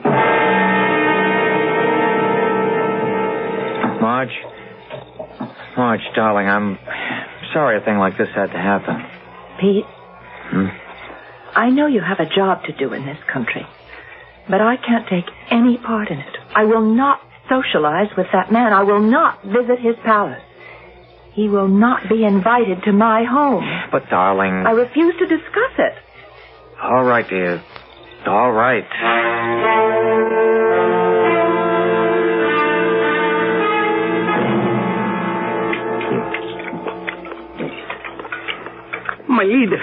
My leader, you are breaking your diet. Shut up. Yes, my leader. What appointments have I this afternoon, Escobar? Dr. Suarez is due here at any moment. Then the young North American engineer, Senor Peter Miller. Is there more meat? My leader, what will Dr. Suarez say when he sees you have broken your diet? I am starved. Dr. Suarez. Get rid of that slop. I gave you a diet.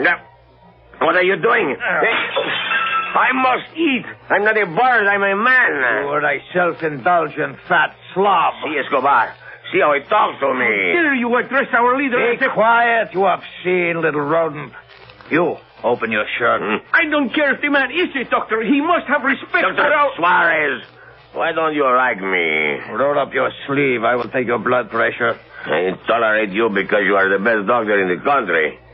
But take care now how you provoke me. Be moderate. It's exactly my prescription for you. But I cannot live without good food, wine. Then die. You're not the only doctor in the nation. Indeed not. Fetch some quack, some boot-licking flatterer. Tell him what to prescribe. I'm sure the charlatan will oblige you, and in 3 months you will be a dead man. Good day. I will be here tomorrow. He's right. The dog, moderation. I'll see the North American. Stand in, Senor Peter Miller. Moderation. Moderation and abstinence. That's the way to live forever. You must keep me to that diet, Escobar. Keep me to that diet, yes. Your Excellency? Yes, sir. I have here the report on all the preliminary studies. Have you, Yes, sir. An overall program to build hospitals, schools, bridges, aqueducts, drain swamps. We can transform the entire country. Can you? Now, if you'll examine these papers. Enough. Sir? Be silent. Mr. Miller, do you know what you are? You, sir, are a barbarian. You enter a man's office, and with absolutely no regard for the amenities, you start slapping your business documents all over his desk. 1,000 pardons, Your Excellency. Is it your impression that you will have me sign these documents and be on an aircraft bound for the United States within the hour? No, sir. I'm completely at your disposal, sir. I understand your lovely wife is with you. How is she? Fine. We shall hold a reception in her honor tonight at the palace. I'm afraid she's not feeling well. It's been a long trip. She's not a good traveler. Oh, I am sorry. Perhaps tomorrow. Yes, sir. Or the day after. Now, be sure to convey my warmest personal regards to your lovely bride and let us know when she will find it convenient to honor us with her presence. Yes, sir. Good day. Good day, sir. Now, what remains to be done today, Escobar? Ramon. Ah, yes. Ramon. He waits in his cell. We shall miss Ramon. He was a fine boy. He was a traitor, a criminal. Is there a family? He never spoke of anyone. These ambitious country boys. They get big ideas. And soon they grow ashamed of the old peasant mama back on the farm. Well, whoever she is, wherever she may be, let her believe her boy died a hero. Say something nice on the radio, Escobar.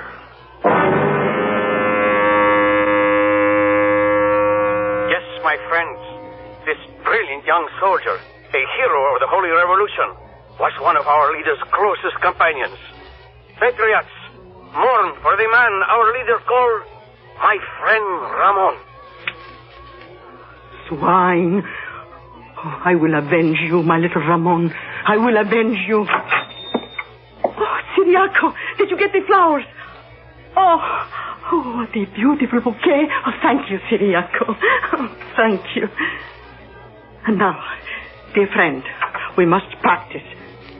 I will stand outside the palace gate and wait for him to come. You pretend to be the pig. Now, you are leaving the palace. Start walking toward me. I call out, my leader! You hear a woman's voice. You look. You see a peasant. Her face, it shines with adoration. I hold out this bouquet, and because you are a depraved and evil man, the sight of sincerity must always amuse you. You step forward to receive my homage, my gift. I extend it eagerly, lovingly. And as you reach out to take it, my right hand withdraws the knife from inside the flowers, and I step and thrust.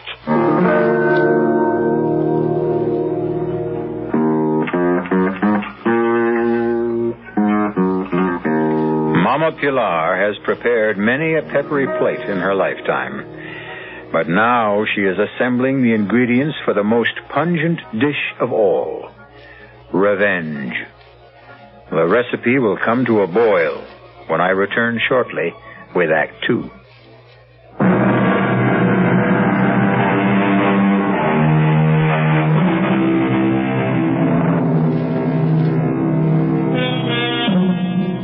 Intense love, violent hate. These can be two sides of the very same coin. And just as a coin can be flipped, so can the human emotions. Mama Pilar worshipped General Zaria, the dictator of her country, until he murdered her only son. Now she regards him as a pig to be slaughtered. And with this object in mind, she approaches the presidential palace. In her hand is a beautiful bouquet of flowers. Hidden among the stems is a knife.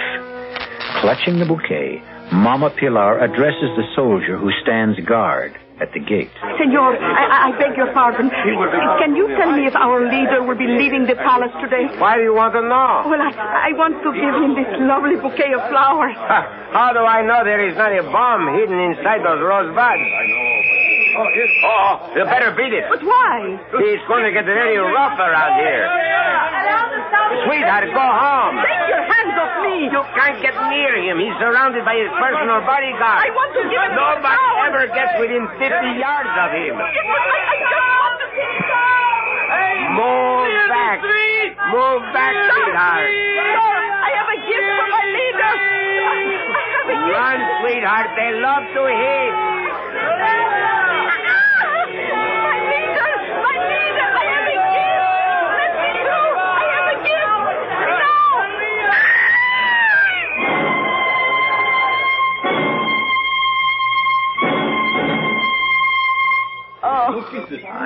Let me help you. Don't touch me. You'll be okay. You just fainted. No. Oh, now don't cry. Don't cry. Let me alone. You're pretty lucky, you know. We used to have a captain of the guard. He'd give orders to kill people. Don't cry. Don't cry. Why don't you just go home?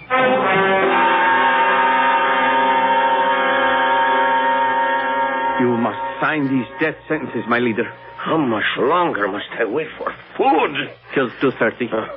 It's 3/4 of an hour. What can I have, eh? A carrot. A carrot. Don't let me cheat. I warn you. Don't let me cheat. Yes? It's Senor Peter Miller. Admit him.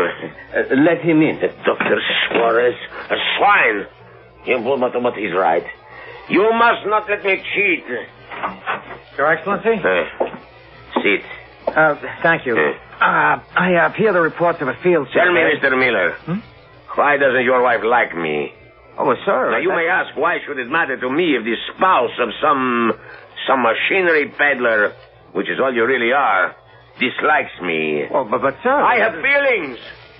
I dislike being snubbed. I am entitled to courtesy. I deserve consideration. I have the right to be taken seriously as a human being. Who is your wife, anyhow? Now, sir, sir. It won't do. For 2 weeks now, you have refused all my invitations. My wife is still somewhat indisposed. May I send her our own physician, a man of international repute? Well, I think it's just a matter of getting, used to the climate and yeah, the food. Of course.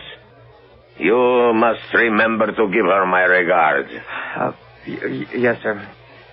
I have some reports here. Reports? Business? On such a glorious day? Well, Your Excellency, the time grows short. Time, my dear boy, grows neither short nor long. She maintains her own steady rhythm despite all our futile efforts to hurry or delay her. Until tomorrow. Yes, sir. And if your lovely bride is sufficiently recovered, bring her with you for cocktails. I mean tea. Good day. Good day, sir. How much longer, Escobar? Exactly 37 minutes. See to it. It must be a very large carrot.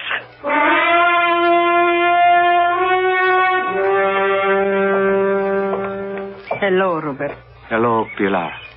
Human beings. What an astonishing lot we are. After all that has happened, we meet by chance, and it's... Hello, Roberto. Hello, Pilar. We have not met by chance, Roberto. I have come here to talk to you. Oh? The last time you talked to me, you denounced me as an enemy of the revolution. It was here. Right here. On this very street. Please, Roberto. Well, you did. I lost my job, my property, most of my teeth. But that's no matter. There's not much to eat nowadays, anyhow. Roberto. Are you going to denounce me again, Pilar? You have every right to make this difficult for me. Roberto, read this letter. Read it. I don't read anymore. It's from Ramon. Yes? For the love of God, Roberto, read it. Very well, Pilar. Read and realize it is Ramon who writes. Yes, I see. It is Ramon who has written. And now that I have read it... Is that all you can say? What is there to say? I say I am going to kill the pig. Don't let me delay you. Roberto, listen. I cannot do it alone. He's surrounded by his guards, but I don't have to do it alone. I can join the resistance. Roberto, please, let me join the resistance. What have I to do with the resistance? But you need me. The resistance needs me. I am tired. I am strong. I fear nobody. And I have grown old. And I can help the resistance. Pity me, Roberto, pity me. Fighting resistance will meet tonight. Oh, thank you, Roberto. In your cafe. In my... Why not? It's the safest place in the city.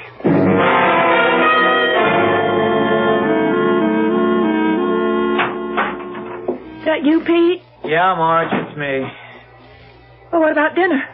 We'll have to send out. Oh, I see. I'm still being punished. Well, how can we be seen anywhere? I said you were indisposed. Well, why'd you say that? What else could I tell him? The truth. I don't care for his company. Yeah. Yeah, indeed. Another cozy evening at home with the Millers, Pete, Marge. Oh, you got a call from New York, Mr. Lowry. Oh, they're getting nervous. I don't have result number 1 as yet. You just won't understand why I refuse to see that man. Marge, it's okay to have principles. As long as you don't practice them. Listen, we can really help these people. We'll drain swamps, cut down disease, raise food, create industry. Give them the strength to rise up and fight him. That's how to destroy Zaria. Well, Honey, I'm right. You know I'm right. Okay. Now you're finally doing the right thing. You really do believe that my only mission is to keep you happy. I'm not a human being in my own right. Oh, for crying out loud, there you go again. What do you mean? There I go again. Marge. I have no thoughts, no feelings of my own. I'm even required to give up my own honeymoon because you don't have the backbone to stand up to a two-bit would-be Hitler who needs your machinery more than you need his business. I didn't say I would. Said enough. Where are you going? I'm indisposed.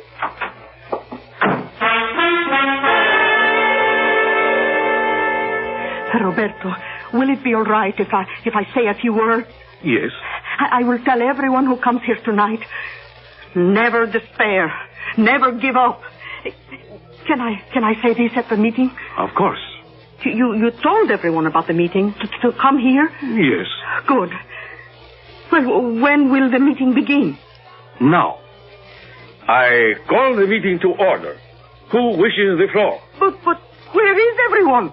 Here. You lied to me. You didn't tell the others. I couldn't tell the others. They are dead. But you said the resistance would meet tonight. The only organized resistance to Eduardo Guillermo Carlos Vicente Zorrilla, known as the Pig, is assembled in this room. My precious Pilar, the strong and the quick are now the weak and the dead. You stood by while that obscene swine destroyed the resistance. Now you call on it to avenge your son. Our son. I would have acknowledged him. I would have married you. What kind of man marries a woman out of pity? What kind of woman denounces a man out of hate? Is there any new business? Any proposals? I propose we kill the pig. There has already been violence enough. Other resolutions? None? Unless the chair hears to the contrary, this meeting stands adjourned. Good night, Pilar. Good night, Roberto. Good night, Siriaco.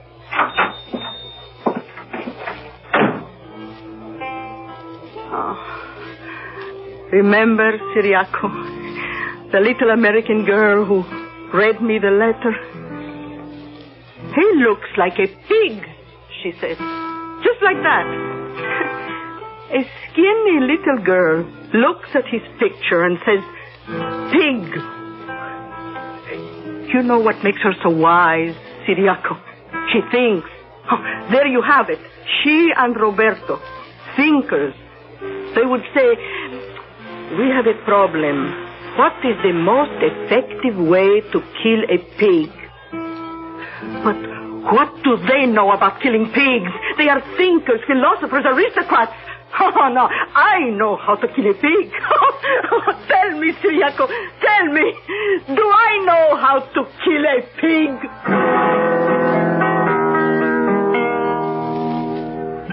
There are probably many ways to kill a pig, but all of them have one basic requirement for success.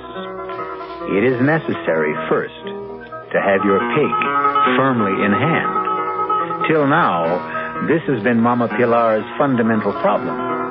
However, we can depend on her to solve it when we return shortly with Act 3. Yes, when you say Budweiser. One thing you can't fool American beer drinkers about, and that's taste. When it comes to beer, they know what they like. Yes, when you say Budweiser. And so many millions of American beer drinkers prefer and choose the Budweiser taste that it's the largest selling beer in the history of the world. And that's a fact. Pick up a six-pack of Bud and taste why. You'll see that brewing beer right does make a difference. And that when you say Budweiser, you've said it all. Yes, when you say Budweiser, you said it all. Yes. Anheuser-Busch, St. Louis.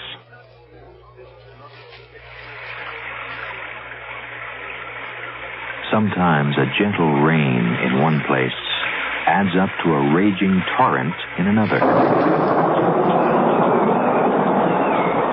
A torrent that can uproot lives as well as trees. To remedy the things that can be remedied in a disaster, America has a unique emergency force. The American Red Cross. America's good neighbor. Red Cross is on call 24 hours a day, every day, to cope with emergencies, whether they're on the next block or a continent away. Most of the help that's given is from volunteers. The money's from volunteers, too. Volunteers like you. If you need help, join us. If you can give help, join us. The American Red Cross.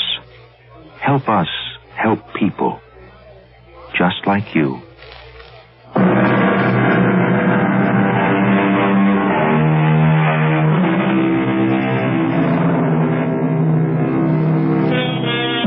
Marge Miller is a young newlywed who is having the first fight of her marriage. And permit us to say, it's a beaut. The reason may sound familiar. She refuses to socialize with her husband's client. It acquires deeper dimension when we consider that the client also happens to be the absolute dictator of a small nation. However, here comes Mama Pilar with her own score to settle. And does she bring salvation or disaster? No, I'm sorry, Pilar. It's out of the question. Why does the senora insist I wish to kill somebody? It's not just somebody. Zorilla. Me? Kill my leader? Oh, why else would you want to prepare a dinner for him? Oh, senora, I am growing old. Running a restaurant is too much for me. I'm looking for a job, and your husband's work, senora, requires you to entertain. You need a good cook. No, we don't entertain at all. Oh, but you should, senora, you start should. that. Besides, if I let you cook a meal for old Zorilla, you'll bury a knife in him the minute he walks in. I will not. On my word of honor. Well, you spike his soup with arsenic. I will not. On my word of honor, I will do nothing to... I believe you. But Pete would never buy it. Why not? Why not? Well, let's just say he's very nervous and upset right now. Ah, then you have a problem. Such a man is no good to a woman. No. We must relax him, restore his desire for romance. Amen. Now, just suppose you said to your husband, invite the leader here for dinner. You're trying to sneak up on me. I said, just suppose. Well, what would he do? I guess he'd flip. Well, that must mean something good, eh? But, no, there is no need to tell him I will cook the dinner until everyone arrives. And then it will be too late for him to object. How simple it is. Simple and deceitful. Why do you want to prepare a meal for Zoria? I have my reason. Sure. I want to help my husband do his job. But I can't very well have his client killed at my dining room table. Senora, this dinner will resurrect your marriage. What makes you think that my marriage needs to be... When a bride sits alone all afternoon, emptying glasses, filling ashtrays... Pilar. Oh, no, little one, don't cry. No, I promise you, this dinner will bring you both joy and happiness. It will restore your love, revive your honeymoon. But you promise, word of honor, you won't kill him here. My word of honor. I won't kill him anywhere.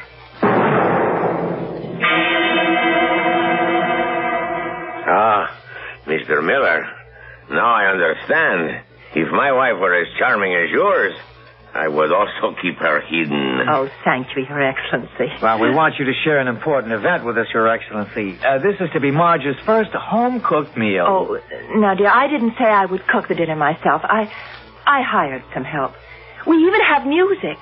Siriaco, play for us, please.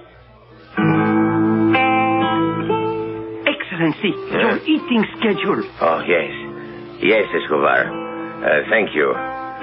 My dearest Mrs. Miller, someone to cook. Oh, certainly. Pilar! Marge, what are you doing? Relax. No matter what happens, remember, I love you. Your Excellency. Your name is Pilar? Yes, my leader.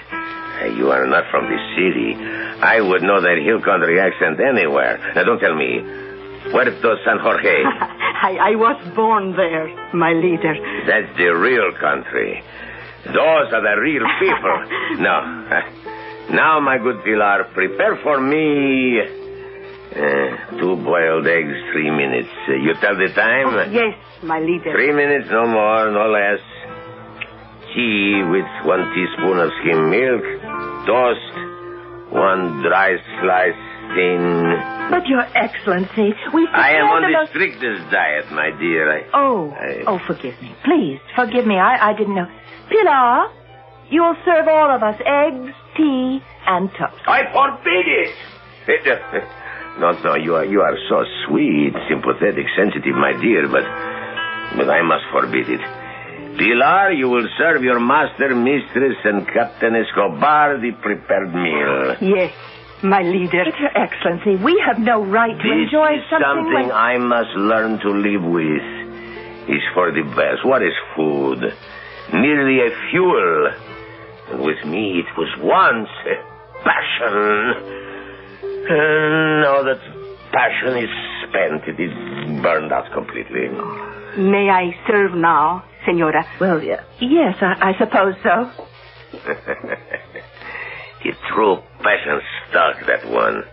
Where on earth did you find her? Oh, sir, you must never ask a lady where she finds her help. These must remain our little secret. Oh, smell that. Oh, smell that. I have not seen beef marinated San Jorge style in years. Oh, Pilar, you are a genius. Oh, thank you, my leader. Yeah, I don't know if I'm hungry. I command you to eat. But we have no right to enjoy gourmet cooking while you My have the... dear, this is not gourmet cooking. This is hill country cooking. Oh, I was weaned on it. That meat before you. Let me tell you how that divine fragrance and flavor is achieved. The meat is first soaked in specially spiced wine, and then marinated in a special spice and garlic sauce. The exact recipe is a secret handed down from mother to daughter. But, Your Excellency, we have no right to do this to you. We should send it back to the kitchen. No, I curb my passions. And so enjoy yourselves. I command you to enjoy yourselves. My leader, your eggs, tea, and toast. Thank you, my dear Pilar. Thank you. There you go. See? You see how quickly I have fueled my engine. Half a dozen bites, a couple of swallows, and I am done. You will scarcely begun. You will fritter away your lives at the table. Whereas I shall have endless hours free for work, for study, and for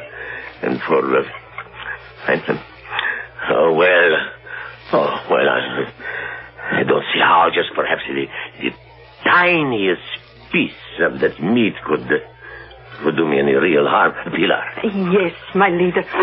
Let go of her arm, Escobar. My leader, I am only doing my duty. You deserve a decoration. Make note of it. Now, Pilar, that piece, and then that one. Oh, fine. Splendid. Oh, this is every bit the way I remember. This is the foods of the gods. The gods, Pilar. My leader? A special spiced wine is always served with this. Oh, I have it here, my leader. Yes, this is... Oh, good, I'm renewing myself. More meat, Pilar. Where did he put it, Pete? Where? I don't know. Your Excellency, your diet. You shouldn't eat this much in a week. A month. Shut up. Pilar. Yes, my leader. My glass is empty. My plate's empty. Oh, this is heavenly. Where has the shining light been hidden? Pilar, more meat. More of everything. Oh, you work for these good people, Pilar. Yes, my leader. And when they go home... Oh, well, I must find another place to cook. No. I must eat no more. I have eaten too much. I should have eaten nothing. Take it away, Pilar. Remove everything. I must not eat no more. I must not. My doctor is right. Your doctor lies. Huh? What have you said? Oh, please, my leader. I meant no harm. All my life I have prepared food. It never hurt anyone. How can a doctor blame food? Yes, my kind Pilar. Oh, all the men in my family, my father, my brothers, my son, they always ate what I cooked. Not one was ever sick. My leader, this is food.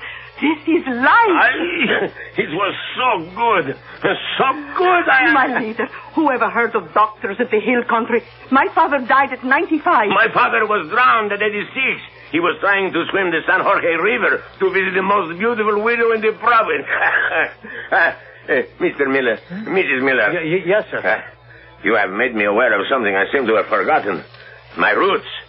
I lost them, but I find them here, just in time. Yes, I shall be nourished by the food of my peasant ancestors. Escobar, dismiss that quack Dr. Suarez. But, Your Excellency... Mr. Miller, why have you come to this country? To make your fortune, eh? Well, your fortune is made. Create, build, construct, send me engineers, teachers, technicians, designers. Have the necessary papers ready for signature in the morning. Your Excellency. See? You are successful beyond your wildest dreams. Thank you, Your Excellency. Thank me by giving me this woman, Pilar. Would you like to live in the palace? Oh, my leader, what What does a peasant woman know of a palace? The kitchen. You shall rule over the kitchen. I? Yes. Me? To cook for my leader? Oh, but I am only a plain peasant woman. Escobar, it was a plot. A plot, Excellency? A clever plan to kill me. How? They would starve me to death. Oh. Pilar, is there more meat? Oh, yes, my leader. Of course, I've learned a lesson, even from my enemies. Moderation. I shall enjoy good food, but in moderation. And what does my leader desire for his breakfast? Woman, do I solicit your advice on the training of troops, the administration of justice? Do not consult me. Prepare what you choose. Is there dessert? Of course, my leader. I'll go and help Pilar serve. Pilar, see? I gave you my word of honor. But you are going to kill him. You see that man. He can't help himself. Neither can a pig. It's the nature of the animal. But Pilar, look at him. A knife, a bullet, a few grains of poison. Much too swift, much too merciful. No, this is better. I have seen swine stuffed like him. They die slowly, badly, in agony. Much better. Oh, be happy, Senora. I have kept my word, and you have won your husband again. Pilar, the dessert. Oh, time once again to stuff the pig. Coming, my leader. We have a simple sweet. A simple sweet? Yes, senor. We call it the Mountain of San Jorge. Whipped cream, ice cream, chocolate, preserves, nuts, fruit. Oh, Pilar. Dear good friends, you have renewed my life. Your plate, my leader. Escobar, have Dr. Suarez shot at once. There is plenty more in the kitchen, my leader. I can hardly wait for breakfast. What shall we have, Pilar? Oh, you said for me to surprise you. Oh, you will serve me always, Pilar. Say that you will serve me always. You are my leader. I will serve you to the death.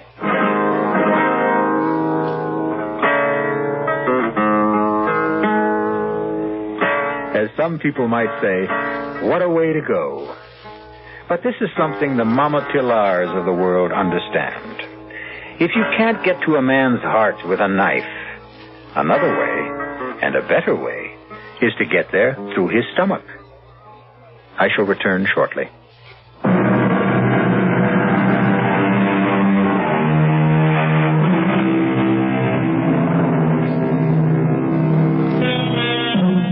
You may have heard it said, the pen is mightier than the sword. This sentiment was written by a man and can be dismissed as male chauvinist propaganda.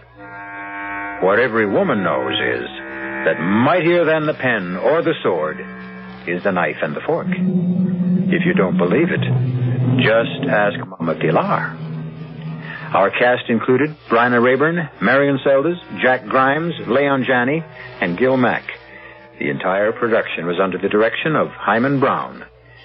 Radio Mystery Theater was sponsored in part by Sign-Off, the Sinus Medicines, Buick Motor Division, and Anheuser-Busch Incorporated, Brewers of Budweiser. This is E.G. Marshall inviting you to return to our Mystery Theater for another adventure in the macabre.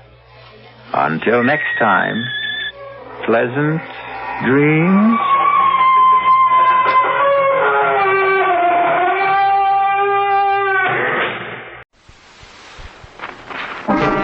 Time now for Rocky Jordan.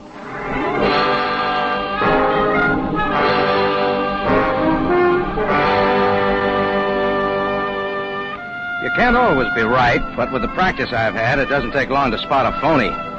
She had on low tan Oxford shoes, service-weight hose that disappeared under the hem of a very new-lookish tweed suit. Her hair was plastered down in a severe updo that left her ears sticking out as perfect resting places for the brown tortoiseshell arms of her glasses.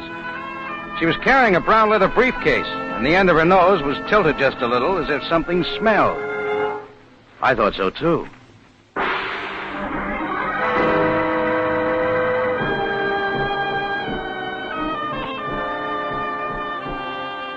Again, we bring you a story of adventure with Rocky Jordan, proprietor of the Cafe Tambourine, which stands in a narrow street off Cairo's native quarter in sight of the Mosque Sultan Hassan.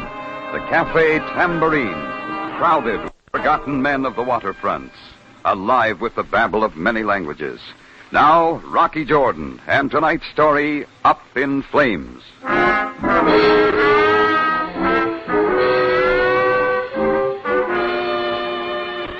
Yeah, from her hairdo to her round-toed Oxford shoes, she looked 100% businesswoman. I mentally turned up my sales resistance to medium and sat back. She learned her lines for the role by heart. Mr. Jordan, I am Miss Bates. I represent the International Fire Insurance Company with head office in New York. I am certain that you already carry fire insurance, but with the rising costs of building materials and good labor, is it adequate to replace your establishment if it were to burn to the ground? Oh, Miss Bates. I am certain it is not, Mr. Jordan. My company, sensing the trend of the upward spiral in replacement costs, has decided to extend for this fiscal period an added inducement policy covering the differential in costs that has developed. Now, look, Miss Bates, no doubt what you say is true, but I'm not interested in any more fire insurance. Mr. Jordan, your attitude is typical. But under the current circumstances, don't you think it would be wise to reconsider? What circumstances, Miss Bates? Surely, Mr. Jordan, you must be aware of the unusual number of major fires in Cairo in the last 3 months. All right, sister, drop the act. What's the pitch? Mr. Jordan, you do me a great injustice. In almost excuse every me. case... Hello, Cafe Tambourine. Hello, Rocky Jordan. Speaking. Oh, Rocky, this is Lefty Miller. I met you in the back room of Gus Gimlick's snooker parlor, remember? Oh, yeah. How's the broken nose and cauliflower ear business? Same as always, Rocky. I'm in a semi-final bout tonight at the American Club. You coming to the fight? Oh, I thought I'd drop in. Why? I'd like to have you come down to my dressing room before my fight. I got a little favor to ask. Why not ask me now? I can't, Rocky. It's something personal. It takes too long to explain over the phone. What do you say, Rocky, huh? Oh, okay, Lefty. I'll stop by. Swell, Rocky. I'll leave a ringside ticket for you at the information desk. Oh, thanks. Don't mention it. See you tonight, Rock. Goodbye. Now, Mr. Jordan. Oh, you still here, Miss Bates? Here's my business card. Both day and night telephone numbers are on it in case you wish to reconsider. One never knows when a conflagration might cause irreplaceable loss. Oh, I'm certain one doesn't, Miss Bates. Well, if I change my mind, I'll let you know. Mr. Jordan, Mr. Agrazian, who owned the frozen food lockers at 937 Kamal Street, Mr. Tanut, who owned the hotel at 3014 Shariel Modafar, and Mr. Shoup, who owned the drugstore at the corner of Bakil and Canal, felt exactly as you do. Now, since their establishments have been completely destroyed by fire, they are very glad they reconsidered and took out adequate protection with my company. You might check with them, Mr. Jordan. They might help you to change your mind. With that clincher, she closed the door and left. I decided to check up on her little game, so I ignored her card, looked up the telephone number of the International Fire Insurance Company in the phone book, dialed the number, and asked for the manager. This is Mr. Temple speaking. Who's calling, please? Oh, I want some information about fire insurance. I already have some, but I need more. Will your company issue additional insurance? Oh, indeed we will, sir. In fact, at this very time, our company, sensing the trend of the upward spiral in replacement costs, has decided to extend for this fiscal period an added inducement policy covering the differential in costs that has developed. Oh, that's fine. Now, if I wanted a salesman to call, who might I expect? I will arrange to have our star salesperson contact you in the morning. Her name is Miss Bates. Who is this calling, please? That was what I figured was wrong with the deal. It was too pat. Everything fitted together too well. No flaws. And maybe Sam could spot one. So I called him. Cairo Police, Captain Sabaya. Jordan, Sam. Well, what is it now, Jordan? How many bodies and where are they? No bodies, Sam. Just me. Is this a pleasure call? Oh, could be. How's about taking the night off and going to the fights at the American Club with me? Oh, I would be delighted, Jordan. Only Commissioner Baromir takes a rather dim view of his men relaxing in such a manner while on duty. Oh, it's too bad, Sam. Some other time then, huh? Sam. Now it comes out. All right, Jordan, let's have it from the beginning. You're in a rut. All I want's some information. I'm waiting. You got any leads on who's been setting all the fires we've been having lately? Jordan, if you know something we don't Calm down. I haven't got a thing. And what about all those fires? Well, every one of them, causes unknown, owners away at the time, no evidence of arson. Luckily, most of them were adequately insured. With the International Fire Insurance Company, Sam? How did you know that, Jordan? Were the claims paid? Every one of them, Jordan. What are you running into? A blank wall, Sam. See you later. I decided to forget about Miss Bates and her fire insurance. I had about 2.5 hours to kill, so I did a very strange thing. Went out into my cafe, sat down, and had a steak on the house. It wasn't bad. Maybe I should do it more often.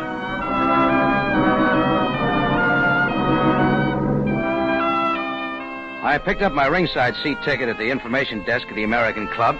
The attendant told me Lefty Miller's dressing room was number 7 in the basement under the gymnasium. The first preliminary was already underway upstairs. Lefty's door was open. He was sitting on his rub-down table, a faded purple dressing gown over his shoulders. His manager and his sparring partner in second were just finishing tying up his shoelaces. Rocky, come on in. Hey, look, Mac, you and Benny step outside for a while, will you? I want to talk to Jordan alone. What's the idea, Lefty? You'll be on pretty soon. Never mind. You and Benny wait out in the hall. This won't take long. Okay, if that's the way you want it. Rocky, Gus Gimlick says you're a right guy, that you don't mind doing a favor now and then. Well, I'll return the compliment when I see him. All right, what is it? I came down to see the fights, remember? This won't take but a minute. Rock, my wallet's in my coat pocket there in the locker. Get it out for me, will you? Sure. This it? Yeah. There's $250 in it. Take the dough out, will you? Okay.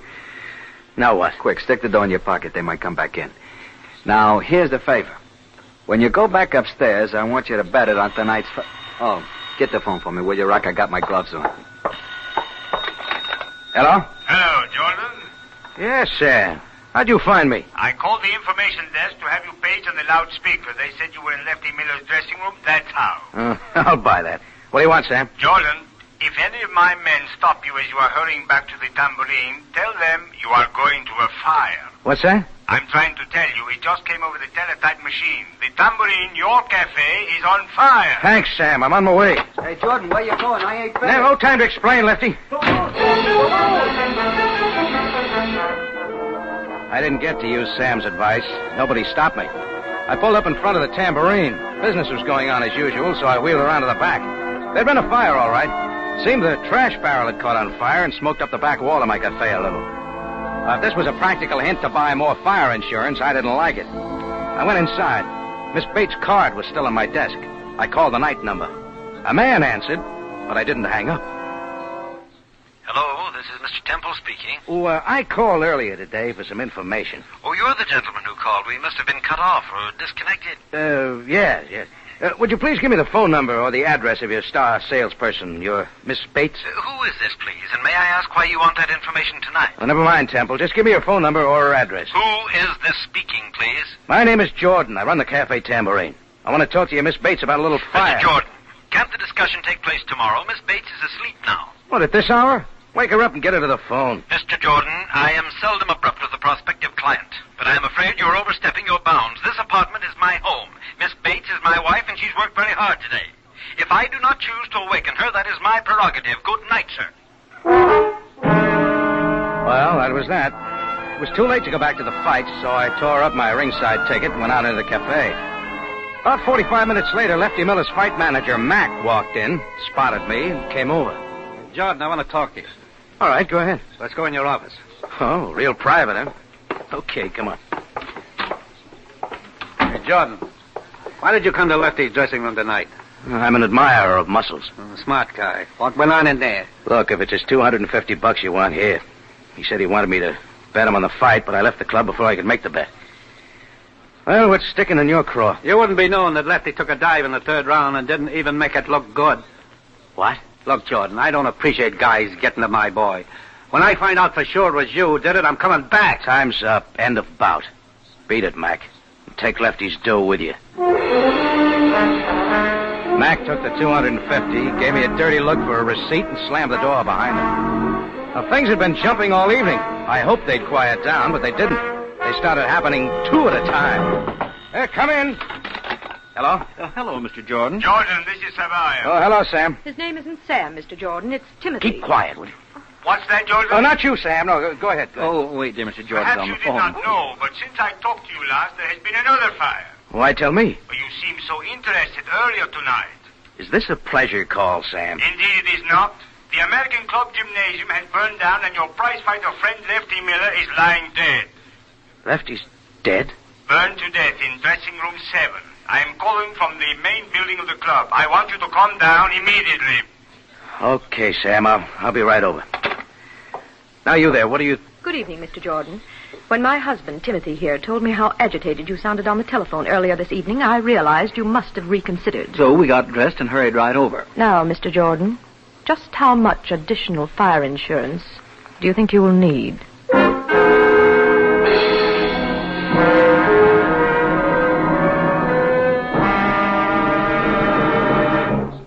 Rocky Jordan returns in just a moment.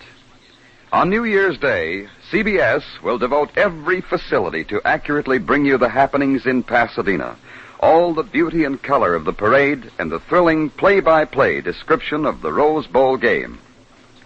Now back to Rocky Jordan and tonight's story, Up in Flames.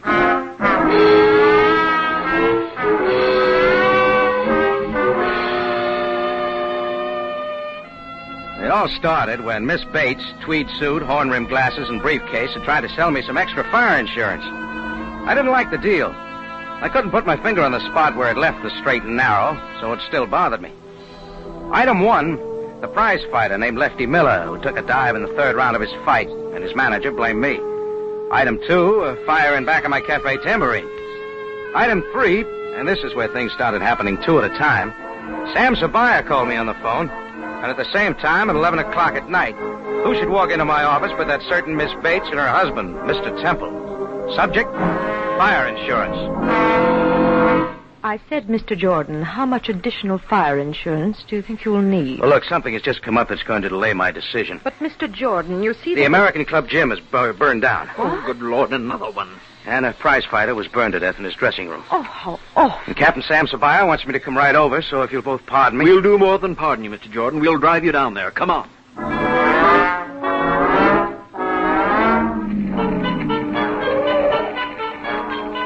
It came out during the ride that the American Club was insured with International.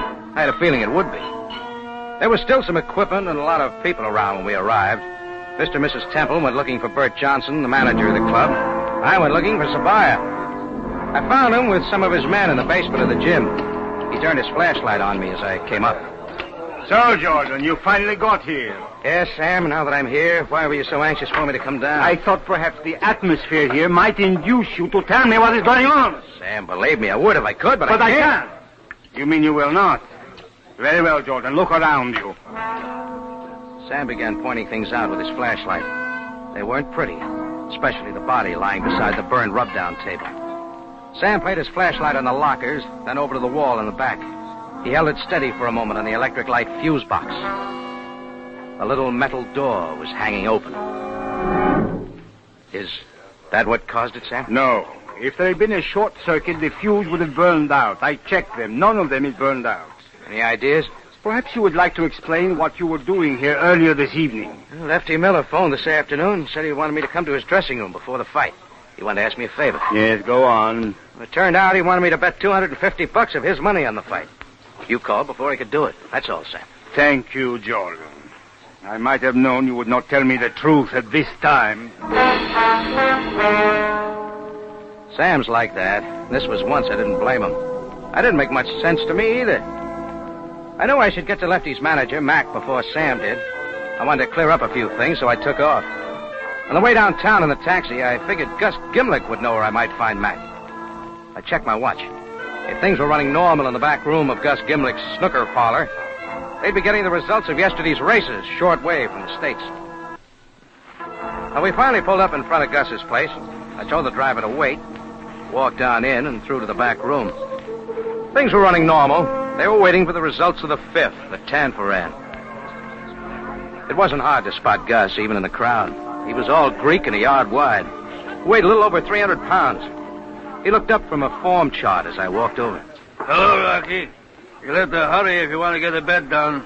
The fifth is about to start. Horses are entering the start. No, thanks, just same, Gus. I'll sit this one out. Suit yourself, Rocky. You got something on your mind? Yeah. You know Lefty Miller's fight manager, Gus? His name's Mac. They're all in the stand. Yes, I know Mac. He's not very smart, but he's honest. Why? Well, I want to get in touch with him. You know where I might find him? And there they go. Yeah, the fifth race is started. Blue Flash is going to the front. Ernie Keltner is second. Maximilian is third. Days End is fourth. Flying Knight is fifth. And up in flames. Where can I find him, Gus? Later, Rocky, after the race. Blue Flash in front by a nose. Ernie Keltner is second by 1 length. Days End is pulling up between horses and is now third. Maximilian is fourth. Flying Knight and up in flames. Who's the favorite, Gus? Days End. But most of these guys got bets on the long shot. Up in flames.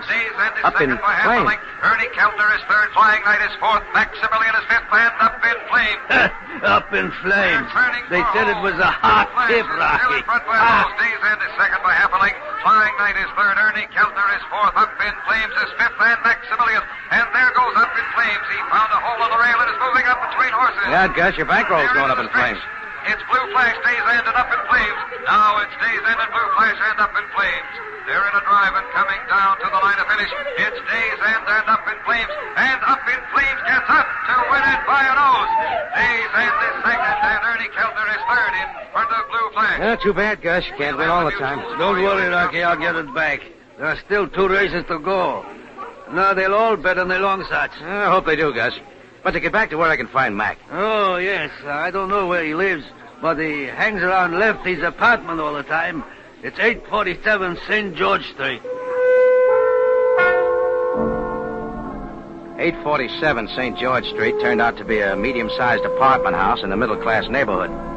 I paid the driver and walked up the 6 stone steps to the entranceway. The entrance light was burned out, so I scratched a match. The name Lefty Miller was on the mailbox numbered 311. I started to flick out the match and stopped. Just under it on the mailbox numbered 211 was the name Mr. and Mrs. Timothy Temple. It was a mild shock, but I'd been waiting for something like this all evening. Things had to tie together, and maybe this was it. I went upstairs and knocked on the door just under where it said 311. I hoped the door would open. It did. And I got another shock. This one gave me the full treatment. Well, Rocky Jordan, come in. It was Lefty Miller, and very much alive. Come in, Rocky, come on in. I went in.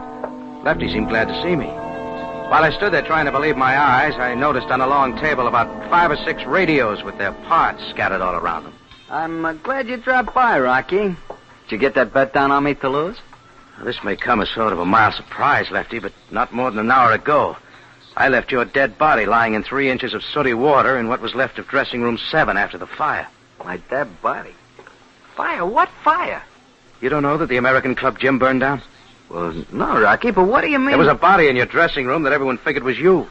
Good Lord, Benny. Benny? Yeah, my sparring partner in second. Rocky, this is awful. They'll say I killed him. Well, did you? No. I'll admit we had a quarrel. I knocked him out, but I didn't kill him. Wait a minute. You said just now, did I get the bet down on you to lose? That's what Benny and I had to fight about. I didn't tell him I was going to take that dive in the 3rd round. And it was a phony dive. Sure, I admit it. Benny bet on me to win. He was sore about it. He swung on me after Mac left. I let him have one on the chin, left him lying on the rub-down table. I turned out the lights, closed the door, and left, that's all. Hey, you didn't bet my money on me to win, did you? I didn't bet your money at all. I gave it to Mac when he came over to my cafe later. So that's where he went. Maybe he figured you got me to take the dive. Why did you? That was Gus Gimlick's idea. I owed him some money. Some horses I bet on decided not to come in. He said if I take the dive in the 3rd round, he'd cancel a bet. That's a quick way to end your fight career. As far as I'm concerned, it's over right now. I wasn't making any dough in a fight game. None of bouts. I've been making my rent money repairing radios. It's quite a hobby for a prize fighter. I picked it up during the war. Essential industry kept me out of the Army. Oh. Hey, let me show you the combination screwdriver and solder iron I invented. No, some other time. Hey, what did you come here for, Rocky? I was looking for Mac to convince him I didn't get you to take the dive. I guess it won't be necessary now. No, I guess not, Rocky. Going already? Yeah, but you'd better stick around. I think you're going to have another visitor. An official one. Lefty shrugged his shoulders, picked up his combination screwdriver and soldering iron, and turned towards the table with the dismantled radios. I closed the door and walked down 3 flights to the front entrance. The timing was perfect. Sam's limousine pulled up at the curb just as I was going down the 6 stone steps. Jordan! Jordan, what were you doing in there? Talking to a very much alive dead man, Sam. You'll find his story very interesting. No doubt, Jordan. The body is not that of Lefty Miller, but of his sparring partner and second, Benny Myers. Miller was seen leaving the club quite some time before the fire. Yeah. Jordan, a penny for your thoughts. You just rang a bell, Sam. See you later. Jordan, come back here! I guess Sam figured he knew where he could find me later, because he didn't follow me. I grabbed a taxi at the corner and headed for dressing room 7 of the American Club gym. I didn't ask for permission, and nobody tried to stop me. Just as the 4th match was burning my finger, I found what I was looking for. 14 minutes later, I pulled up at 937 Kemal Street at the charred remains of Mr. Agrazian's frozen food lockers. The next stop was 3014 Shariel Motorfar, and what used to be Mr. Tanut's small hotel. From there, we wheeled around and went to what used to be Mr. Shoup's drugstore at the corner of Bakil and Canal. Then I gave the driver the address of 847 St. George Street and settled back to count my evening's loot. Adding them up carefully, they would just come to the price of the new American airmail postcard.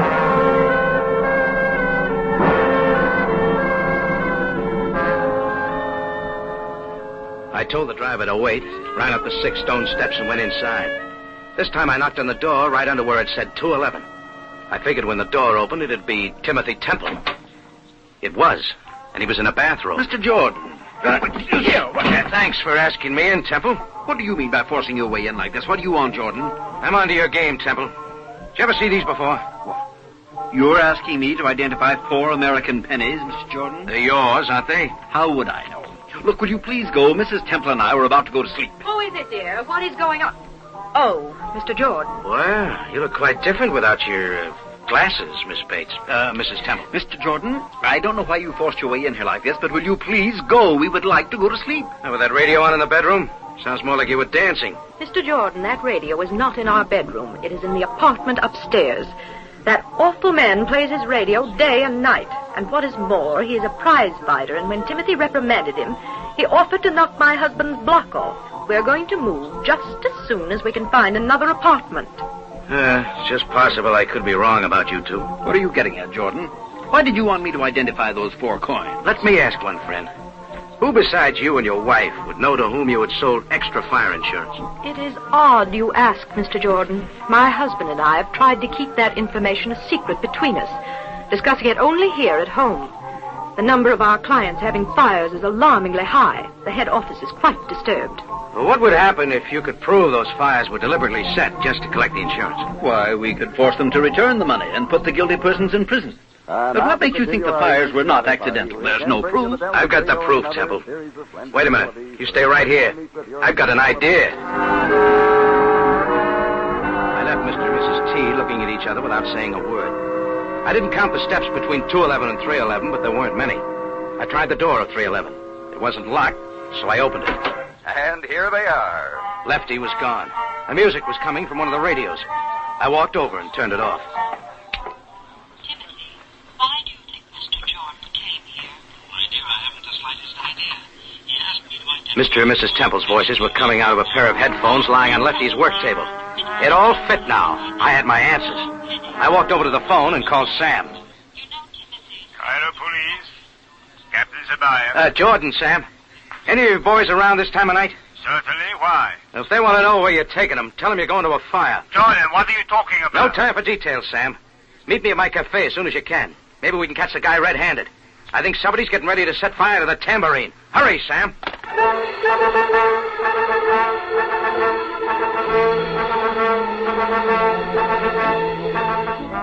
When we pulled up in front of the tambourine, there was no sign of Sabaya. I tossed the driver a 5-pound note and reached for my keys as I crossed the sidewalk. Except for the little service light in the back of the bar, the cafe was dark.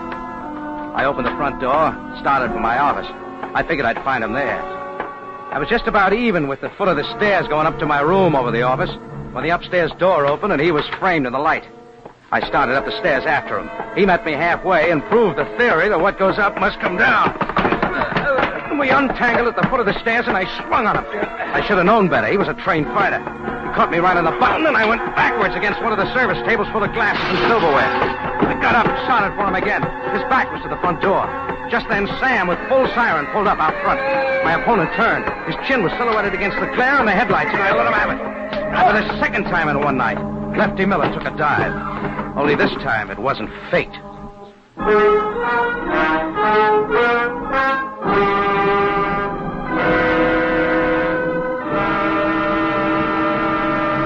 Rocky Jordan returns in a matter of seconds with the ending of tonight's story. On New Year's Day, the Rose Bowl kickoff will be at 2 instead of 3 p.m. due to the return of California to Standard Time. Remember to enjoy both the Tournament of Roses and the Rose Bowl game on your local CBS station New Year's Day. Now back to Rocky Jordan for the ending of tonight's story.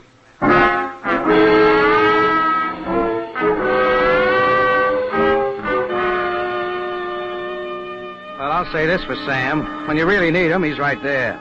If there were more like him, the world would be much better off. But as usual, he wanted all the details. And from the beginning. All right, Jordan. How did you know we would find Lefty Miller here in your cafe? Well, Sam, it just figured. When I heard Mr. and Mrs. Temple's voices on the earphones in Lefty's room, I knew he'd been listening in on him. Maybe first as a gag, but he was the only one besides the Temples who could have known who they'd sold fire insurance to. So he was the one who had gotten the owners to agree to let him fix up the accidental fires. Exactly. He convinced them that he could do the job, and when they collected the insurance money, all he wanted was a percentage of the profits. Jordan, how did you figure out he did it? Well, first of all, Lefty was an electrician, fixed radios. He also had invented a combination screwdriver and soldering Jordan, iron. keep it simple. Oh, I will, Sam. He went to those places and did a little work on a light switch. A couple of drops of solder in the right place. Then he put a penny behind the fuse to keep it from burning out when the short developed. All the owner had to do was to turn out the lights, lock up the joint, go someplace where he'd have a perfect alibi. After a while, the short would develop, and the penny behind the fuse kept it from burning out. And there you have it. Fire. Cause unknown. But you still haven't told me why you knew he would be here at the Tambourine. Oh, it's the pattern, Sam. Lefty's sparring partner, Benny, must have caught on to him.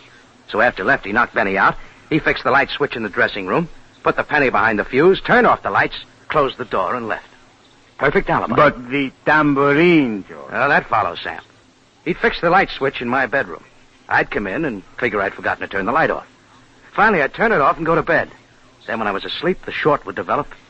No Tambourine, no Jordan. Up in flames. Up in flames? You don't miss a bet, do you, Jordan? I wondered what you were doing in Gus Gimlick's back room tonight.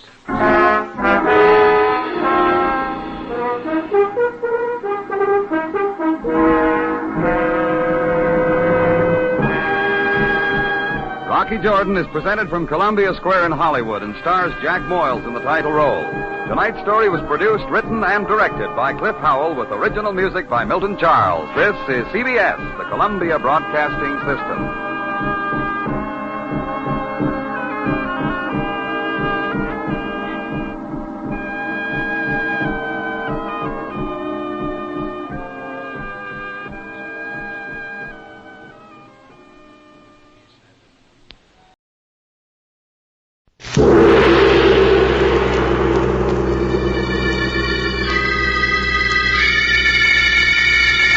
The Sealed Book.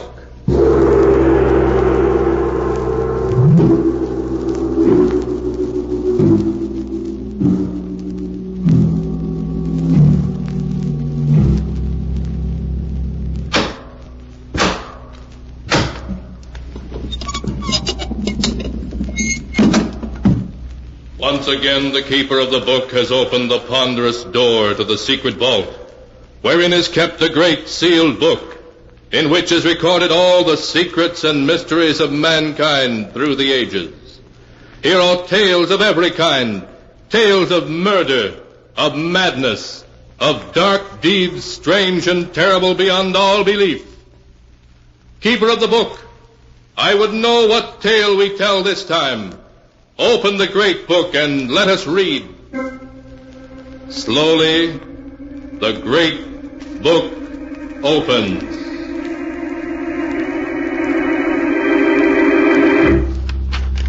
One by one, the keeper of the book turns the pages and stops.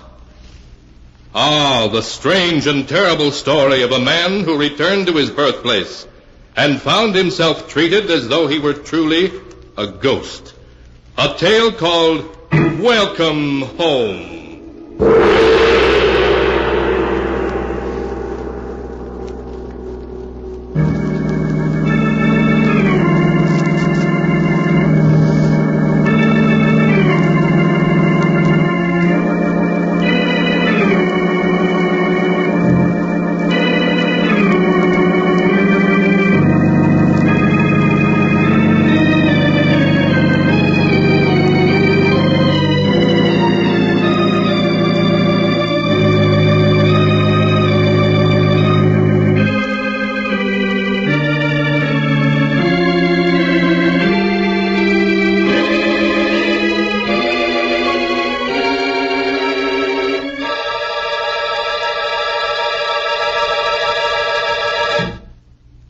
Here is the tale, Welcome Home, as it is written on the pages of the sealed book. The story begins deep in the heart and vast, eerie swampland of Louisiana.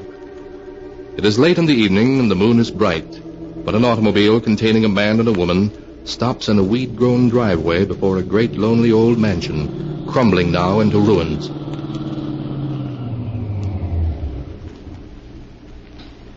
Well, Florence, my dear, here we are at our destination. Let me introduce you to Pirate's Rest, my boyhood home. Leonard, no. This isn't your home, this lonely old place here in the heart of the swamps. Oh, you must be joking. Of course I'm not joking. This is Pirate's Rest, where my family has lived for 100 years. I'm the last living male Lejean, so Pirate's Rest belongs to me now. Leonard, it frightens me.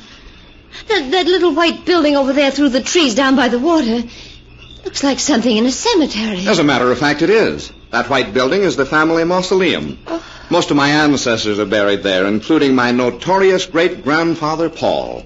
He was a pirate, you see. Hence the name Pirate's Rest. You never told me this before, Leonard. Well, the truth is, my dear, I left home under a cloud and was forbidden by my father ever to return again alive.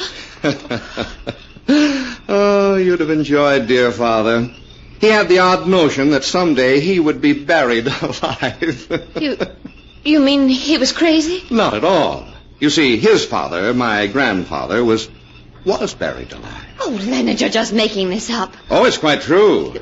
Grandfather died, or at least everybody thought so, of acute alcoholism. So the family buried him down there in our private burial vault. Next day, my father became worried and opened the coffin. He found that Grandfather had changed his position in it. Oh, no. Consequently, my father had an extension telephone installed in the burial vault, just in case the same thing happened again. A telephone in the burial vault? Yes, so he could call for help if necessary. You see, he wasn't crazy at all, just logical. Leonard, you've got to take me away from here at once. But that's impossible, my dear. Besides, you won't have to meet any of the family, except Aunt Emily. Is she all right? Oh, yes. Except she thinks she can talk to ghosts. All the others are dead, so come on now. It's time we made our presence known. Well, all right, Leonard, but I'm not staying 1 minute longer than necessary. You understand? Of course not.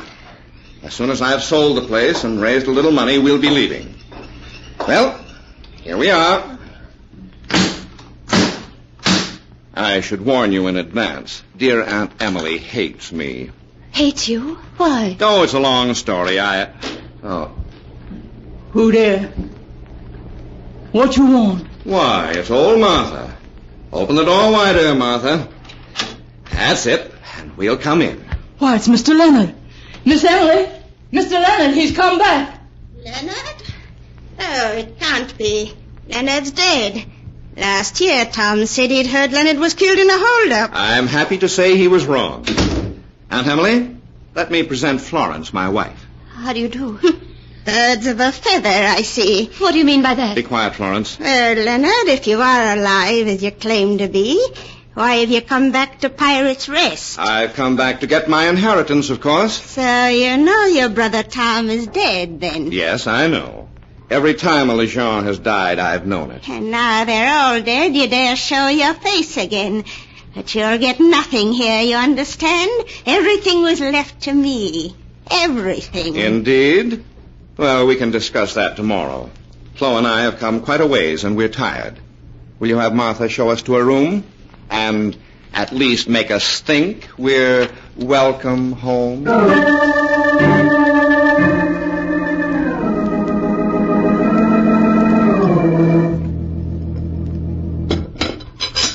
Coffee, Leonard? Yeah. Here you are. You know, Flo, I'm a little disappointed. The house is badly run down. I doubt if I can sell it. But there must be cash around someplace, plenty of it. Leonard, why does your Aunt Emily hate you so? Oh, I incurred Emily's hatred when I was 12. That was the day of my grandfather's funeral. The one who was later found to have turned over in his coffin. Oh, Leonard, please. Emily was the last to leave the vault. For a prank, I closed the door on her. Oh. And it was next day before the family found her. Oh, Leonard, how could you? During the night, she heard Grandfather calling to her, asking her to let him out. But of course she didn't, since she knew perfectly well he was dead. Her belief that she could talk to ghosts is dated from that night. Oh, Leonard. Oh, but never mind the past. Suppose we look around the house. It'll give you a chance to see Pirates Rest by daylight, and we might stumble on the money.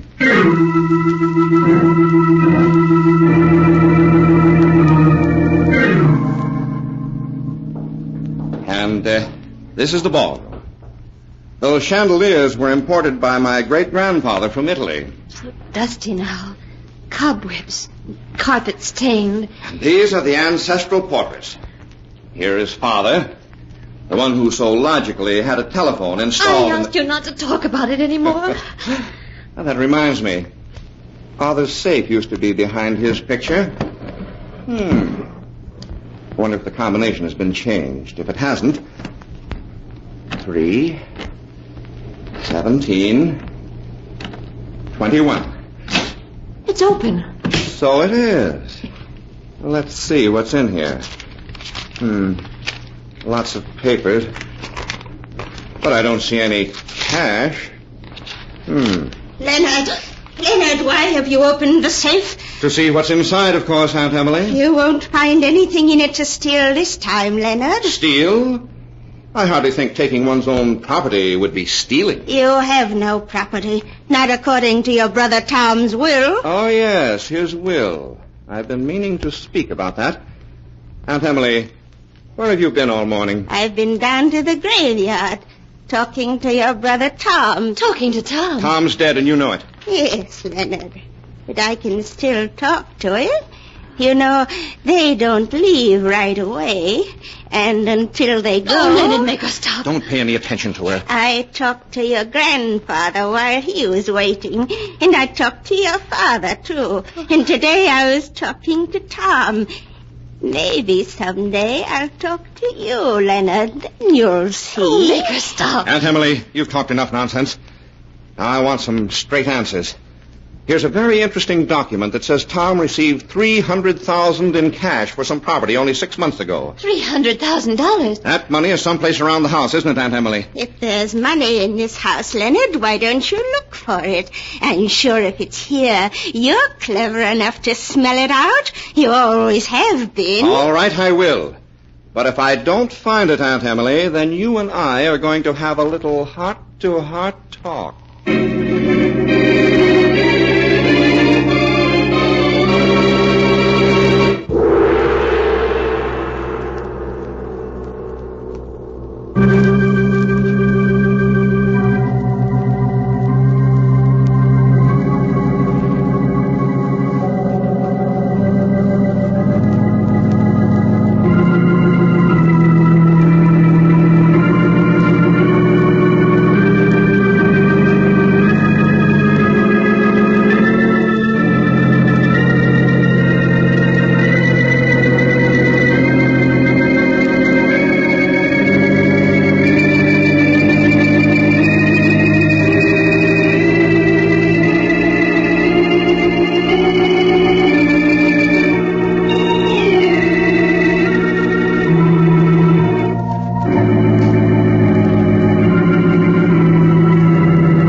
Now to continue the story, as it is written in the sealed book. It is evening now. For many hours, Leonard and Florence have been searching the old house. With an axe, Leonard has even ripped open the walls of several rooms, but he has found nothing. During their search, a thunderstorm has sprung up, with pouring rain and crashing thunder, which is making Florence even more nervous. Oh, Leonard! Stop jumping every time it thunders. It's just a storm. They come up suddenly down here. But look out the window. The water in the bayou is rising so fast we'll be flooded. The bayou overflows a couple of times a year regularly. It's nothing to worry about. The water may cover the low ground where the burial vault is, but that's as far as it ever comes. Find anything, Leonard? No, I suppose there's no use chopping any more holes in these walls. They're all too solid to have any hidden openings in them. We've searched all the other rooms. Maybe there really isn't any money. There is, and I know it. We haven't tried the kitchen yet. Nobody would hide money in a kitchen. Aunt Emily might. Come on, we'll take a look there. Then if we don't find it, we'll have our little talk with Aunt Emily.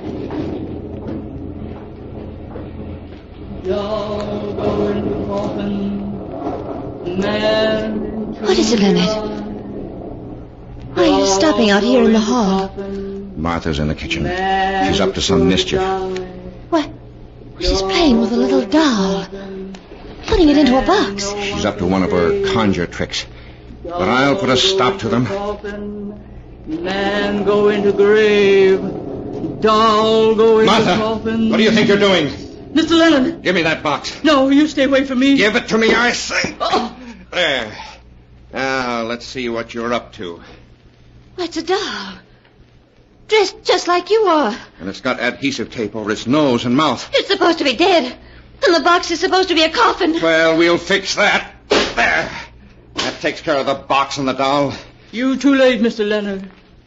Juju already start to work. Can't stop it now. Doll go into coffin. Man into me alive. Oh, be quiet, Martha. Doll go into coffin. Man is sure to You can't try any voodoo tricks on me, you hear? Doll go into coffin. I said to stop it. Man no Stop it, you one hear? can save. Stop it. Doll Stop it. go into coffin. This will stop you.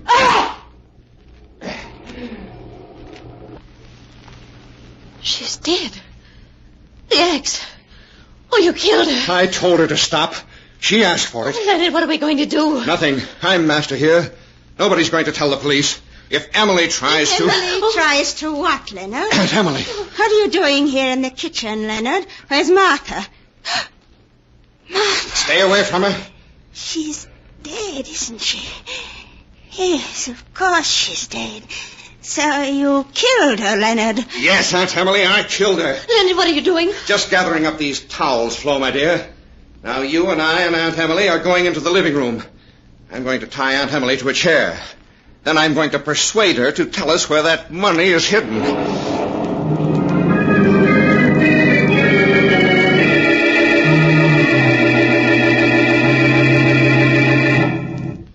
Well, Aunt Emily, I think those towels will hold you nicely. Now, I'll give you one more minute to tell me what I want to know. I'll tell you where the money is. It's in your coffin. My coffin? Out in the burial vault, where no thief could ever find it. In the burial vault? Of course, I should have guessed it. Not in the upper vault, Leonard. Down in the secret lower one, where there still is one empty coffin left. For you. Oh, no. $300,000 in my own coffin. If you're going to get it now, you'd better hurry. The bayou's rising fast. It's already flooding the cemetery. Yeah, she's right. By morning, all the ground down there will be under 3 feet of water. Oh, no, Leonard, please. Please, let's wait. The lower vault isn't waterproof either anymore. But we can't go out there tonight in this storm. It's go now or wait for a week. So we're going now. There's a lantern in the kitchen. Come on, Flo. Or would you rather stay here in the house? Oh, no. I'm coming with you, Leonard. I'm coming with you. A few minutes later, Leonard and Florence, with a lantern to show the way, stumbled through the darkness toward the old mausoleum, wading through water a foot deep to reach it. Then Leonard unlocked the heavy iron door, and they entered a dim, cold room, heavy with the musty atmosphere of death. Then as Florence held the lantern high, Leonard found a great iron ring in the floor and pulled on it, so that a heavy marble slab slowly rose, revealing a narrow flight of steps leading down into the burial vault beneath. Leonard sent Florence ahead of him down these steps with the lantern, then followed, pausing to lower the marble slab back into place.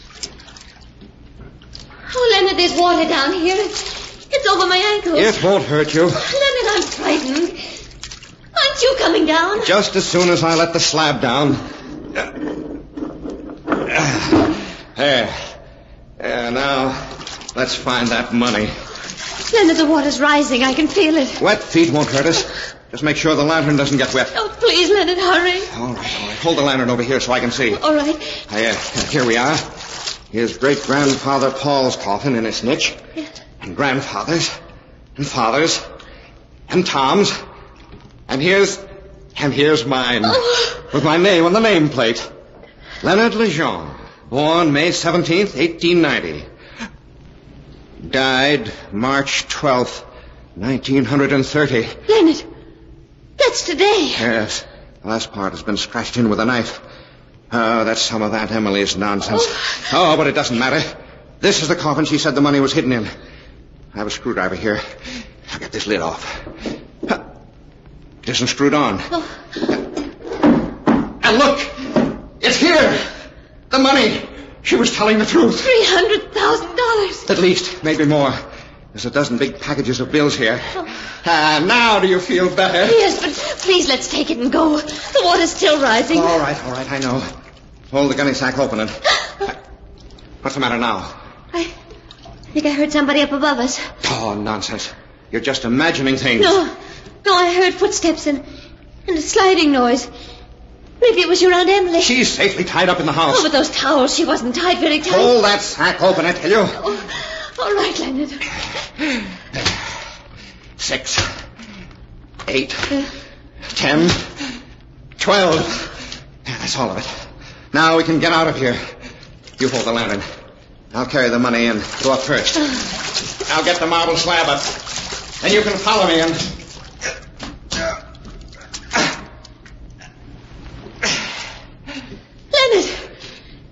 Leonard, what is it? The slab is stuck. Oh, no, it can't be. Yeah, I'll get it open in a minute. I've got to get my shoulder under it. That's all. Now, it won't open. Leonard, we're trapped down here. We're trapped. We're never going to get out.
And now to continue the story, as it is written in the sealed book. Having descended into the underground mausoleum, in which the water is rising due to the storm, Flo and Leonard found the old aunt's hidden treasure. But as they tried to get out, they found the great slab that covered the entrance was stuck. It won't open. We're trapped down here. Oh, Leonard, we're never going to get out. Be quiet. Put the lantern on the steps and come up here beside me. All right. Between us, we can get it open. All right. Come on now. There, that's it. Now stand here. Yeah. Now get your shoulder here beside mine. That's right. Now. Help me lift. It won't open. It won't open. It's stuck fast. What are we going to do? What are we going to do? Oh, be quiet and let me think. Oh, she did it, Leonard. Your aunt. She's put something over the slab so we can't get it open. She couldn't. She was tied up, I tell you. Oh, she got loose. It's just what she would do. She hates you, Leonard. The devil. The old she-devil. But I'll beat her. I'll beat her yet. There must be some way out. There must be some way. There must... Yes, that's it. That's it. She didn't think of that. What, Leonard? What? My father. I told you he had a mortal fear of being buried alive. So he had a telephone installed here in the burial vault. Leonard. A telephone. All connected up and ready to work. In case he was buried alive. Now we're buried alive. And we'll use it. We'll use it. Leonard, will it Of course work? it'll work. Now, where is it? Now, let's see. Oh, yes. Here. Here's this niche in the corner. Must be in this watertight box. Come on now. Hold the lantern while I open it. Yes, Leonard. There. Look, I was right. A telephone all in working order.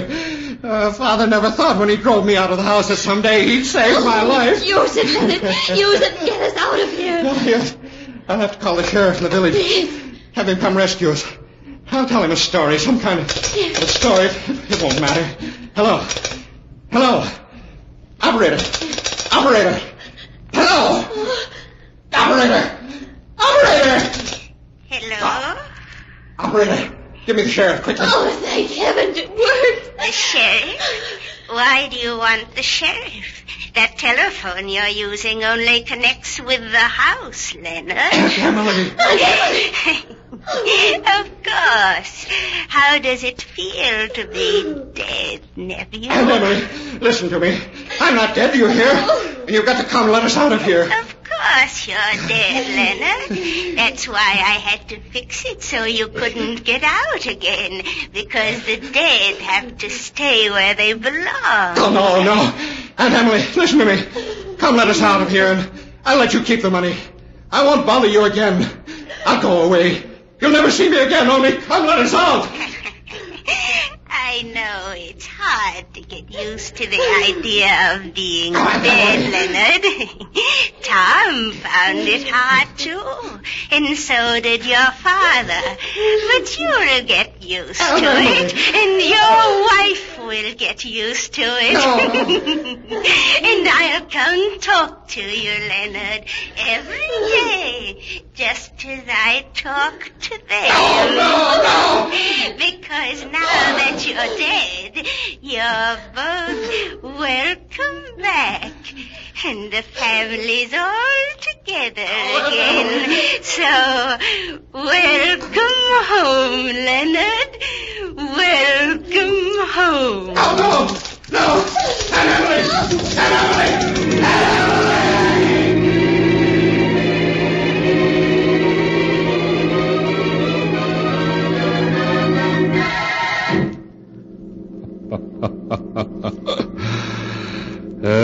That is the tale of Leonard and Florence Legend's homecoming, as it is written in the sealed book. The next day, old Emily was found unconscious by neighbors who had no knowledge of Leonard's arrival with his wife.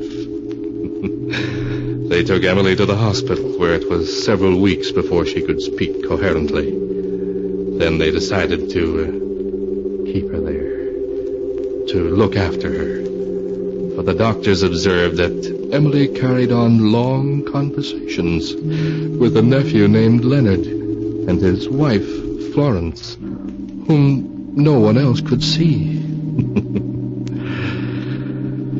Since that day, the old Lejeune mansion has crumbled into ruin, and no living soul has ever entered the old mausoleum again. Its secrets are forever hidden from the world, save only here, where they are written down in the sealed book.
And now, keeper of the book, before you close the great volume, show us the tale we tell next time. This one. Ah, yes. The story of a strange plot by which a man and a woman schemed to be rid of an individual who stood in the way of their happiness, and of the terrible fate to which their scheme brought them. A tale titled, I'll Die Laughing.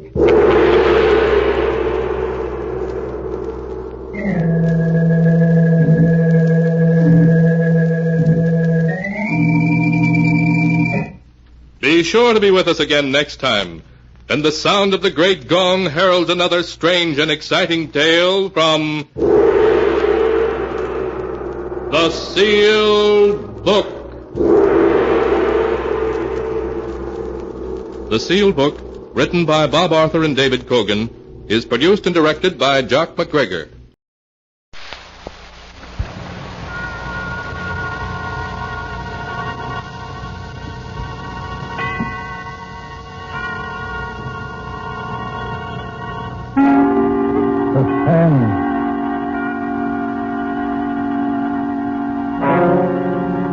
This is the Man in Black, here again to introduce Columbia's program, Suspense.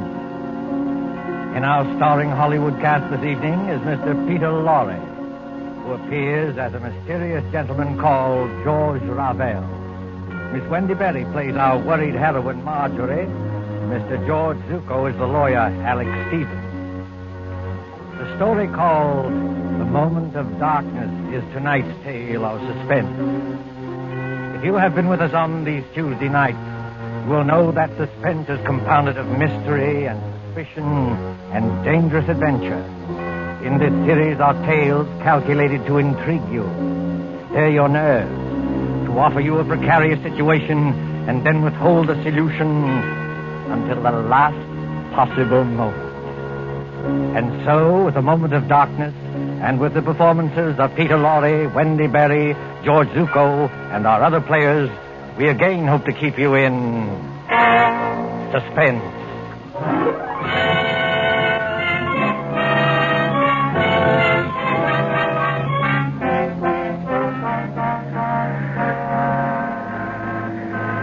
The Train Bleu crack express train from Paris to the French Riviera, which in these carefree days before the war used to make the journey from Paris to Nice overnight.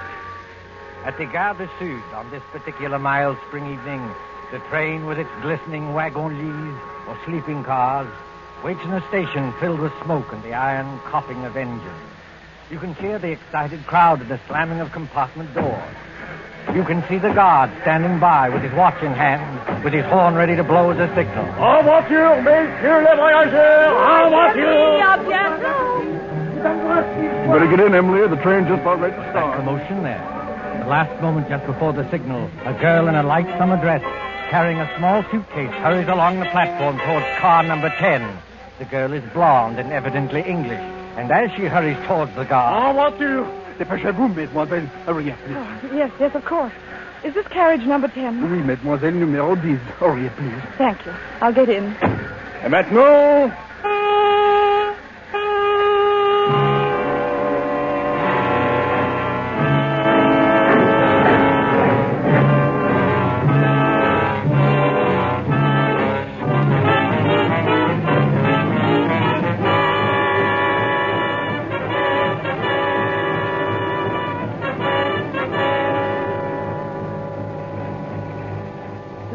Must be at least a mile long. Car 10. Compartment number 6. Compartment number 6. Compartment... here it is. Yes, come in. Mr. Stevens, Oh, I beg your pardon. That's quite all right. Won't you come in?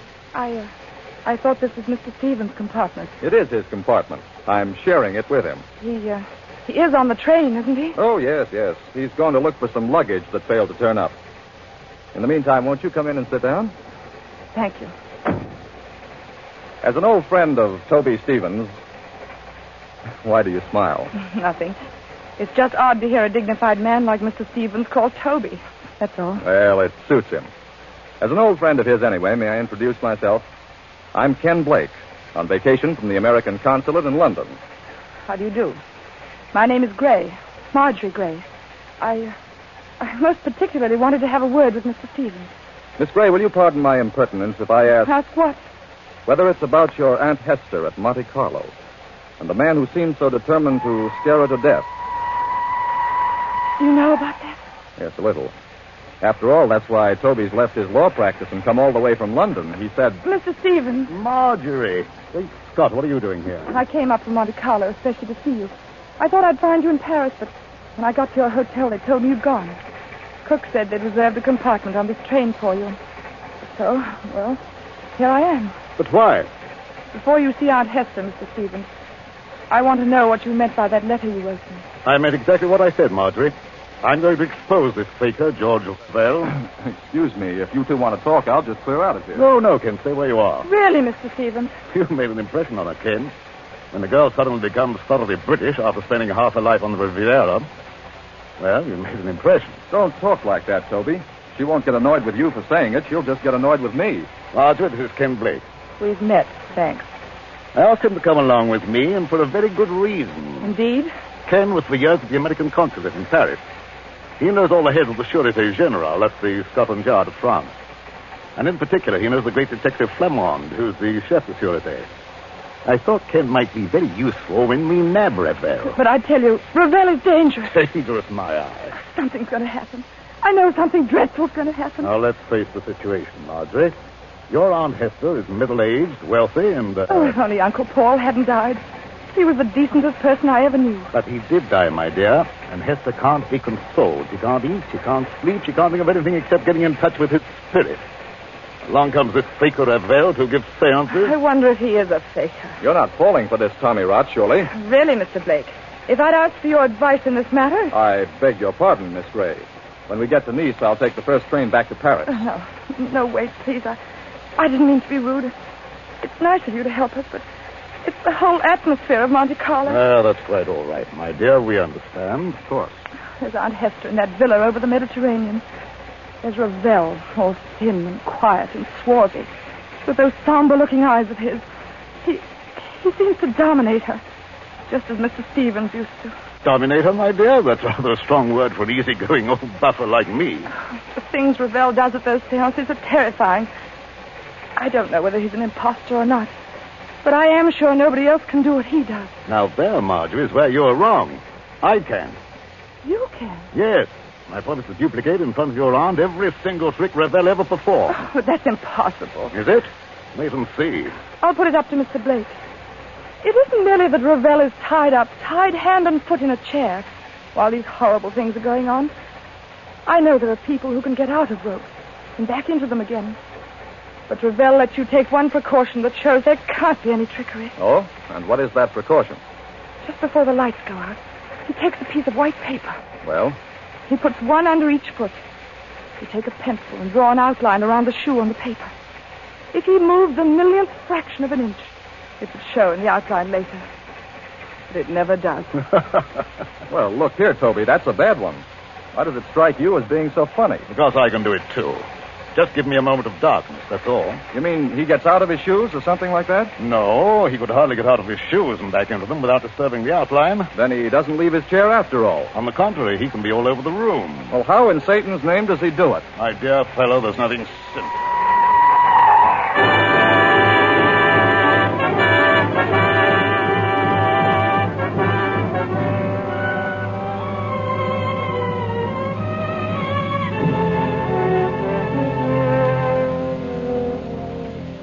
The Villa Bijou, Monte Carlo, the next evening. On the lighted terrace, that white villa, overlooking the olive groves and the sea, 3 people are seated at their ease, enjoying the night air. Below glitters the town, a white palm garden. But even its lamps are dimmed by the firework illuminations from the Promenade des Anglais. When the Principality of Monaco celebrates its ruler's birthday, great rockets go hissing upwards to burst and bloom in colored fires against the black sky.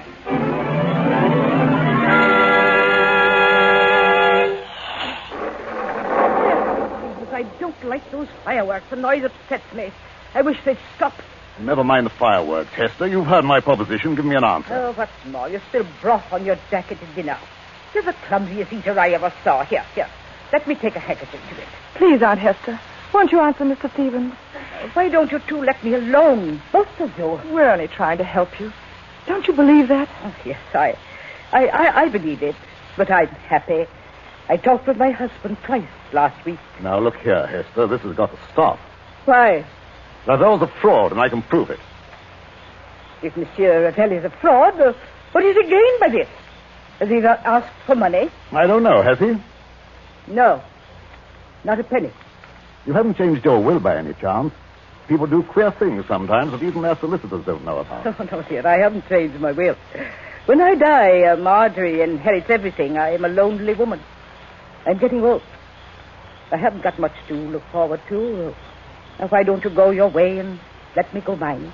Suppose Ravel is a fraud. Just suppose it. Well, all right. Have your way. You wouldn't like to think you'd been deliberately tricked and imposed on now, would you? No. Now, listen, Hester. If I prove to you these so-called miracles were really tricks that I can do myself. Oh, don't be ridiculous, Alex Stevens. I hope to prove that here and now. Would that shake your faith a little? Yes, I suppose it would. But how did you become so clever all of a sudden? How did you become so gullible all of a sudden? You used to scoff at this sort of thing. You used to be gay and lively and go to the casino. Well, that was before Paul died. You're shivering, Marjorie. If you feel cold, put on a wrap. I'm not cold. It's only... Only what?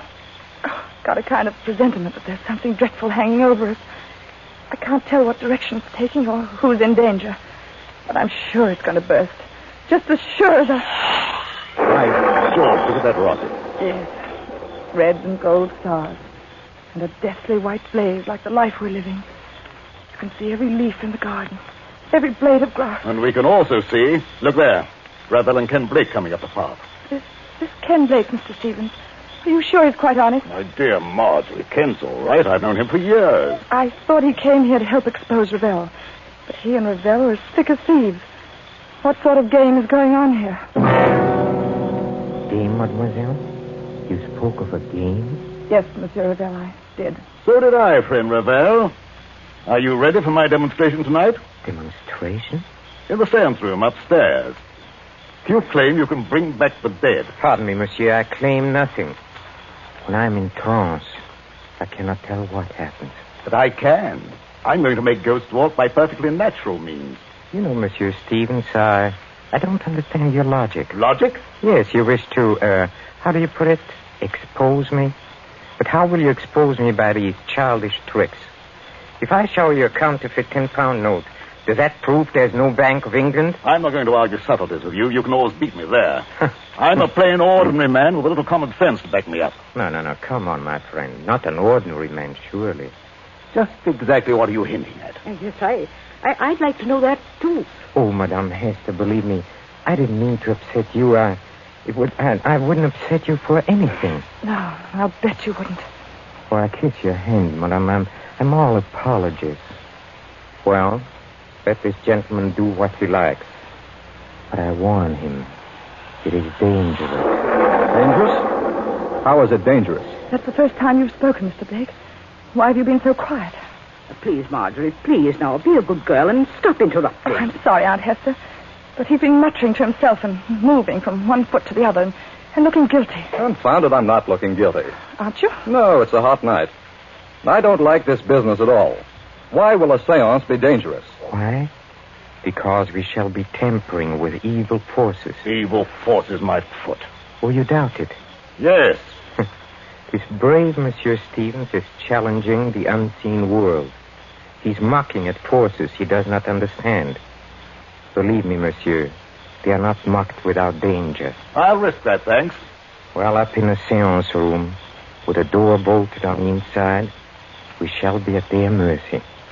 The evil forces, the elementals, will wax and grow strong.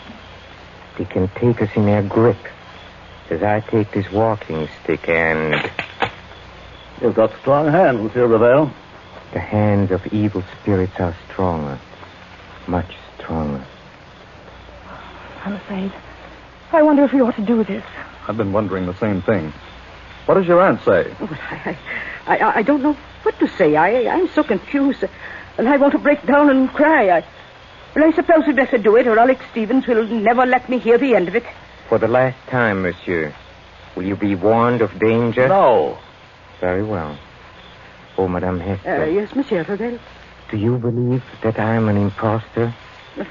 No, dear, of course not. But in your heart, you are not yet convinced. Well, I don't know. I'm not such a fool as some people seem to think. But if something did happen, something to show there are living forces beyond this world, it would convince you utterly? Oh, yes, I suppose it would. Then, shall we allow Monsieur Stevens to go on with his demonstration? I have a feeling we shouldn't do this. Oh, I'm afraid.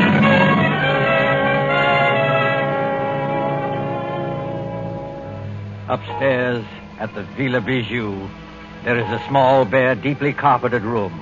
Its only furniture consists of a round table, 5 chairs, and a large cabinet phonograph. There is only one door, and there are no windows.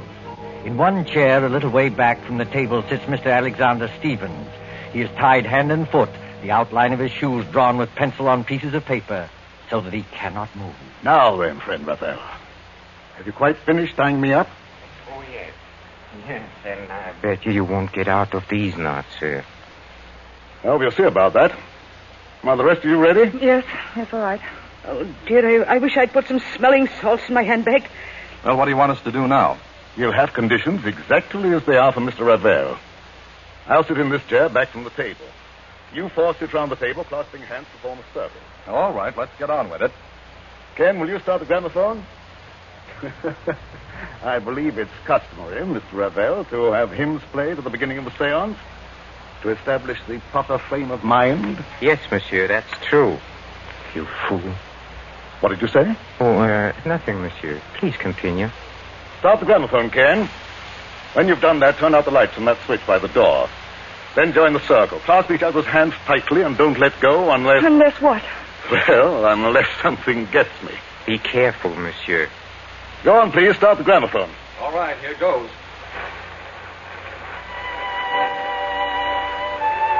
Now the lights, Ken. Switch off the lights. Lights? Yes. There you are.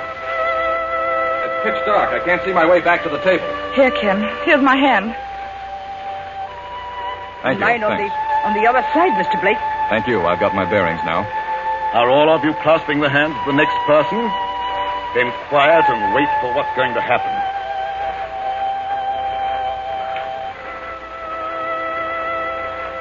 Ken, look. Look where? Over there, where Mr. Stevens is sitting. What about it? There's a luminous spot in the dark, about the size of a shilling. Shh. Quiet, please.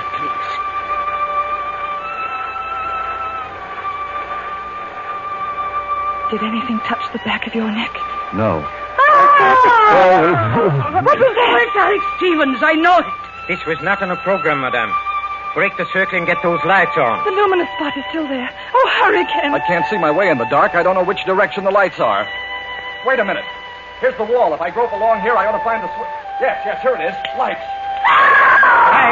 Quiet, silence, mademoiselle, if you please. What's wrong with Mr. Stevens? What's that sticking out of his chest? The handle of a dagger. And a good deal of blood has soaked through his coat, too. Oh, Monsieur Blake, will you turn off this gramophone? Yes, certainly.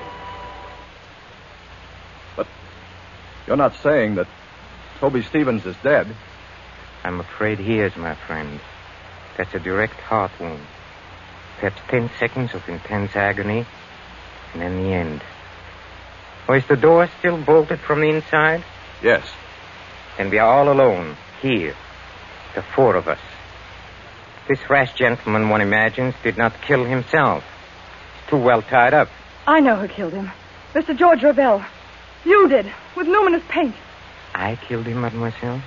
With luminous paint? I mean, that was part of the trick. You tied him up. You were the only one who touched him. And? What is that, mademoiselle? Luminous paint doesn't show up in the light. You smeared a little of it on his coat. That showed you exactly where to strike in the dark. I commend your good sense, madame. But there are 2 excellent reasons why I had nothing to do with this. The first reason I must keep to myself, but the second reason can easily be proved. Well, what is it? Well, up to the time that man screamed, you yourself were holding my right hand, and Madame Hester was holding my left hand. Did either of you let go at any time? No. No, that is, I didn't. What about you, Aunt Hester? No, Marjorie, dear. I didn't let go either. He never moved. Hold on. Wait a minute. Well, monsieur, speak up. I was holding Marjorie's hand on one side and her aunt's on the other. And they didn't move either. Nobody let go or left the circle. That's true. Consequently, none of us could have killed Toby Stevens. Yes, it is true. Somebody must have sneaked in here. Oh, no. As you said yourself, the door is bolted on the inside. Then who the devil did kill him? Well, that's the question. Has anybody ever seen that dagger before? No. It looks like one of those curio things you buy in the shop. Yes, and with a design of wooden scroll work on the handle. No fingerprints will show. Nothing else. Except some musical instruments. A tambourine, an accordion, and a speaking trumpet. You know, I blame myself for this. You ought to. Why? Because you killed him. Don't ask me how, but I know why. Indeed, mademoiselle. You found my motive. Yes, I have. You've got Aunt Hester fully believing in you now, haven't you? Easy, Marjorie. In another minute, you'll be talking about forces and elementals and heaven knows what. You'll be saying it was a spirit hand that killed Mr. Stevens, because nobody else could have. Please, Marjorie, brace up. Someone's got to send for the police. Why don't you send for the police, Ken? Couldn't you help us there? Help you? How? Mr. Stevens said you knew the heads of the Sûreté. He said you knew this man Flamande, who's supposed to be the greatest detective in France. Oh, but this isn't French territory. Monte Carlo is the independent state of Monaco. I'm sorry, Marjorie. Ordinarily, I might have helped. You mean you won't help us? I'm sorry, Marjorie. I can't. Then I've got to help myself. George Ravel, you killed Mr. Stevens. But how? Yes, how?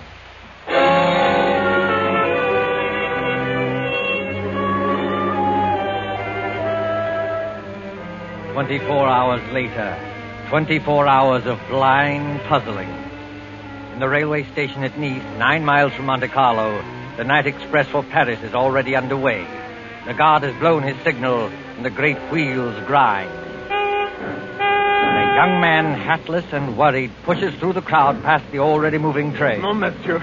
C'est défendu. Vous êtes trop tard. Too late, nothing. I'm getting aboard this train. Prenez garde, monsieur. Prenez garde. I'm sorry to have caused you any trouble, guard. But do you happen to know whether... Marjorie. Ken Blake.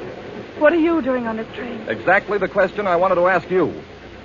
Walk along the corridor with me, will you? All right. Marjorie, you little idiot. What's the idea of running away? If it's any of your business, Mr. Blake, I'm not running away. I'm merely going to Paris. You were told to stay in Monte Carlo.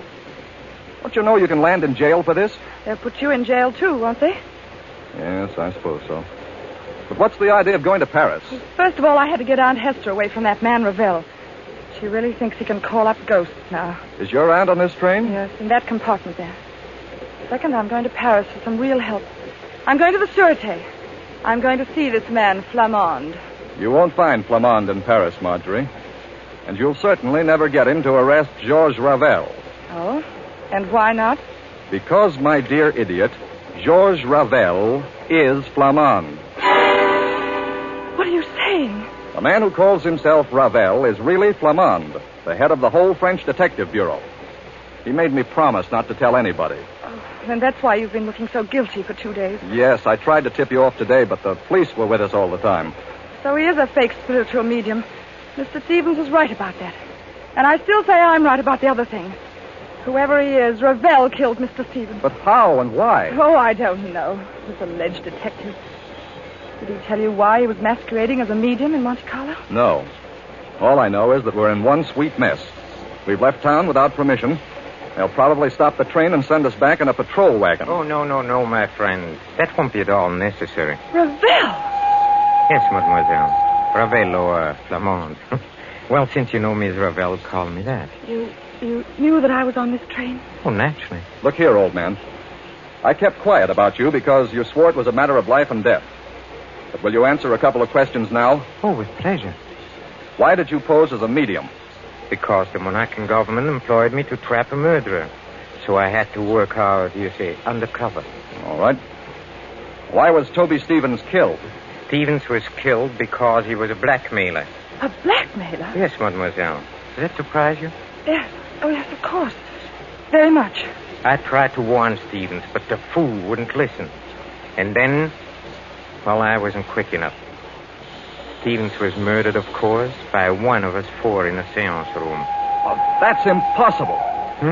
Impossible? Oh, no. The trick was baffling because of its simplicity. I'm sure you killed him. One moment, mademoiselle. Let me show you what I mean by trick baffling because it is so simple.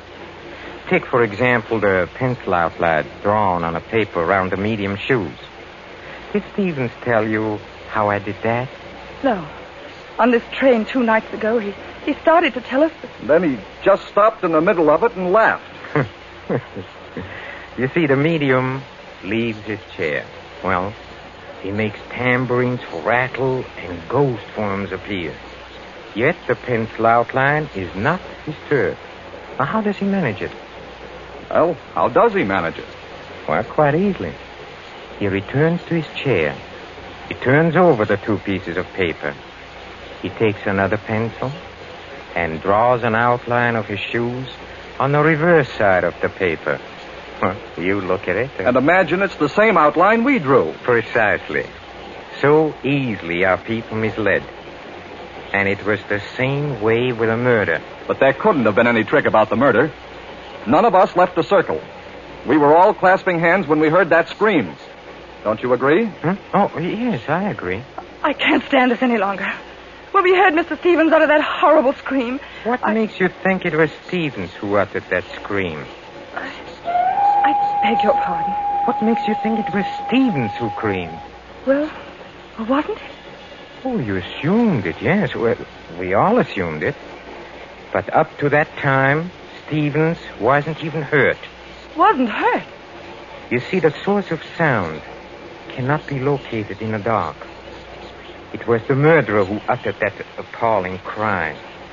In a few seconds of darkness, before the lights went on, the killer simply leaned across and drove that dagger into Stevens' chest. And you proved that? Yes. If Stevens had been hit at the time of the scream, blood would have blotted out the spot of luminous paint. Yet, Marjorie Gray saw the paint shining after the scream. That's true, Marjorie. I heard you say so. You put the luminous paint there, Ravel. You were the only person who touched him. Oh, no. There was one other person who touched him. Who was it? Another person, in full sight of you, said Stevens had spilled broth on his coat and swabbed at his chest with a handkerchief. You mean? I mean, of course, the real murderer. You were Aunt Hester. Yes, Ma. Your Aunt Hester. Aunt Hester! Keep back, all of you. Oh, so you managed to find a revolver? Marjorie, I poisoned your Uncle Paul. I poisoned my husband. And Alex Stevens knew it. You can't get away, madame. Keep away from that door. I never believed in spiritualism. I let myself be influenced by a medium because Alex Stevens would try to stop it. He was getting money out of me. He wanted no other influence. Don't open that door, madame. But I am opening it. Oh, Aunt Hester, don't! I told you I wasn't as fool as I looked. I had the knife in my hand back. Stop her, Kent! Stop her! Well, mademoiselle, she has committed many crimes, but now she has paid for them all.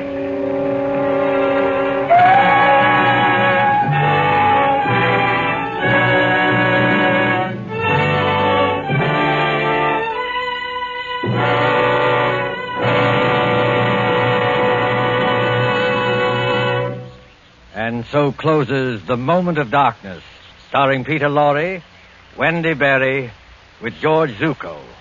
Tonight's tale of suspense.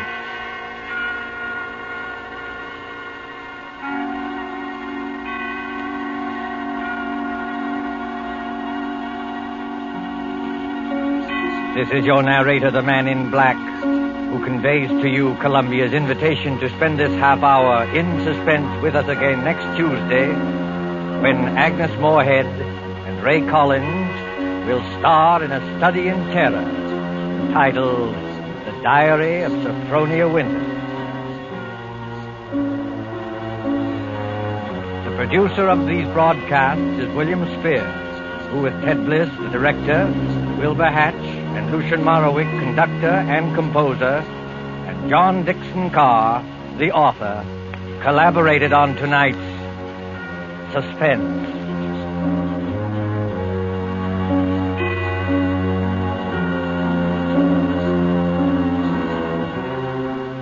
This is the Columbia Broadcasting System.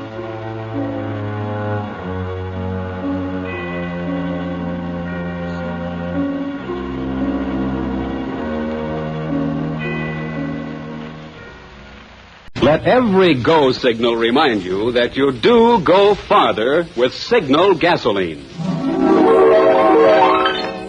The Signal Oil Program. The Signal Oil Company and your neighborhood Signal dealer bring you another curious story by The Whistler. Tonight, Seascape.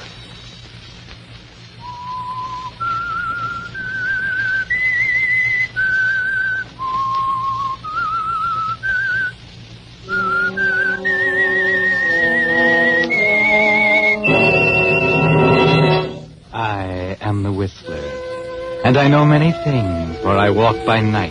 I know many strange tales, many secrets hidden in the hearts of men and women who have stepped into the shadows. Presently, I'll tell you of nameless terrors of which they dare not speak.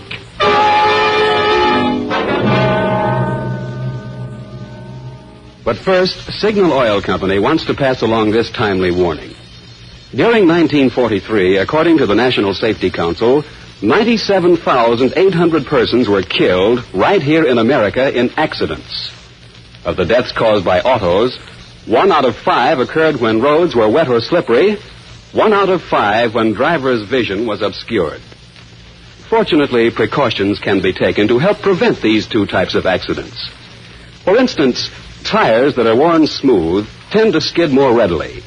But a deep, heavy retread job, the kind Signal gasoline dealers are prepared to give your tires, will restore their grip on the road, help you stop more quickly.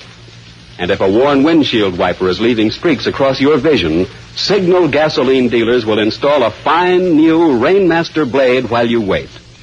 So have your tire tread and your windshield wiper checked the next time you're at your neighborhood Signal gasoline dealers.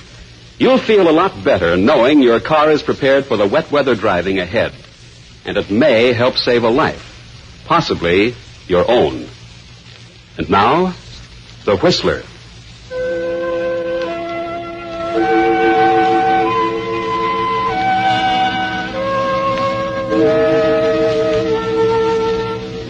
The Atlantic Atlantic coastline from the Gulf of St. Lawrence south to Cape Hatteras and beyond is a treacherous one, an ever-present threat to the thousands of vessels which have for centuries moved in streams in and out of American ports. And the keepers of the lighthouses there are men with an awful responsibility. Men who must not only fight the perils of the storm, but must battle continually against the loneliness and despair of their vigil. It's not a very attractive life. No, especially for a girl like Madeline Murray, who 6 months ago came to live with her new husband, Richard, at their lighthouse on a rocky island off the coast of northern Maine. Good Lord. Just listen to that wind. Yes, Richard, I hear the wind. Things have been quiet for too long. I got a strange feeling something's going to happen. I wish it would. Oh, now, Madeline. Well, I do. Tell you, I can't help it, Richard. I'm so weary of the same old rocks and ocean I could almost scream. It's been 6 months, 6 long months. I know. But I tried to tell you before we... Yes, you did. I admit everything. You were honest and above board. You said it would be lonely and cold and silent, and I said it didn't matter. That doesn't help me now. It's driving me crazy, I tell you. Oh, please, Madeline. All right, I'm sorry. Just like all the other times. But I've done everything I can. Yes, what? Well, for example, why didn't you go into Bengal for a vacation that time? I told you were free to go, and Aunt Elizabeth would have been glad to have you. Oh, I just didn't feel like going. But why? It's just what you want. Oh, don't ask me why. I just didn't feel like going, that's all. Madeline, look at me. You don't love me anymore, do you? No. Furthermore, I never did. Well, you can go if you want to, Madeline. I can't go, Richard. That's why I'm going crazy. I want to, but I can't. Why did you marry me? You want the truth? Yes. All right. I can't go. I've got to stay here for another year. Maybe longer than that. It's the last place in the world they think of looking for me. Looking for you? What do you mean? Who? The police. Police? I killed a man, Richard. Oh, no, you couldn't. Yes, but I did. You have to believe it. And after I killed him, I ran away. I didn't know which way to turn. That is until you arrived on the scene with your lighthouse. Who was it? Man I loved once. Murderous. You surprised? That's why I married you, Richard. Now, what are you going to do about it? Why did you have to tell me? Because I don't care anymore. Do you understand? As a matter of fact, I think the state prison has a lot of advantages over an acre of rock and a flock of seagulls. They'd hang you. Maybe. It has its advantages, too. You'll find out very soon. There's only one thing to do, Madeline. All right, fine. Radio the police. They'll send me to prison, Richard, but at last I'll be free. That's a laugh, isn't it? I'll be free of this rock and you.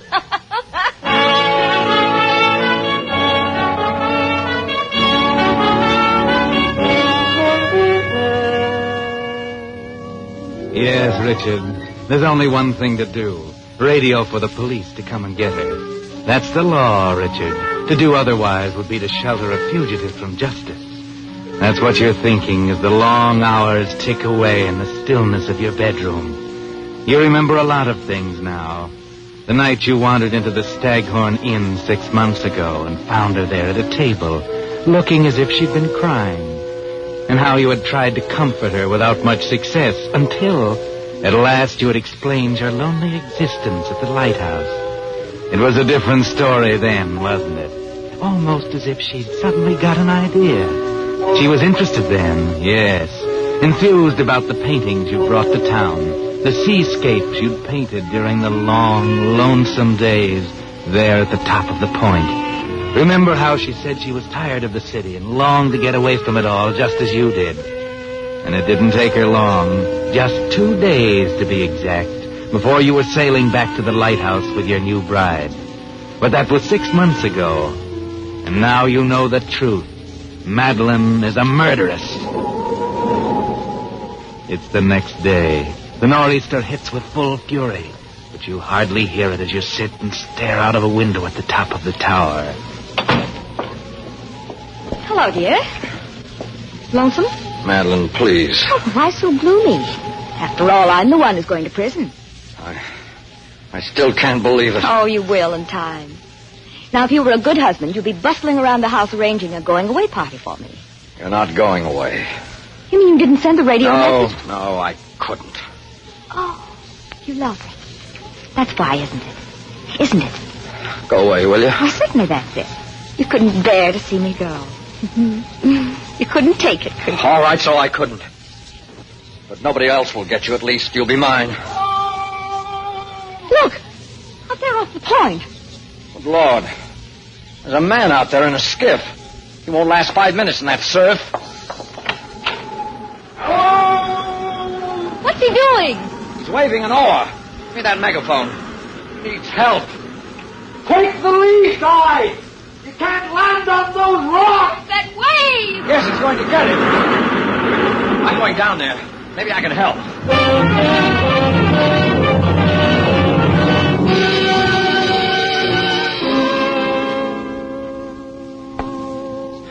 All right, here you go. That's it. He'll be okay in no time. Thanks. Yeah, I'm okay. Yeah, here you are. Sit on the couch. Gotta get these clothes off. Cool. I'm cool. Oh, he's passed out. Better cover you up, old man. You're all in. There you are. Where's the hot water? Is he hurt badly? Yeah. What's the matter? I don't know. Yes, he's hurt pretty badly. Bad gash on the head. Give me the brandy, quick. Yes, the brandy. He's chilled to the bone. Lucky, though. That sea seemed to pick him up and toss him over the reef. Here you are. Ah, that's it. This'll warm him up in a jiffy. What's the matter with you, Madeline? You're shaking like a leaf. Can't be. Huh? What are you talking about? Not a coincidence. Not here. There must be a reason. You mean, you know him? Yes. His name is Adams. Blake Adams. He was with me on the night I killed the man.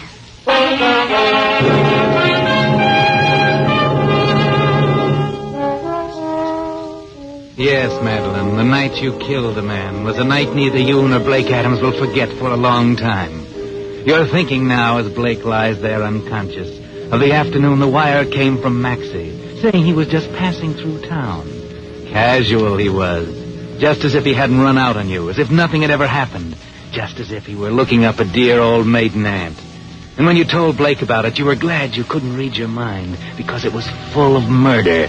The way to do it didn't come to you, though, until Blake suggested you ask Maxie up to the apartment for a drink, just for old time's sake. Then it was as clear as a blueprint.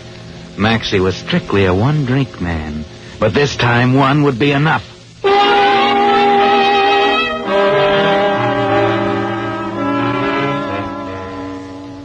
So it's natural you're wondering about Blake and how he came to crack up right on your doorstep. It's been 6 hours now since Richard brought him in, and you, Madeline, haven't left his side, and he seems to be stirring. Oh, my head. What happened? Where am I? Don't sit up now. Don't sit up. There, that's it. I can't see very well. You're lucky to be here at all. Here, take a drink of this. Thanks. How did you... Madeline? Yes. Surprised? Not exactly. I'm surprised to see you, Blake. Oh, what happened? Lie back now. You're a good patient. You've got a bad gash over your eye.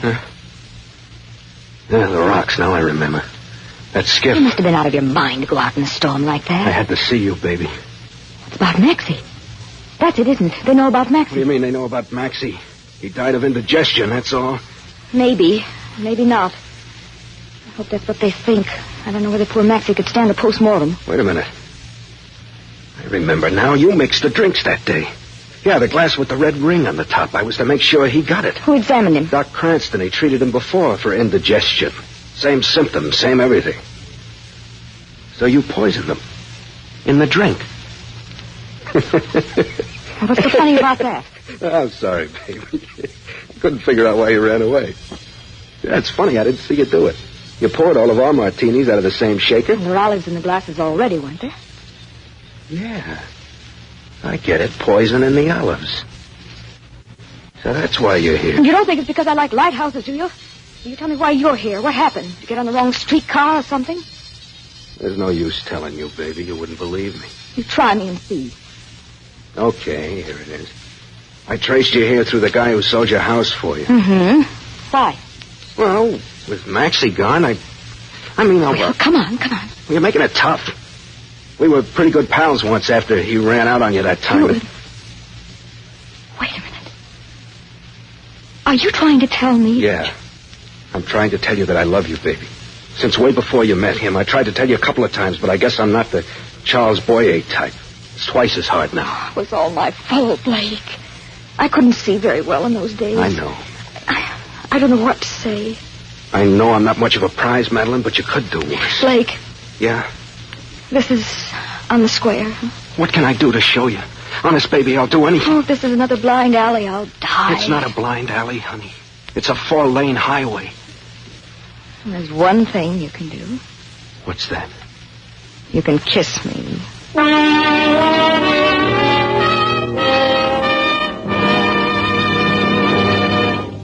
You are listening to The Whistler, brought to you by your friend, the Signal Oil Company, marketers of famous Signal gasoline, your best buy today.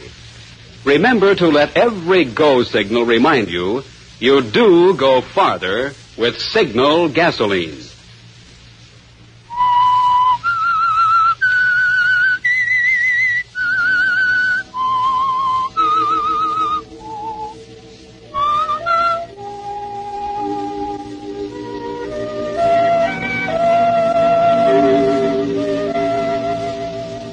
So Blake and Madeline have found each other out in a lonely lighthouse off the coast of Maine. And it doesn't seem to matter now that it took a murder to place their feet firmly on the 4-lane highway leading over the horizon. No, Maxie's death doesn't matter to them now. They only think of leaving the lighthouse and the cold gray ocean and Richard. What about that? What about Richard? The only other one who knows about Maxie. He's just returned from a trip to the mainland for supplies, and Madeline greets him at the entrance of the lighthouse. Well, back on time. Hello, Madeline. I was a little anxious for you. The channel's so rough today. Anxious for me? Afraid I wouldn't make it or that I would? Oh, please don't, Richard. Not today. I'm just being practical, my dear. Now, if you'll excuse me, I'll change my wait, clothes. Just a minute, please. Something I want to talk to you about. About Blake Adams. Oh, yes. The patient. How is he? Well, he's almost well enough to go. Too bad. You seem to be quite fond of him. Yes, Richard, I am. I love him and I want to go with him. What? We haven't told you because we planned to simply take the boat some night while you were asleep. You're out of your mind. You'd be picked up in a minute. They don't know about the murder, Richard. He died of natural causes. You mean you're free? I mean that the three of us are the only ones who know. That's why I'm telling you we're going. Huh. A worm turns, eh? What was it you said a while ago? What am I going to do about it? You wouldn't go to the police now, would you? So I'm holding the strings at last. I'm a little more important to you now, Richard, huh? Richard, I love him. You've got to believe me. You don't know what love is. You can take your choice, Madeline. Stay here with me or hang.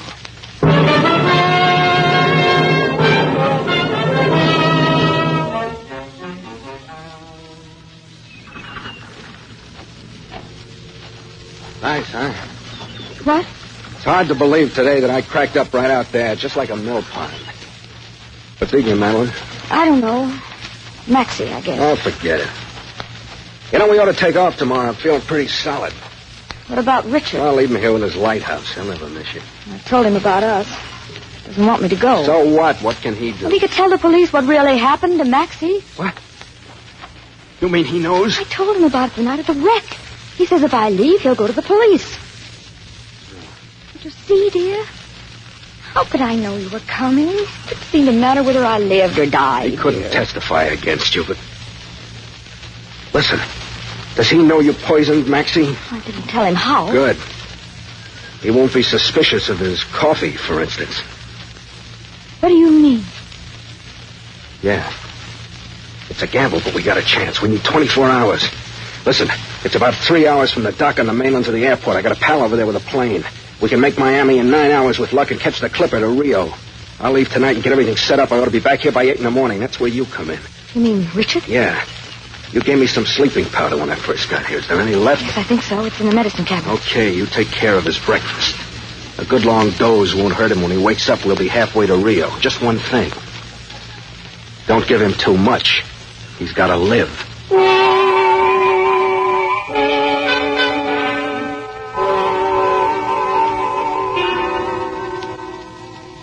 And so, all that night after Blake's departure, Madeline thinks about the job she must do, and of his strange interest in Richard's welfare, the way he emphasized his warning about an overdose. Richard must live, he said. But why? Blake had never been so humanitarian. No, Madeline, you don't sleep much that night, and it's about 5 o'clock in the morning when your eyes finally close.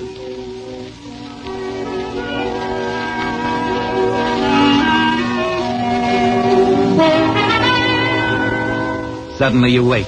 You jump into your robe and slippers. Yes, it's 7:30 and Richard's bed is empty. Oh.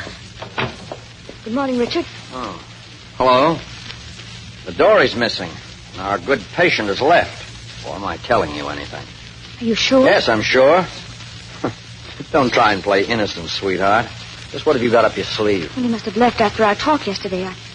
I told him I was going to be detained here. Oh, I see. Well, he's an ungrateful wretch sneaking off that way after I saved his life. So you've decided to be a good wife after all, eh? I'll fix your breakfast. No, don't bother. I've had it. What about coffee? No, thanks. I had a rotten night. I couldn't sleep a wink. Sorry to leave you alone, my dear. I'll be up at the light. Well, darling, I was hoping you'd have breakfast with me. Won't you?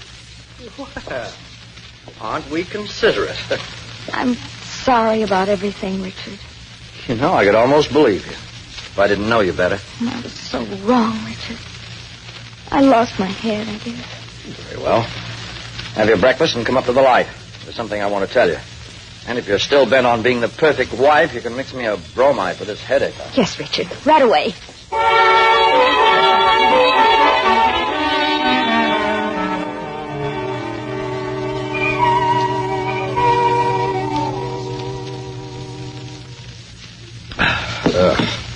Has a sour taste. This is a different brand. I guess so. Now, about Blake. He knows all about your past? Yes. Are you sure of him? Well, what do you mean? This.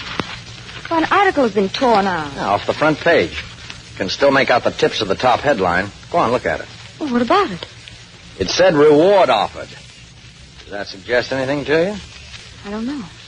How sure are you that your little escapade is a dead issue? Oh, you're wrong. He wouldn't do it. I know him. Oh, I don't know.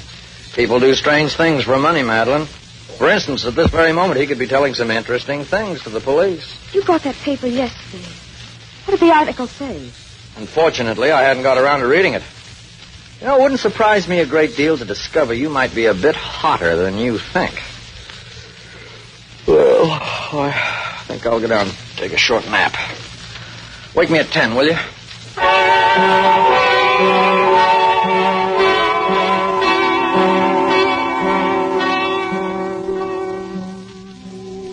It's almost 9 and still no sign of Blake. Madeline tries to shrug off the suspicion in her mind, but it's there to stay, and it keeps growing, growing, growing.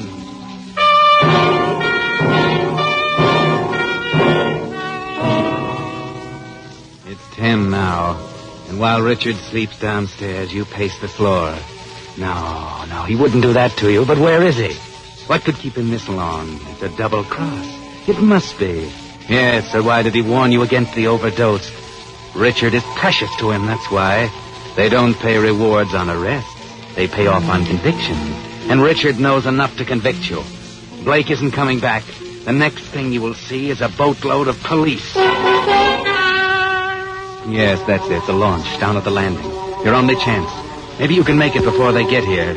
You can just get to the mainland. Now to find your small pistol and slip it in your purse. And now down to the launch. But wait a minute. There's a boat coming in. It's Blake, and he's alone. Grab the line, honey. Here you go. Where have you been? No fancy knots this time. We won't be here long. You all set? You're late. I know. It wasn't as easy as I thought. You take care of him? Yes? What's the matter? I don't know. Come on, I snap don't out know. of it. The plane's all fixed. We'll be in Miami tonight. Cost me $500, but... Wait a minute. You were careful with the sleeping powder, like I said. Yes, just like you said. Why did you say it? What do you mean? Why were you so interested in Richard's health? No. One murder rap is plenty in my league, baby. Come on, we gotta go. Wait a minute, I've been thinking, Blake, now. Wait a minute. Something I found up in the house started me thinking. Well, think on the way. We haven't time to be standing around passing the time of day. Come on. Just a minute. It was a newspaper with an article cut out about a reward. Where did you find that? You tore it out, now didn't you? They're offering a reward for me. No, you're wrong, baby. They're not offering a reward for you. There was something in it I didn't want your husband to see. Here, look. Does this make you feel any better? Receipts for the charter plane and 2 reservations to Rio. Does that look like a double cross? I don't know. You gotta believe me. We can't stand here arguing. All right, I'll get my bag.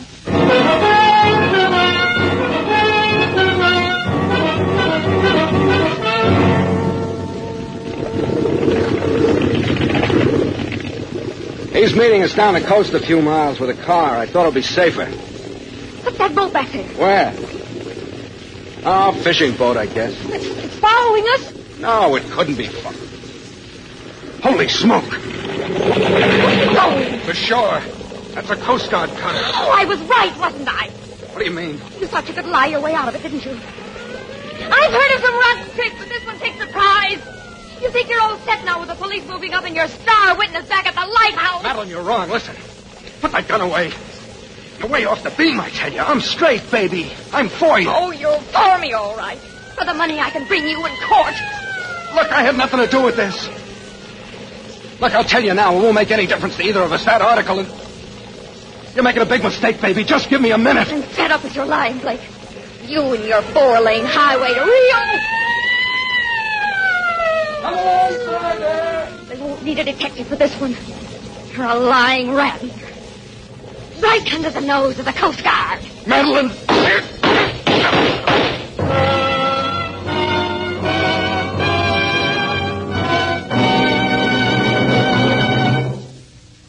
The Whistler will be back in just a moment with a strange ending of tonight's story.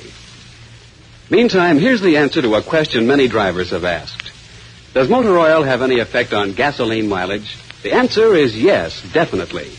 It's only logical that anything that helps your motor run better will also help it deliver more power from the gasoline it uses. That's why the 7-way protection which Solvent Refining gives Signal 4-Star Motor Oil is doubly important today.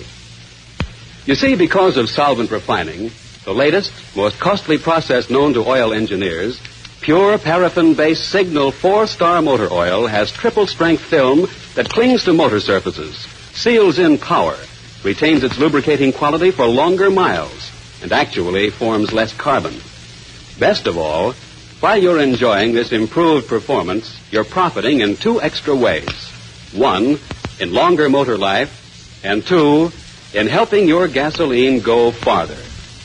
So make your next oil change a change to solvent-refined Signal 4-Star Motor Oil.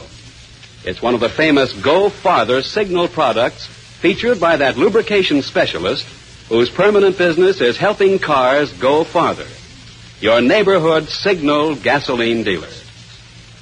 Now, back to the Whistler.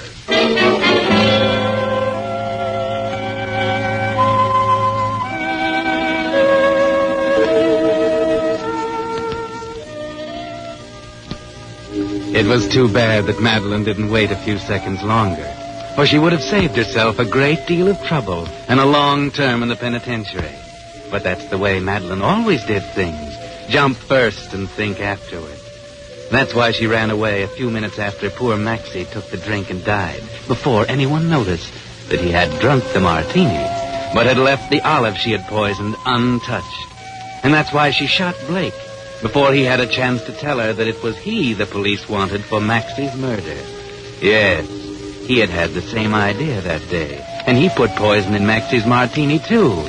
And that was the poison that killed him, because it was in the drink itself. You see, he really loved Madeline, and Maxie was the only one between them and the 4-lane highway over the horizon. And when at last the poisoning was discovered, the poison traced and the reward offered for his apprehension, Blake knew he'd have to run away. That perhaps there in the lighthouse she hadn't heard of it and would go with him. That's why Richard had to live. Because after all, it wouldn't do to have a murder rap hanging over her head, too. Would it?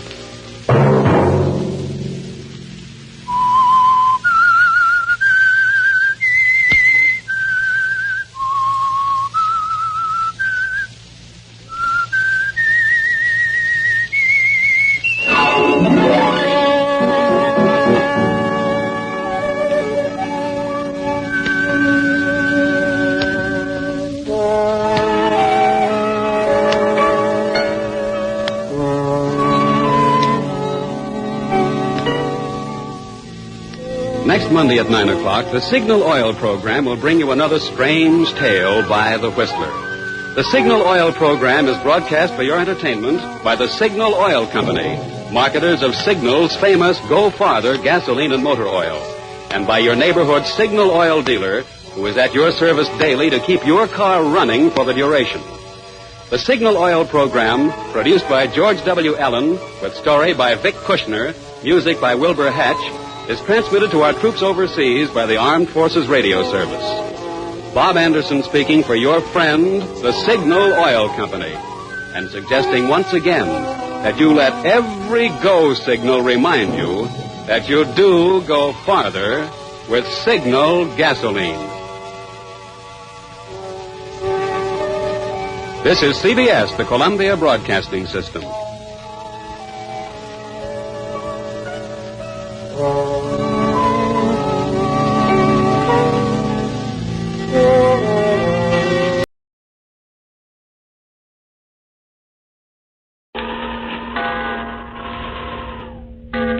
The Witch's Tale.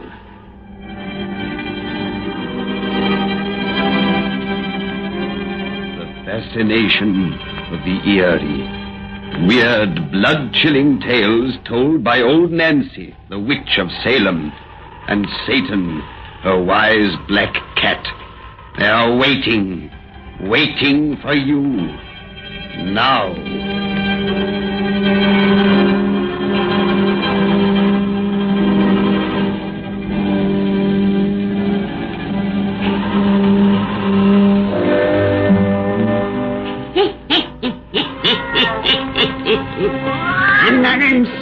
Year-old I be today. Yes, sir, 117-year-old.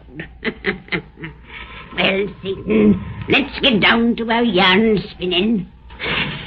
Come on now, douse out them lights so we'll have it nice and dark.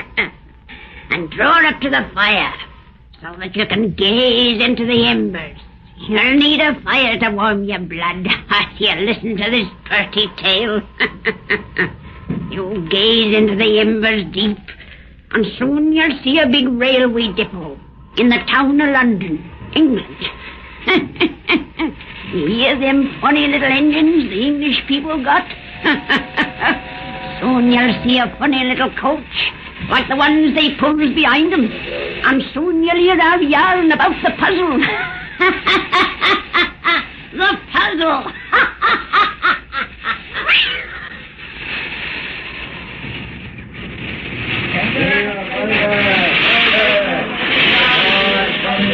Everything's stowed away, sir, and the guard has assured me, Mr. Holmes, that you'll have the compartment to yourself, sir, all the way to Theory. Oh, that's just bully.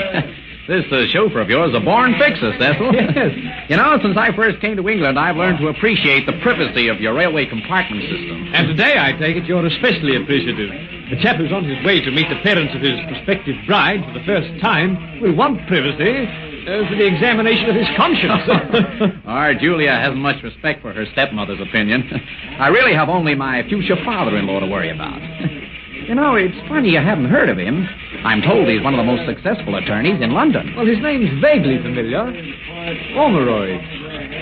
Yeah, Theodore Ormeroyd. Firm of Ormeroyd and Hardy. Now, is there any other claim to fame? Well, Julia tells me he's a puzzle expert. Puzzle expert? Yeah, you know, puzzles are his hobby. Oh, you mean he solves those crossword thingy-bobs and plays with those wire and steel, what do you call them, huh? Yeah, that's it. My word. Well, let's be walking towards the train, Cecil. Very well. Lead the way, Collins. Yes, sir. I'm dashed sorry you won't stand for the next train, Willis. We've only had these few minutes together since you arrived from Dover. Oh, I can't stay over. It was awfully good of you to meet me here for this brief get-together. Oh, I had to hear more of the wonderful girl you've been writing me about. You met her in France? Yeah. Oh, deucedly romantic. You from USA and she from England go to France to find each other. Well, the poet says, two shall be born a whole wide world apart. Oh, the man is in love. He's even quoting poetry. Yeah, I guess I have got it pretty badly. Well, here's the train.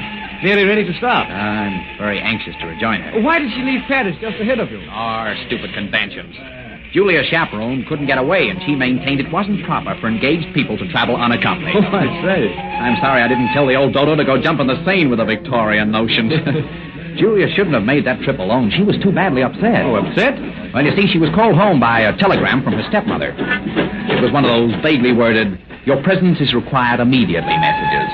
Makes you imagine all sorts of calamities. Well, Julia decided something had happened to her father. She's very devoted to him. Well, to ease her mind, I called her home by long distance and was told there was no illness there or accident or death. They just wouldn't explain the reason for her summons, though. Well, that only made it more urgent. So when I put her on the train, she was still greatly worried. Sounds rather mysterious. Yeah, it does. Yeah, but whatever the trouble is, it can be very serious.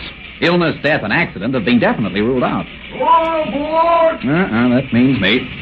Which is my compartment, Collins? Right here, sir. Number 3. This is my gentleman guard, which you promised to take care of. Oh, yes. Sit right in, sir. You'll be alone in the compartment all the way, sir. I've arranged for that. Oh, that's fine, guard. Here, thanks very much. Oh, thank you, sir. Thank you very much, sir. Well, now, in perfect solitude, you can prepare yourself to meet your future father-in-law. Too bad you haven't made a study of puzzles, Willis. Then he'd accept you as a kindred soul. I suppose I'll have to give that subject a lot of serious thought. Yes.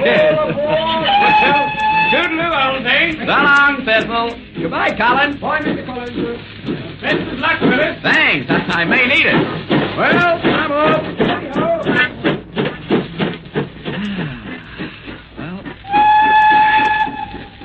A nice young chap, your friend. What? Oh, I beg your pardon. But where... You weren't in this compartment a moment ago. How did you... A puzzle, isn't it? You really must give serious thought to the subject of puzzles, Mr. Holmes. You know my name? Very well. Now, permit me to tell you mine. I am Theodore Omeroyd. You're Julia's father? Yes. Oh, of course. Now I recognize you from the photographs. Oh, this is a pleasure, sir. Excuse me if I don't shake hands. I've recently met with a serious injury. An injury? A rather painful one. Although, as you see, I wear no bandages. Was it merely your hand that was injured, sir? You were very pale, as though you had experienced a serious illness. You have been ill. Oh, that's the reason Mrs. Omeroyd sent that telegram to Julia. It was because of me that telegram was sent. But let's not talk about that now, if you don't mind. I prefer a more pleasant subject. I'm very glad to know you, my boy. And I to know you, sir. But how did you know me? Well, that's an easy puzzle to solve. According to my daughter's letters, there can be but one Willis Holmes. Well, I hope I can convince you of that, sir. But the guard said I was to be alone in this compartment. And when he closed the door, I was alone. How on earth did you... I came aboard from the other side. The other side? Yes. You see how simple puzzles are when one is told the answers.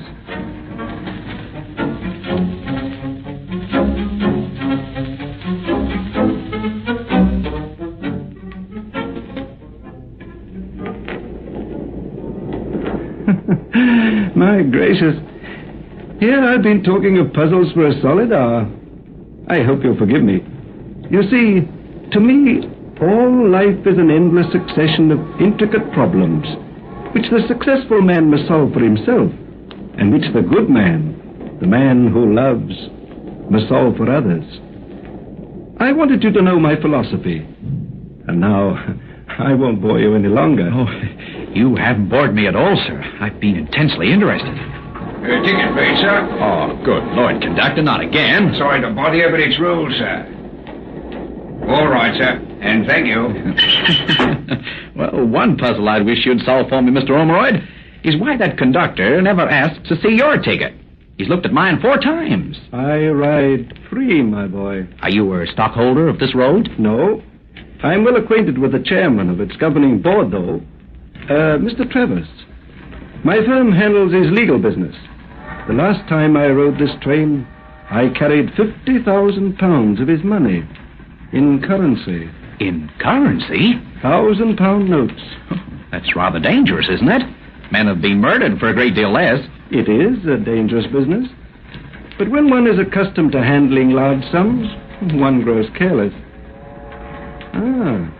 We're pulling into Whittam. I leave you here, my boy. Oh, aren't you going home to Fearing, Mr. Omeroyd? Not now. First I must return to Whittam. That's where Mr. Travers has his residence. You won't see me again until tomorrow. In the meantime, will you give a little serious thought to the subject of puzzles? I certainly shall, Mr. Ormeroyd. But I'd value your expert opinion as to where and how I'd best begin. Circumstances will indicate your course of thought. Wait up! Wait up! All right, well, wait up! Oh, it's been wonderful meeting you like this. I was a little worried at the prospect of formally asking you to accept me as your son-in-law. I accept you gladly. You'll look after Julia, won't you? I love your daughter very dearly, sir. And you will remember that he who loves must solve life's problems for others. I must leave you until tomorrow. Again, excuse my hand. The injury I mentioned. Dear me, where's my cigarette case? Cigarette case? I haven't seen you use one, sir. I'm sure I had it with me. I must have dropped it here. Oh, well, I'll look for it. And just take care of it if you find it.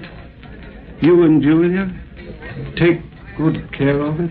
Oh, I found it already. It's fallen behind these cushions. Oh, Mr. Ormeroyd. Oh, guard! Guard! Aye, sir, yes, sir. Which way did the gentleman go who was with me in this compartment? A gentleman with you? In this compartment, sir? Of course, he just stepped out. You were standing right beside the door. You must have seen him. This door's been closed, sir, until you opened it yourself just now. You've been alone in this compartment all the way from London.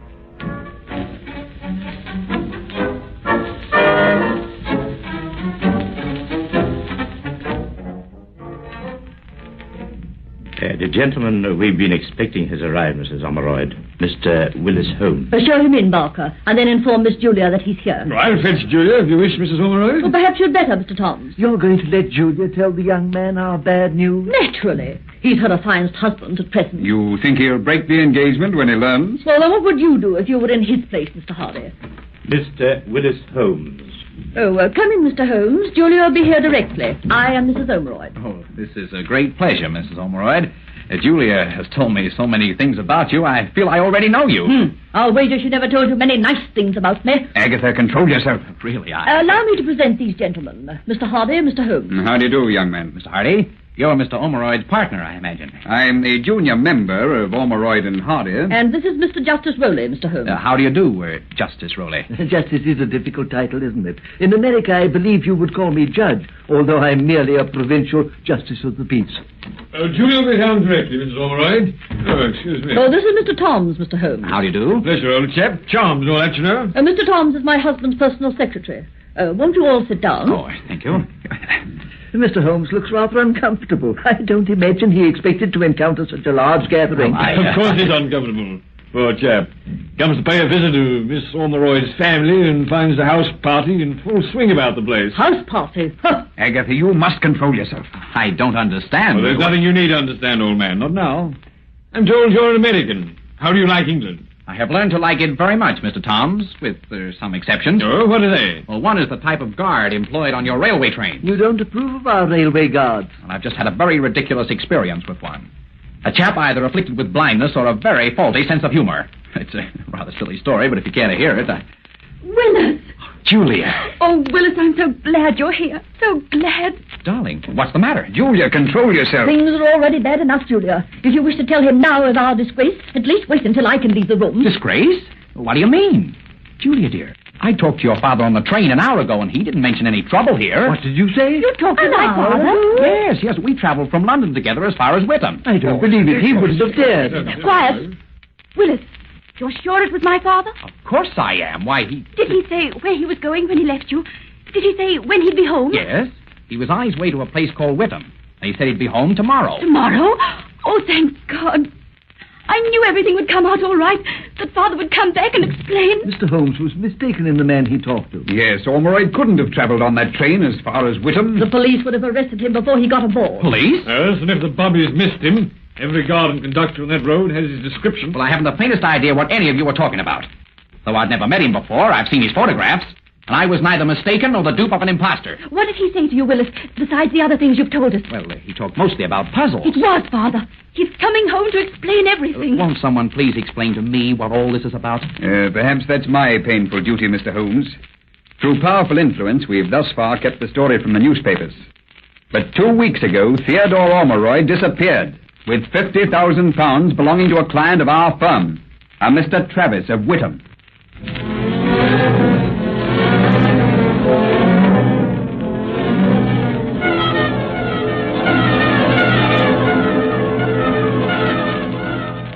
No indication has been found that Mr. Ormeroyd met with accident or foul play. Well, the inference is obvious. And he left me, his wife, to face the scandal. Travis is the man he was on his way to see today. You have been imposed upon. No, it was Father. I know he talked with Father. So do I. And I hardly think, Justice Rowley, that a practical joker would have possessed this cigarette case with Mr. Ormeroyd's monogram upon it. Father! By Jove! It's Ormeroyd's. Where did you get that silver case? From the compartment where he left it, as he alighted from the train. Everything will be explained. He said he'd be home tomorrow. Willis? Yes. Maybe that's him now. Maybe it don't be ridiculous. Your father wouldn't ring his own doorbell. If he comes here, the police will bring him as a prisoner. Come in. A police officer is here to see you, Mrs. Ormeroyd. Oh, they've arrested him. If they have, dear, they'll soon let him go. Show the officer in. Yes, ma'am. I urge to come in on you like this, ladies and gentlemen. Mr. Justice Rowley. What is it, man? Speak up. It's bad news, sir. The constables at Whittam have found Mr. Ormeroyd, sir. They've arrested him? No, ma'am. They found him dead. Dead? Dead? Yes, ma'am. The doctors say he's been dead 2 weeks. Dead 2 weeks? Yes, sir. They'll bring his body home first thing tomorrow. His body home tomorrow? Merciful God! What was it that rode with me in that compartment?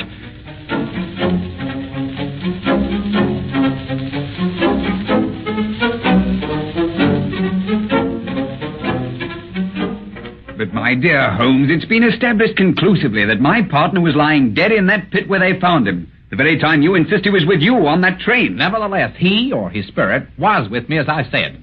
Oh, I know it sounds mad, impossible. I've always laughed at the tales of the supernatural, just as you're laughing at me now. But I saw Mr. Ormeroyd. He talked with me an hour, I tell you. Julia, you at least believe me. I don't know. It's all so horrible. It's too fantastic for anyone to believe. And even if you did see a ghost, Holmes, what purpose did the thing accomplish? Sure, none, I guess. Still, I feel it had a purpose in coming to me.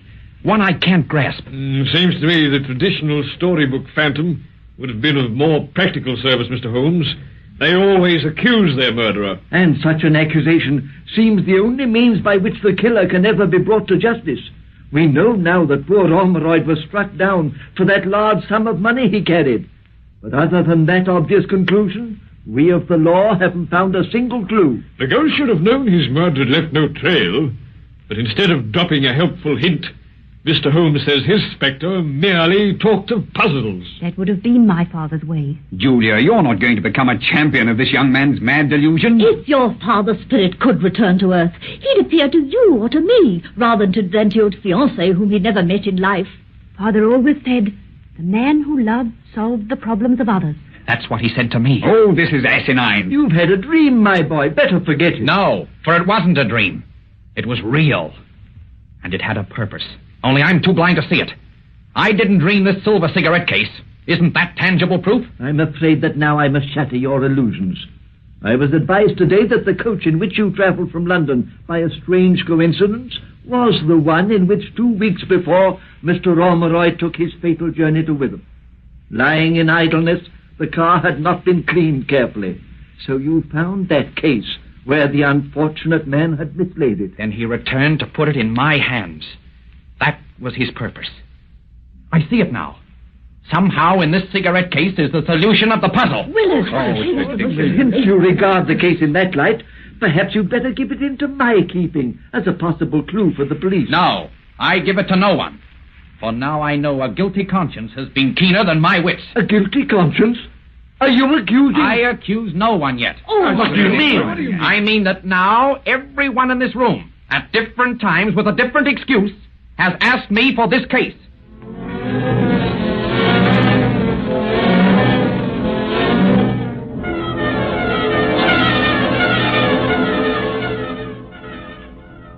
Let me close this door, Julia. We can then talk in private. Willis, what did you mean by the insinuation you made a moment ago? Exactly what I said. That perhaps a guilty conscience has been keener than my wits. The killer of your father wants this cigarette case because he has some reason to be afraid of it. Your father's partner, Hardy, came to me 2 days ago and requested it as a keepsake. The day before that, Tom's made the same request. Yesterday, your stepmother asked for it, and now Rowley would like to have it. Fortunately, some instinct made me refuse to give it up, even before I guessed it was the solution of my ghastly puzzle. But your suspicions are terrible. In spite of the frightful way they'd acted, those people were my father's friends. Your father was killed for a sum of money that only his friends or his confidants knew he carried on his person. If I can only solve the puzzle of the cigarette case, I'll learn which one is guilty. His last words to me were, take care of it. You and Julia. Take good care of it. Your theory must be right. With Father, everything was the foundation of a puzzle. You think there may be a secret compartment in the case? Yes, in which something is hidden. The metal is unnaturally thick on the sides and heavily embossed. There may be a shallow cavity between. Look for a spring or lever hidden in that scrollwork. Here I am. Feel around the edges. Maybe something slides. That's it. A sliding edge. Look, I found it. Look. The metal slides are hollow. And there's a folded paper in the recess. What's written on it? It's dated June the 12th. The day your father went to Whittam with that £50,000. It says, on the understanding that if I have not left England by tomorrow noon, Theodore Omeroyd, to whom I give this writing, will make its contents public. I hereby confess... Confess? To what? Oh, that can wait. Let me see whose name is signed here. Ah! The lights! Who turned out those lights? Someone's with us in this room. Let me go! No, you won't get this paper! Ah! Help! Help! Someone killed Willis! They're running out of the door! They're getting away! Help! Help! Help!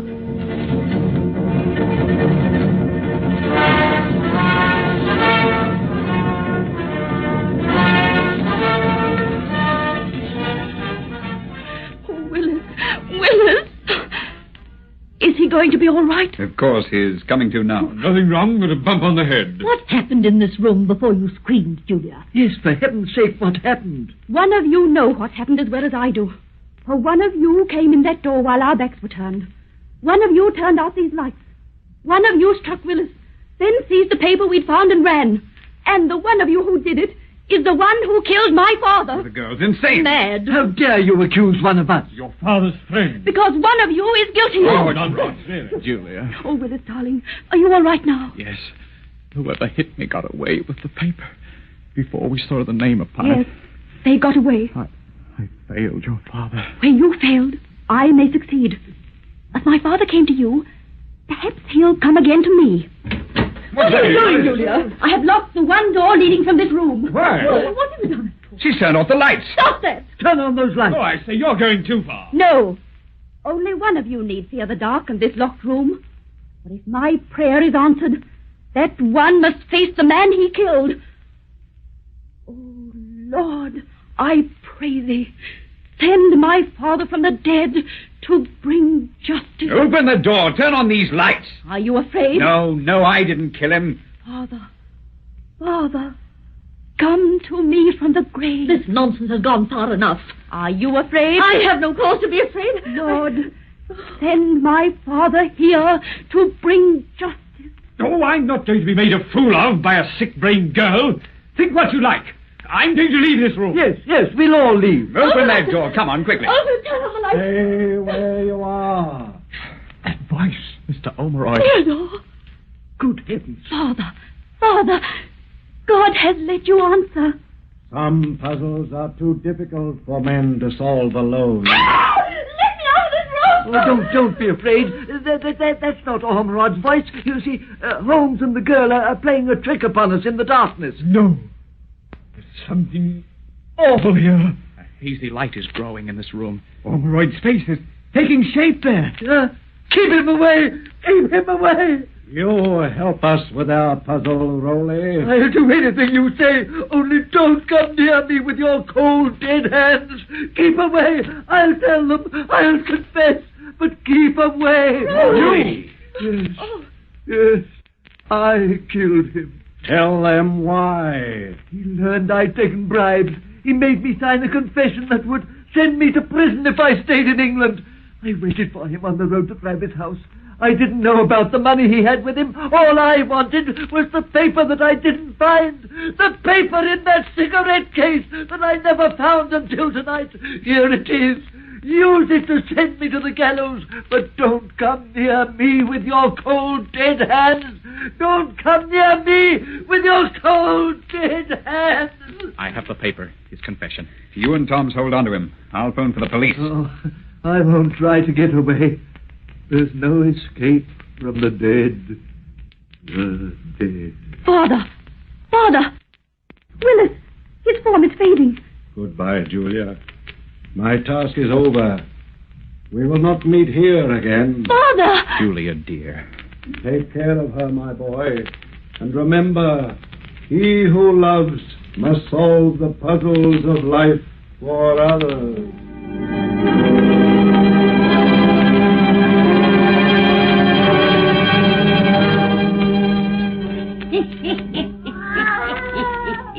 Well, that's the end of that scene. You folks come see us next time I has a birthday.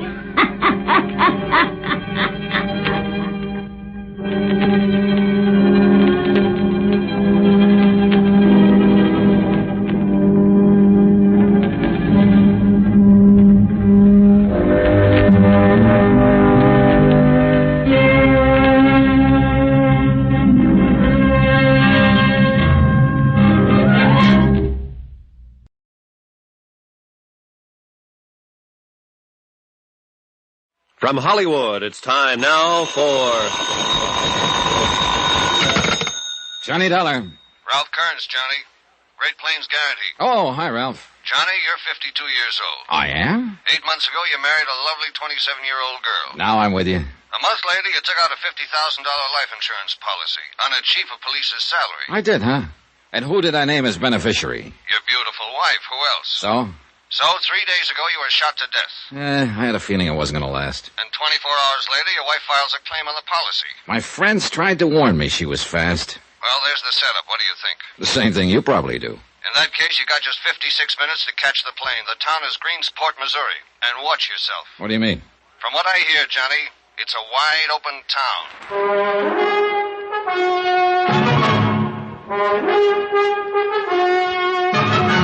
Tonight, and every weekday night, Bob Bailey in the transcribed adventures of the man with the action-packed expense account, America's fabulous freelance insurance investigator. Yours truly, Johnny Dollar.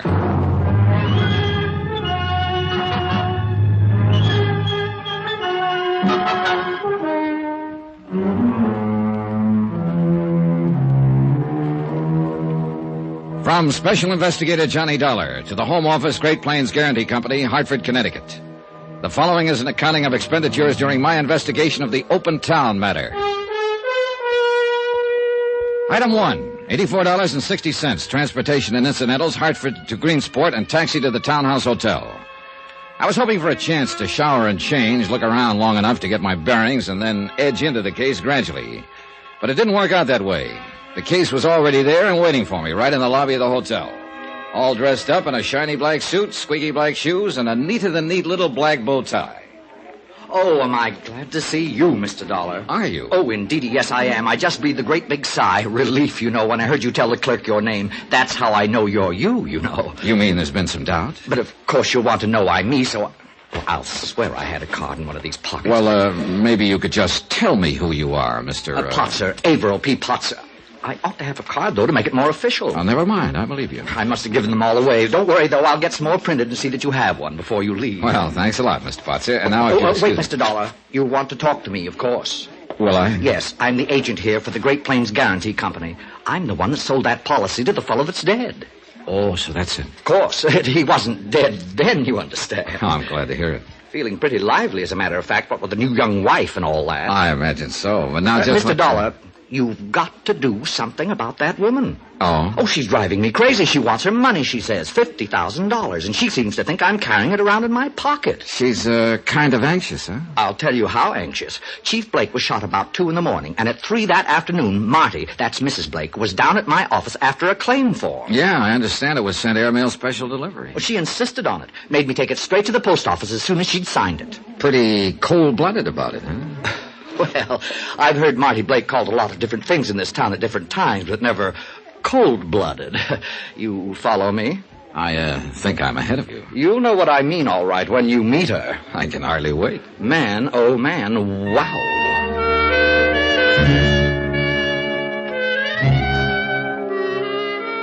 Item 2, $1.15. Taxi to the suburban home of Edgar Blake, former chief of police of Greensport, now deceased. On the strength of Potzer's description of the widow, I added a shave to the shower and change, and I hoped I looked a little fresher than I felt. The house was a rambling two-story job set back from the street. Well-kept shrubbery, nice lawn, quiet neighborhood, and plenty expensive. I wondered how Blake had been able to afford it. I was halfway up the walk when a man came out the front door. He wavered down the steps, then stopped and waited for me, rocking slightly on his heels. A copper. I can tell him a block away. You're a copper, right? Wrong. Private eye, maybe? No, insurance investigator. Insurance. That's what I just asked her about. And you know what she did? Oh, threw you out, probably. Right. Said I was drunk. Oh, ridiculous. That's exactly what I said. Ridiculous, I told her. Ridiculous. But you know something? She was right, I am. No, I can hardly believe it. Well, it's a fact, though. At least a little bit. My name's Crayley, Joe Crayley. I'm a reporter. Greensport Daily Herald. Johnny Dollar. Hiya, Joe. Insurance, huh? And he did have some, or you wouldn't have had any reason to be here. She was lying. No comment. Who's the beneficiary? Still no comment. It's her, of course. Little smarty Marty. His ever-loving little wife. How much is she going to make on the deal? Sorry, Joe. No comments. All right, let her lay. Okay. Oh, wait a minute. Tell me something, Joe. Suppose I want a little action. Want to get into a poker game while I'm here. Find a crap table, maybe. Any idea where I could go? Sure. Anyone a half a dozen different... How long you been in town, Johnny? About an hour. You wised up pretty fast, didn't you? Well, I didn't know it was a secret. The town is wide open, isn't it? It is. But I wouldn't go around poking into things if I were you. A guy could get hurt, you see what I mean? Maybe a guy did get hurt. Blake, you mean? What makes you think so? Well, if somebody wanted to keep the rackets going, the police chief would be a natural target, wouldn't he? Not necessarily. Meaning? No comment. What was Blake's salary, Joe? $6,000 a year. On $6,000, he was living in a house like this? Wait till you see Marty. She's even more expensive. So that's why Greensport is wide open. The police chief was in. No comment. Well, he's out now, that's for sure. Joe, I'll probably be talking to you later, so... Yeah, do that. Just ask anybody. Joe Crayley, the alcoholic that works for the Herald. I'm always around somewhere.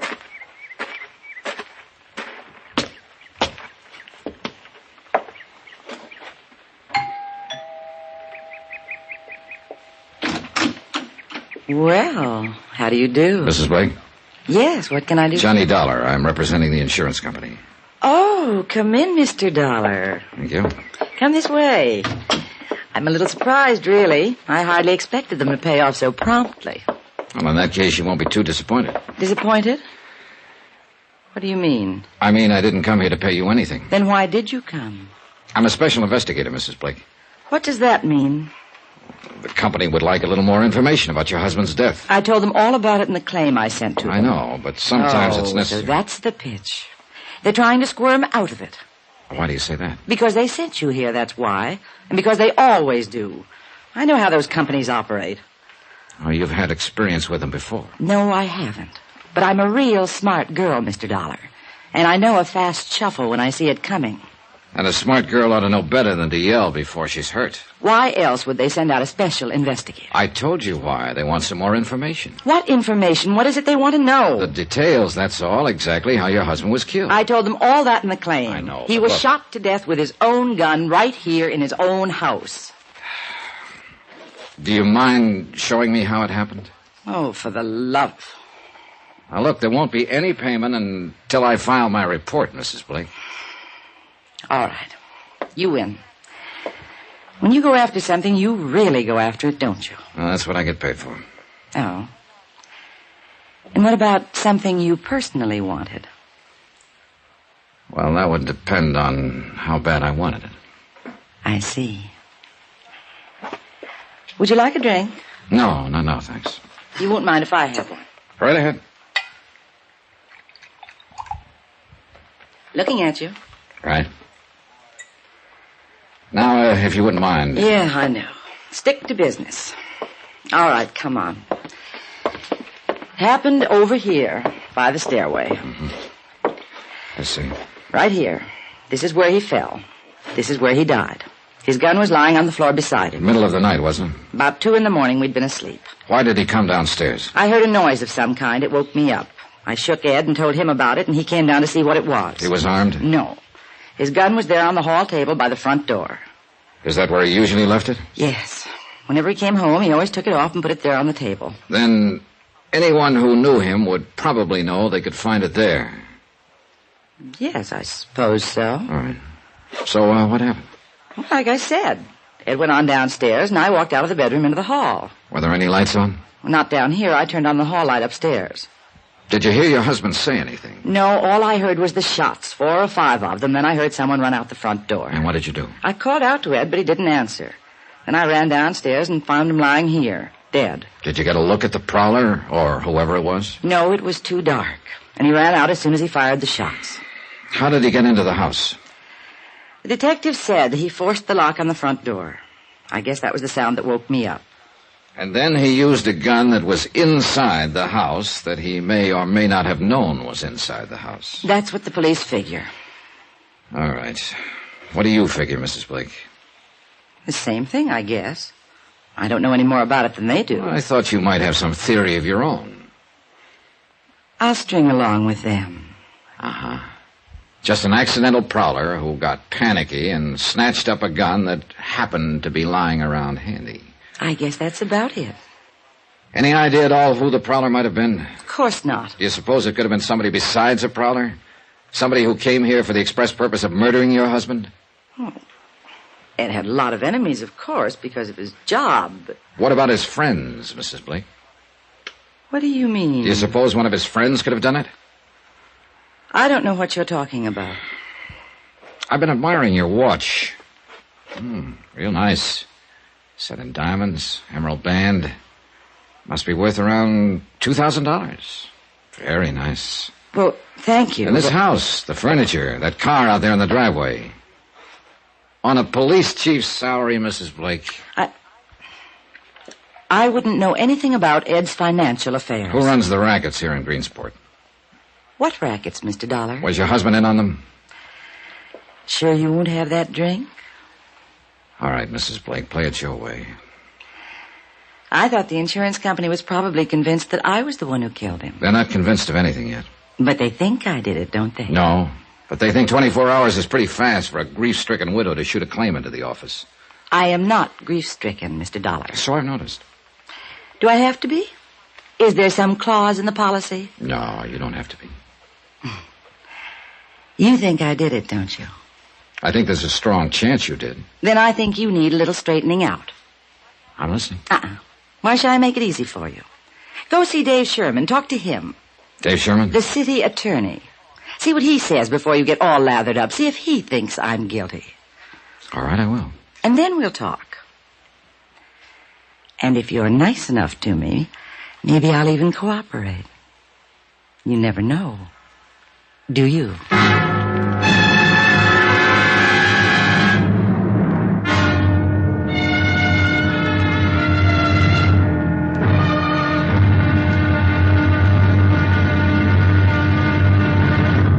Now, here's our star to tell you about tomorrow's episode of this week's story. Before I do that, please let me say thanks to all of you who are so kind about writing and telling us how much you like Johnny Dollar. It's very gratifying encouragement to all of us who are involved in production of the program, and we appreciate your letters more than you know. As always, I'll try to answer you promptly, but sometimes the mail does pile up.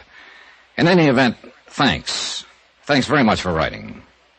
Tomorrow, a smash in the teeth opens things up, and an airtight alibi gets air-conditioned with bullets. Join us, won't you? Yours truly, Johnny Dollar.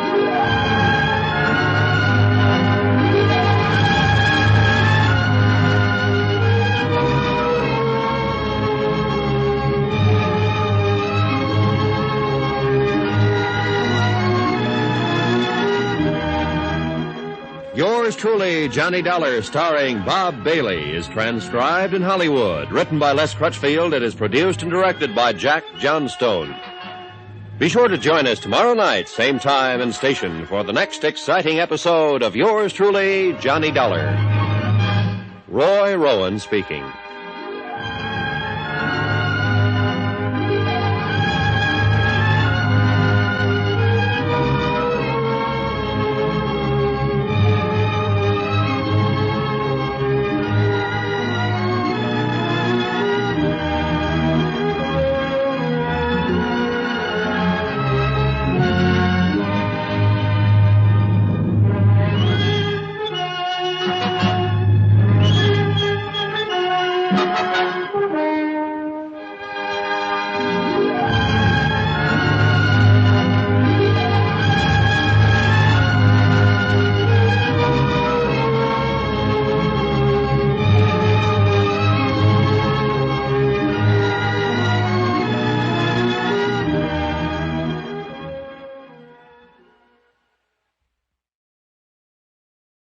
From Hollywood, it's time now for...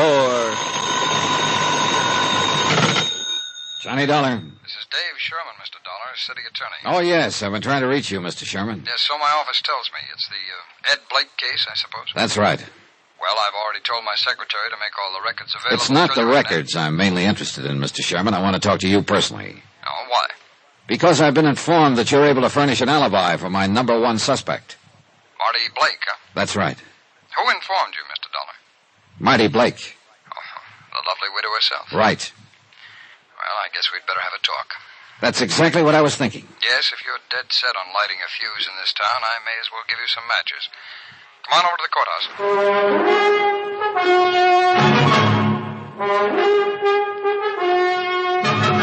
courthouse. Tonight, and every weekday night, Bob Bailey in the transcribed adventures of the man with the action-packed expense account, America's fabulous freelance insurance investigator. Yours truly, Johnny Dollar.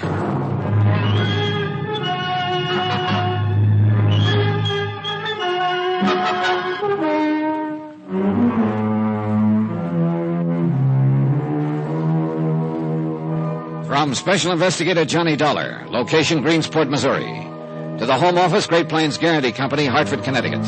Assignment, the open town matter. Expense account continued. Items 5 and 6, 70 cents. A copy of the Greensport Daily Herald and a taxi fare to City Hall. I opened the paper and glanced over the headlines. Murder of police chief still unsolved. City Attorney's Office claims new evidence. Mayor Lyons demands action. I could feel for the mayor. My client stood to lose $50,000, life insurance payable to the dead police chief's widow, Marty Blake. So I wanted action, too. And I was hoping to get it from City Attorney Dave Sherman. Come in, Mr. Dollar. I'll have a seat. Thanks. When did you get in town? Early this afternoon. And you've already met Marty Blake? Well, that figures. Yes, it does, under the circumstances. Her husband has been killed. He carried $50,000 worth of insurance with my company. And Mrs. Blake filed her claim less than 24 hours after his death. So that's why you hot-footed it out here from Hartford, huh? Well, the company figured 24 hours was pretty fast action for a grief-stricken widow. Oh? I don't imagine Marty is grieving too much. No, she's not. She told me that herself. Marty's about 26 or 7. Ed Blake was in his 50s. Uh-huh. Money, maybe? Well, not until he met her. Then he started to make it. Fast. He had to. That's how Marty likes things. Fast. And then he married her. Well, then she married him. And now, 8 months later, she's a widow. With an insurance claim for $50,000. Well, she said she liked things fast. Why, I know what you're thinking, Mr. Dollar, but you may as well back up and start all over. You're off on the wrong foot. Oh, how do you mean? This killing?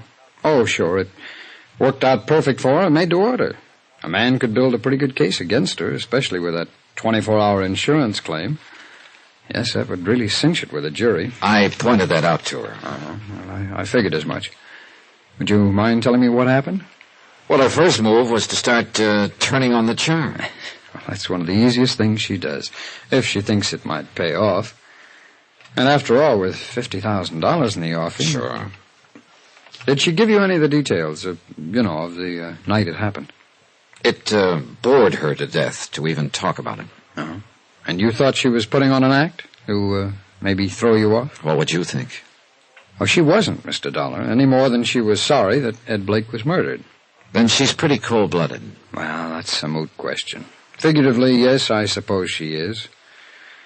See, she used to be a dancer. Never good enough to make the big time, so she had to, live by her wits and her charm. But you pointed out things that could look pretty black for her if the case ever got to court. That's right. Huh? What happened? She sent me to you. Why? So I could tell you she didn't kill him. Well, it adds up, Mr. Sherman. I know. It was late at night, the two of them alone in the house. Her husband shot to death with his own gun. I know, Mr. Dollar, but not by her. Why not? That story about the mysterious prowler has been used before, over and over. Matter of fact, I broke one of them not 6 months ago. Mm-hmm. But in this case, it's true. How do you know?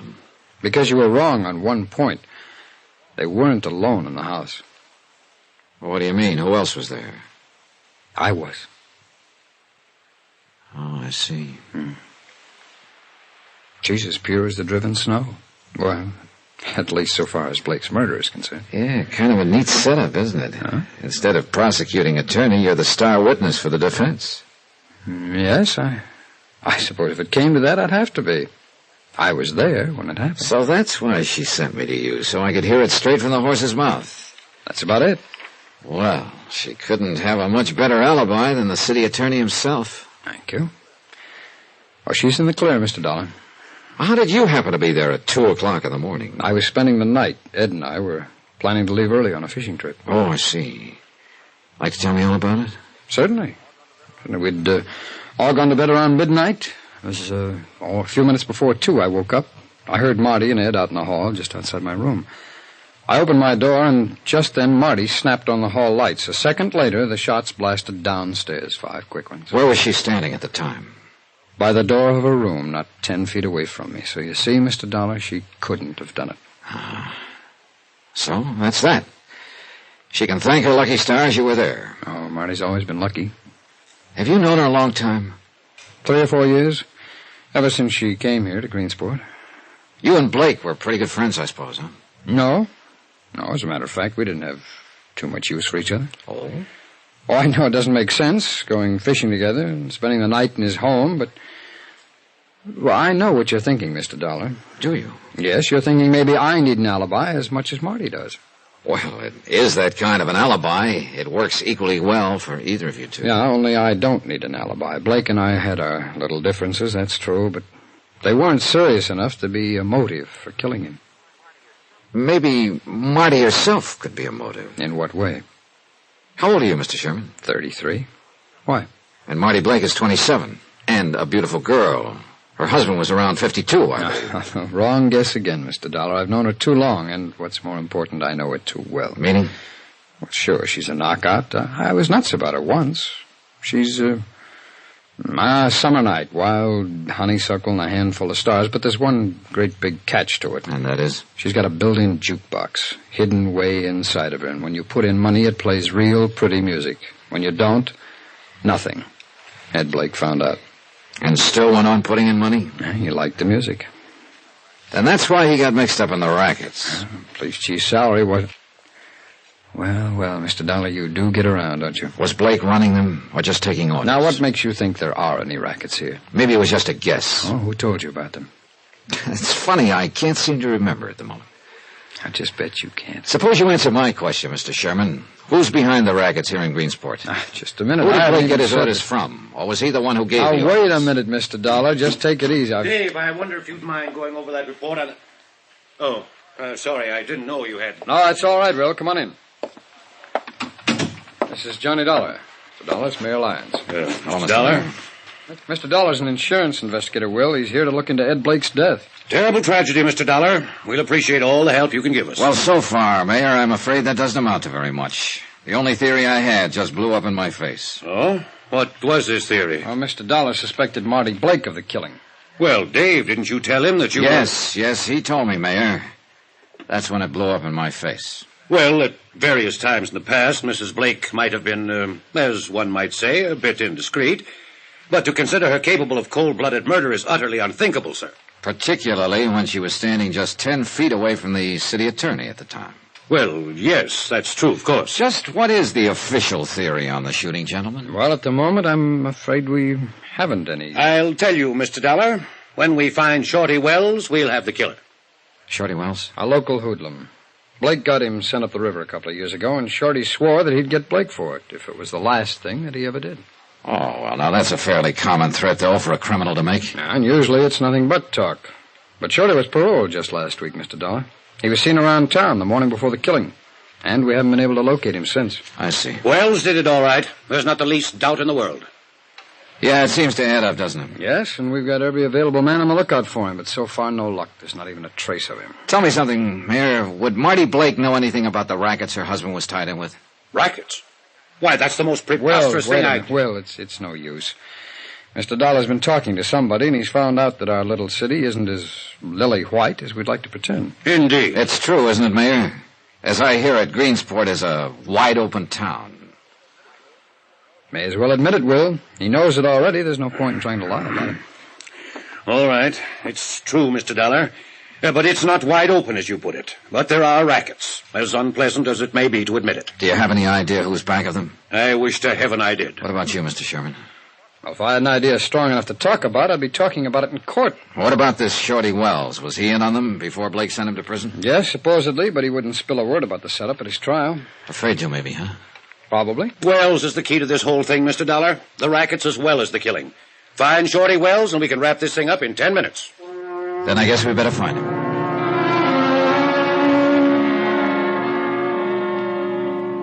Standard theory number 2. An ex-convict with a grudge. Number 1, young pretty wife, middle-aged husband, big insurance policy hadn't panned out too well. And I wasn't too sold on the second one. It was just too pat somehow. And the fact that Shorty Wells was missing didn't mean much. If I were an ex-con just out of prison and had threatened a man who was later murdered, I'd be missing too. And yet the pat answer was sometimes the right one. The case was still like the town itself, wide open. I walked out of City Hall, started down the sidewalk toward the taxi stand. I didn't know what move to try next. Technically, of course, I was out of it. Since the beneficiary had an ironclad alibi, she'd get paid regardless of who actually did kill Blake. I didn't pay any attention to the horn the first time, but when it sounded again, I turned to look. She was parked at the curb a few yards away. Marty Blake. I've been waiting for you, Johnny. Have you? Yes. I wanted to talk to you. You didn't earlier. Well, I guess you just rubbed me the wrong way. You weren't very nice to me, you know. Sorry. You've talked to Dave Sherman, I suppose. Yep. He gives you an airtight alibi. Why didn't you tell me he was there that night when I talked with you this afternoon? I might have.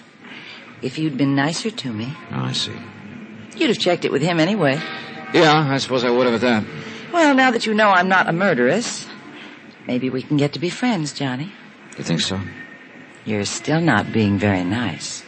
I am always politely respectful toward new widows, Mrs. Blake. At least until after the first week. I told you I didn't care about Ed. Who do you care about, besides yourself? Shorty Wells, by any chance? Shorty Wells? Who told you that? And you know him, huh? Of course I know him. Because I used to know him. Where is he now? How should I know? What are you trying to pull if you think for 1 minute that you're... Get down, quick! Are you all right, Mrs. Blake? Yes, I guess so. They're shots. Johnny, somebody was trying to kill you. How do you know it was me they were shooting at? What? Maybe they were out to kill you, Mrs. Blake.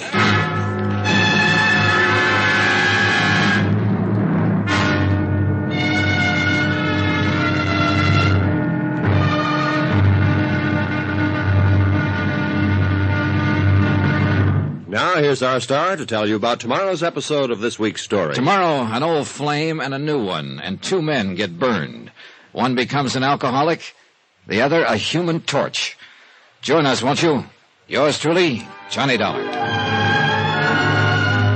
Yours truly, Johnny Dollar, starring Bob Bailey, is transcribed in Hollywood. Written by Les Crutchfield, it is produced and directed by Jack Johnstone. Be sure to join us tomorrow night, same time and station, for the next exciting episode of Yours truly, Johnny Dollar. Roy Rowan speaking.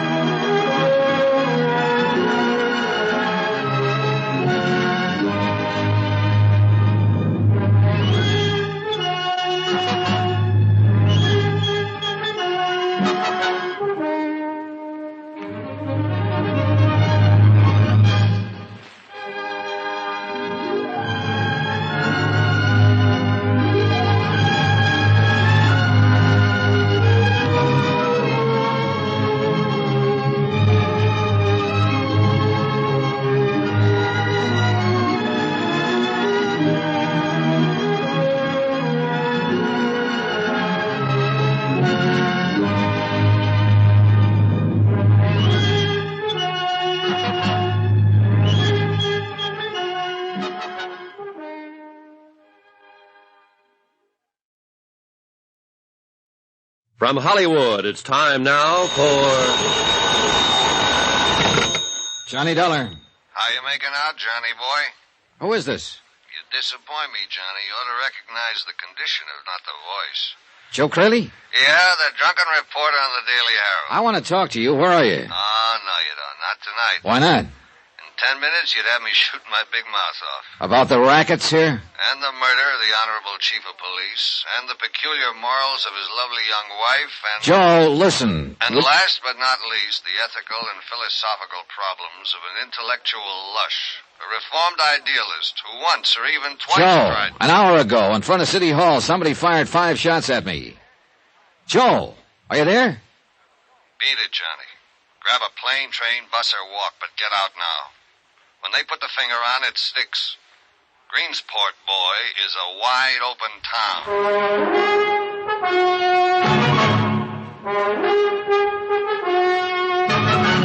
Tonight, and every weekday night, Bob Bailey in the transcribed adventures of the man with the action-packed expense account, America's fabulous freelance insurance investigator. Yours truly, Johnny Dollar.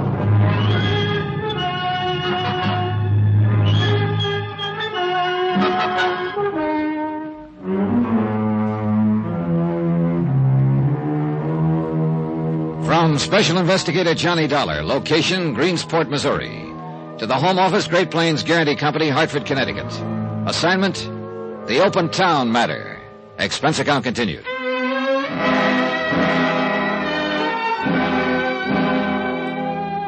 Item 7, $1.85, taxi to the home of the mayor of Greensport, Will Lyons. I'd decided to go straight to headquarters, so to speak. Joe Craley, professional reporter and semi-pro drunk, might have been able to help, but I didn't know where to find him. So far, I had a lot of questions, no answers. Police Chief Ed Blake had been shot to death in his own home with his own gun. His young widow, Marty, and City Attorney Dave Sherman had been present and both told the same story. Mysterious prowler. Supposedly, the prowler was Shorty Wells, an ex-convict with a grudge against the murdered chief. But Shorty was missing, and the case was at a standstill. So I went right to the top, to Mayor Lyons. Come in, Mr. Dollar. Come right in. Thanks. My wife is going out this evening, committee meeting at the Women's Club. We can talk here in the library, if you don't mind. All right, fine. Take a chair there. Yeah, well, Mr. Dollar, I will say it's a pleasure to see you safe and sound. Oh, you heard about the shooting, then? I heard the shots from my office. Then the acting chief of police phoned me a few minutes later. Well, does he know yet who did it? Not the slightest. There were no witnesses. At least none who cared to talk. Car took off at high speed and then just disappeared. Like Shorty Wells. Fine.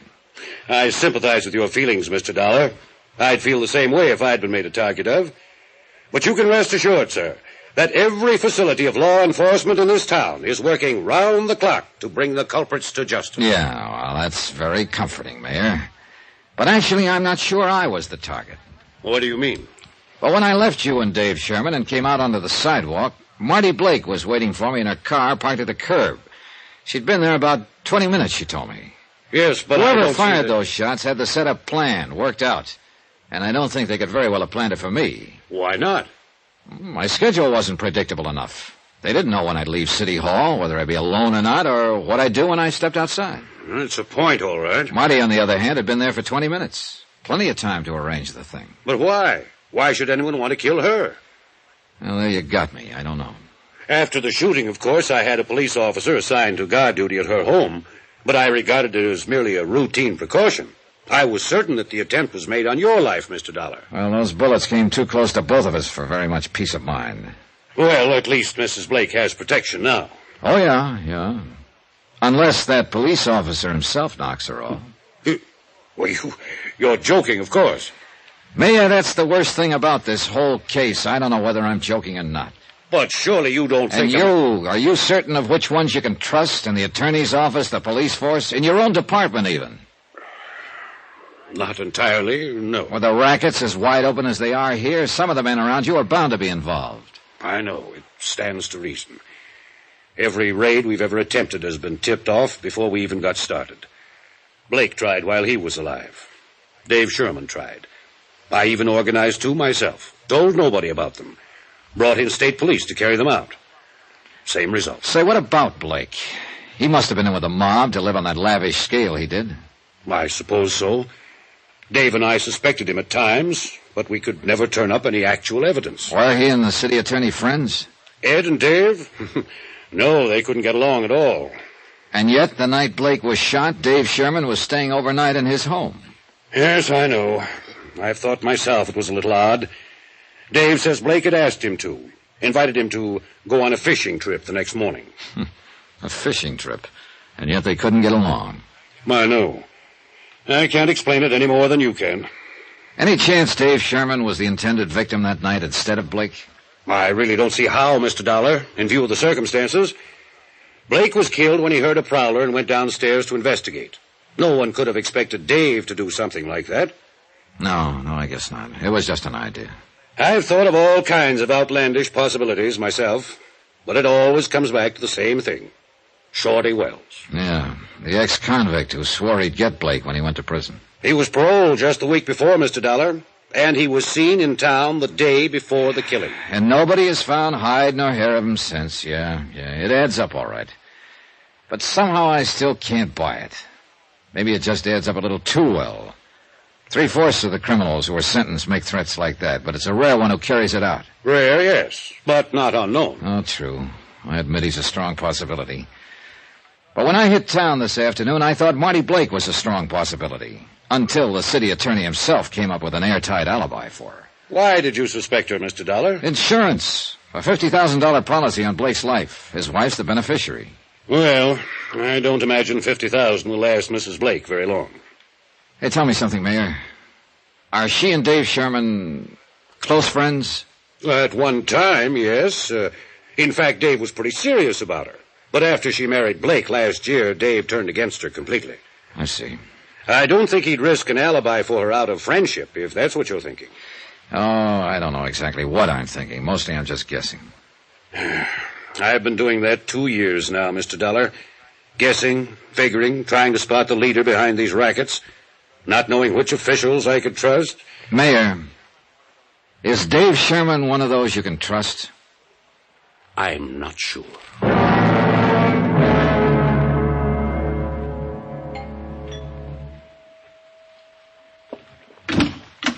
Good evening, Mrs. Blake. Well, this is a surprise. Come in, Johnny. Join the party. Thanks. Of course, I'm the party. There isn't anybody else. Except my watchdog sitting out there in front. Yeah, I saw him. Cute, isn't he? I didn't notice. I did. Think that's terrible, Johnny? A girl who's been a widow 4 days noticing another guy. Why not? You didn't care anything about your husband. That's right, I didn't. Here's to all husbands. May they rest in peace. He's a cute cop, all right. You know what? I asked him to come inside and have a drink with me, and he actually blushed and stammered. Now, wasn't that cute? Devastating. Would you blush and stammer, Johnny? No, I'd take the drink. Which I will, by the way, if you don't mind. Here. Make me another one, too. All right. What's the reason for this one-woman celebration, Mrs. Blake? I said, I heard you. And you can call me Marty if you want me to answer you. All right, Marty. Why the lonesome gal routine? It's not so lonesome now, Johnny. Oh. Here's your drink. Used to getting shot at. Shot at how, Marty? Like we were this afternoon? Or like your husband? Everybody can't be lucky. Maybe Ed just didn't live right. Well, he's not living anyway now. I'll bet you know how to live, Johnny. Oh, sure. I got a system. Tell me about it.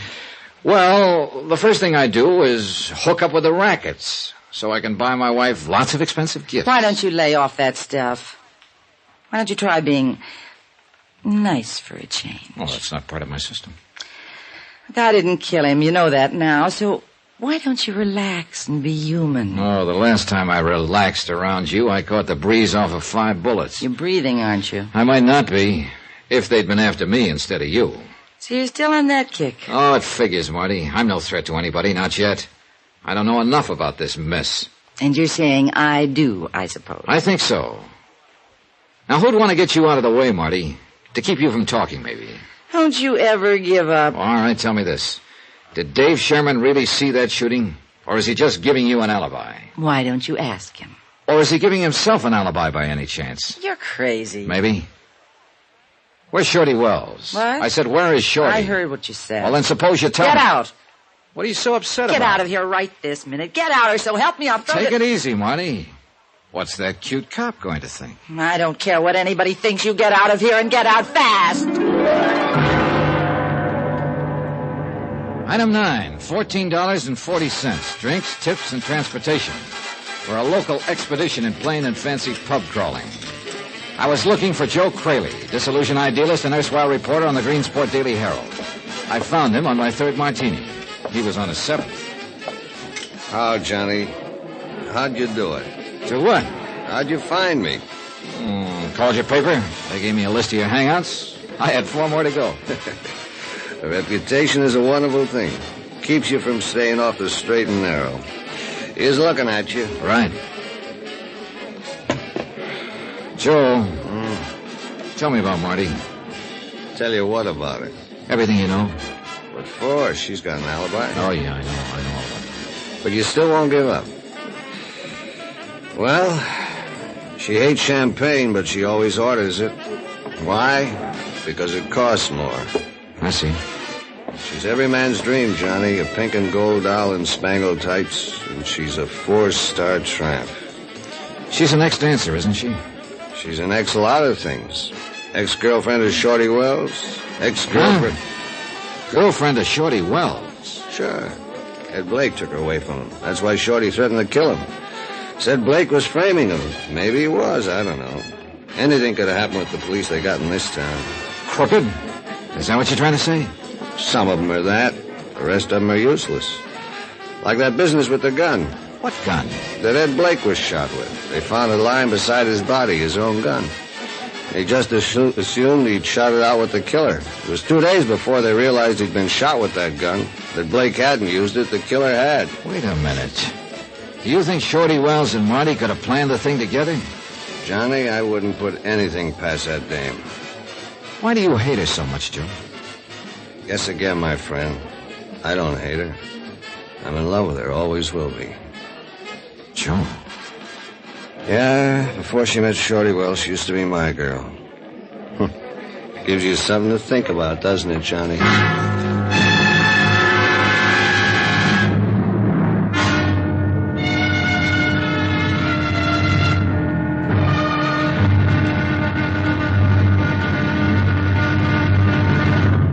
Now, here's our star to tell you about tomorrow's episode of this week's story. Tomorrow, a man with a gun, desperate, faces a blazing inferno and gambles his life. Join us, won't you? Yours truly, Johnny Dollar.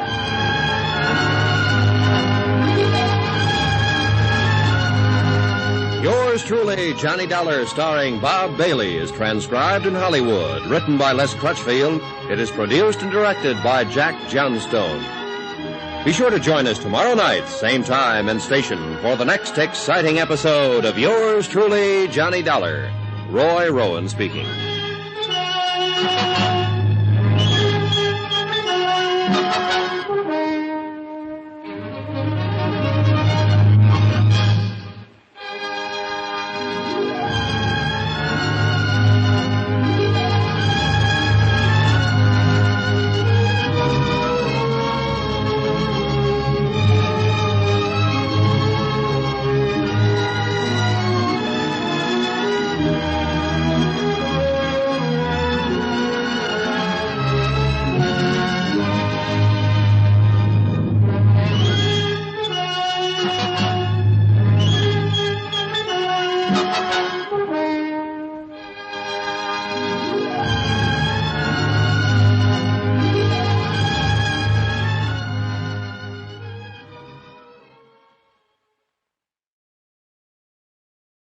From Hollywood, it's time now for...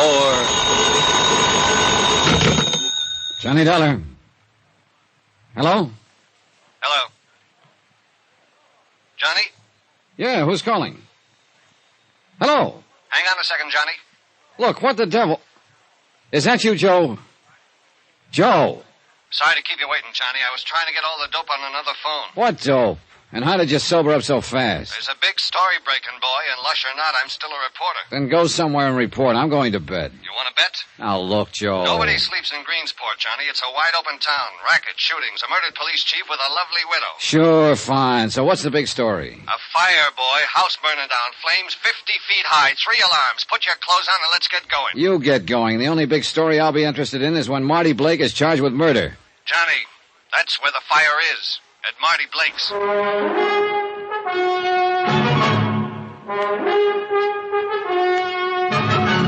Tonight, and every weekday night, Bob Bailey in the transcribed adventures of the man with the action-packed expense account. America's fabulous freelance insurance investigator. Yours truly, Johnny Dollar.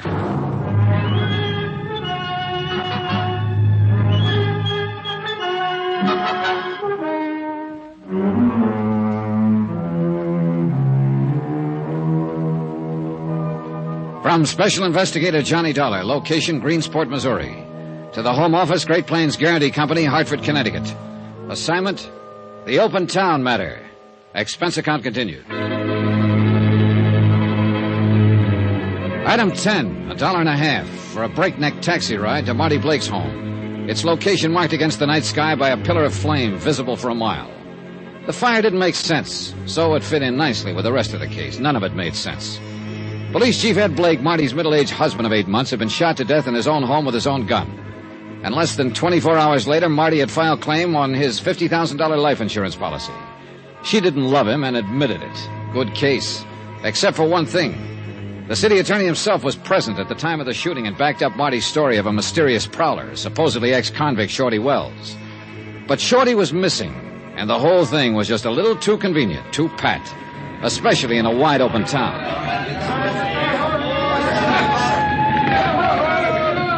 Joe Cradley was going to meet me at the fire, but I didn't see him around. The flames had taken a strong hold, and the whole outside of the house was blazing. The firemen couldn't do much except try to control it, keep it from spreading, and to hold back the crowds that had collected on the street and lawns. Well, how do you figure this one, Mr. Dollar? Among others present was City Attorney Dave Sherman. Well, you wanted to get things stirred up. Well, they seem to be stirred, all right. Were you here when this happened, Mr. Sherman? No, this time I'm not a witness for the defense. I arrived after the fire engine. Yeah? What about Marty? She's all right. She got out before it really caught. Sitting over there in my car. Then she was here when it started. Yeah. Alone? Well, so it seems. But there was a police officer on guard earlier. I thought you meant alone in the house. Yeah, he was out here in front. First thing he knew, flames were breaking out of the windows, and then Marty came running out of the house. No one had arrived or left? Well, not that he saw. Well, you're still trying to tag her, huh? Oh, I'm trying to tag whoever is guilty. She figures, that's all. Not on the shooting. No, not with the alibi you've given her. Mr. Dollar, look. She was standing 10 feet away from me in the second-floor hall when Ed Blake was shot to death in the dark downstairs. Now, that is not an alibi. It is a fact. Oh, yeah, sure, I know. Unless, of course, I'm lying. All right, are you? Why? For old time's sake, maybe. You were in love with her once, Mr. Sherman. Oh, I could name 24 guys around this town who were. Once. Yeah. Shorty Wells, for instance. That's right. That's why Shorty threatened to kill Blake when Blake sent him to prison. He claimed he was being framed out of the way to give Blake a clear field. Go on. Well, Shorty's a hoodlum. He was guilty as charged, all right. But Blake was in on the rackets, wasn't he? Well, it would seem that way. Then there's also Joe Cradley. Marty was his girl at one time, wasn't she? Yeah, that's when he started drinking, when she threw him over. Why did she throw him over? For the usual reason. Somebody knew. Who? Well, me, I thought. Took me 3 months to find out that I was running interference for Shorty Wells. All right, so Joe Cradley took to drink. What did you take to, Mr. Sherman? Law enforcement. I set out to break the rackets in this town and get rid of hoodlums like Shorty Wells and all the rest of them. Yeah, but the rackets are still here. And I'm still trying, Dollar. Now, look, I want to get one thing very straight. What? Ed Blake's killing. It happened just exactly the way I told you. That story is true. Marty didn't do it. Maybe not. But she's in it some way. She's bound to be. Well, that's something I wouldn't know. Everywhere you turn in this case, you keep hearing about Marty Blake. Marty Blake. She's the one link that ties everything together. Well, maybe. That fire there. What's the story on that? Well, why don't you ask her? I left him standing there, staring into the fire. Staring into his own past, maybe. I didn't know. To me, it was still a puzzle, a question mark. And I didn't have the answer to him. Not much else, in fact. If he was telling the truth, Marty Blake couldn't have killed her husband. And so far, at least, there was nothing to show he was lying. I pushed on through the crowd of spectators, the thrill-seekers, the morbidly curious, followers of fire engines, and walked toward Sherman's car. Marty was sitting there alone, subdued for once and quiet. And she looked scared. Hello, Johnny. Get in and sit with me. All right.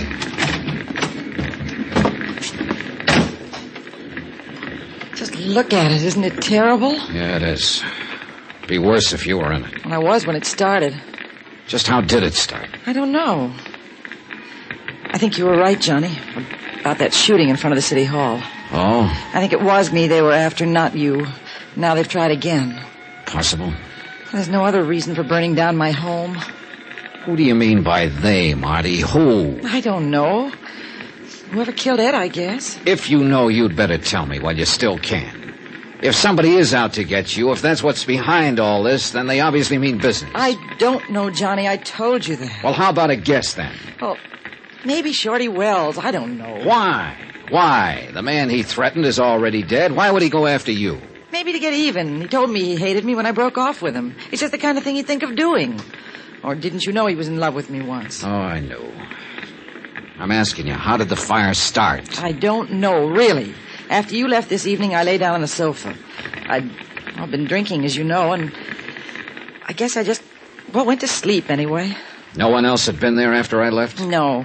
Anyway, I woke up with smoke all around and flames and all. It was terrible, Johnny. I was just lucky I got out alive. You always were lucky, Marty. Joe, what are you doing here? How about it, Johnny? Are you glad I phoned or not? Oh, yeah, sure. Wouldn't have missed it for a million. Has she confessed yet? We can run a new headline on the Extra if she has. I can do without any remarks from you, Joe. Sure you can, baby. You're doing fine, just as you are. Get away from here and leave me alone. Can't do it, baby. I'm assigned to cover the fire. Gotta get all the angles. Human interest. That's you, baby. You are human, aren't you? You stupid fool. Financial angles, too. Got one there you might be interested in, Johnny. Did you know the house is heavily insured against fire? Yes, I know, Joe. I checked through the company report before I left the hotel. Oh, what of it? What if it is?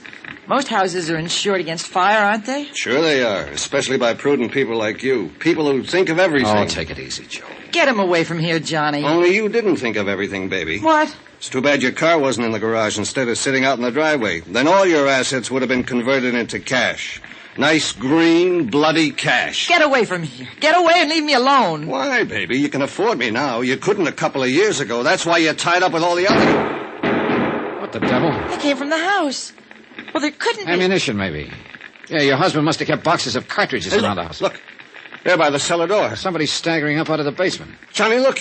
He's got a gun in his hand. I can't be. He's fallen down on the ground. Come on, Joe. Yep. Oh, man. When the dam breaks, everything goes. How could anybody come out of that thing alive? We Greensporters are tough cookies, Johnny. Lucky, apparently. He's passed out cold. Another minute and he wouldn't have made it. His clothes are smoldering there. Yeah. Let's turn him over and get that coat off. Right. Easy now. All right. Oh, good Lord. What's the matter? This is the boy everybody in town has been looking for. Shorty Wells. Room 604. Greensport City Hospital. Time, midnight. The time when the pulse of living starts to slow down. The beginning of the quiet time. When the city sleeps and the nurses and interns walk even more softly. When a ticking clock becomes a drumbeat in the ears of restless patients. The time of crises. When battles for life are fought in silence. And won or lost. A battle like that was being fought in 604. Witnessed at the moment by myself and City Attorney Dave Sherman.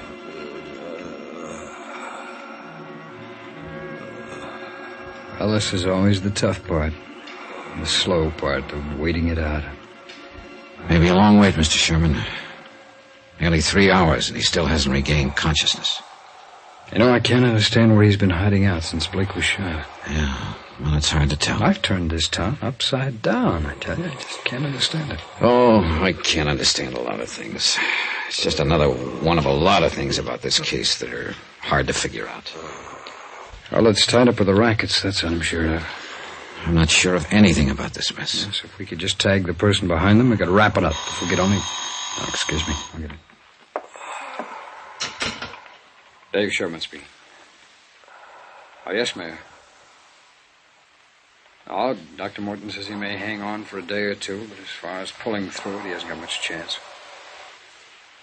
Oh, he hasn't been conscious at all yet. Yes, I'll keep in touch. I'll let you know the minute there's an... All right, Mayor. Good night. Real Lance, huh? Yeah. He's a real fuss budget sometimes. He ought to go to bed. Wait a second. Hey, he's trying to talk. Oh, false alarm again. Dollar, do you think he started that fire? Oh, I don't know. If he did, he got caught in his own trap. I just can't figure what he'd hope to gain by doing Hi, anything. Johnny. Dave. Hi. So you been able to talk yet? Not yet, Joe. Get your story found? Just under the wire. Of course, it consisted mainly of questions. Well, Shorty Wells has the answers. If you were only able to give them out. I can't figure him firing those shots, Johnny. I can't either. He fired them before he came out of the blaze. He apparently wasn't trying to shoot anyone. He couldn't even see anyone the way he's burned. I'm afraid all we can do is wait. At least we'll know the whole story once he's able to talk. Suppose he never is able. Well, he's the only lead we've had. And he's the only one we've got now. The whole case is lying right there on that bed. If Shorty Wells dies without regaining consciousness, then we can drop it and forget it. Because we're beat.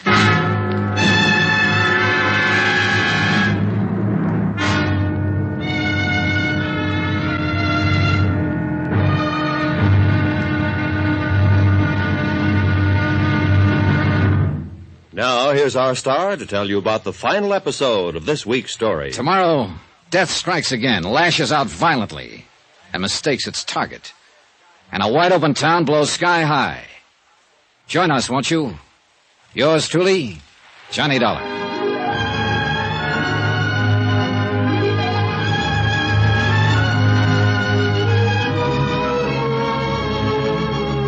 Yours truly, Johnny Dollar, starring Bob Bailey, is transcribed in Hollywood. Written by Les Crutchfield, it is produced and directed by Jack Johnstone.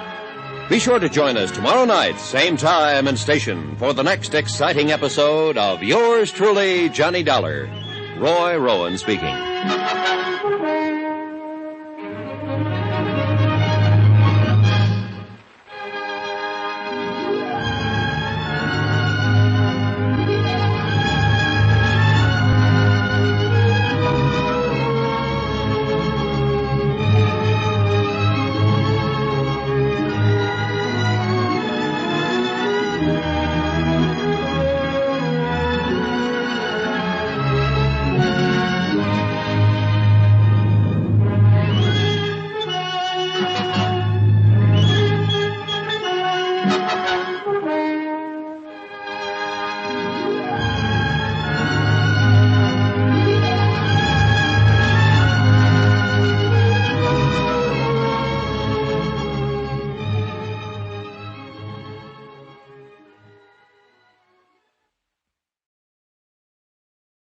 From Hollywood, it's time now for... Johnny Dollar. It's me, Johnny. Marty? Yeah, how is he? How about the same? Dr. Morton just gave him another transfusion.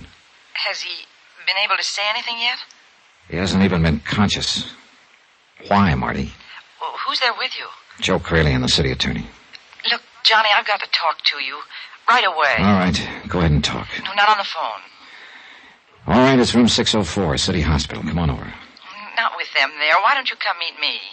Because Shorty Wells is the key to this whole case. If he's able to talk before he dies, I want to be here to listen. Suppose I tell you I'm ready to talk, Johnny. Are you telling me? I'm in an all-night lunchroom right across the street from the hospital. Can you come over here? All right, Marty. I'll gamble with you. Be there in 5 minutes.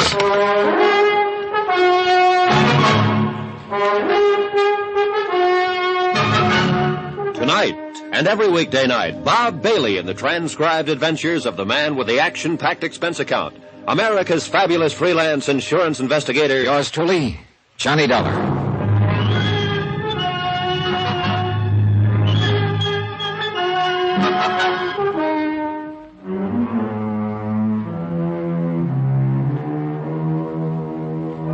From Special Investigator Johnny Dollar, location Greensport, Missouri, to the Home Office Great Plains Guarantee Company, Hartford, Connecticut. Assignment, the Open Town Matter. Expense account, final page. I hung up the phone more puzzled than ever, and heaven knows the case had been puzzling from the start. Marty Blake, young widow of the murdered police chief, had been completely uncooperative and unwilling to talk. And now she was reversing her field. Why? Her house had burned to the ground earlier in the evening, and Shorty Wells, number 1 on the city attorney's wanted for murder list, had been found trapped in the flames. Maybe this had something to do with Marty's phone call. She'd been my number 1 suspect at first, since she stood to collect $50,000 as beneficiary of her husband's life insurance. But then the city attorney himself, Dave Sherman, had provided her with an airtight alibi, and I'd reluctantly let her off the hook. Now this. I didn't know what she was up to, and I couldn't afford not to find out. Something up, Dolly? Well, that was Marty Blake, Mr. Sherman. She's in a lunchroom across the street. She wants to see me. Oh, what about? She didn't say. Well, go ahead and talk to her if you want to, Johnny. I'll call you if Shorty starts to regain consciousness. All right, thanks, Joe. I'm sticking right here myself. This one I'm going to follow personally. Well, if you really want to break the rackets in this town, your answer is lying right there in that bed, Shorty Wells. I think you're right, if he's ever able to talk. And if your police laddies don't fall over their own feet again, the way they did on that gun business when Ed Blake was shot. That mistake was partly justified, Joe. It was the chief's own gun that was lying beside his body. It was natural to assume that he had exchanged shots with a prowler. Yeah, but 2 days to realize he'd been shot with his own gun. All right. They fouled up, I admit it. And the ones who aren't stupid are crooked. Every raid you try to pull has been tipped off from the outside. I know it. Even when Mayor Lyons brought in state police, the whole plan was tipped. Which you took great pleasure in pointing out in your news story. All right, and you guys, look now. I'll leave you two to settle this. Stick on this guy like a leech. And if he shows any sign of coming to and talking, let me know right away, will you? Yeah, we'll call it. Yeah. I'll see you later.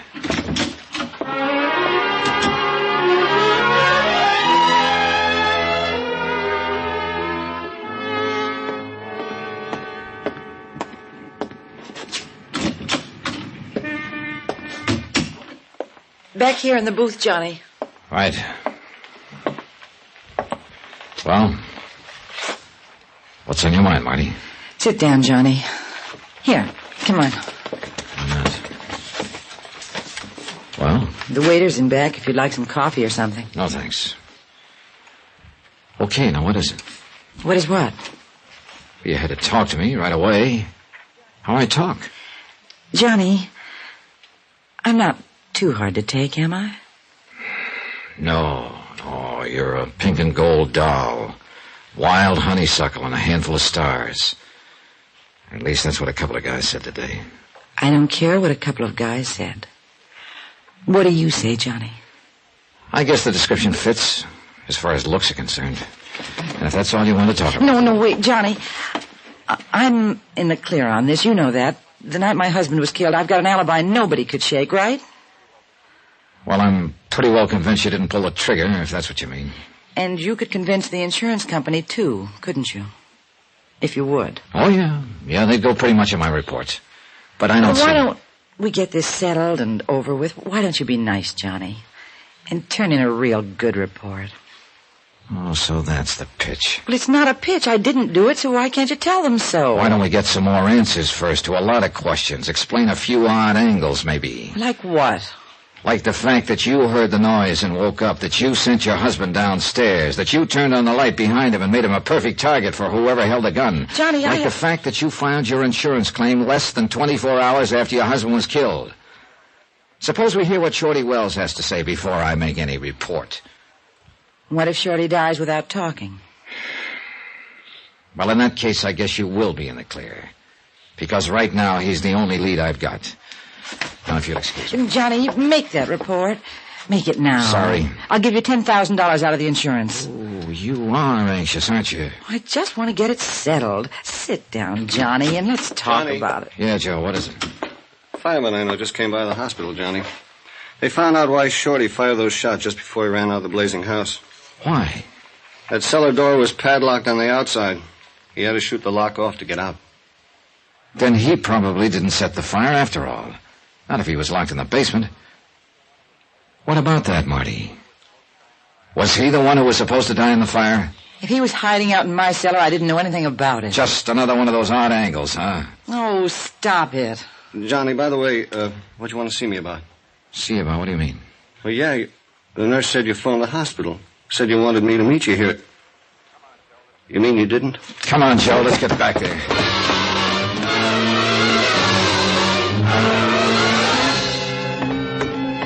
Sure, that's why she wanted me to meet her there, to get me away from that room. Then somebody phoned and got you away. Elevator's coming down now, Johnny. Shorty's the one big threat to whoever's guilty. They know that if he talks, they're tagged. You get up to his room. I thought... Mr. Sherman, leaving? Well, yes, somebody phoned. It's the mayor. He wants me to meet him across the street. Anybody up there with Shorty Wells? Well, the doctor will be back in a few moments. Come on, Sherman, back into the... Wait a minute! Look, I've got to meet Mayor Start it up, Lyons. Joe, start it up. 6th floor, number 6. May I ask what's going on here? I haven't got time to go back upstairs. I told I'm afraid you... you'll have to take time, Mr. Sherman. It was all right to leave, Dollar. Shorty wasn't showing any signs of coming to. Did you make sure of that? Did I... Look, Dollar, I don't get what you're driving. All right. Come on now, let's go. Would somebody please let me in on this? Let's take a look at Shorty first, Mr. Sherman. Johnny, what happened to that cop who was on duty? Well, he was here in the hall when I left just a moment ago. Oh, he got to walk down to the... Did you leave that door ajar, Mr. Sherman? Why, no, of course not. Come on, but quietly. What the devil? Are we interrupting something, Mayor Lyons? What's he doing with that pillow? Nothing. I wasn't doing a thing. You were holding it down over Shorty's face. Get out of the way. I think you were Shorty's dead. You smothered him with that pillow. Oh, no, he was dead when I came in. I was just moving the pillow, Dave. Did you have to get us all out of this room and then send the police guard away just to move a pillow? Mr. Dollar, are you suggesting... Well, that I'm suggesting it for one. Dollar, I've been sure for months that Mayor Lyons was back of the rackets here, but I didn't have any way of proving it. Until now, perhaps? Until now, Mayor. Very well, don't move, any of you. Oh, no, wait a minute. That gun isn't really your answer, Mayor. There are 3 of us, you know. You can't get us all. Stay back, Dollar. Tell me something. Why did you have Ed Blake killed? Wasn't he one of your own boys? I can tell you why, now. Ed Blake was going to pull out of the rackets, Dollar, and spill the whole setup to me. That was the reason for that fishing trip. Then it must have been Marty who tipped off Mayor Lyons. Sure, it figures. She loved that racket money that Ed was bringing home, and Shorty Wells was in town with a grudge against Ed already. Well, it was real convenient for you, wasn't it, Mayor? As a matter of fact, Dave, it was very convenient. Then Shorty hid out in the cellar of Marty's house until she decided things would be less complicated if she locked the cellar door and burned the house down. Marty was a weak link, you might say. Stay back, Dave. Oh, you better give me the gun now, Mayor. No, get back. Do what he says, Mayor. You haven't a chance. I'm warning you, Dollar, if you try Yeah, I hear you. But I doubt if you can... Let go of it, Mayor. Drop that gun. Let go of... No. Thanks. Now, if Look out, he's getting away. Lock the door. You'll never stop me from... Look out, that window. He's trapped.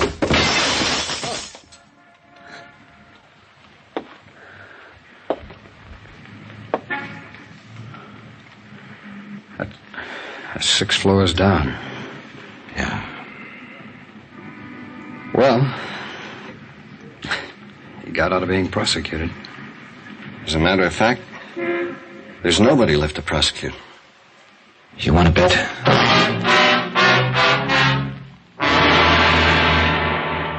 She was still sitting there in the lunchroom across the street from the hospital.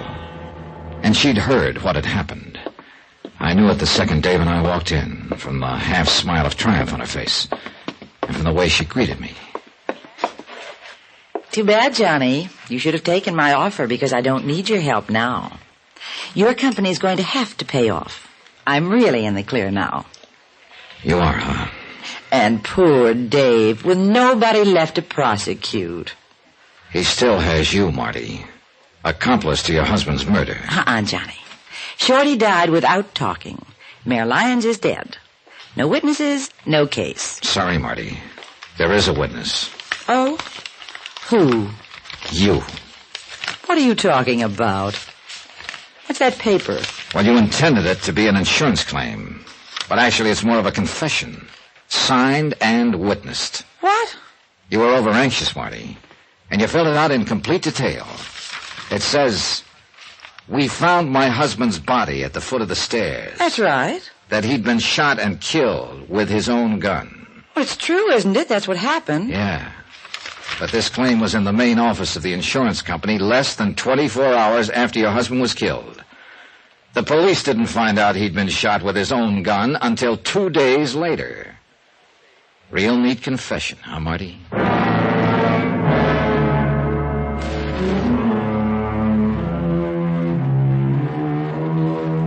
Expense account item 12, $310.45. Incidentals in Greensport and transportation back to Hartford.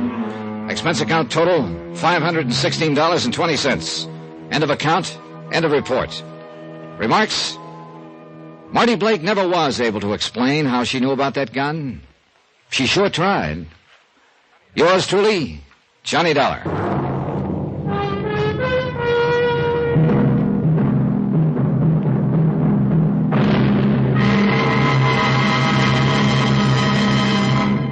Now, here's our star to tell you about next week's story. Before I do that, please let me say thanks to all of you who are so kind about writing and telling us how much you like Johnny Dollar. It's a very gratifying experience. It's encouragement to all of us who are involved in production of the program, and, well, we appreciate your letters more than you know. As always, I'll try to answer you promptly, but sometimes the mail does pile up. In any event, thanks. Thanks very much for writing. Next week, a yacht that wasn't there, and a man who wasn't there. They never were, but that's where I found them. Join us, won't you? Yours truly, Johnny Dollar.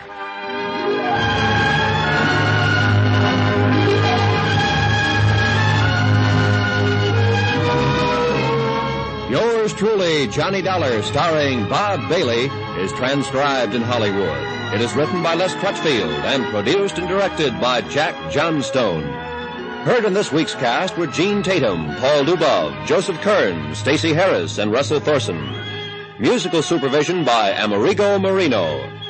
Be sure to join us on Monday night, same time and station, for another exciting story of Yours truly, Johnny Dollar. Roy Rowan speaking.